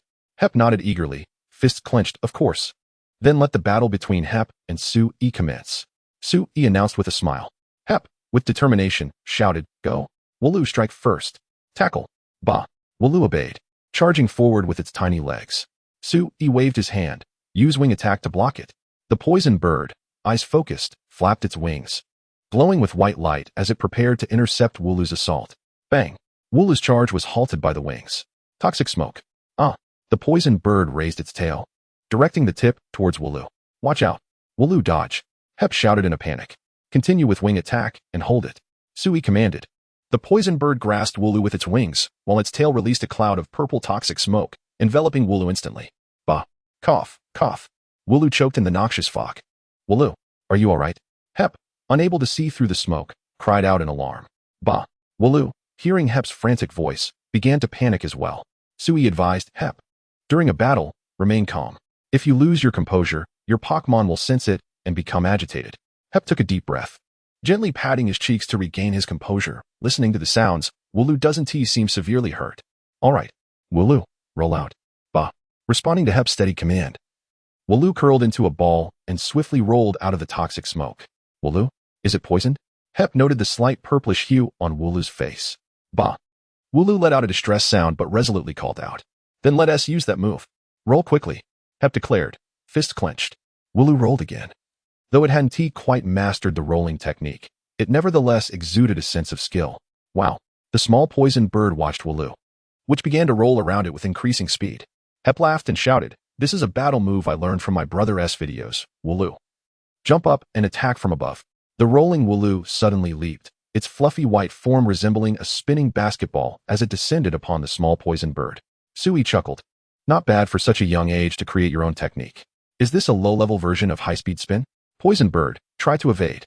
The small poison bird scampered to the side. Chase it down. As Wooloo landed, it missed its target, but, propelled by its spinning motion, quickly pursued and struck the small poison bird. Wow! The small poison bird cried out in pain, falling to the side. Use body slam. Sui commanded. On the ground, the small poison bird opened its mouth, unleashing its long, resilient tongue, which struck Wooloo, who was momentarily halted. Bah! Wooloo cried in agony as the effects of the poison surged once more. What are you doing? A loud voice interrupted. Huh? Dandy? And Sonia? Sui turned to see Sonia leading Dandy into the yard, calling out to him. Brother! Hep exclaimed excitedly. We're battling, Sui replied, slightly taken aback. Sonia, visibly upset, remarked, this child has only just hatched a few days ago. How can you allow it to battle so soon? She approached the small poison bird, checking for injuries as it recognized her, the kind girl who had chosen its food, responding joyfully to her touch. Fortunately, There seems to be no issue. But this is quite chaotic. Sui scratched his head. Ah, well, it's fine, it can battle. Seeing Hep's joyful demeanor, Dandy also felt pleased. Sui produced an antidote, administering it to Wooloo, followed by some restorative medicine. Wooloo, having sustained no serious injuries, quickly regained its vigor. Sui, what do you think of my brother Hep? Dandy inquired with a smile. Sui nodded. He is a passionate young lad who truly loves Pokémon and possesses great enthusiasm. Dandy agreed, though he can be a bit impulsive at times. As mealtime approached, Sui donned an apron, with Lurantis eagerly at his side, ready to assist. Sui, let us take care of the cooking. Guests should not be burdened. Dandy suggested, scratching his head. Sui smiled. This is a carefully prepared gift. To celebrate Hep's birthday and to express my gratitude to you and Sonia for your help. Today, I must let you all savor the dishes from that region. Then we shall eagerly await. Dandy nodded with a smile. Huh, is it really Sui cooking? Hep looked on with curiosity. Then let us begin. Sui's expression turned serious as he began to methodically take out the ingredients from his bag, skillfully preparing them, while Lurantis mirrored his actions. Dandy, your friend's culinary skills are impressive, remarked Sui's mother, astonished. A trainer can possess such culinary prowess? Dandy's cooking is typically a disaster. According to him, these are essential skills for adventuring, though I'm not sure who established that rule. Dandy chuckled. Sui and Lurantis worked in harmony, quickly placing the prepared ingredients into the pot. So many unfamiliar ingredients, and it smells wonderful, Hep exclaimed, salivating at the enticing aroma wafting from the pot. Ever since that meal on Armor Island, the scent always makes me hungry, Dandy reminisced, recalling how Sui's cooking had healed his exhaustion after a long day. It does smell delightful, and after hearing you say that, I find myself looking forward to it as well, Sonia added. Hep, I'm here. A knock echoed from outside. Oh, it's Xiaoyu. Hep eagerly rushed to the door, discovering a brown-haired girl wearing a Scottish flat cap, who greeted him with a smile. Hep, happy birthday. She presented a gift to him. Hep accepted it with a grin, introducing, this is my brother Dandy. You're somewhat familiar with him, and this is Sonia. And this is Sui. His Pokémon are adorable, and his cooking is fantastic. Xiaoyu politely greeted everyone. And Sui turned to see the protagonist from the Sword and Shield games. Xiaoyu, how charming. Xiaoyu instinctively adjusted her bangs and said, hello. Please wait a moment. The dishes will be ready shortly. Sui nodded and turned back to continue his culinary preparations. Xiaoyu curiously observed this individual, clad in peculiar attire that resembled more of an ensemble of gear than mere clothing. Typically, it was Hep's mother who prepared dinner, so the presence of this unfamiliar figure was quite surprising. However, the delightful aroma wafting from the kitchen was undeniably enticing. Dish is served. Sui swiftly completed the final dish. Dinner is ready, Meow. The adorable Meowth cheerfully presented the meal. A talking Pokémon. Xiaoyu gazed in astonishment at the charming Meowth. It was Sui's initial companion, with whom he had journeyed on adventures. How thrilling it was to reminisce about those escapades. Hep smiled and remarked, with everyone's assistance, over a dozen dishes were laid out on the table, showcasing a delightful variety of cooking methods, including frying, boiling, and steaming, accompanied by fruit platters and beverages. What a sumptuous feast! Dandy exclaimed in astonishment. Hep expressed his gratitude, saying, thank you, Brother Sui, for preparing such an abundance of dishes. Xiaoyu gazed at the lavish spread, its colors and aromas igniting her appetite, and she couldn't help but swallow hard. This is a beverage I just learned to make. First, I wish Hep a happy birthday. Second, I thank Sonia and Dandy for their help. Cheers. Sui raised his glass of pearl fruit juice with a smile. How kind of you. Cheers. Dandy replied, also lifting his drink. The group clinked their glasses in unison. What followed was a grand feast. The succulent, tender chunks of herbivore dragon meat, seared to perfection and drizzled with honey gifted by the Tatian Orchestra, not only appeared appetizing but also delivered a mouthful of satisfaction. The sashimi fish, simply steamed, retained its sweet, fresh flavor, while the ancient forest mushrooms paired with a light sauce offered a taste of nature's essence. The tender abalone, the chewy meat of the pearl shell, and the crispy fried coral shrimp, along with sago-like coral roe immersed in fruit juice, created a delightful combination with various juicy fruits from the New World, leaving everyone exclaiming in delight about the exquisite flavors. Chapter 62, The Battle Begins. An unfavorable start.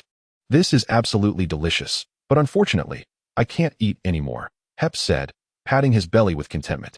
Indeed, it is a rare delicacy, but I couldn't resist overindulging, which is rather unkind to my desire to maintain my figure, Sonia added, a bittersweet happiness evident in her tone. Xiaoyu sipped her novel and delightful drink. nodding in agreement. Hep, happy birthday. You are one step closer to embarking on your adventures. Dan D presented his gift. Thank you, brother. Hep joyfully accepted the gift and immediately opened it to reveal a stylish cap. Sui was taken aback. In the game, Dan D's room was filled with hats, and it was likely the same now. He recalled that Dan D was also known for his penchant for hats, and gifting one on his brother's birthday was truly fitting. Hep, this is my gift. I trust you will take good care of it, and I hope you remain true to your aspirations to achieve your goals. Sui handed over the dazzling bird egg he had prepared in advance. Wow, a Pokémon egg. Hep's eyes widened in astonishment as he exclaimed. What is this? Sonia asked, glancing at the pale purple egg, and then at Sui. Sui nodded, confirming, indeed, it is the egg of that Pokémon over there. Sonia understood. It was one of those rare Pokémon eggs not yet registered in the Alliance's Pokédex. Be sure to cherish it. Hep, this is a precious Pokémon egg. Sonia couldn't help but remind him. Yes, I will.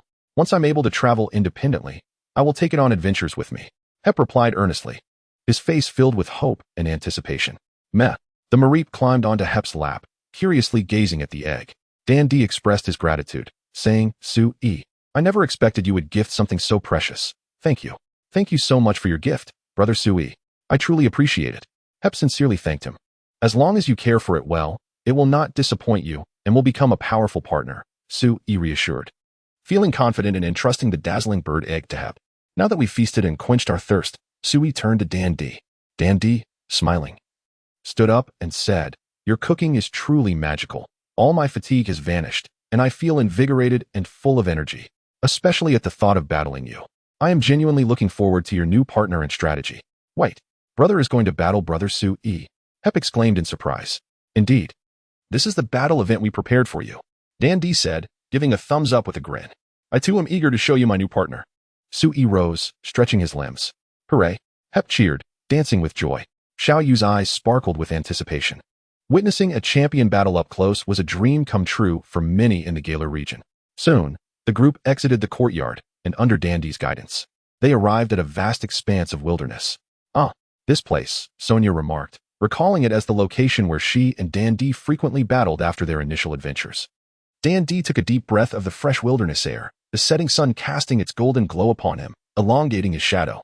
Allow me to serve as the referee, Sonia declared, leading the group aside with the others, giving Sui and Dan D the space for their duel. At last, our second confrontation. Dan D adjusted his cap and said. Sui clenched his fists, grinning widely. A battle as exhilarating as an adventure. I have been looking forward to this day. Thus, the battle between Dan D and Sui, for versus 4, commences now, Sonia announced with a serious expression. Go. Both Sui and Dan D released their Pokémon simultaneously. Kuru, a Pokémon adorned in a tuxedo, sporting a top hat, and wielding an ice pillar cane, materialized on the battlefield. Roar. Sui's first Pokémon was the ferocious dragon, which unleashed a battle cry filled with eagerness the moment it appeared. Given the undulating terrain of the lush coral plateau, frequent climbing and jumping were required. Thus Sui hesitated to send out the dragon, which had been restless and eager to unleash its energy. An ice psychic type, the snowman? This targets my weakness, Sui frowned. The snowman stood in the wilderness, performing a tap dance with its oversized shoes, accompanied by the waving of its gentlemanly ice cane, resembling a tap dancer or comedic performer. That giant. Is it also Sui's Pokémon? Hep gasped, having initially thought Sui's Pokémon were all adorable creatures like Flareon, Chansey, and Lurantis. Xiao Yu tilted her head, recalling Hep's previous description of Sui, casting a puzzled glance at him, as if to say, You call this adorable? Sui, now that I understand your Pokémon's attributes, I shall not approach this without a strategy. Dan D laughed, calling out, Snowman. Hail. The snowman raised its ice cane skyward, causing the clear sky to unleash a hailstorm. Ice pellets descended from above, and the dragon, sensing the sudden drop in temperature, writhed in agitation. Dragon, roar loudly, Sui commanded. Enduring the relentless assault of hail, the fearsome wolf dragon unleashed a fierce roar, unleashing a black-purple wave of malevolent energy towards the ice dancer.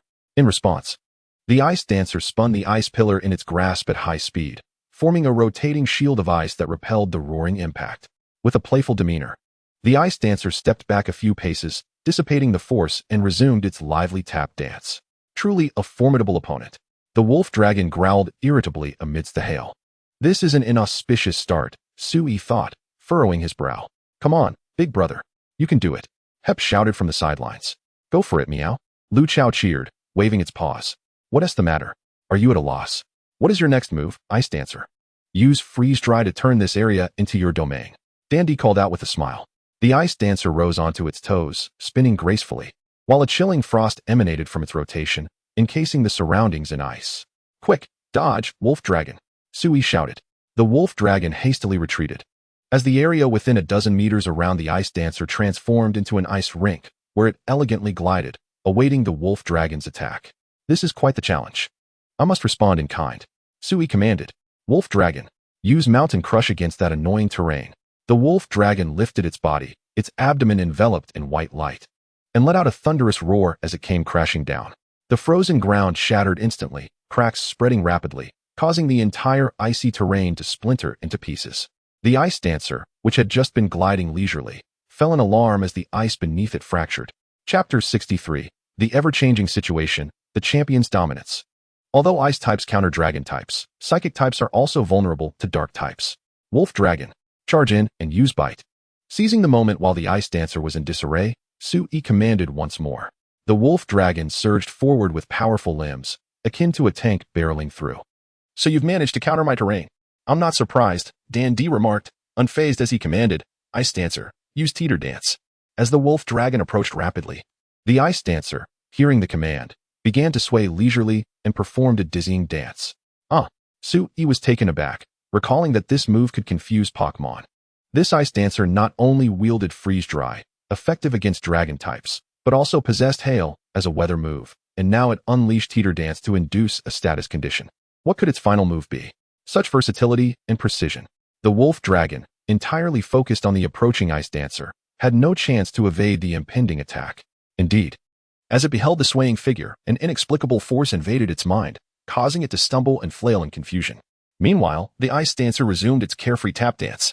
The exceptional qualities of the Pokémon, combined with the champion's calm demeanor and outstanding command, rendered the Wolf Dragon utterly devoid of any advantage. Truly the hallmark of a champion. Beneath the hail, now in a state of confusion, and facing the icy type that was its counter, Sui found himself in a dire predicament. Go for it, Meow. Lu Chao encouraged.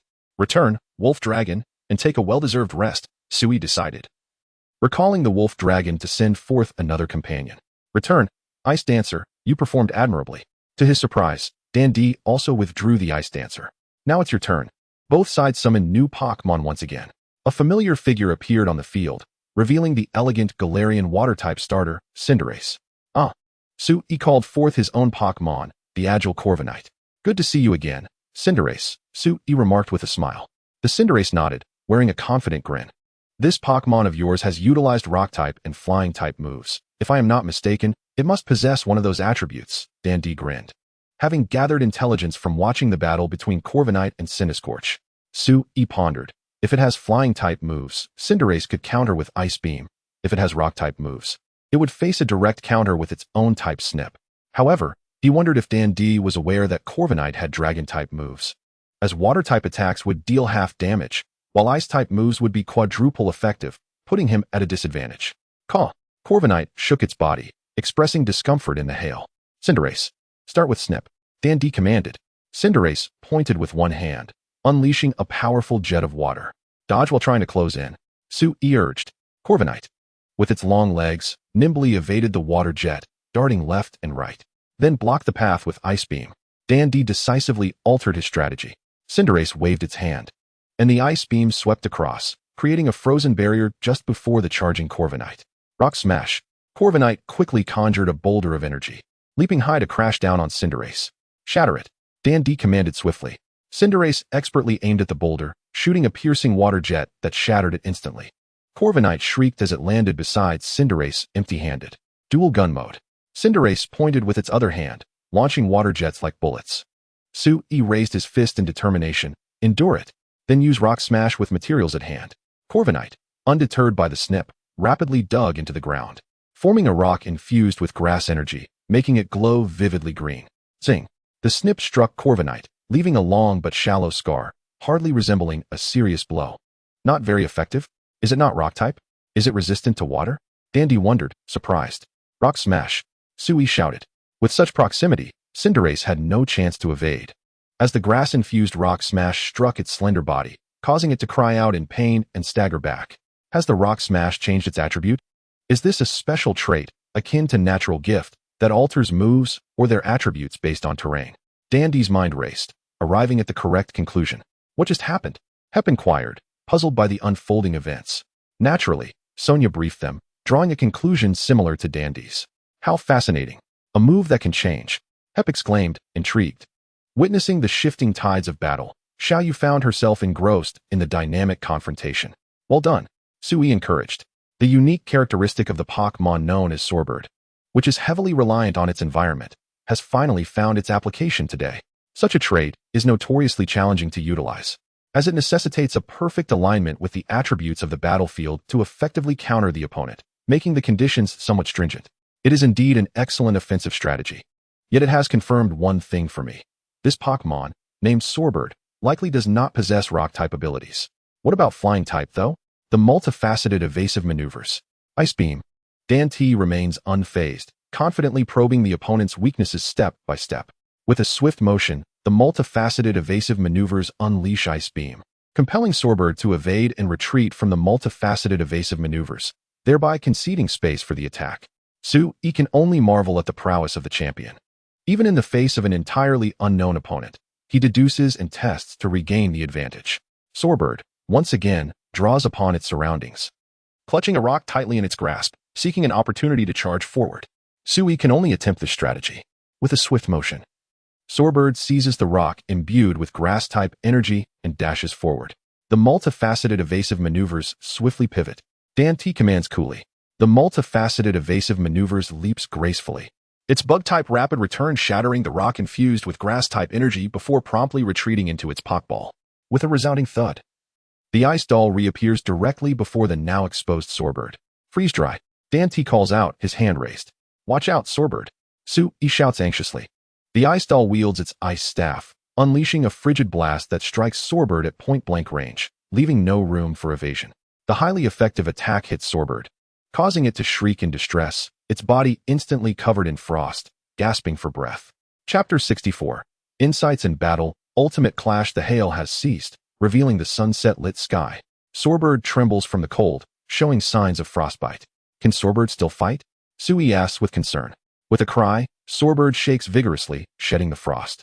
Yet its crown of feathers droops, betraying its fatigue. Did I oversleep, Rotom? Sui, are you battling against Dan T? The Rotom phone floats out of the backpack. Sui gazes at the battlefield and replies, indeed, Dan T is formidable. Though Sui possesses alternative tactics, they are reserved for his trump card against Dan T. Facing such a seasoned champion, he cannot afford to reveal his ace too soon. Otherwise, the success rate of the strategy would plummet. Ice Doll, use Freeze Dry. Noticing that Sui has not recalled Swordbird, Dan T commands. The Ice Doll waves its ice staff, sending a howling blast of freezing air surging forth. Swordbird, try to dodge and then close in. Sui urges. Swordbird races forward with all its might, while the Ice Doll repeatedly swings its staff, unleashing torrents of icy air towards Swordbird.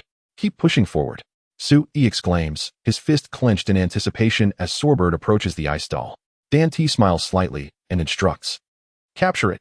Use Psychic. The eyes on the Ice Doll's abdomen radiate a purple light. Its overwhelming psychic force instantly ensnares the nearby Swordbird, bombarding it with waves of psychic energy. Swordbird. Sui's heart races with anxiety. Swordbird cries out in agony under the psychic onslaught.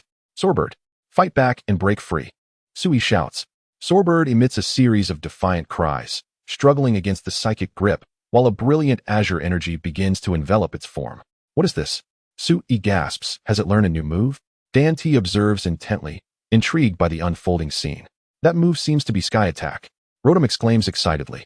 Learning a new move amidst battle? Sui muses. With unwavering determination, Swordbird is completely enveloped in azure light, the radiance intensifying as it battles against the purple psychic force. Is that so? The Ice Doll trembles, evidently struggling to maintain control over Swordbird. Go, Swordbird. Use Sky Attack to shatter the restraint and charge forth. Sui shouts passionately. Empowered by Sui's encouragement, Swordbird lets out a powerful cry, the Azure Sky Attack breaking through the psychic hold, racing across the field like a bolt of energy aimed at the Ice Doll. Hipu and Xiaoyu clench their fists, although they admire Dan T. Sorbird's sudden mastery of a new move ignites their fervor. Ice Doll. Dante warns. The Ice Doll, recovering from the psychic disruption, faces the oncoming sky attack. With a resounding crash, the Azure Bird strikes the Ice Doll, sending its small body flying through the air, arcing down to the ground. That was an incredibly powerful hit. Sonia remarks. Sui and his Pokémon are impressive. The previously unfavorable situation has flipped in an instant. Hipu watches anxiously, yet captivated by the thrilling battle. Is this what Pokémon battles are like? Xiao Yu's eyes sparkle. The continuous back and forth, the strategy, and the exchanges of offense and defense are utterly enthralling. Sorbird halts its attack, coming to an abrupt stop in the wilderness. Finish it. Rock Smash. Sui commands without hesitation. Sorbird seizes the energy-infused rock once more and charges forward. Don't underestimate us. Freeze Dry. Dante bellows. The fallen Ice Doll shakily rises, wielding its ice staff to unleash a piercing blast of frigid air. Throw it. Sui commands. Sorbird halts, aiming at the Ice Doll and hurling the rock with force. The energy-infused rock breaks through the freeze dry and crashes into the Ice Doll.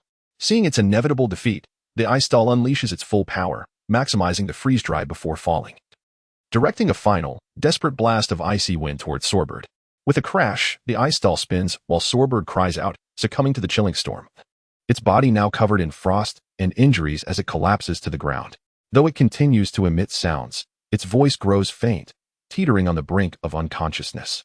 Clearly unable to continue fighting. Before succumbing, the Ice Doll manages to achieve a one-for-one exchange. Well done, Ice Doll, Dante gently reassures, recalling the Pokémon. Excellent work. Sorbird. Sui praises wholeheartedly. Defeating the Ice Doll despite a fourfold disadvantage and inflicting significant damage on the multifaceted evasive maneuvers, Sorbird has performed admirably. Next Pokémon.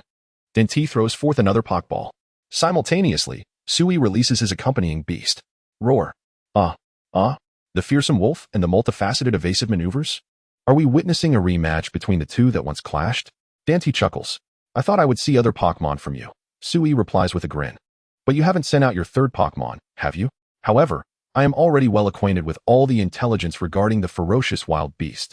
This time, neither I nor the faceless evader will be so easily ensnared by your ploys. Since you have summoned it, do you harbor some strategy? The Dan Emperor inquired casually. Sui smiled and replied, who knows? Then I shall not hold back. Ice Beam. The Dan Emperor gestured with his hand. With a swift motion, the faceless evader pointed, and the Ice Beam shot forth. Dodge. The ferocious wild beast, aware that it could hardly evade solely by crawling due to its speed, quickly rolled sideways to avoid the icy assault. Roar. Sui commanded urgently. Roar. The wild beast let out a menacing growl, effectively halting the faceless evader's subsequent actions. Charge. Do not let it succeed. The Dan Emperor was deeply impressed by the wild beast's formidable gulping attack. The faceless evader nimbly darted about, with the wild beast closely pursuing. Another fierce roar.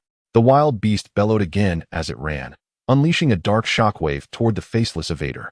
Disperse it with a sniper shot. The faceless evader elegantly turned, forming its hands like guns and firing two precise shots. Boom. The energy impacted explosively, raising a cloud of dust across the wilderness.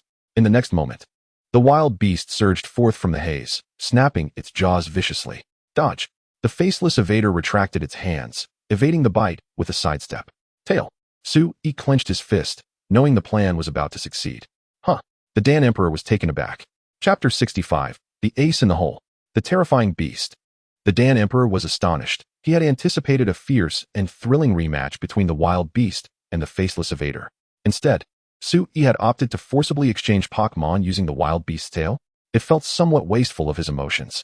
After missing its bite, the wild beast swiftly turned and lashed out its tail, executing a rapid and seamless strike that caught the faceless evader off guard, who had just evaded the attack. The elongated tail, adorned with glimmering green scales, struck the faceless evader, transforming it into a beam of light that was promptly returned to its Pokeball, forcibly replacing it with the Dan Emperor's next Pokémon. Meanwhile, Sui, with the fastest of hands, withdrew the wild beast and produced a capture ball. It's my brother's ace, the Charizard, Hep exclaimed, excitedly observing the Pokémon that the Dan Emperor had been forced to exchange. An ace? That's precisely what I've been waiting for. Roar? Although Charizard seemed somewhat puzzled, its exceptional combat instincts prompted it to take to the skies, surveying the battlefield with vigilance. Meanwhile, Sui grinned widely. The plan is in motion. Go, Zizzes. Wow. Zizz, the dazzling bird, appeared, letting out a rather lackluster cry, showing no enthusiasm whatsoever. Sui noted, "It seems that the recent return to singlehood has greatly affected its spirit, and without training and coordination, its compatibility with me is still lacking. However, as long as it can execute those 2 or 3 moves, it will suffice." A new Pokémon. Sonia instinctively pulled out her Pokédex to scan, and as expected, it was yet another unrecorded Pokémon. Including the few she had encountered previously, there were now 6 unrecorded Pokémon present in Suyi's team. If there had only been 1 or 2 unrecorded, it could be chalked up to luck. However, the emergence of a whole team of unrecorded Pokémon, coupled with the unrecorded egg Sui had given Hep, led her to surmise that these creatures must have a population and habitat. According to Suyi's earlier claims, he had captured a new partner, namely this new Pokémon before her. If Sui was not deceiving her, it meant he had acquired an unrecorded Pokémon in just 2 or 3 days. This suggested that the habitat of such Pokémon must lie not far from Galar. This further ignited Sonia's curiosity. What unexplored realm harbored so many unknown Pokémon? "Oh, is this your new partner? It seems rather lacking in battle spirit," the Dan Emperor remarked with a smile, though a sense of caution brewed within him. Each of Suyi's Pokémon had the potential to bring him either great joy or surprise. And to see his ace Charizard summoned only to be swapped out immediately must have some underlying reason. "Zizz, if you're feeling down, then let it all out. Dodge." Sui pointed towards the airborne Charizard. "Can it fly? I'll dodge." Wow. Zizz, momentarily regaining its composure, glanced at the target in the sky, appearing to move as it unfurled its luminescent membrane overhead. What kind of attack is this? The Dan Emperor thought, immediately alert. Just then, the suddenly expanded membrane emitted a brilliant flash that stunned him. Is it a light attack? Or something like solar beam that requires charging? However, as the flash flickered for a second time, he abruptly realized it couldn't be.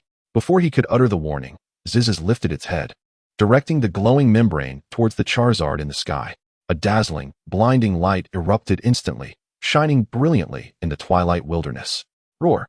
The blinding flash struck Charizard's eyes, causing a momentary disorientation that rendered it unable to resist as it plummeted from the sky. Charizard, the Dan Emperor, having shielded his eyes in time, called out nervously. "Zizz, rapid return," Sui commanded decisively. Wow. Just after delivering the flash, Zizz felt invigorated, its energy surging. Utilizing its ability as a terrain walker, its speed doubled, and it shot forth like an arrow towards the descending Charizard. Clink! The rapid return hit, and Zizz transformed into a beam of light, swiftly returning to its Pokeball, while Charizard, after being struck, fell to the ground. Thankfully, its quadruple resistance to bug-type attacks prevented serious injury. Yet the impact of the fall still left it in a dazed state. And now, Suyi's ace was about to make its grand entrance. Roar! The crimson, terrifying beast lunged forth, and before anyone could express their astonishment at its appearance, it charged directly at the defenseless Charizard. Claw slash! Sui commanded with a fierce determination. Howl! The Grimclaw dragon unfurled its 10 fearsome claws, a ghostly white light tracing a horrific arc through the air. The chilling sound of claws rending flesh echoed as a series of ghastly gashes appeared on Charizard's body, erupting with a resounding pop as its vitality dissipated into motes of light, sending Charizard crashing to the ground. What kind of Pokémon is this? The Dan Emperor's face reflected shock. Beside him, Hep and Xiaoyu, who had never seen the Grimclaw dragon, wore similar expressions of disbelief. They had previously thought the wild beast was a fearsome Pokémon, but the arrival of the Grimclaw dragon had once again redefined their understanding of ferocity and brutality. The creature's blood-red scales and muscular fibers, resembling exposed flesh stripped of skin, along with its fearsome fangs and 10 razor-sharp claws, evoked visceral images of carnage. What a terrifying Pokémon!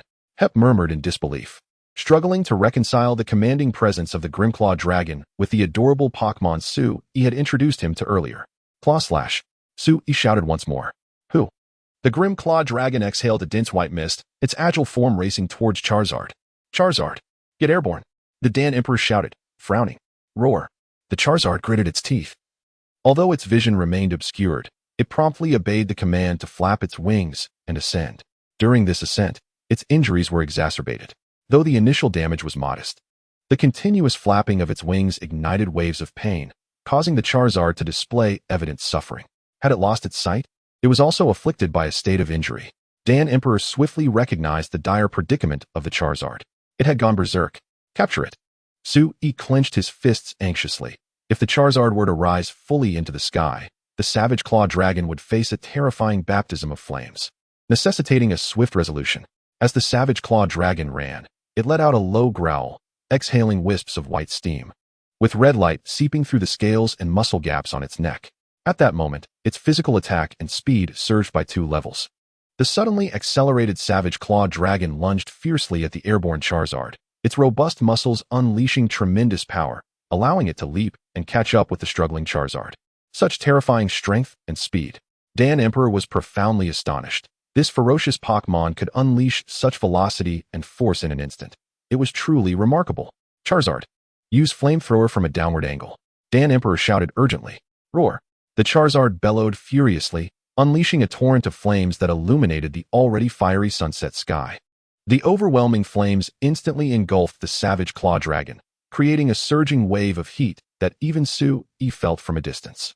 Savage Claw Dragon. Sue-E cried out. Howl. The crimson figure tore through the flames with ferocity. Despite being marred with burn marks, the Savage Claw Dragon fearlessly lashed out with a vicious claw. Flash.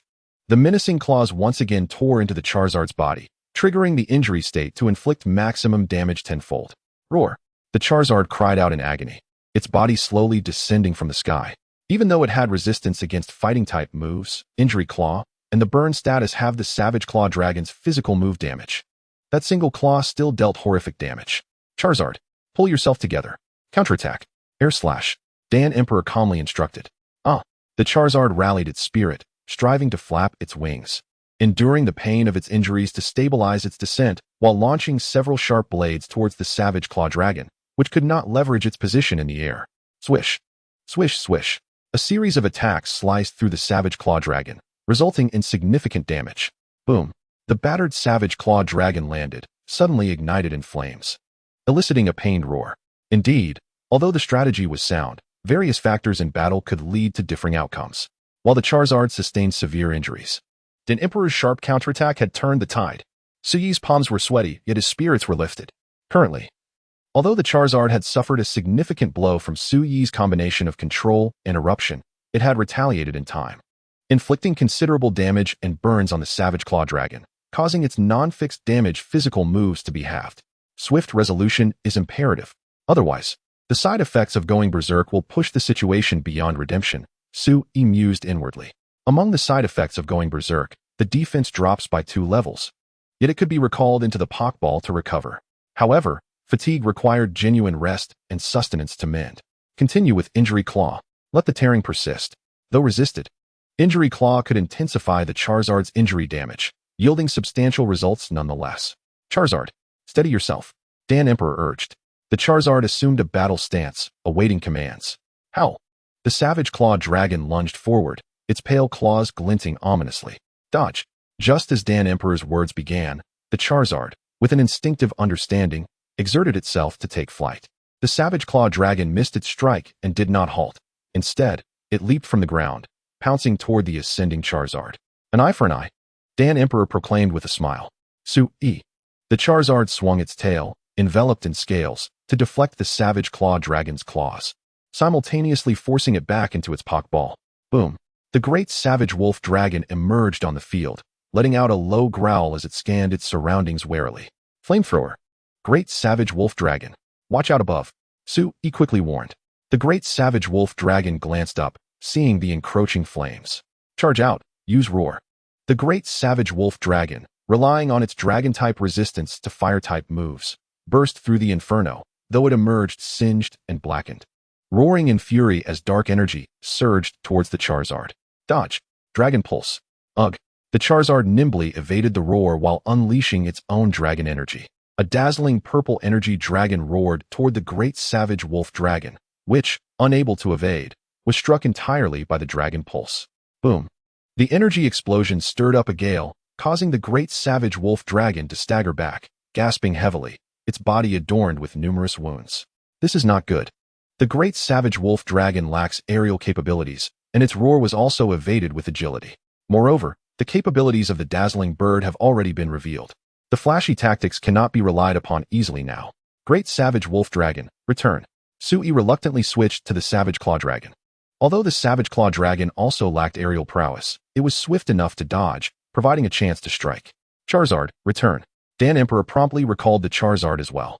Sui was astonished. Given that all his Pokémon's basic capabilities had been exposed, Dan Emperor chose not to maintain pressure with the Charizard. The Pokémon called Savage Claw Dragon was truly remarkable, delivering such significant damage to the Charizard in an instant, and bestowing a condition that inflicted injury upon vigorous movement. Dan Emperor retrieved a Pokeball and threw it simultaneously with Sui. Drilla. A Pokémon floated in the air, its head resembling that of a fighter jet. Its tail ethereal. Dragon and Ghost-type Draclith? This is bad, Sui thought ruefully. The Dragon and Ghost-type Draclith could evade fighting-type moves. Dragon Arrow. Drilla. The Draclith launched 2 Drachmesias from its head's launch bay, transforming into 2 small missiles speeding toward the target. You're ganging up on me 3-1. That's unfair, Sui protested. Use Dragon Claw to intercept them. The Savage Claw Dragon, sensing the incoming threat, attempted to capture the rapidly approaching Drachmesias, its claws glowing a vibrant green. Brimming with potential. Dragon Pulse.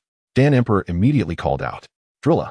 The Draclith opened its mouth, and another energy dragon roared forth. In that instant, the Savage Claw Dragon faced 3 simultaneous attacks. Shred them all, Sui bellowed. Roar. The Savage Claw Dragon howled in rage, its claws striking with ferocity and strength. However, after deflecting the first 2 dragon arrows, it could only barely shield itself against the Dragon Pulse. Boom. Bang. The Savage Claw Dragon was sent flying, but it quickly regained composure, digging its claws into the ground, leaving deep furrows as it halted its momentum. You didn't use that injury claw move again. Could it be fighting type? Dan Emperor surmised part of the attributes. It seems you have many dragon-type Pokémon in your team, resembling one of my friends, Chibana. Dan Emperor chuckled.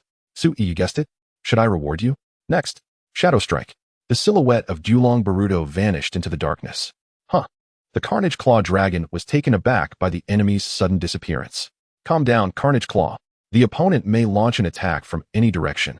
Be ready at all times. Meanwhile, Sui was swiftly scanning the surroundings, anticipating Dulong Baruto's sudden reappearance. Suddenly, Dulong Baruto's figure materialized right behind the Carnage Claw. Jump back and bite. Capture it. Sui shouted. The tense body of Carnage Claw sprang into action, twisting like a bowstring released, lunging backward to bite, its sharp teeth infused with dark energy, which was particularly effective against ghost types. Dragon Arrow. Dan Emperor reacted swiftly, issuing the command. Dulong Baruto shot 2 dragon arrows almost directly at Carnage Claw's face. Send the dragon arrows back. Sui had a flash of inspiration. With a sharp snap, Carnage Claw rapidly closed its jaws, precisely catching the incoming dragon arrows before violently flinging them back toward Dulong Baruto.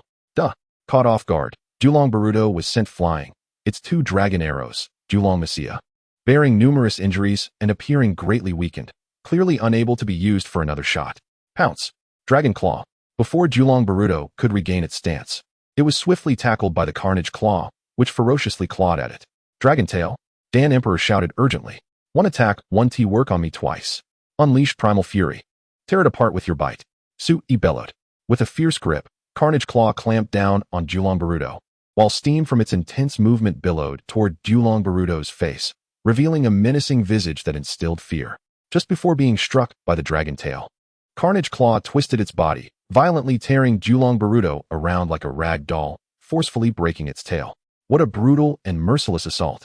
Dan Emperor clenched his fists and shouted, use Dragon Pulse to break free. With a mighty effort, Dulong Baruto unleashed Dragon Pulse at point-blank range. A thunderous explosion of dazzling purple energy erupted. Carnage Claw was sent tumbling out of the smoke, quickly regaining its footing. Just then, its moment of ferocity ended, the red markings on its neck fading as it gasped heavily, saliva dripping from its mouth, appearing fatigued and famished. Flickers of flames danced about, eliciting low growls, its gaze becoming even more ferocious. Meanwhile, Dulong Baruto lay on the ground, devoid of combat capability. What a terrifying Pokémon. Dan Emperor gazed at the battered yet still ferocious Carnage Claw, filled with admiration for its fierce and ruthless fighting style. Has he already taken down 2 of my Pokémon? Hep couldn't believe it.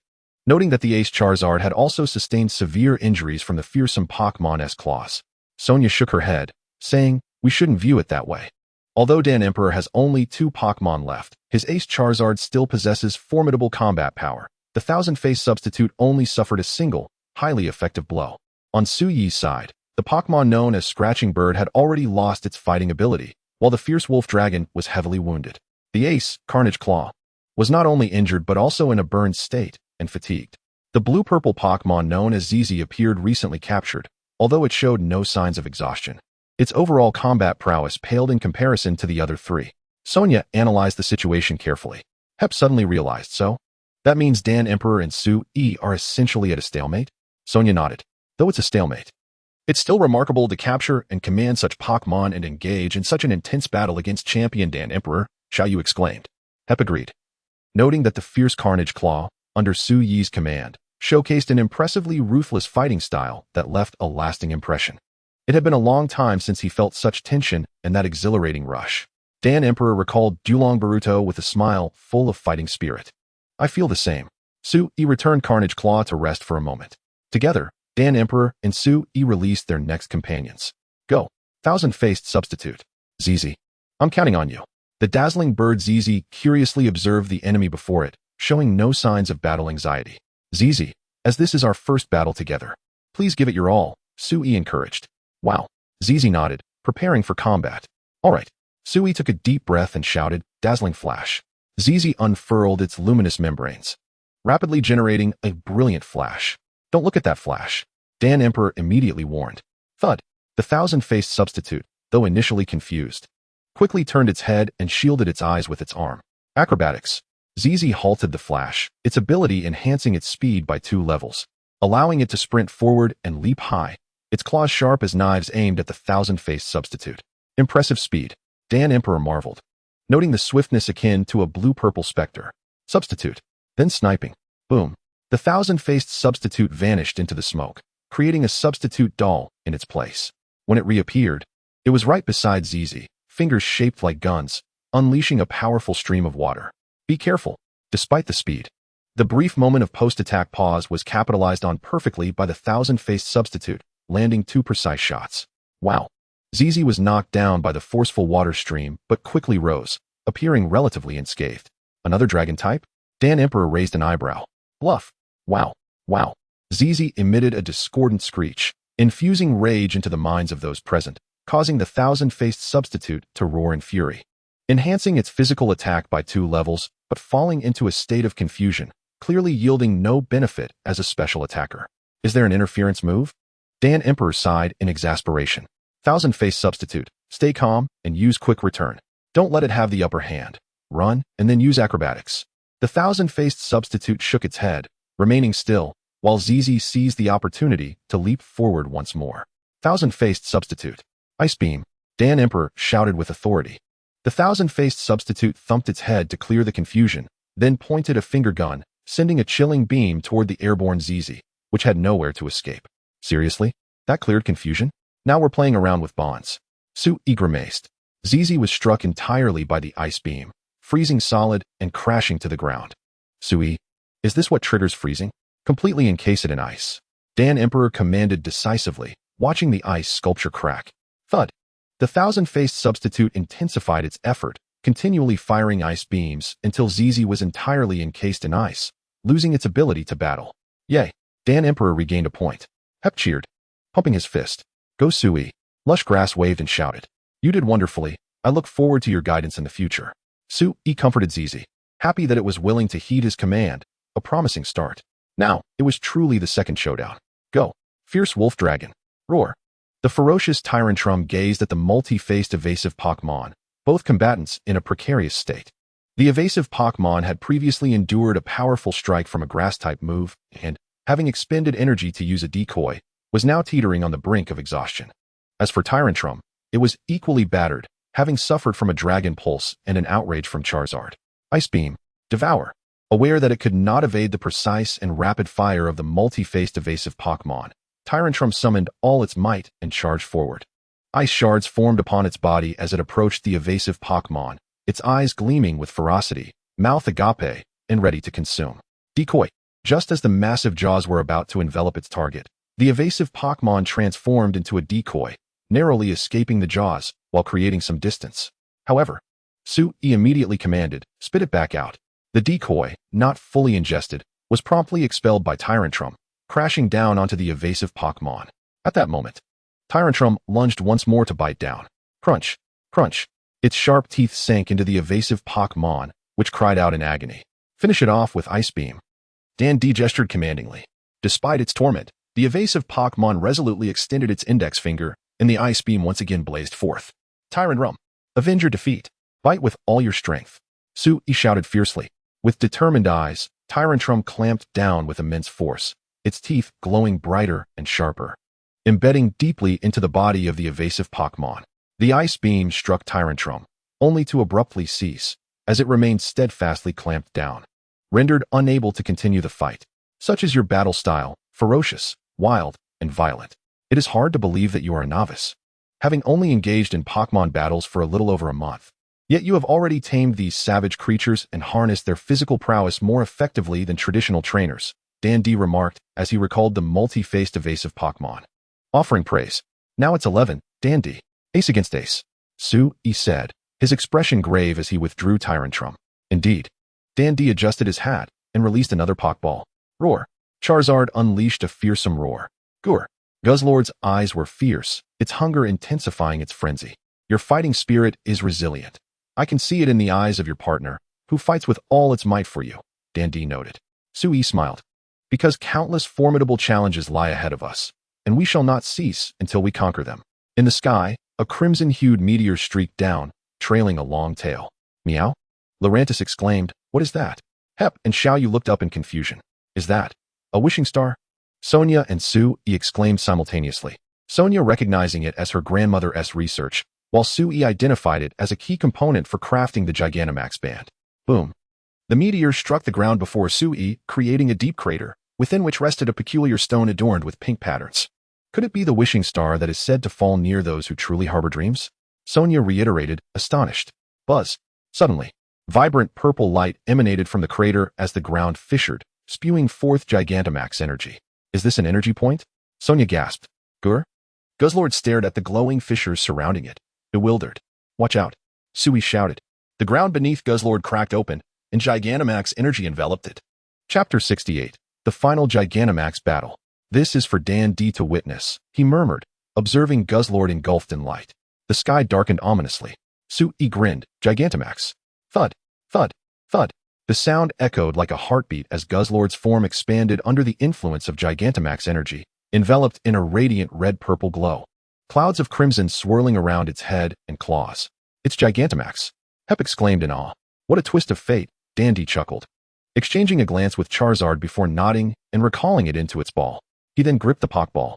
The Gigantamax band on his wrist glowing as the energy merged into the ball, which expanded and was finally thrown. Boom. Roar. The Gigantamax Charizard let out a thunderous roar. Flames roaring at the edges of its mouth, its wings transforming into fiery appendages, illuminating the encroaching night. Charizard. Dan D commanded. Guzzlord. Sui clenched his fist. Gigantamax Inferno. Gigantamax Dragon Rider. With a mighty roar, the colossal Gigantamax Charizard lowered its head, its flaming wings erupting into a brilliant blaze, coalescing into a fiery phoenix that soared forth. Gur. Guzzlord gripped the earth with its claws, howling towards the sky, its crimson wings unfurling and spinning rapidly, generating a black-purple dragon vortex of dragon-type energy. Boom. The clash between the Gigantamax Dragon Rider and the Gigantamax Inferno was tumultuous, the scorching red flames intertwining with the robust dragon energy, distorting and erupting. The shockwave carried scorching heat, sweeping in all directions. Meow. Lurantis gripped its bony dagger, anchoring itself against the onslaught of wind. Sonia shielded Hep and Xiaoyu, struggling against the tempest. Thanks, Chansey. Hep expressed gratefully as Chansey rushed forward, raising a light wall to protect them from the oncoming storm and heat.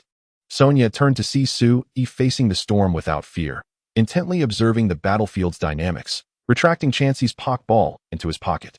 Dan D adjusted his hat, his resolute gaze fixed on the eye of the energy cyclone. Xiaoyu's eyes sparkled with excitement, exclaiming, both are incredibly powerful and majestic. Boom. Finally, the two energies erupted in a cataclysmic explosion, the shockwaves impacting both the Gigantamax Charizard and the Gigantamax Guzzlord, forcing them to stagger back a few steps. The ground reverberating beneath them. The Gigantamax Charizard was enveloped in a dim blue light, its attack power diminished, while flames ignited beneath Guzzlord, scorching its form. Once more, Dan D bellowed. Roar. The Gigantamax Charizard roared back, its wings ablaze with renewed vigor. Guzzlord! Gigantamax fist! Sui shouted. Gur!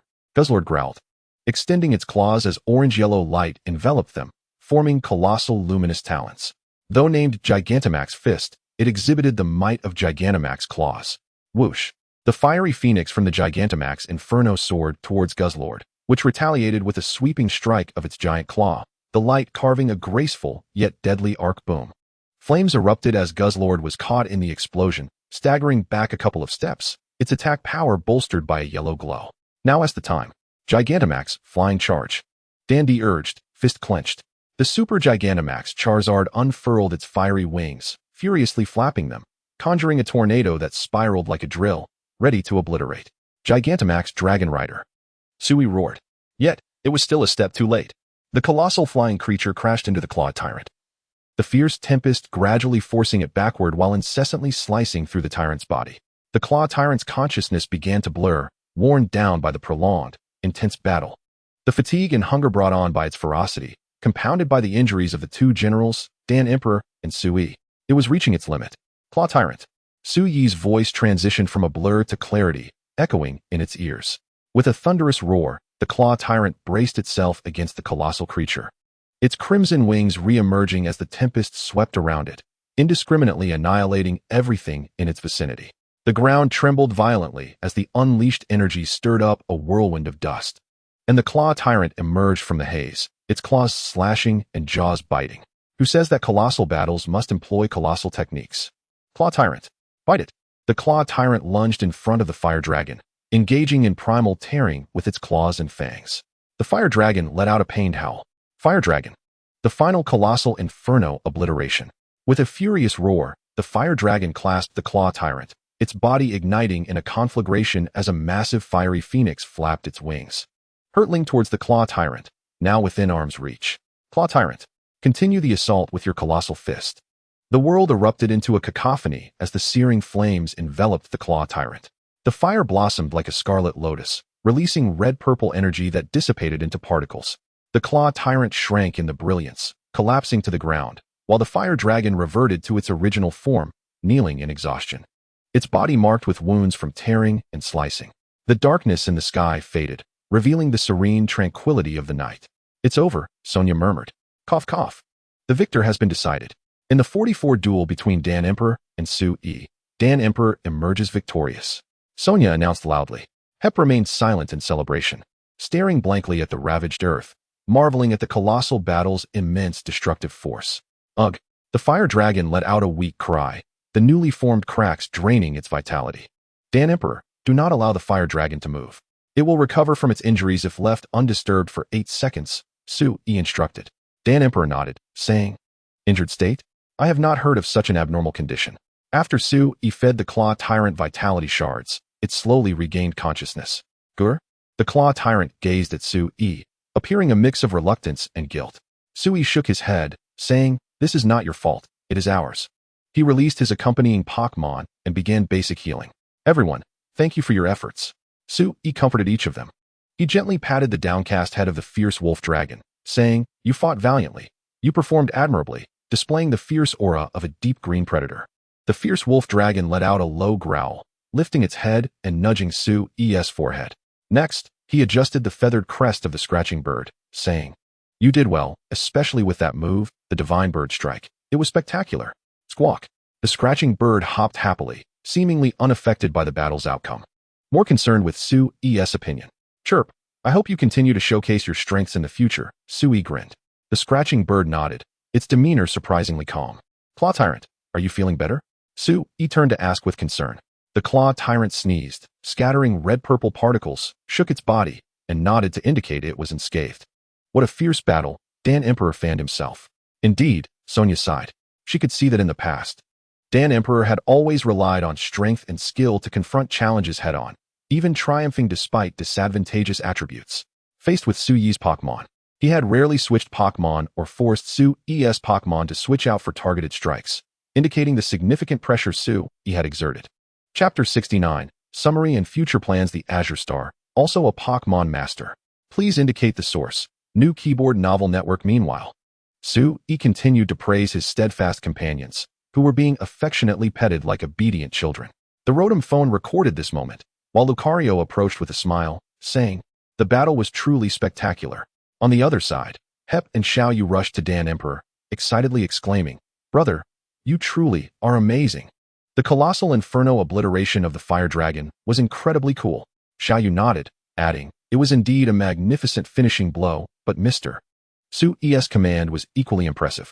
Su-E turned with a smile, saying, "Thank you for the compliment." Absolutely. Su-E's battle was thrilling. The Claw Tyrant fought with such ferocity. "I couldn't help but hold my breath," Hep praised. "Su-E, your team has yet to fully take shape, right?" Dan Emperor chuckled, noting that it was Su-E who proposed the 44, rather than a full-scale battle. "Of course not. Moreover, once fully formed, it will surely astonish you." Su-E replied with a grin. "You've already astonished me, especially with that dazzling tactic. A moment of carelessness could lead to you swiftly dispatching my trump card." Dan Emperor remarked, a hint of apprehension in his voice. Had he relaxed even slightly, the Claw Tyrant might have seized the opportunity to take down the Fire Dragon. Observing the 4 battle-worn warriors behind Su-E, Dan Emperor reaffirmed his intuition. Su-E's accomplishments were boundless, as he himself had declared, striving to reach greater heights. "Su-E, this wishing star, let me take it back to my grandmother's house, and she can help you craft a colossal bracelet. It should be ready by tomorrow. You and Dan Emperor should come to the Research Institute near Mugon Town. Dan Emperor knows the way," Sonia said as she picked up the wishing star. "Are you certain Dan Emperor can find the route?" "But it doesn't matter. The Fire Dragon will take care of it." Su-E expressed gratitude. "Thank you, Sonia. I'll take my leave now." Under the moonlight, Sonia waved goodbye and headed towards Mugon Town. Su-E nudged Dan Emperor, who looked at him in surprise, somewhat perplexed. "Aren't you going to send her off? Letting a girl walk alone at night?" Su-E chided. Dan Emperor scratched his head awkwardly, then immediately turned and ran after Sonia. Watching Dan Emperor catch up to Sonia, whose face lit up with delight, Su-E smiled broadly. "What is up with brother?" Hep asked, confused. Su-E patted Hep's shoulder, chuckling, "That's adult business. By the way, at your brother's age, hasn't your family urged him to marry?" Hep responded with confusion, "Whether brother marries or not, shouldn't that be his own choice?" And Su-E, "You and my brother aren't that different. Have you married?" Su-E replied, "This child truly knows how to speak." Hep, "Thank you for inviting me to your birthday party today, and thanks to Mr. Su-E for the delicious food and thrilling duel. Until next time, goodbye." Upon returning to Hep's small courtyard, Xiaoyu politely bid farewell and then jogged toward a house in the distance.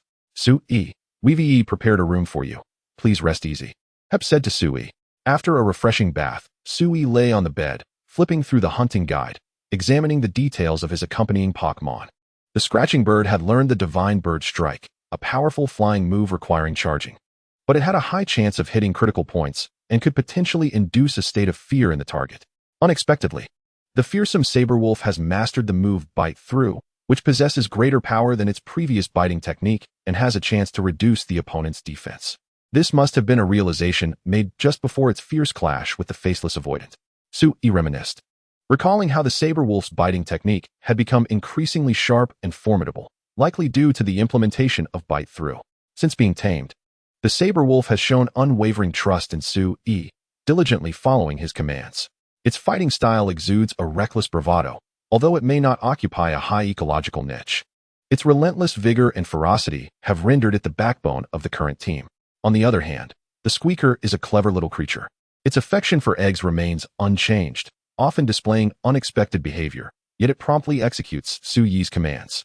Like the Saberwolf, it was among the first to be captured and has developed a profound trust in Su-E. The Saberwolf's capture was a traditional battle capture, and it has recognized Su-E as its leader according to its own nature. However, due to its characteristics and moves, it is best suited to thrive in the Miasma Valley. Otherwise, it would merely serve as a somewhat resilient and thick-skinned paralysis tool. Therefore, Su-E decided against having it participate in the upcoming confrontation with the Dan Emperor. The Grimclaw Dragon has begun to trust Su-E as he commanded it in battle against the Fierceclaw Dragon. Its fierce combat style ensures that whenever it chooses to fight, it does so with unwavering commitment, making it Su-Yi's strongest companion at present. As for the Hiss, while its mood seems to have lifted, it still lacks motivation and appears somewhat lackadaisical. It does not resist Su-Yi's commands, but it does not exert itself to the extent of the Grimclaw Dragon. Nevertheless, its tactical significance is substantial. After the battle with the Dan Emperor, Su-E has identified several issues. First and foremost is the lack of effective range capabilities among the current companions. However, this is somewhat unavoidable, as these companions are all melee types and have not yet grasped any range techniques they have never utilized. Perhaps it would be worthwhile to experiment with skill machines. Sui mused, summoning his Rotom phone. Is there something you need, Lodo? He inquired. Please note a few things and remind me at the appropriate time, came the reply. Of course, Sui, responded the Rotom phone. First, let's earn some money and then select a few skill machines to purchase for experimentation. Sui recalled the pristine white pearl he had yet to sell. Parting with it for a mere pittance at a friendly store would be a regrettable loss. He remembered a merchant in Suichuan town who offered high prices for valuable items, potentially maximizing his profits, though that was merely within the confines of the game. Perhaps he could inquire with the gym leader residing there, Kaido. After procuring some daily necessities, he considered a return to the great Ant Mound wasteland. It would be splendid to capture a female fire dragon. That would grant us initial aerial strength. Otherwise, we can only seek out and capture flying Pokémon like Steel Wing Crow, Sui contemplated. Originally, he had intended to capture a Steel Wing Crow on Armor Island. Yet he had failed to encounter one. After leaving Armor Island, he had not explored the wilderness, thus missing out on opportunities. Should he fail to capture a flying creature, he would have to consider Pokémon alternatives. The poison bird is still too small to fly and lacks combat strength. It requires further growth. As for the female fire dragon in the ancient tree forest, it is likely still with the male fire dragon. Engaged in a dual partnership, an encounter he cannot afford at the moment. He could only consider the plight of a single mother. I truly am a villain, he exclaimed. What a twist. I do rather like the lady. For now, that is all. Make sure to remember this, Lodo. Chapter 70. Opportunity and the finally stirring egg. Upon waking, breakfast was prepared by Hep's mother. After the meal, Hep insisted on accompanying him, and they set off together. Outside the quaint morning town, the air was fresh, and the grass and trees swayed gently in the morning breeze. Beneath a clear blue sky, flocks of chirping sparrows flitted about, while people began emerging in the fields and pastures, starting a new day alongside their Pokémon. Here, everything felt so carefree. Hee. Hep, with a backpack slung over his shoulder, beamed with joy, containing the egg of the dazzling bird. Sui chuckled. You could leave it at home to wait for it to hatch. It shouldn't be hatching anytime soon. But I'm really looking forward to it hatching. Perhaps if I take it out for a walk, it will hatch faster? Hep giggled. Ha ha ha. If you truly care for it, then it surely will, the Dan Emperor laughed. I can't wait to see what Pokémon it will be. Hep dreamed aloud. Sui remarked, silly child, after seeing my team. You should be able to guess its species based on its color. Is it Woo-Woo? Meow?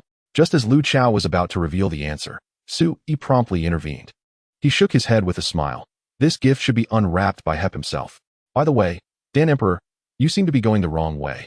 Sui said while navigating with his Rotom phone, pointing towards a different direction. Ha ha. I just thought the scenery over there looked nice. The Dan Emperor feigned interest in the surroundings. Mukin Town is a picturesque and tranquil rural town. After a short distance from Mukin Town lies a research institute reminiscent of a botanical garden, home to Dr. Milan, who studies Dynamax phenomena in the Galar region. Over here, Sonia waved from outside the research institute. It's Sonia. Hep cheerfully waved back. We're here. The Dan Emperor nodded with a smile. Meow, come in. Upon entering, a Yamper greeted them enthusiastically, panting with its tongue out. Lu Chao boldly reached out to pet the Yamper's head, and the playful creature bounded over, eager to engage in play, causing the cat to yowl and leap aside, thinking it had provoked the dog. Ah, Champion Dan Emperor, and this must be your brother Hep. As I've heard, remarked an elderly woman in a research coat, seated on the living room sofa. Hello, Dr. Milan, the Dan Emperor said respectfully. And you must be Sui, the trainer with multiple undocumented Pokémon that Sonia mentioned. Dr. Milan turned her gaze towards Sui, taking a brief glance at the adorable feline creature. Sui looked towards Sonia, who stuck out her tongue in a playful manner. Don't worry. I want to pry into those trivial matters. I've seen the photos of the Pokémon Sonia took, and my curiosity is merely piqued by those undiscovered Pokémon. Dr. Milan explained. That's a relief, Sui thought to himself, fearing that the doctor might delve deeper, even requiring him to disclose information about his companions for research purposes. While I may not delve too deeply, you must showcase your partners before everyone. If you trust me, I can introduce you to Professor Oak. He would be very interested in your Pokémon, and if he finds it suitable, he would be willing to offer his support. Dr. Milan stated, leaving Sui astonished. Dr. Milan's calm gaze seemed to penetrate through to something deeper. A trainer with multiple undiscovered Pokémon suddenly appearing and connecting with a champion like the Dan Emperor, regardless of his intentions. he would inevitably come under the scrutiny of the League. If he hadn't considered this, he wouldn't have acted so boldly. And since he was prepared to showcase his discoveries openly, Dr. Mulan, as a scholar, would undoubtedly welcome the arrival of new phenomena. Then please facilitate the introduction, Dr. Mulan. Sui pondered for a moment before nodding decisively. Dr. Mulan was correct. Regardless of the circumstances, his accompanying beasts would inevitably find their way into the public eye. Rather than facing scrutiny, it would be wiser to collaborate with esteemed individuals such as the reputable Dr. Oak. Additionally, he had to contemplate a significant fact. As his entourage of beasts gradually increased, it would be impractical to remain ensconced within the confines of his gilded abode. Perhaps entrusting their care and research to the doctor would be a prudent choice, as the world of monster hunting remained perilously dangerous. While he could manage stronger creatures, he felt uneasy about leaving weaker ones to fend for themselves. Moreover, the technological disparity between the monster hunting world and the Pokémon universe dictated that if Sui aspired to lead a long and stable life, the latter would be his optimal choice. Was it not also feasible to allow the creatures to proliferate in the Pokémon realm? Sui pondered extensively. In any case, this represented a splendid opportunity to establish himself in this world, and he was willing to embrace it. If Dr. Oak proved to be less benevolent than the amiable figure he had perceived in animations, he could always develop within the monster hunting world. Ah, that sounds promising. However, now is not the right moment. I have been preoccupied with seminars alongside other doctors.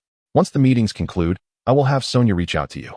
Please accept this for now, Dr. Mulan remarked in a calm tone. That works perfectly, as I have some matters to attend to. Sui accepted the Gigantamax band from Dr. Mulan with gratitude, exclaiming, "Thank you so much, Dr. Mulan.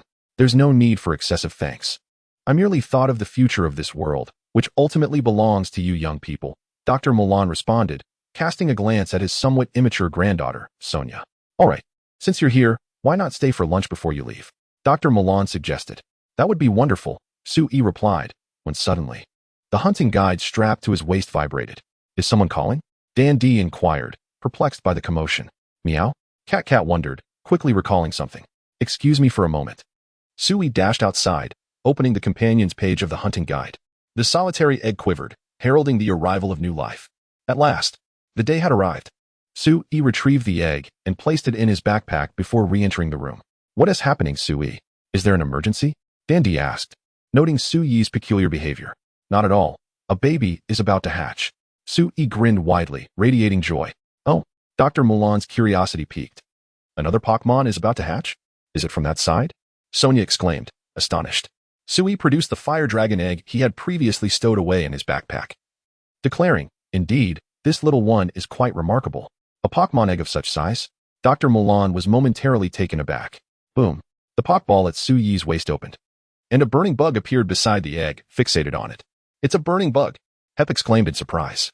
"It's the one aiding in the hatching." Sui affectionately patted the burning bug's fuzzy head. "Chirp." The burning bug excitedly monitored the egg's movements. The fire dragon egg trembled, fissures appearing in its shell. Then, it emitted a radiant glow that illuminated the entire living room, culminating in the sweet, tender sound that shattered the silence. Chapter 71. News of the Alliance Conference. The first stop of the challenge as the light faded, a small dragon with red scales, dual wings, and feet unfurled its delicate wings and slowly opened its eyes, curiously surveying the world around it. "Hello, little one." Sui crouched down, smiling warmly at the new life before him. "Goo." The little creature gazed with its adorable, large eyes at the smiling figure. "Welcome to this world," Sui said, his words laden with dual meanings. "Goo." Sensing Sui's kindness and affection, the tiny fire dragon joyfully flapped its wings and stumbled toward him. "Be careful." Sui moved forward and happily embraced the little creature. "Goo." Capturing a precious moment, Rotom Phone documented this instant. "Is this the moment of Pokémon hatching?" Hep felt a surge of emotion, simultaneously growing more eager about the egg nestled in his bag. Indeed, perhaps for others, this was merely part of life. Yet for the creature and its trainer, this signified the beginning of a new journey, a new story. Witnessing this scene, Dan D couldn't help but reminisce about the emotions he felt when he first received his own little fire dragon. Initially, it may not have seemed so poignant, but as time passed and he faced trials and tribulations alongside his Charizard, those seemingly trivial moments became immensely precious and moving. "Oh, this is the fire dragon Pokémon you mentioned from the Isle of Armor, isn't it?" Dan D queried. "Indeed, this little one is a fire dragon. However, Male and female fire dragons exhibit slight differences in scale, color, and physiological structure, so they are typically referred to as male or female fire dragons. This little one is male, Sui explained. I expected it to resemble Charizard, but it appears completely different, Dan D observed with keen interest. Meanwhile, Dr. Milan, who had been quietly observing, speculated extensively as he noted Su Yi's familiarity with this Pokémon. Little one, how about I give you a name? From now on, you shall be called Sky King, Su Yi gently proposed to the diminutive creature, which had yet to embody the majesty of a ruler of the skies. Goo. The small male fire dragon adorably tilted its head. Sky King, Su Yi called out to it. Goo. The little one understood, joyfully chirping and then snuggling into Su Yi's embrace. The scales, already somewhat hardened, were not yet as formidable as those of an adult. Yet they still caused Su Yi a twinge of discomfort. With a mix of pain and joy, Su Yi stroked the little Sky King nestled in his arms. Dr. Mulan observed Su Yi's genuine affection and delight, and a subtle smile emerged on his typically stern visage. How wonderful. Sky King is quite adorable. Sonia remarked as she squatted down, intrigued to pet the creature. I want to pet it too. Hep excitedly chimed in, joining the fray. Seeing the two sudden intruders, Sky King opened its mouth in alarm, and with a puff, a shower of sparkling embers burst forth, startling both Sonia and Hep. Dr. Mulan cleared his throat, admonishing, do not frighten the newly hatched Pokémon. Hep, being young, can be excused, but Sonia, you are an adult yet still so reckless. You left the hairdryer and clips scattered on the sofa this morning. Immediately, Dr. Mulan began to lecture his granddaughter. Sonia felt a wave of embarrassment wash over her, while Dan D erupted into laughter, which only heightened her blush. Chirp! The burning bug crawled over, greeting the newly hatched Sky King, which was already slightly larger than itself. Sky King curiously approached, sensing a familiar warmth, and happily nudged its head against the burning bug, sparking a joyful playtime between the two.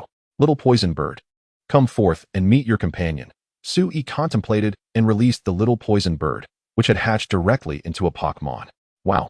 The little poison bird gazed at Sky King, its large eyes filled with curiosity. Oh, is this also a newly discovered Pokémon? It certainly is unique, Dr. Milan commented, nodding as he observed the delightfully quirky little poison bird.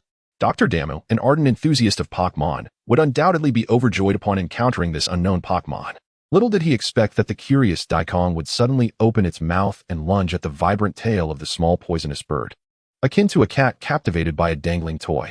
Startled, the poisonous bird hastily fled, leading to a delightful chase, while the burning bug continued its raucous chatter atop Daikon's head, creating a lively commotion in the laboratory. Hey, Daikon, stop causing chaos in someone else's home. Su Yi hurriedly intervened, swiftly scooping up Daikon. The little poisonous bird paused, agitatedly squawking at the curious Daikon peering from Su Yi's embrace.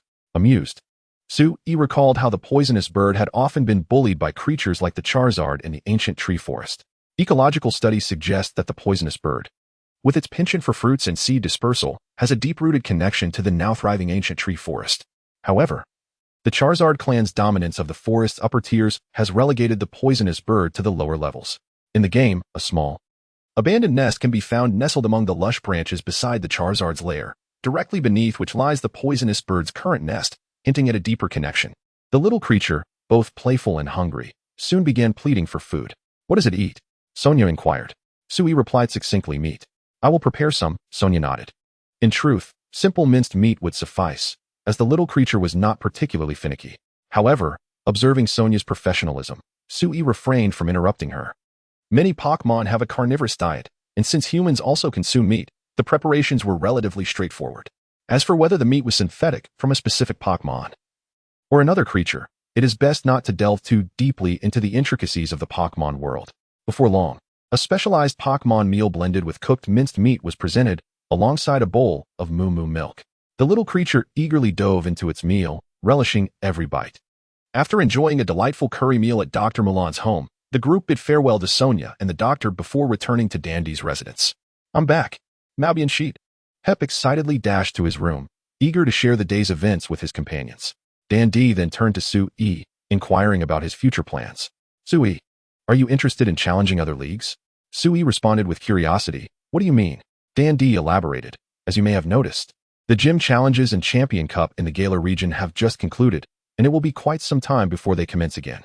Meanwhile, other regions' tournaments are either yet to be held or nearing their end, but the Hoenn region's tournament is about to begin.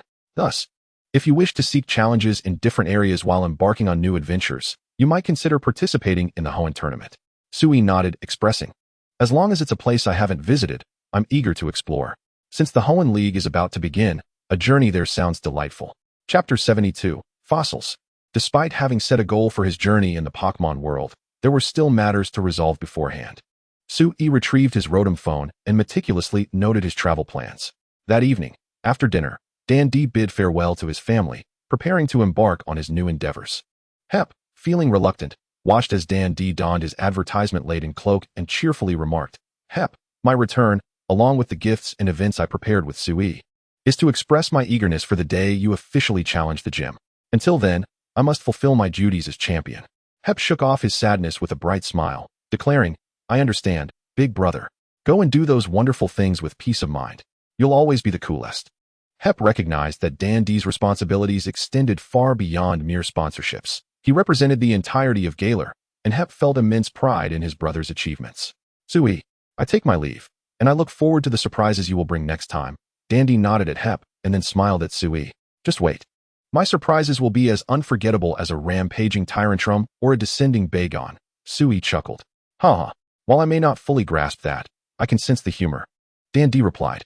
During the past couple of days, he had relished sumptuous meals, engaged in exhilarating battles, and witnessed the hatching of Pokémon, granting him rare moments of joy amidst his busy schedule. Farewell. Dan D mounted his Charizard and soared into the moonlit sky toward Hualang Town Station. The following day, Sui bade farewell to Hep and set off for Sichuan Town. Sui, you're always welcome to visit us again. Also, I will take good care of this egg. And let us have another battle next time. Hep grinned widely. I believe in you and look forward to your growth. Sui smiled as he departed. After a significant journey via Steelix taxi, Sui and Lu Chao arrived in Sichuan Town. This quaint town exuded an aura of ancient artistry, likely attributed to its abundance of ancient murals and relics. The streets were lined with 2- to 3-story buildings, and the earthy yellow ground, combined with the ancient remnants and murals, evoked images reminiscent of treasure hunts in Egypt. Let us call Kaido, Sui said, inputting Kaido's contact information into his Rotom phone. However, upon dialing, he was met with silence.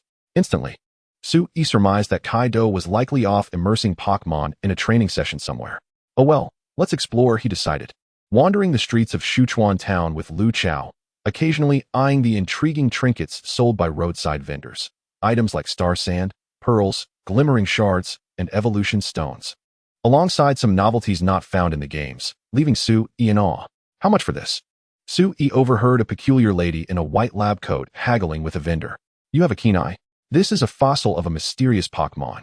Truly a collector's gem, the vendor replied cheerfully. The eccentric lady chuckled lightly, confidently asserting, this is a fossil of an ancient fish Pokémon. Recognizing her expertise, the vendor eagerly touted, since you can discern the value of these precious fossils, how about it?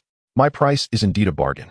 Observing the quirky lady negotiating over what seemed to be Pokémon fossils, Sui suddenly recalled. Isn't she the researcher who revives fossil Pokémon by piecing together fossils along Route 6? What was her name again? Both the game and the anime featured this fossil researcher, who could resurrect various Pokémon by combining 2 of 4 types of fossils: fish, bird, marine beast, and dragon, resulting in what players fondly dubbed Frankenstein Pokémon. The researcher and the design of these 4 Pokémon are said to be inspired by the events of fossil forgery and malicious competition from years past. The appearance of these 4 Pokémon is a peculiar amalgamation of 2 distinct Pokémon, which, while bizarre, gives rise to a certain elegance in one fossil Pokémon, renowned for its characteristics and moves. This is none other than the illustrious Gyarados, whose impressive jaw trait enhances the power of its signature move, Bite, by 50. Coupled with Bite's base power of 85, which doubles when executed first, it shines brilliantly among the 4 fossil Pokémon. Young man, are you also intrigued by fossils? As Sui pondered, the researcher approached, intrigued by Sui's fixation on the fossils. I find it quite fascinating, Sui replied candidly. The technology for reviving fossil Pokémon is indeed remarkable. If I hadn't failed to locate the other half of this fossil, I would already be attempting to revive these ancient Pokémon, the researcher asserted confidently.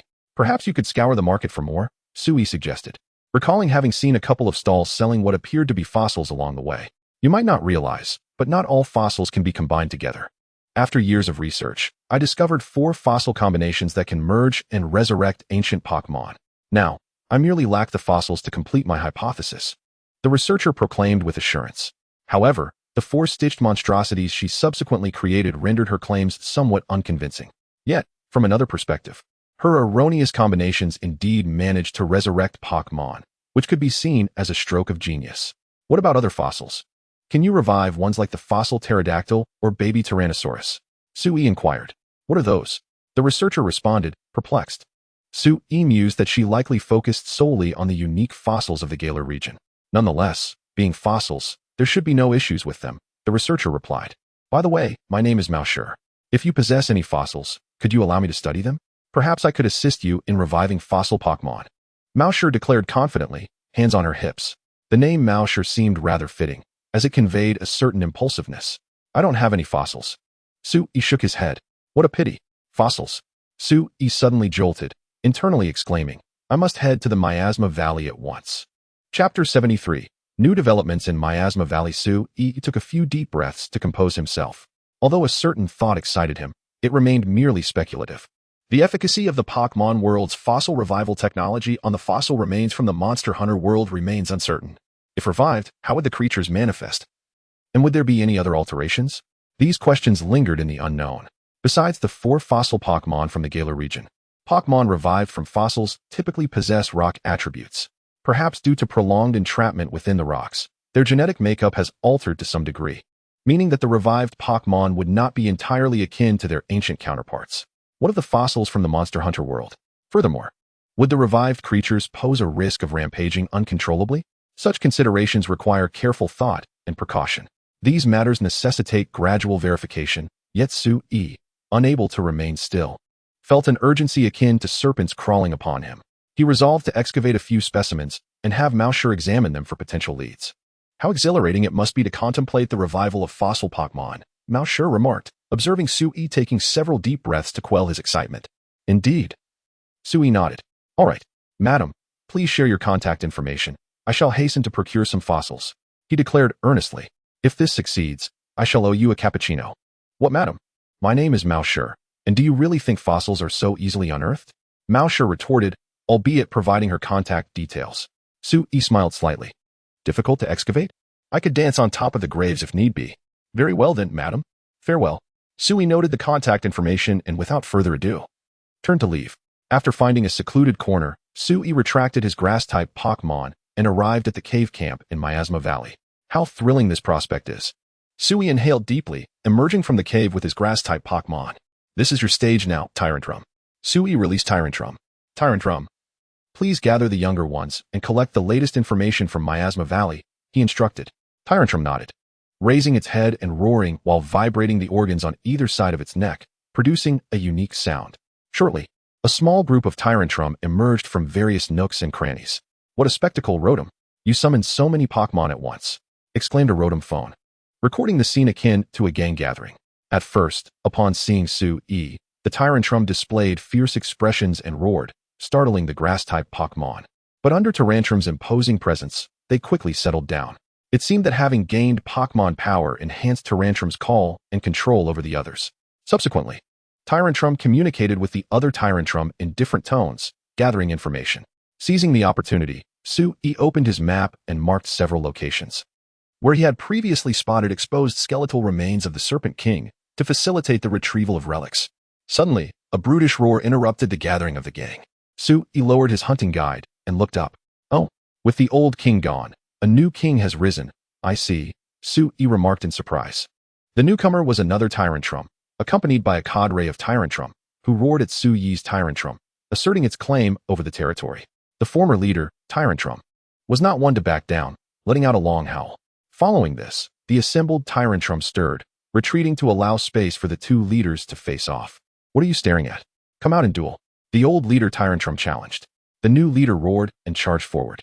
Let the music of battle commence for our Miasma Valley's godfather, Sui exclaimed. Understood. The grass-type Pokémon pulled out an inspiring instrument and played the stirring tune of Hero's Proof. Simultaneously, Tyranitar lunged forward, charging at the new leader. With a resounding crash, the two monstrous creatures collided and rose on their hind legs, grappling with one another.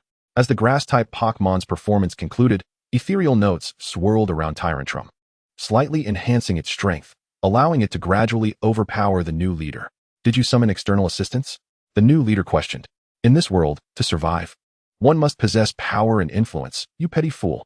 Tyranitar retorted. With a thunderous sound, the stronger Tyranitar toppled the new leader, who, unwilling to concede, bared its paralysis fangs and roared in a renewed assault. Continue the music. Understood. The Grass-type Pokémon once more played the battle anthem. Instantly, the two Tyranitar engaged in a fierce struggle, neither willing to yield. Given their similar sizes, their physical attributes were likely comparable. However, with the Grass-type Pokémon's motivational performance, Sui's Tyranitar's physical attack and critical hit rate surged by 2 levels, tipping the scales of battle decisively. The fearsome Jaw Dragon unleashed a menacing roar as it lunged forward, akin to a cobra striking with lethal precision. The new leader, reluctant yet defiant, charged out in response. In an instant, the Jaw Dragon unleashed its Thunderfang, golden lightning coiling around its vicious teeth. With a resounding clash, the two forces collided. And in a flash of electricity, the new leader was sent flying, a charred bite mark marring its form. With a fierce howl, the Jaw Dragon proclaimed its dominance.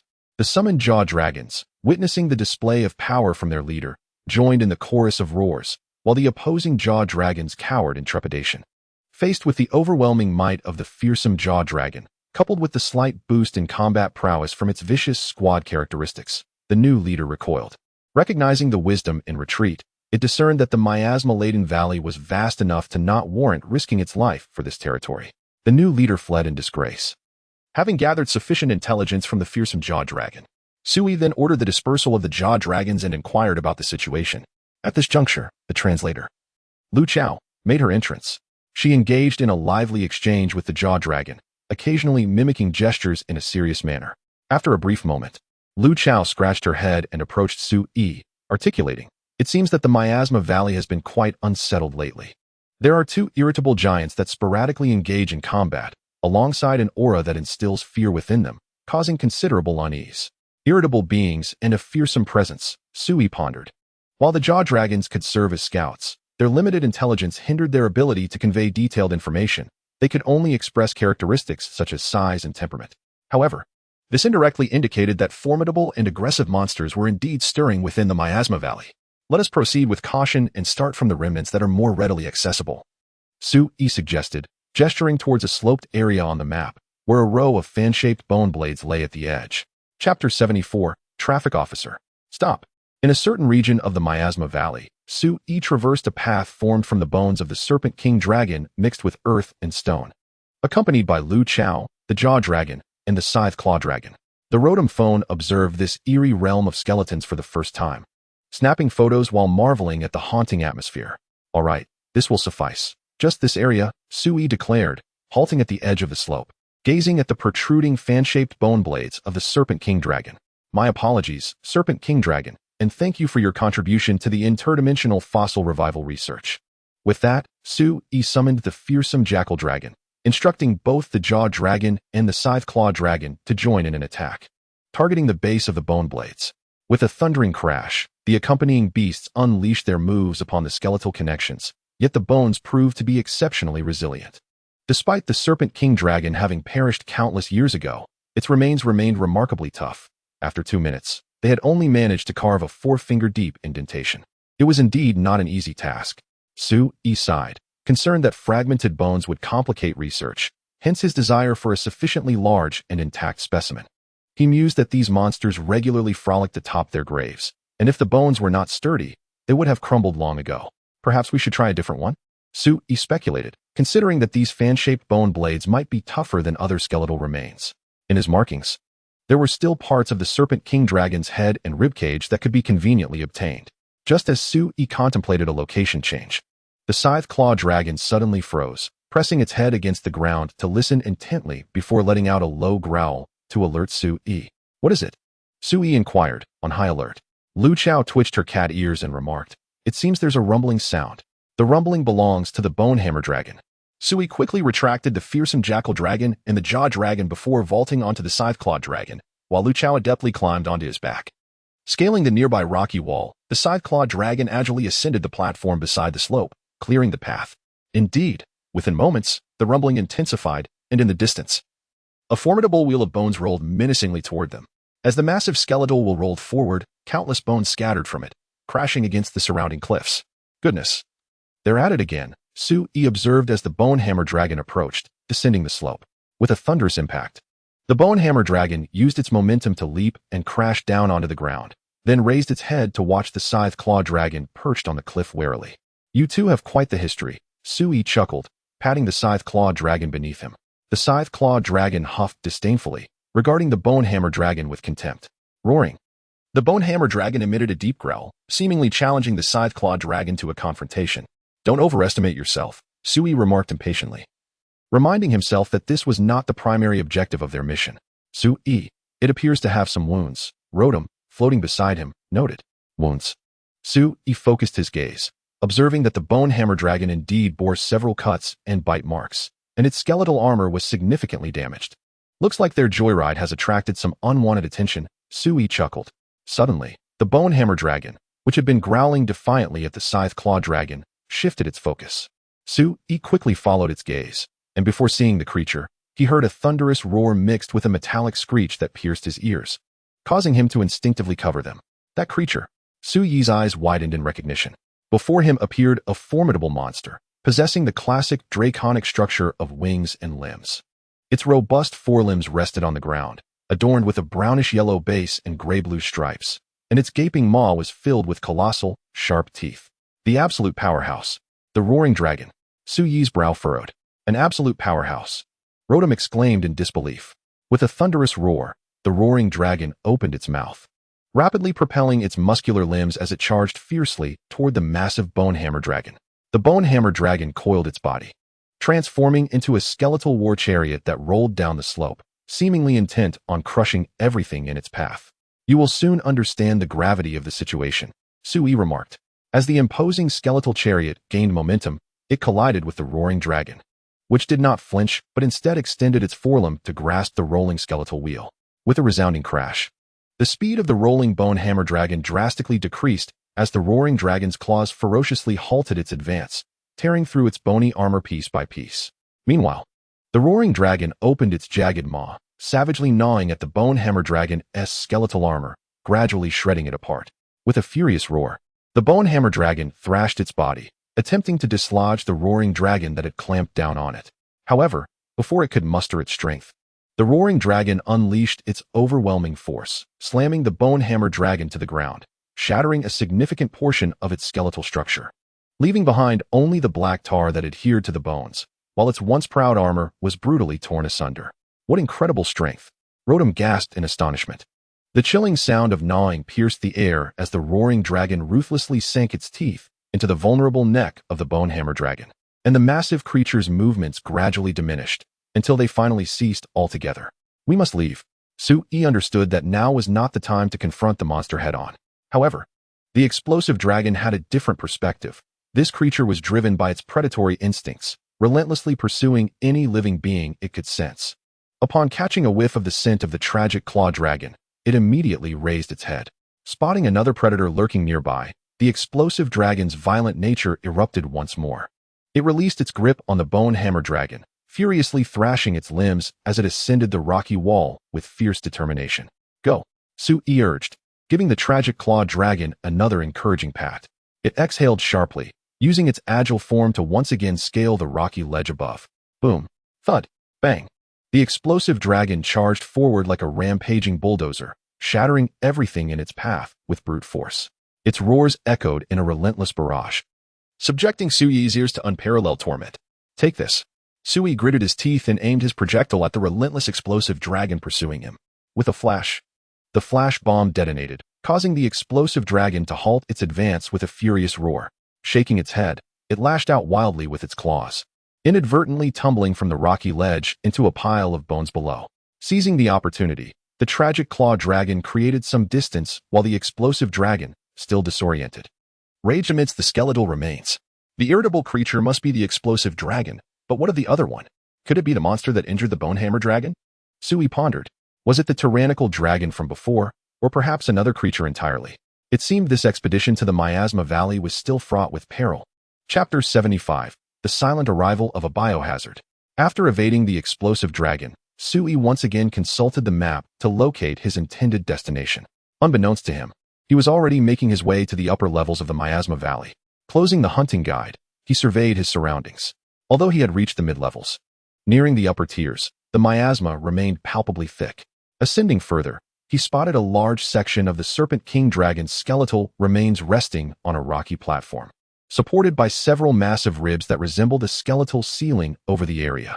The bones above appeared ripe for retrieval. Sui took out his binoculars and observed several fractured ribs. Some of the broken bones were precariously suspended by vines or rocks, ready to fall with just a nudge. "Let us go there." Sui pointed towards the distant bony platform. The tragic claw dragon, agile as ever, navigated the remnants and rocks, quickly leaping onto the platform. The immense ribcage loomed over the area. Entering it felt akin to stepping into the belly of the remains. Today's miasma is particularly dense, Sui remarked as he peered over the edge of the platform, observing the thick, swirling miasma rising from the corpse-laden mid-levels below. "Roar!" The tragic claw dragon growled softly, glancing towards a specific spot on the platform. Sui turned his head, and his guiding insect swiftly flew over, directing his gaze to the location indicated by the tragic claw dragon. In a nearby corner, something seemed amiss. Was that the carcass of a fragrant winged dragon? Sui approached and found the remains of a largely devoured fragrant winged dragon, its body severely decomposed, surrounded by a few completely stripped bones. It resembled a scene where prey had been dragged back to a den for consumption, accumulating a mound of remains. Yet this was in the upper reaches of the Miasma Valley. Which monster would bring its food here to feast? Sui analyzed the situation based on his experiences and understanding of the local ecology. Moreover, the number of remains was limited, suggesting they had only recently accumulated. Given the severe decomposition, it was impossible to ascertain the nature of the wounds, making further judgments impossible. Nearby, some traces were discovered, though they appeared to have been left quite some time ago, with the footprints already blurred. "The tracks are indistinct," Rotom remarked while surveying the area. Following Rotom's indication, Sui examined the prints. Indeed, they were too vague to discern specific shapes, but they seemed to belong to a creature of moderate size. "Are there no more traces around?" Sui walked a circle around the vicinity, and the guiding insect remained unresponsive. This situation suggested either a lack of traces or that they had become too indistinct for the insect to detect. The tragic claw dragon sniffed the air but found nothing. Yet it suddenly gazed downwards, appearing puzzled and uncertain. It seemed the creature had not returned to this temporary den for quite some time. "Never mind. Let us secure the bones first." Sui released the scratching bird and pointed to a precarious segment of the broken rib above. "Use the stone to strike it down." "Caw!" The scratching bird swiftly excavated a rock, aiming at the skeletal remains above. Bang! Crack! The bone segment crashed to the ground. Though it was merely a small piece relative to the entire rib, it was still about the length of a person. The scratching bird suddenly trembled, echoing the tragic claw dragon's uncertainty. Sui, oblivious to the anomaly, retrieved the scratching bird and approached the skeletal remains, working alongside the dew grass to clear away mud and tar before stowing it in his inventory. "Mission accomplished. Let us head back," Sui declared, recalling his companions and preparing to leave by consulting the hunting guide. "You are currently within the miasma zone and cannot leave." Sui froze, then exclaimed, "The corpse dragon? Has it already appeared? When?" This notification had previously only manifested when the steel dragon descended upon the ancient tree forest, and now, with this description, it was undoubtedly indicating the corpse dragon, the ancient creature most likely to emerge in the Miasma Valley. Sui quickly summoned the tragic claw dragon, asking, "Is the corpse dragon nearby?" The tragic claw dragon approached the edge of the platform and peered down. The mid-level miasma had thickened to a fog-like density, completely enveloping the skeletal remains below. "Roar!" The tragic claw dragon emitted a low growl, affirming its certainty. "I recall that when the corpse dragon appears, it allows creatures like the ferocious jaw dragon to manifest in its vicinity. Its emergence is tied to the miasma, drawing the life force of living beings. Hence, it requires nearby creatures to sustain its energy, which may explain why its ancient dragon pressure is not as pronounced as that of other ancient dragons. Given our distance from it, the tragic claw dragon's perception might be dulled," Sui theorized. Moreover, considering the tragic claw dragon's fearless demeanor, it likely had long since grown insensitive to the pressure exerted by the corpse dragon. "I should have anticipated this when the miasma thickened to such an unsettling degree," Sui lamented. What he had intended as a quick retrieval of a bone had coincidentally led him to encounter the corpse dragon emerging to cleanse the miasma. making escape impossible unless he ascended to the upper land coral plateau like last time. However, as Sui looked upward, he saw that the air layer above the miasma valley, adjoining the land coral plateau, was already suffused with a dense yellow miasma, rendering visibility nearly non-existent. He feared that the tragic claw dragon might accidentally slip from the platform or rocky wall. Let us stay at the camp for now, Sui decided. The miasma in the valley was, in fact, a form of microorganism that consumed oxygen, decomposed corpses, and gathered energy. The corpse dragon did not generate the miasma. Rather, it collected and controlled it to extract energy. When the miasma in the valley of miasma thickens excessively, it manifests, gathering the toxic vapor while opportunistically hunting for life energy. Although the actions of the corpse dragon are primarily self-serving, they inadvertently eliminate excess miasma, thus maintaining the oxygen levels suitable for the survival of other organisms. In a sense, it protects much of the fauna within, thereby safeguarding the ecological balance of this region. One could argue that the ecosystem of the Valley of Miasma is intertwined with the corpse dragon, just as the corpse dragon is dependent on this ever-producing miasma. Let us return to the camp, Sui declared. We can only wait for the corpse dragon to gather and consume enough energy. Chapter 76. Encounter in the miasma. As Sui rode back to the mid-lower tier on his Grimclaw, the surrounding miasma had thickened considerably. Cough, cough. This truly feels like a biochemical crisis. Sui coughed amidst the miasma, feeling his body grow increasingly weary, a sensation of drowsiness enveloping him. I must hurry back to the camp. Sui understood that such symptoms could ultimately spell his demise. With the emergence of the corpse dragon, the previously tranquil atmosphere of the Valley of Miasma fell into an eerie silence. Even the slightest rustling sent shivers down one's spine, transforming the scene from a monster hunter setting into a horror-filled nightmare. How about you play some cheerful music, Rotom? Sui suggested. That may not be advisable, Rotom. Wouldn't it disturb something lurking within the miasma? Rotom replied cautiously, peeking out from the side pocket of the backpack. You are a ghost-type Pokémon. Are you truly so fearful? Sui inquired, taken aback. Do you have misconceptions about ghost types? They delight in scaring others, and being frightened themselves is not contradictory. Rotom retorted with a hint of irritation. There's no choice now. I must rely on you. Burning bug, Sui said, carefully releasing the burning bug into his embrace. Chirp.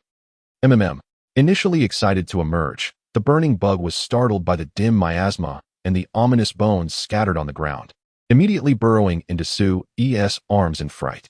Do not be afraid. Do not be afraid. Sui comforted it, patting its back as one would soothe a child. After much effort, he managed to calm the burning bug, holding it close as he addressed the miasma. Use spark.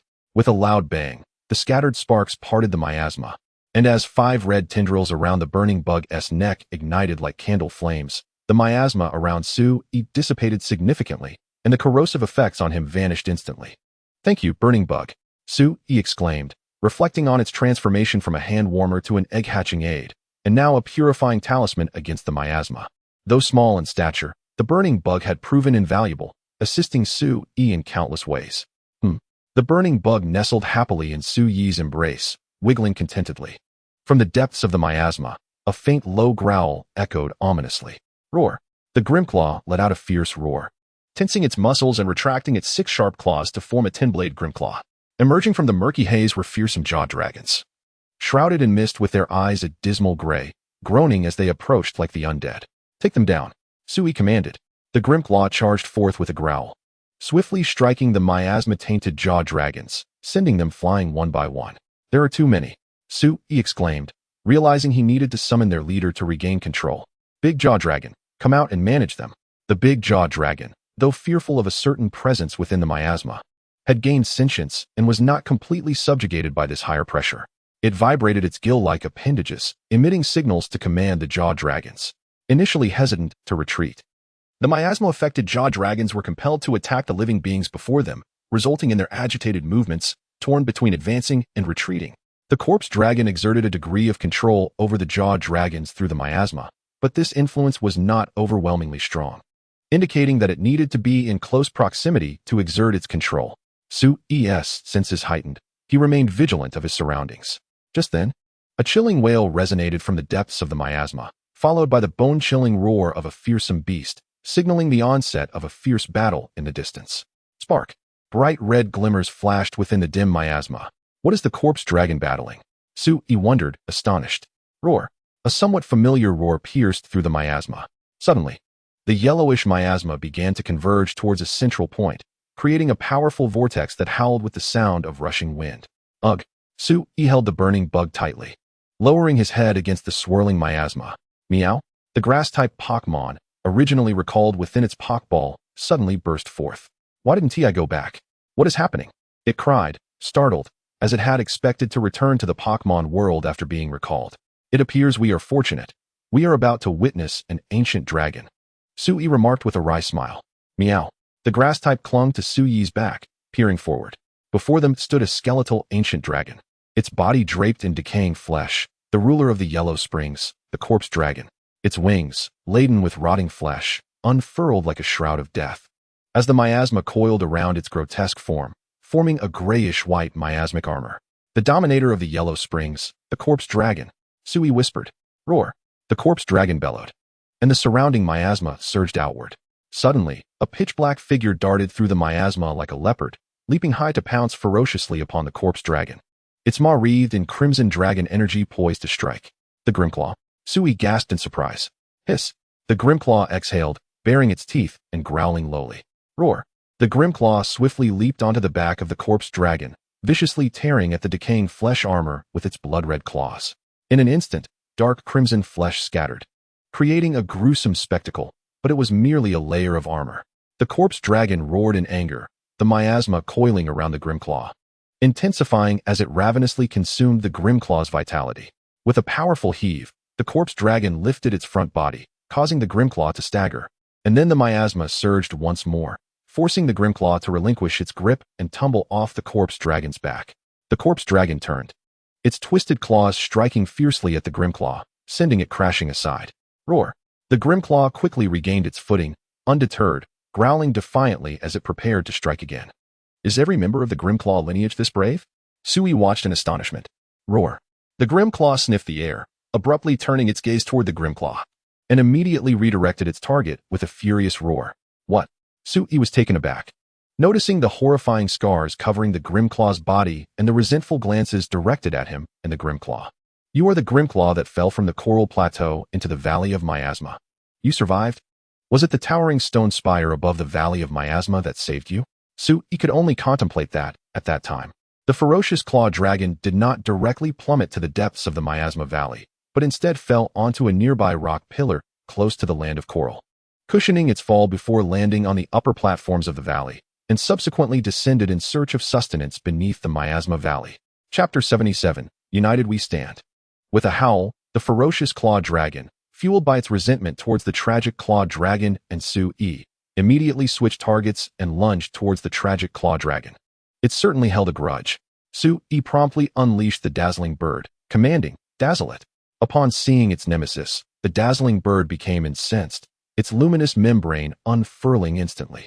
With enhanced characteristics, the blinding flash merely required a brief warm-up before erupting in a brilliant blaze, illuminating the dim surroundings in an instant.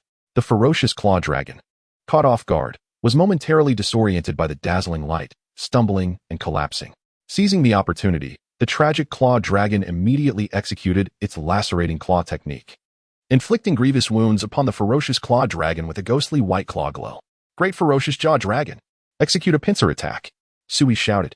The trembling great ferocious jaw dragon summoned its courage and let out a fearsome roar. Nearby, the ferocious jaw dragons, initially hesitant due to their leader's presence, finally found an outlet for their rage under the influence of the miasma, launching themselves at the disoriented ferocious claw dragon. The pincer attack, typically reliant on the number of allied Pokémon to increase the frequency of strikes, thrived in the Miasma Valley, the domain of the great ferocious jaw dragon, where its minions were indeed its comrades. Commanding the ferocious jaw dragons to pounce, the miasma's ferocity, combined with the slight enhancement from the villainous team, transformed them into ravenous beasts, eager to tear into their foe. The ferocious claw dragon quickly regained its senses, rising despite its blinded vision, its keen sense of smell locking onto its surroundings. With a roar, it furiously swung its body, flinging the ferocious jaw dragons that clung to it aside, and, in a violent frenzy, lashed out with its claws, sending all nearby ferocious jaw dragons sprawling. Paralytic venom. Sui seized the moment to call out. The great ferocious jaw dragon opened its maw, expelling a cloud of pale yellow paralytic venom. The accumulated toxins from the ferocious jaw dragons reached a critical threshold, and this attack triggered the venom's full effect, causing the ferocious claw dragon to tremble violently, entering a state of paralysis. As the miasmic wind surged, the corpse dragon emerged from its daze, emitting a terrifying shriek. Initially undaunted by the ferocious claw dragon, it now faced a provocation from Sui and his companions, who had intruded into its territory and disrupted it with dazzling flashes. The enraged corpse dragon roared, launching an assault on all present targets. Spreading its wings, it leaped forward with powerful limbs. "Run!" Sui shouted, hastily retracting the trembling burning bug while sprinting away. The tragic claw dragon and the dazzling birds swiftly retreated, while the great ferocious jaw dragon had already fled in terror. With a thud, the corpse dragon landed, pinning the paralyzed ferocious claw dragon beneath its claw. As the miasma immediately coiled around the ferocious claw dragon, voraciously siphoning its life force. The force of the miasma pushed against Sui's back, knocking him down. The corpse dragon, one claw pinning the ferocious claw dragon, inhaled sharply, gathering miasma into its maw. As Sui attempted to rise, the sound of the suction and the sensation of the miasma being drawn and chilled his heart. He understood what technique the corpse dragon intended to unleash. At that critical moment, just as the corpse dragon's miasmic breath was about to be unleashed upon him, a figure darted past, enveloped in white light. With a meow, the lush grass, in a display of fury, thrust forth a bone dagger cloaked in radiant light, which pierced through the hollow mandibles of the corpse dragon, momentarily halting its breath. As the miasmic breath surged forth, Sui seized the fleeting opportunity to roll aside, feeling the suffocating rush of miasma sweep past him. Turning swiftly, he observed the lush grass releasing the dagger lodged within the peculiar lower jaw of the corpse dragon, sprinting towards him with all its might, while behind it, the enraged corpse dragon swiped at the feline in retaliation. "Lush grass!" Sui bellowed, launching his flying claw with precision, striking the corpse dragon's head. The creature hesitated briefly, allowing the retractable cord to swiftly pull Sui towards its head. In that instant, Sui delivered a kick to the side of the corpse dragon, halting its claw strike. The corpse dragon's crimson eyes, filled with rage, locked onto Sui. "Do not underestimate me." Sui released the flying claw, descending, but immediately fired it again, this time targeting the lower jaw of the corpse dragon. With a snap, the flying claw latched onto the corpse dragon once more, which retaliated furiously, swiping at Sui hanging from its lower jaw. In the next moment, the cord retracted again, propelling Sui toward the corpse dragon's lower jaw as he swung the one-handed sword gifted by the lush grass upward, driving it forcefully into the opening created by the bone dagger. With a resounding impact, Sui drove the sword deeper, no longer caught in the lower jaw, but piercing into the soft upper jaw. The corpse dragon let out a pained roar, abruptly lifting its head, flinging Sui into the air. With the flying claw still hooked onto its lower jaw, Sui was yanked upward like a kite, while the corpse dragon's claw reached for him, now devoid of support.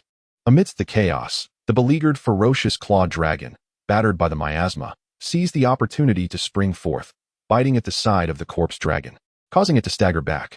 In that moment, the tragic claw dragon lunged as well, sinking its teeth into the lower neck of the corpse dragon, pulling it downwards.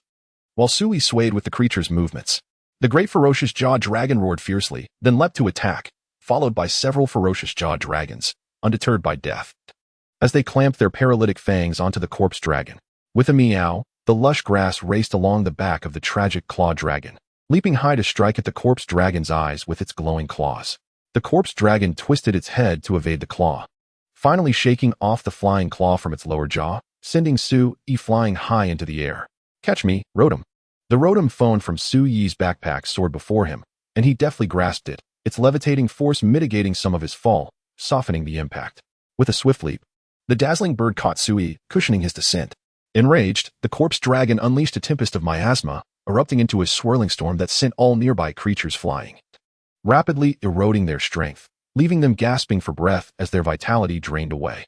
The miasma howled, and the corpse dragon spread its form, inhaling deeply, absorbing the miasma and the life force of all present. Chapter 78, Master of the Wilderness. Cough, cough, cough. Sui coughed violently amidst the noxious miasma, feeling an overwhelming fatigue and soreness in his limbs. Is this the essence of Glutton?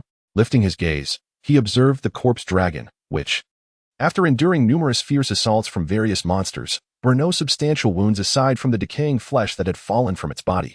It continued to draw upon the life force of the surrounding creatures, utilizing the miasma to its advantage. Thus, Sui dared not release the two accompanying beasts, the ferocious wolf and the shrieking bird. Firstly, neither was adapted to the miasma-laden environment, especially given the current concentration of poisonous gas. Secondly, if the accompanying beasts were incapable of inflicting meaningful damage on the corpse dragon, releasing them would merely allow the dragon to siphon their life force. With a forceful exhale, Sui expelled the miasma from his mouth, causing the sword and bone dagger lodged in the corpse dragon's maw to clatter to the ground. At that moment, the miasma the dragon absorbed had drained most of the life force from the creatures present, rendering them akin to lambs awaiting slaughter. The corpse dragon gracefully unfurled the curtain of death within the miasma, intent on leading all creatures back to the underworld. Is this valley of miasma to be my tomb? A sudden thought crossed Suyi's mind as his head grew heavy and clouded. The meow cat, Lu Chao, climbed to Suyi's side, presenting him with an object. A potion bottle? Upon closer inspection, he realized it bore the paw print of a feline. The meow cat was too weak to utter a word.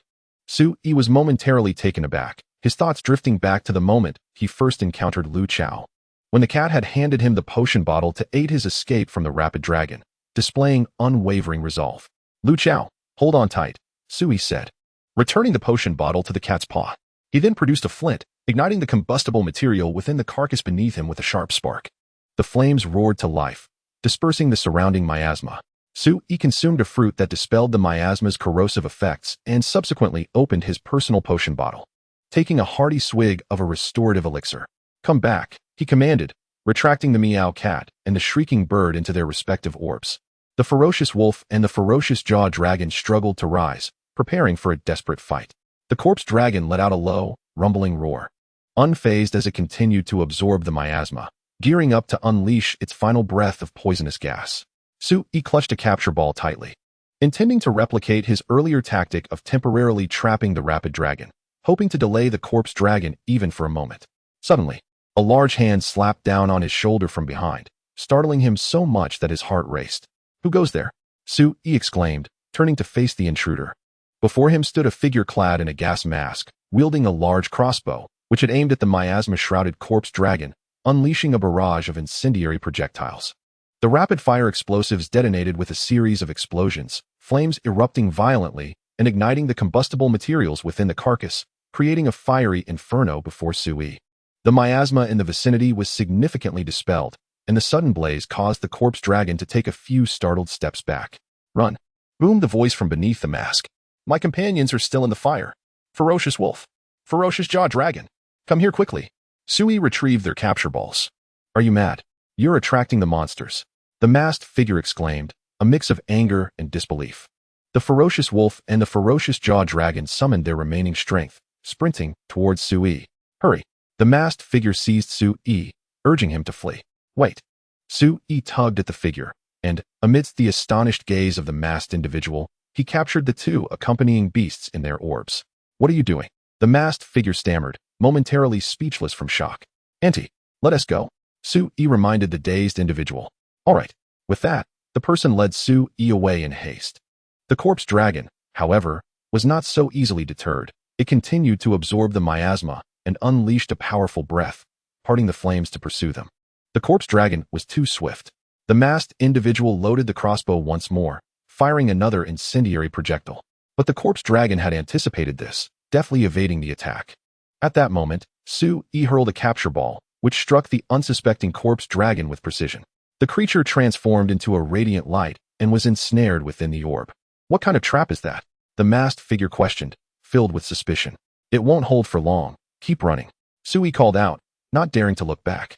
As if on cue, the capture ball erupted, and the corpse dragon scanned its surroundings in confusion, soon zeroing in on Sui and the masked figure, who had gained some distance.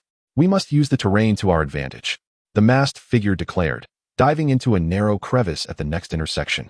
Navigating through the labyrinth of caverns within the valley of miasma, Sui exerted all his strength to keep pace with the masked individual. As the scenery shifted from narrow rock crevices to dark, elongated tunnels, and finally to a precarious bone bridge connecting two cliffs.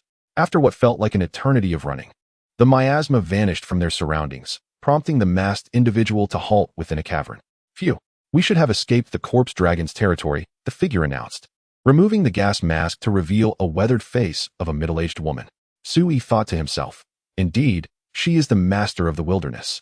The woman before him, referred to as Auntie by the protagonist's receptionist in the game, was a veteran of the first expedition team of the New World Investigation Group. Like many others, she lacked a formal name in the game and was known simply as the Master of the Wilderness. Her insatiable curiosity about the unknown phenomena of the New World had guided the narrative's progression multiple times.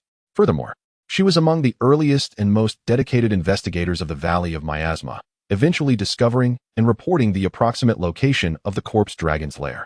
What team are you from? Why have you ventured into the Valley of Miasma alone? And what of those monsters? The Master of the Wilderness inquired, her expression filled with intrigue. Sui scratched his head, gathering his thoughts before responding. I am not a hunter from the Star Fortress.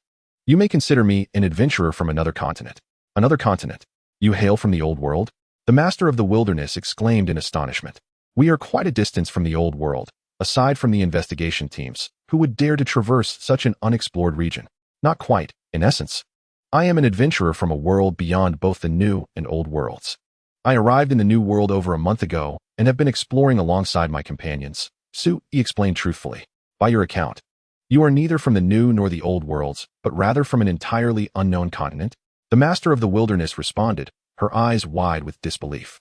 This not only suggested the existence of another undiscovered land, but also hinted at an entirely different civilization, a revelation of far greater significance than merely discovering a new territory.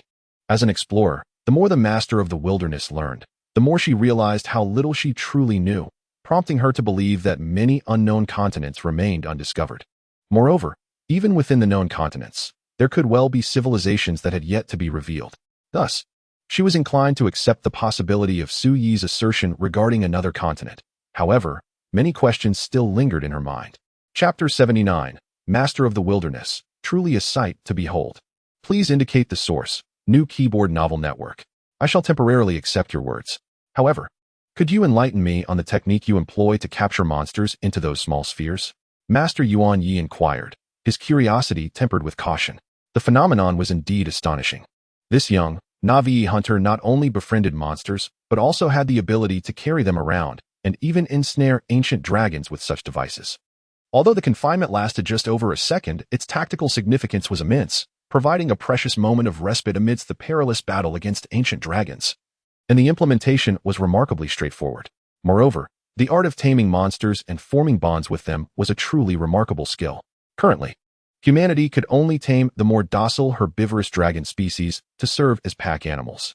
This item, my fortunate discovery, is merely known to me for its utility, not its underlying principles, Sui admitted candidly, releasing the Lu Chao, the Carnage Claw Dragon, the Great Devourer Dragon, and the Dazzling Bird. Are you alright, Meow? Lu Chao exclaimed joyfully upon emerging. However, upon encountering strangers, the accompanying beasts became wary. Everyone, relax. This individual is not a foe, but rather my savior, Sui reassured. He then produced several dispel fruits to counteract the miasma's effects and offered some restorative potions to regain their strength. Truly incredible. The Carnage Claw Dragon, the Great Devourer Dragon, the Dazzling Bird, and even an Ailu cat? Master Yuan Yi gazed in astonishment as each monster materialized before him, then swiftly quieted upon hearing Sui's words, settling down like docile herbivorous dragons. To his surprise, he noticed a cat among them. Meow? Greetings, Master Yuan Yi. I am Lu Chao, the descendant of the Ailu cat from the 3rd expedition team. The rejuvenated Lu Chao waved its paw cheerfully. Wait, do you know her? Sui asked, astonished, and for the first time learned of Lu Chao's lineage. Lu Chao nodded, stating, no one in our outpost is unaware of the 1st expedition team's members, Meow. Sui pondered this, understanding that the primary members of the 1st expedition team were now few and far between. The Grand Commander, the Chief Strategist, the Swordsmanship Master, Master Yuan Yi, the Dragonkin Hunter, the Chef, and the Technical Class Leader were all pivotal figures, and residing in the outpost, one would naturally become acquainted with them.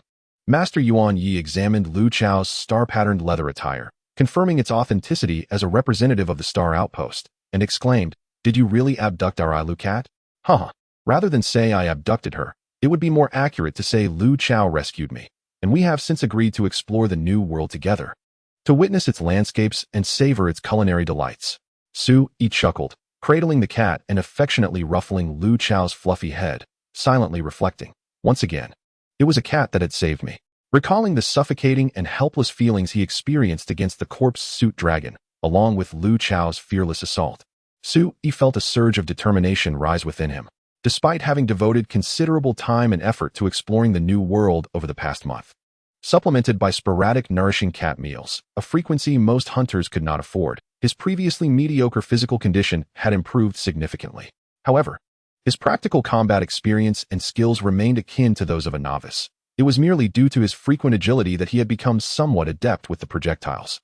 In battles against monsters, particularly during chaotic encounters with ancient dragons, the ever-shifting circumstances on the battlefield could compel him to confront these creatures directly.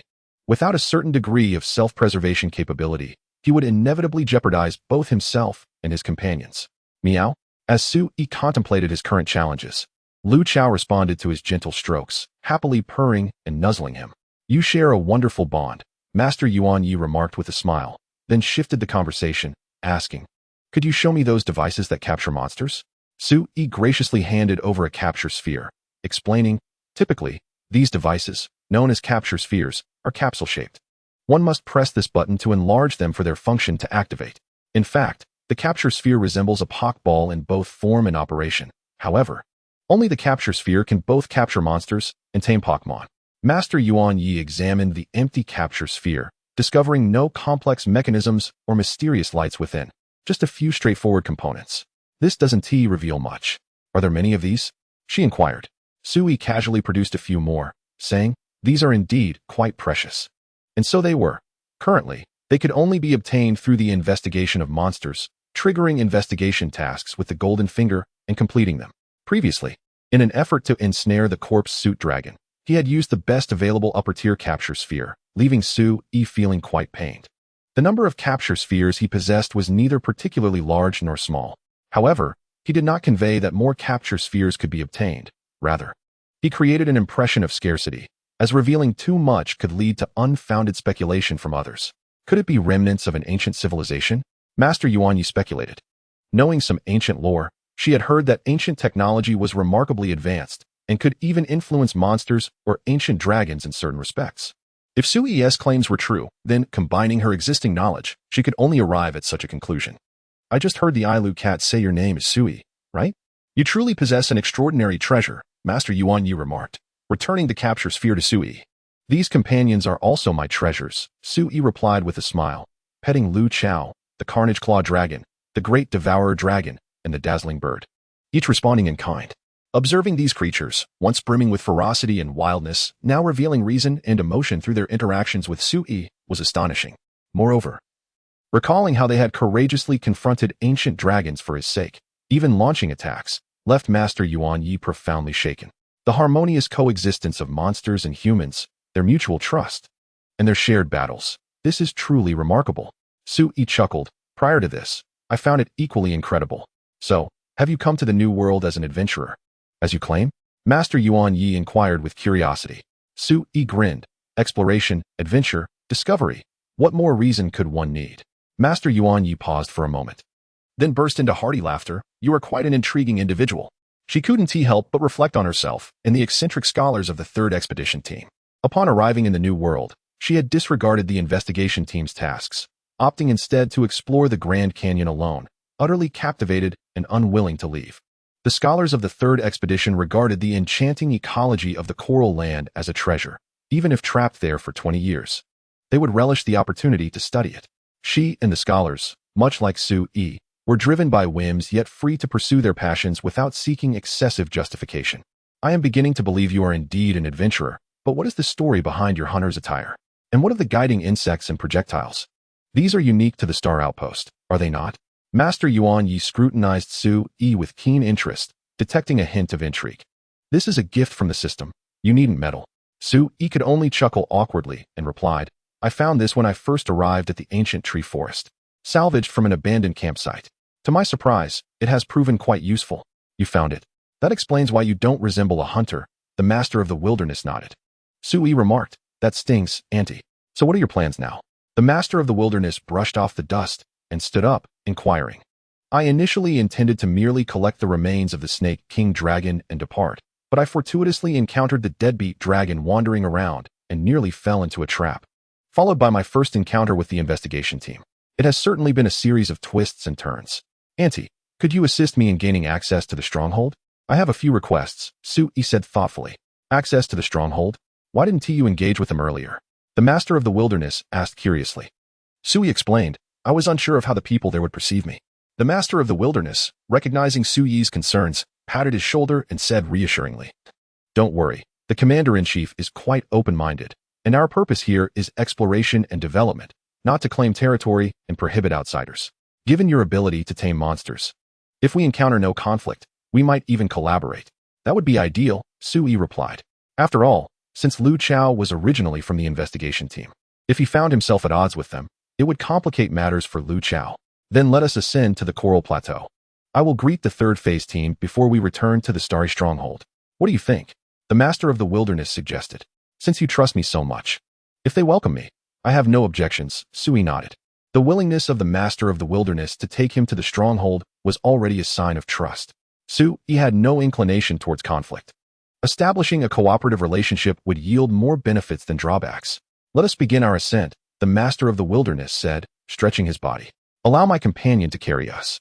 It would be quicker, Sui suggested as he recalled the fearsome jawed dragon and the glimmering bird. You wish to? The Master of the Wilderness inquired with curiosity. Sui patted the back of the grim claw dragon and said, I'm counting on you. With a huff, the grim claw dragon crouched down. Sui skillfully mounted it and called to the Master of the Wilderness, Climb on, it will be faster this way. The Master of the Wilderness, both cautious and utterly amazed, exclaimed, I can hardly believe it. As she spoke, she imitated Sui and mounted the grim claw dragon, running her hands over its skin and scales, murmuring, This is truly a marvelous experience. Sui smiled and gently patted the grim claw dragon's head, saying, Thank you. Grim claw dragon. Roar. The grim claw dragon responded, then began to climb over the rocks. Chapter 80. A reunion beneath the night after a while of climbing and leaping. The grim claw dragon adeptly ascended the Coral Plateau, now enveloped in night. The sky was adorned with luminous flying hats, creating a breathtaking spectacle under the moonlight. Phew. We're finally out, Sui remarked, feeling a sense of discomfort as he beheld the murky yellow miasma. The attack from the deadbeat dragon was truly unusual, as it directly siphoned the vitality and strength from living creatures, making it perplexing and nearly indefensible. Thank you, Grim Claw Dragon. Return and rest. Sui commanded as he recalled it. Would you like to accompany me to the research base of the third phase team for a while? The Master of the Wilderness inquired. That's exactly what I have in mind, Sui nodded, eager to witness the interior of the airship and catch a glimpse of the third phase team's leader. Then let us set off, the Master of the Wilderness said, orienting herself before leading Sui towards the location of the airship.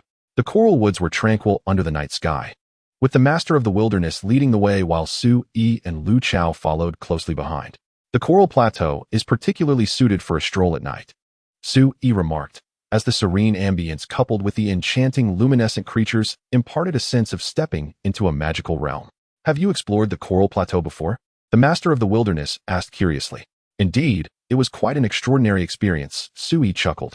I initially aimed to traverse the canyon walls along the perimeter of the ancient tree forest toward the Great Ant Graveyard, but along the way, I encountered both the Blackhorn Dragon and the Slashing Dragon, even running into the Exploding Scales Dragon.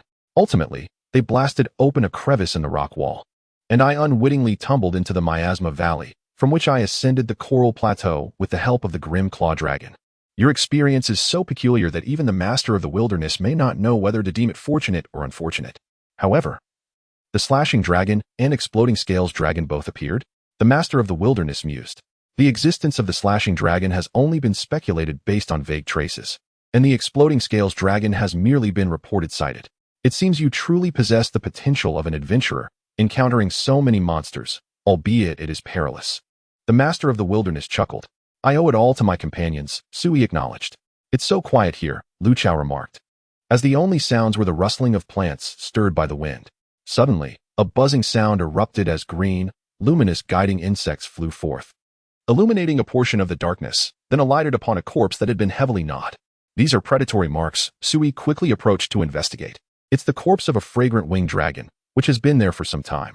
It was likely killed at least by noon today.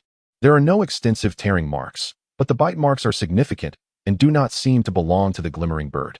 Given the terrain here, it likely isn't a hunting ground for the windblown dragon, but rather for monsters like the Sakura fire dragon, Sui analyzed. The predator doesn't appear to be the type that gorges itself like the Thunderjaw dragon, let alone the Tyrant dragon, which devours its prey entirely. There are no evident signs around, suggesting a swift and agile hunter with exceptional skills. Sui could only conclude this for the time being. Observing Sui as he adeptly examined and analyzed the monster's traces, the master of the wilderness nodded.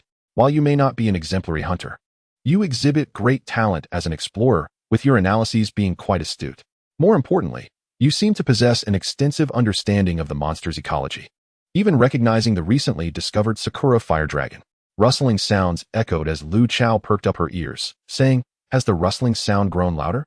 It doesn't feel like there's any wind. Something seems off. It feels like something is nearby." The master of the wilderness immediately became alert. Who else is wandering about? Sui swiftly stood up, surveying the surroundings while gripping a capture ball. As he listened intently, the sounds evolved. The rustling began to emanate from several directions within the coral woods. It's too dark to see anything. Lu Chao, having lost her bone dagger, temporarily wielded Sui's gathering knife for protection. Silently, figures melded with the shadows, prowling in the darkness, searching for an opportunity to hunt. Sui recalled the linear cutting marks he had previously discovered, and a realization dawned upon him. "Phone, Rotom, activate the flashlight and set the brightness to maximum." Sui commanded. "Understood, Rotom." The phone Rotom, which had refrained from appearing earlier, suddenly flew out from his side pocket, startling the master of the wilderness. "Who is speaking? What kind of monster is that?" The master of the wilds witnessed a small orange rectangular object soaring through the air, emanating a brilliant beam of light. The sudden illumination pierced through the thicket of coral trees ahead, startling a shadowy figure that swiftly retreated into the encompassing darkness. Yet, in that fleeting moment, Sui caught sight of the glimmering blade-like wings. Indeed, it was a Dragonite. Sui promptly launched a capture ball, while the fierce claw dragon let out a low growl and crouched on the ground, instantly becoming vigilant. The master of the wilds was taken aback. "A Dragonite has appeared as well?" "Rotom, return," Sui instructed, noting that an overly conspicuous target would likely draw immediate aggression. The mobile Rotom swiftly zipped back to Sui's side pocket, cheerfully greeting the astonished master of the wilds with, "Hello, I am mobile Rotom." The master of the wilds was left speechless. The sight of what appeared to be a non-living entity engaging in conversation was utterly astonishing. However, faced with a monster, she wisely refrained from questioning at that moment. "Have you located it, Fierce Claw Dragon?" Sui inquired. The dragon, sniffing the air, abruptly turned its head to one side and growled. "Fighting a Dragonite within the coral forest is decidedly disadvantageous. We must exit the grove," Sui declared before turning and sprinting away. The master of the wilds nodded in agreement with Sui's assessment and quickly followed him out of the coral forest. The fierce claw dragon guarded Sui's side as they both raced outward, the sound of rustling foliage behind them signaling the Dragonite's rapid pursuit, having realized their presence. The coral grove was not extensive, and soon, they burst forth into the moonlit clearing. Emerging from the shadows of the trees was a robust Dragonite, its dense black fur glistening under the moonlight, emitting a low growl reminiscent of a mountain lion, with its wing blades gleaming coldly in the silvery light. "Red Comet Meteor, a Dragonite," the master of the wilds exclaimed in awe, realizing that such creatures also inhabited the new world. "Ready the lights," Sui declared, retrieving the capture ball for the dazzling bird. Just as he was about to throw it, the Dragonite suddenly focused its gaze on the capture ball in his hand, tensing its body in a state of readiness to evade, its growl shifting to a more alert tone. Sui was momentarily startled, then abruptly swung his hand as if to throw the capture ball. The Dragonite instantly shifted its body, preparing to leap away. But upon realizing that Sui had not released the ball, it roared in irritation. "Could it be that you are the ancient Dragonite from the Forest of Trees?" Sui gasped in astonishment.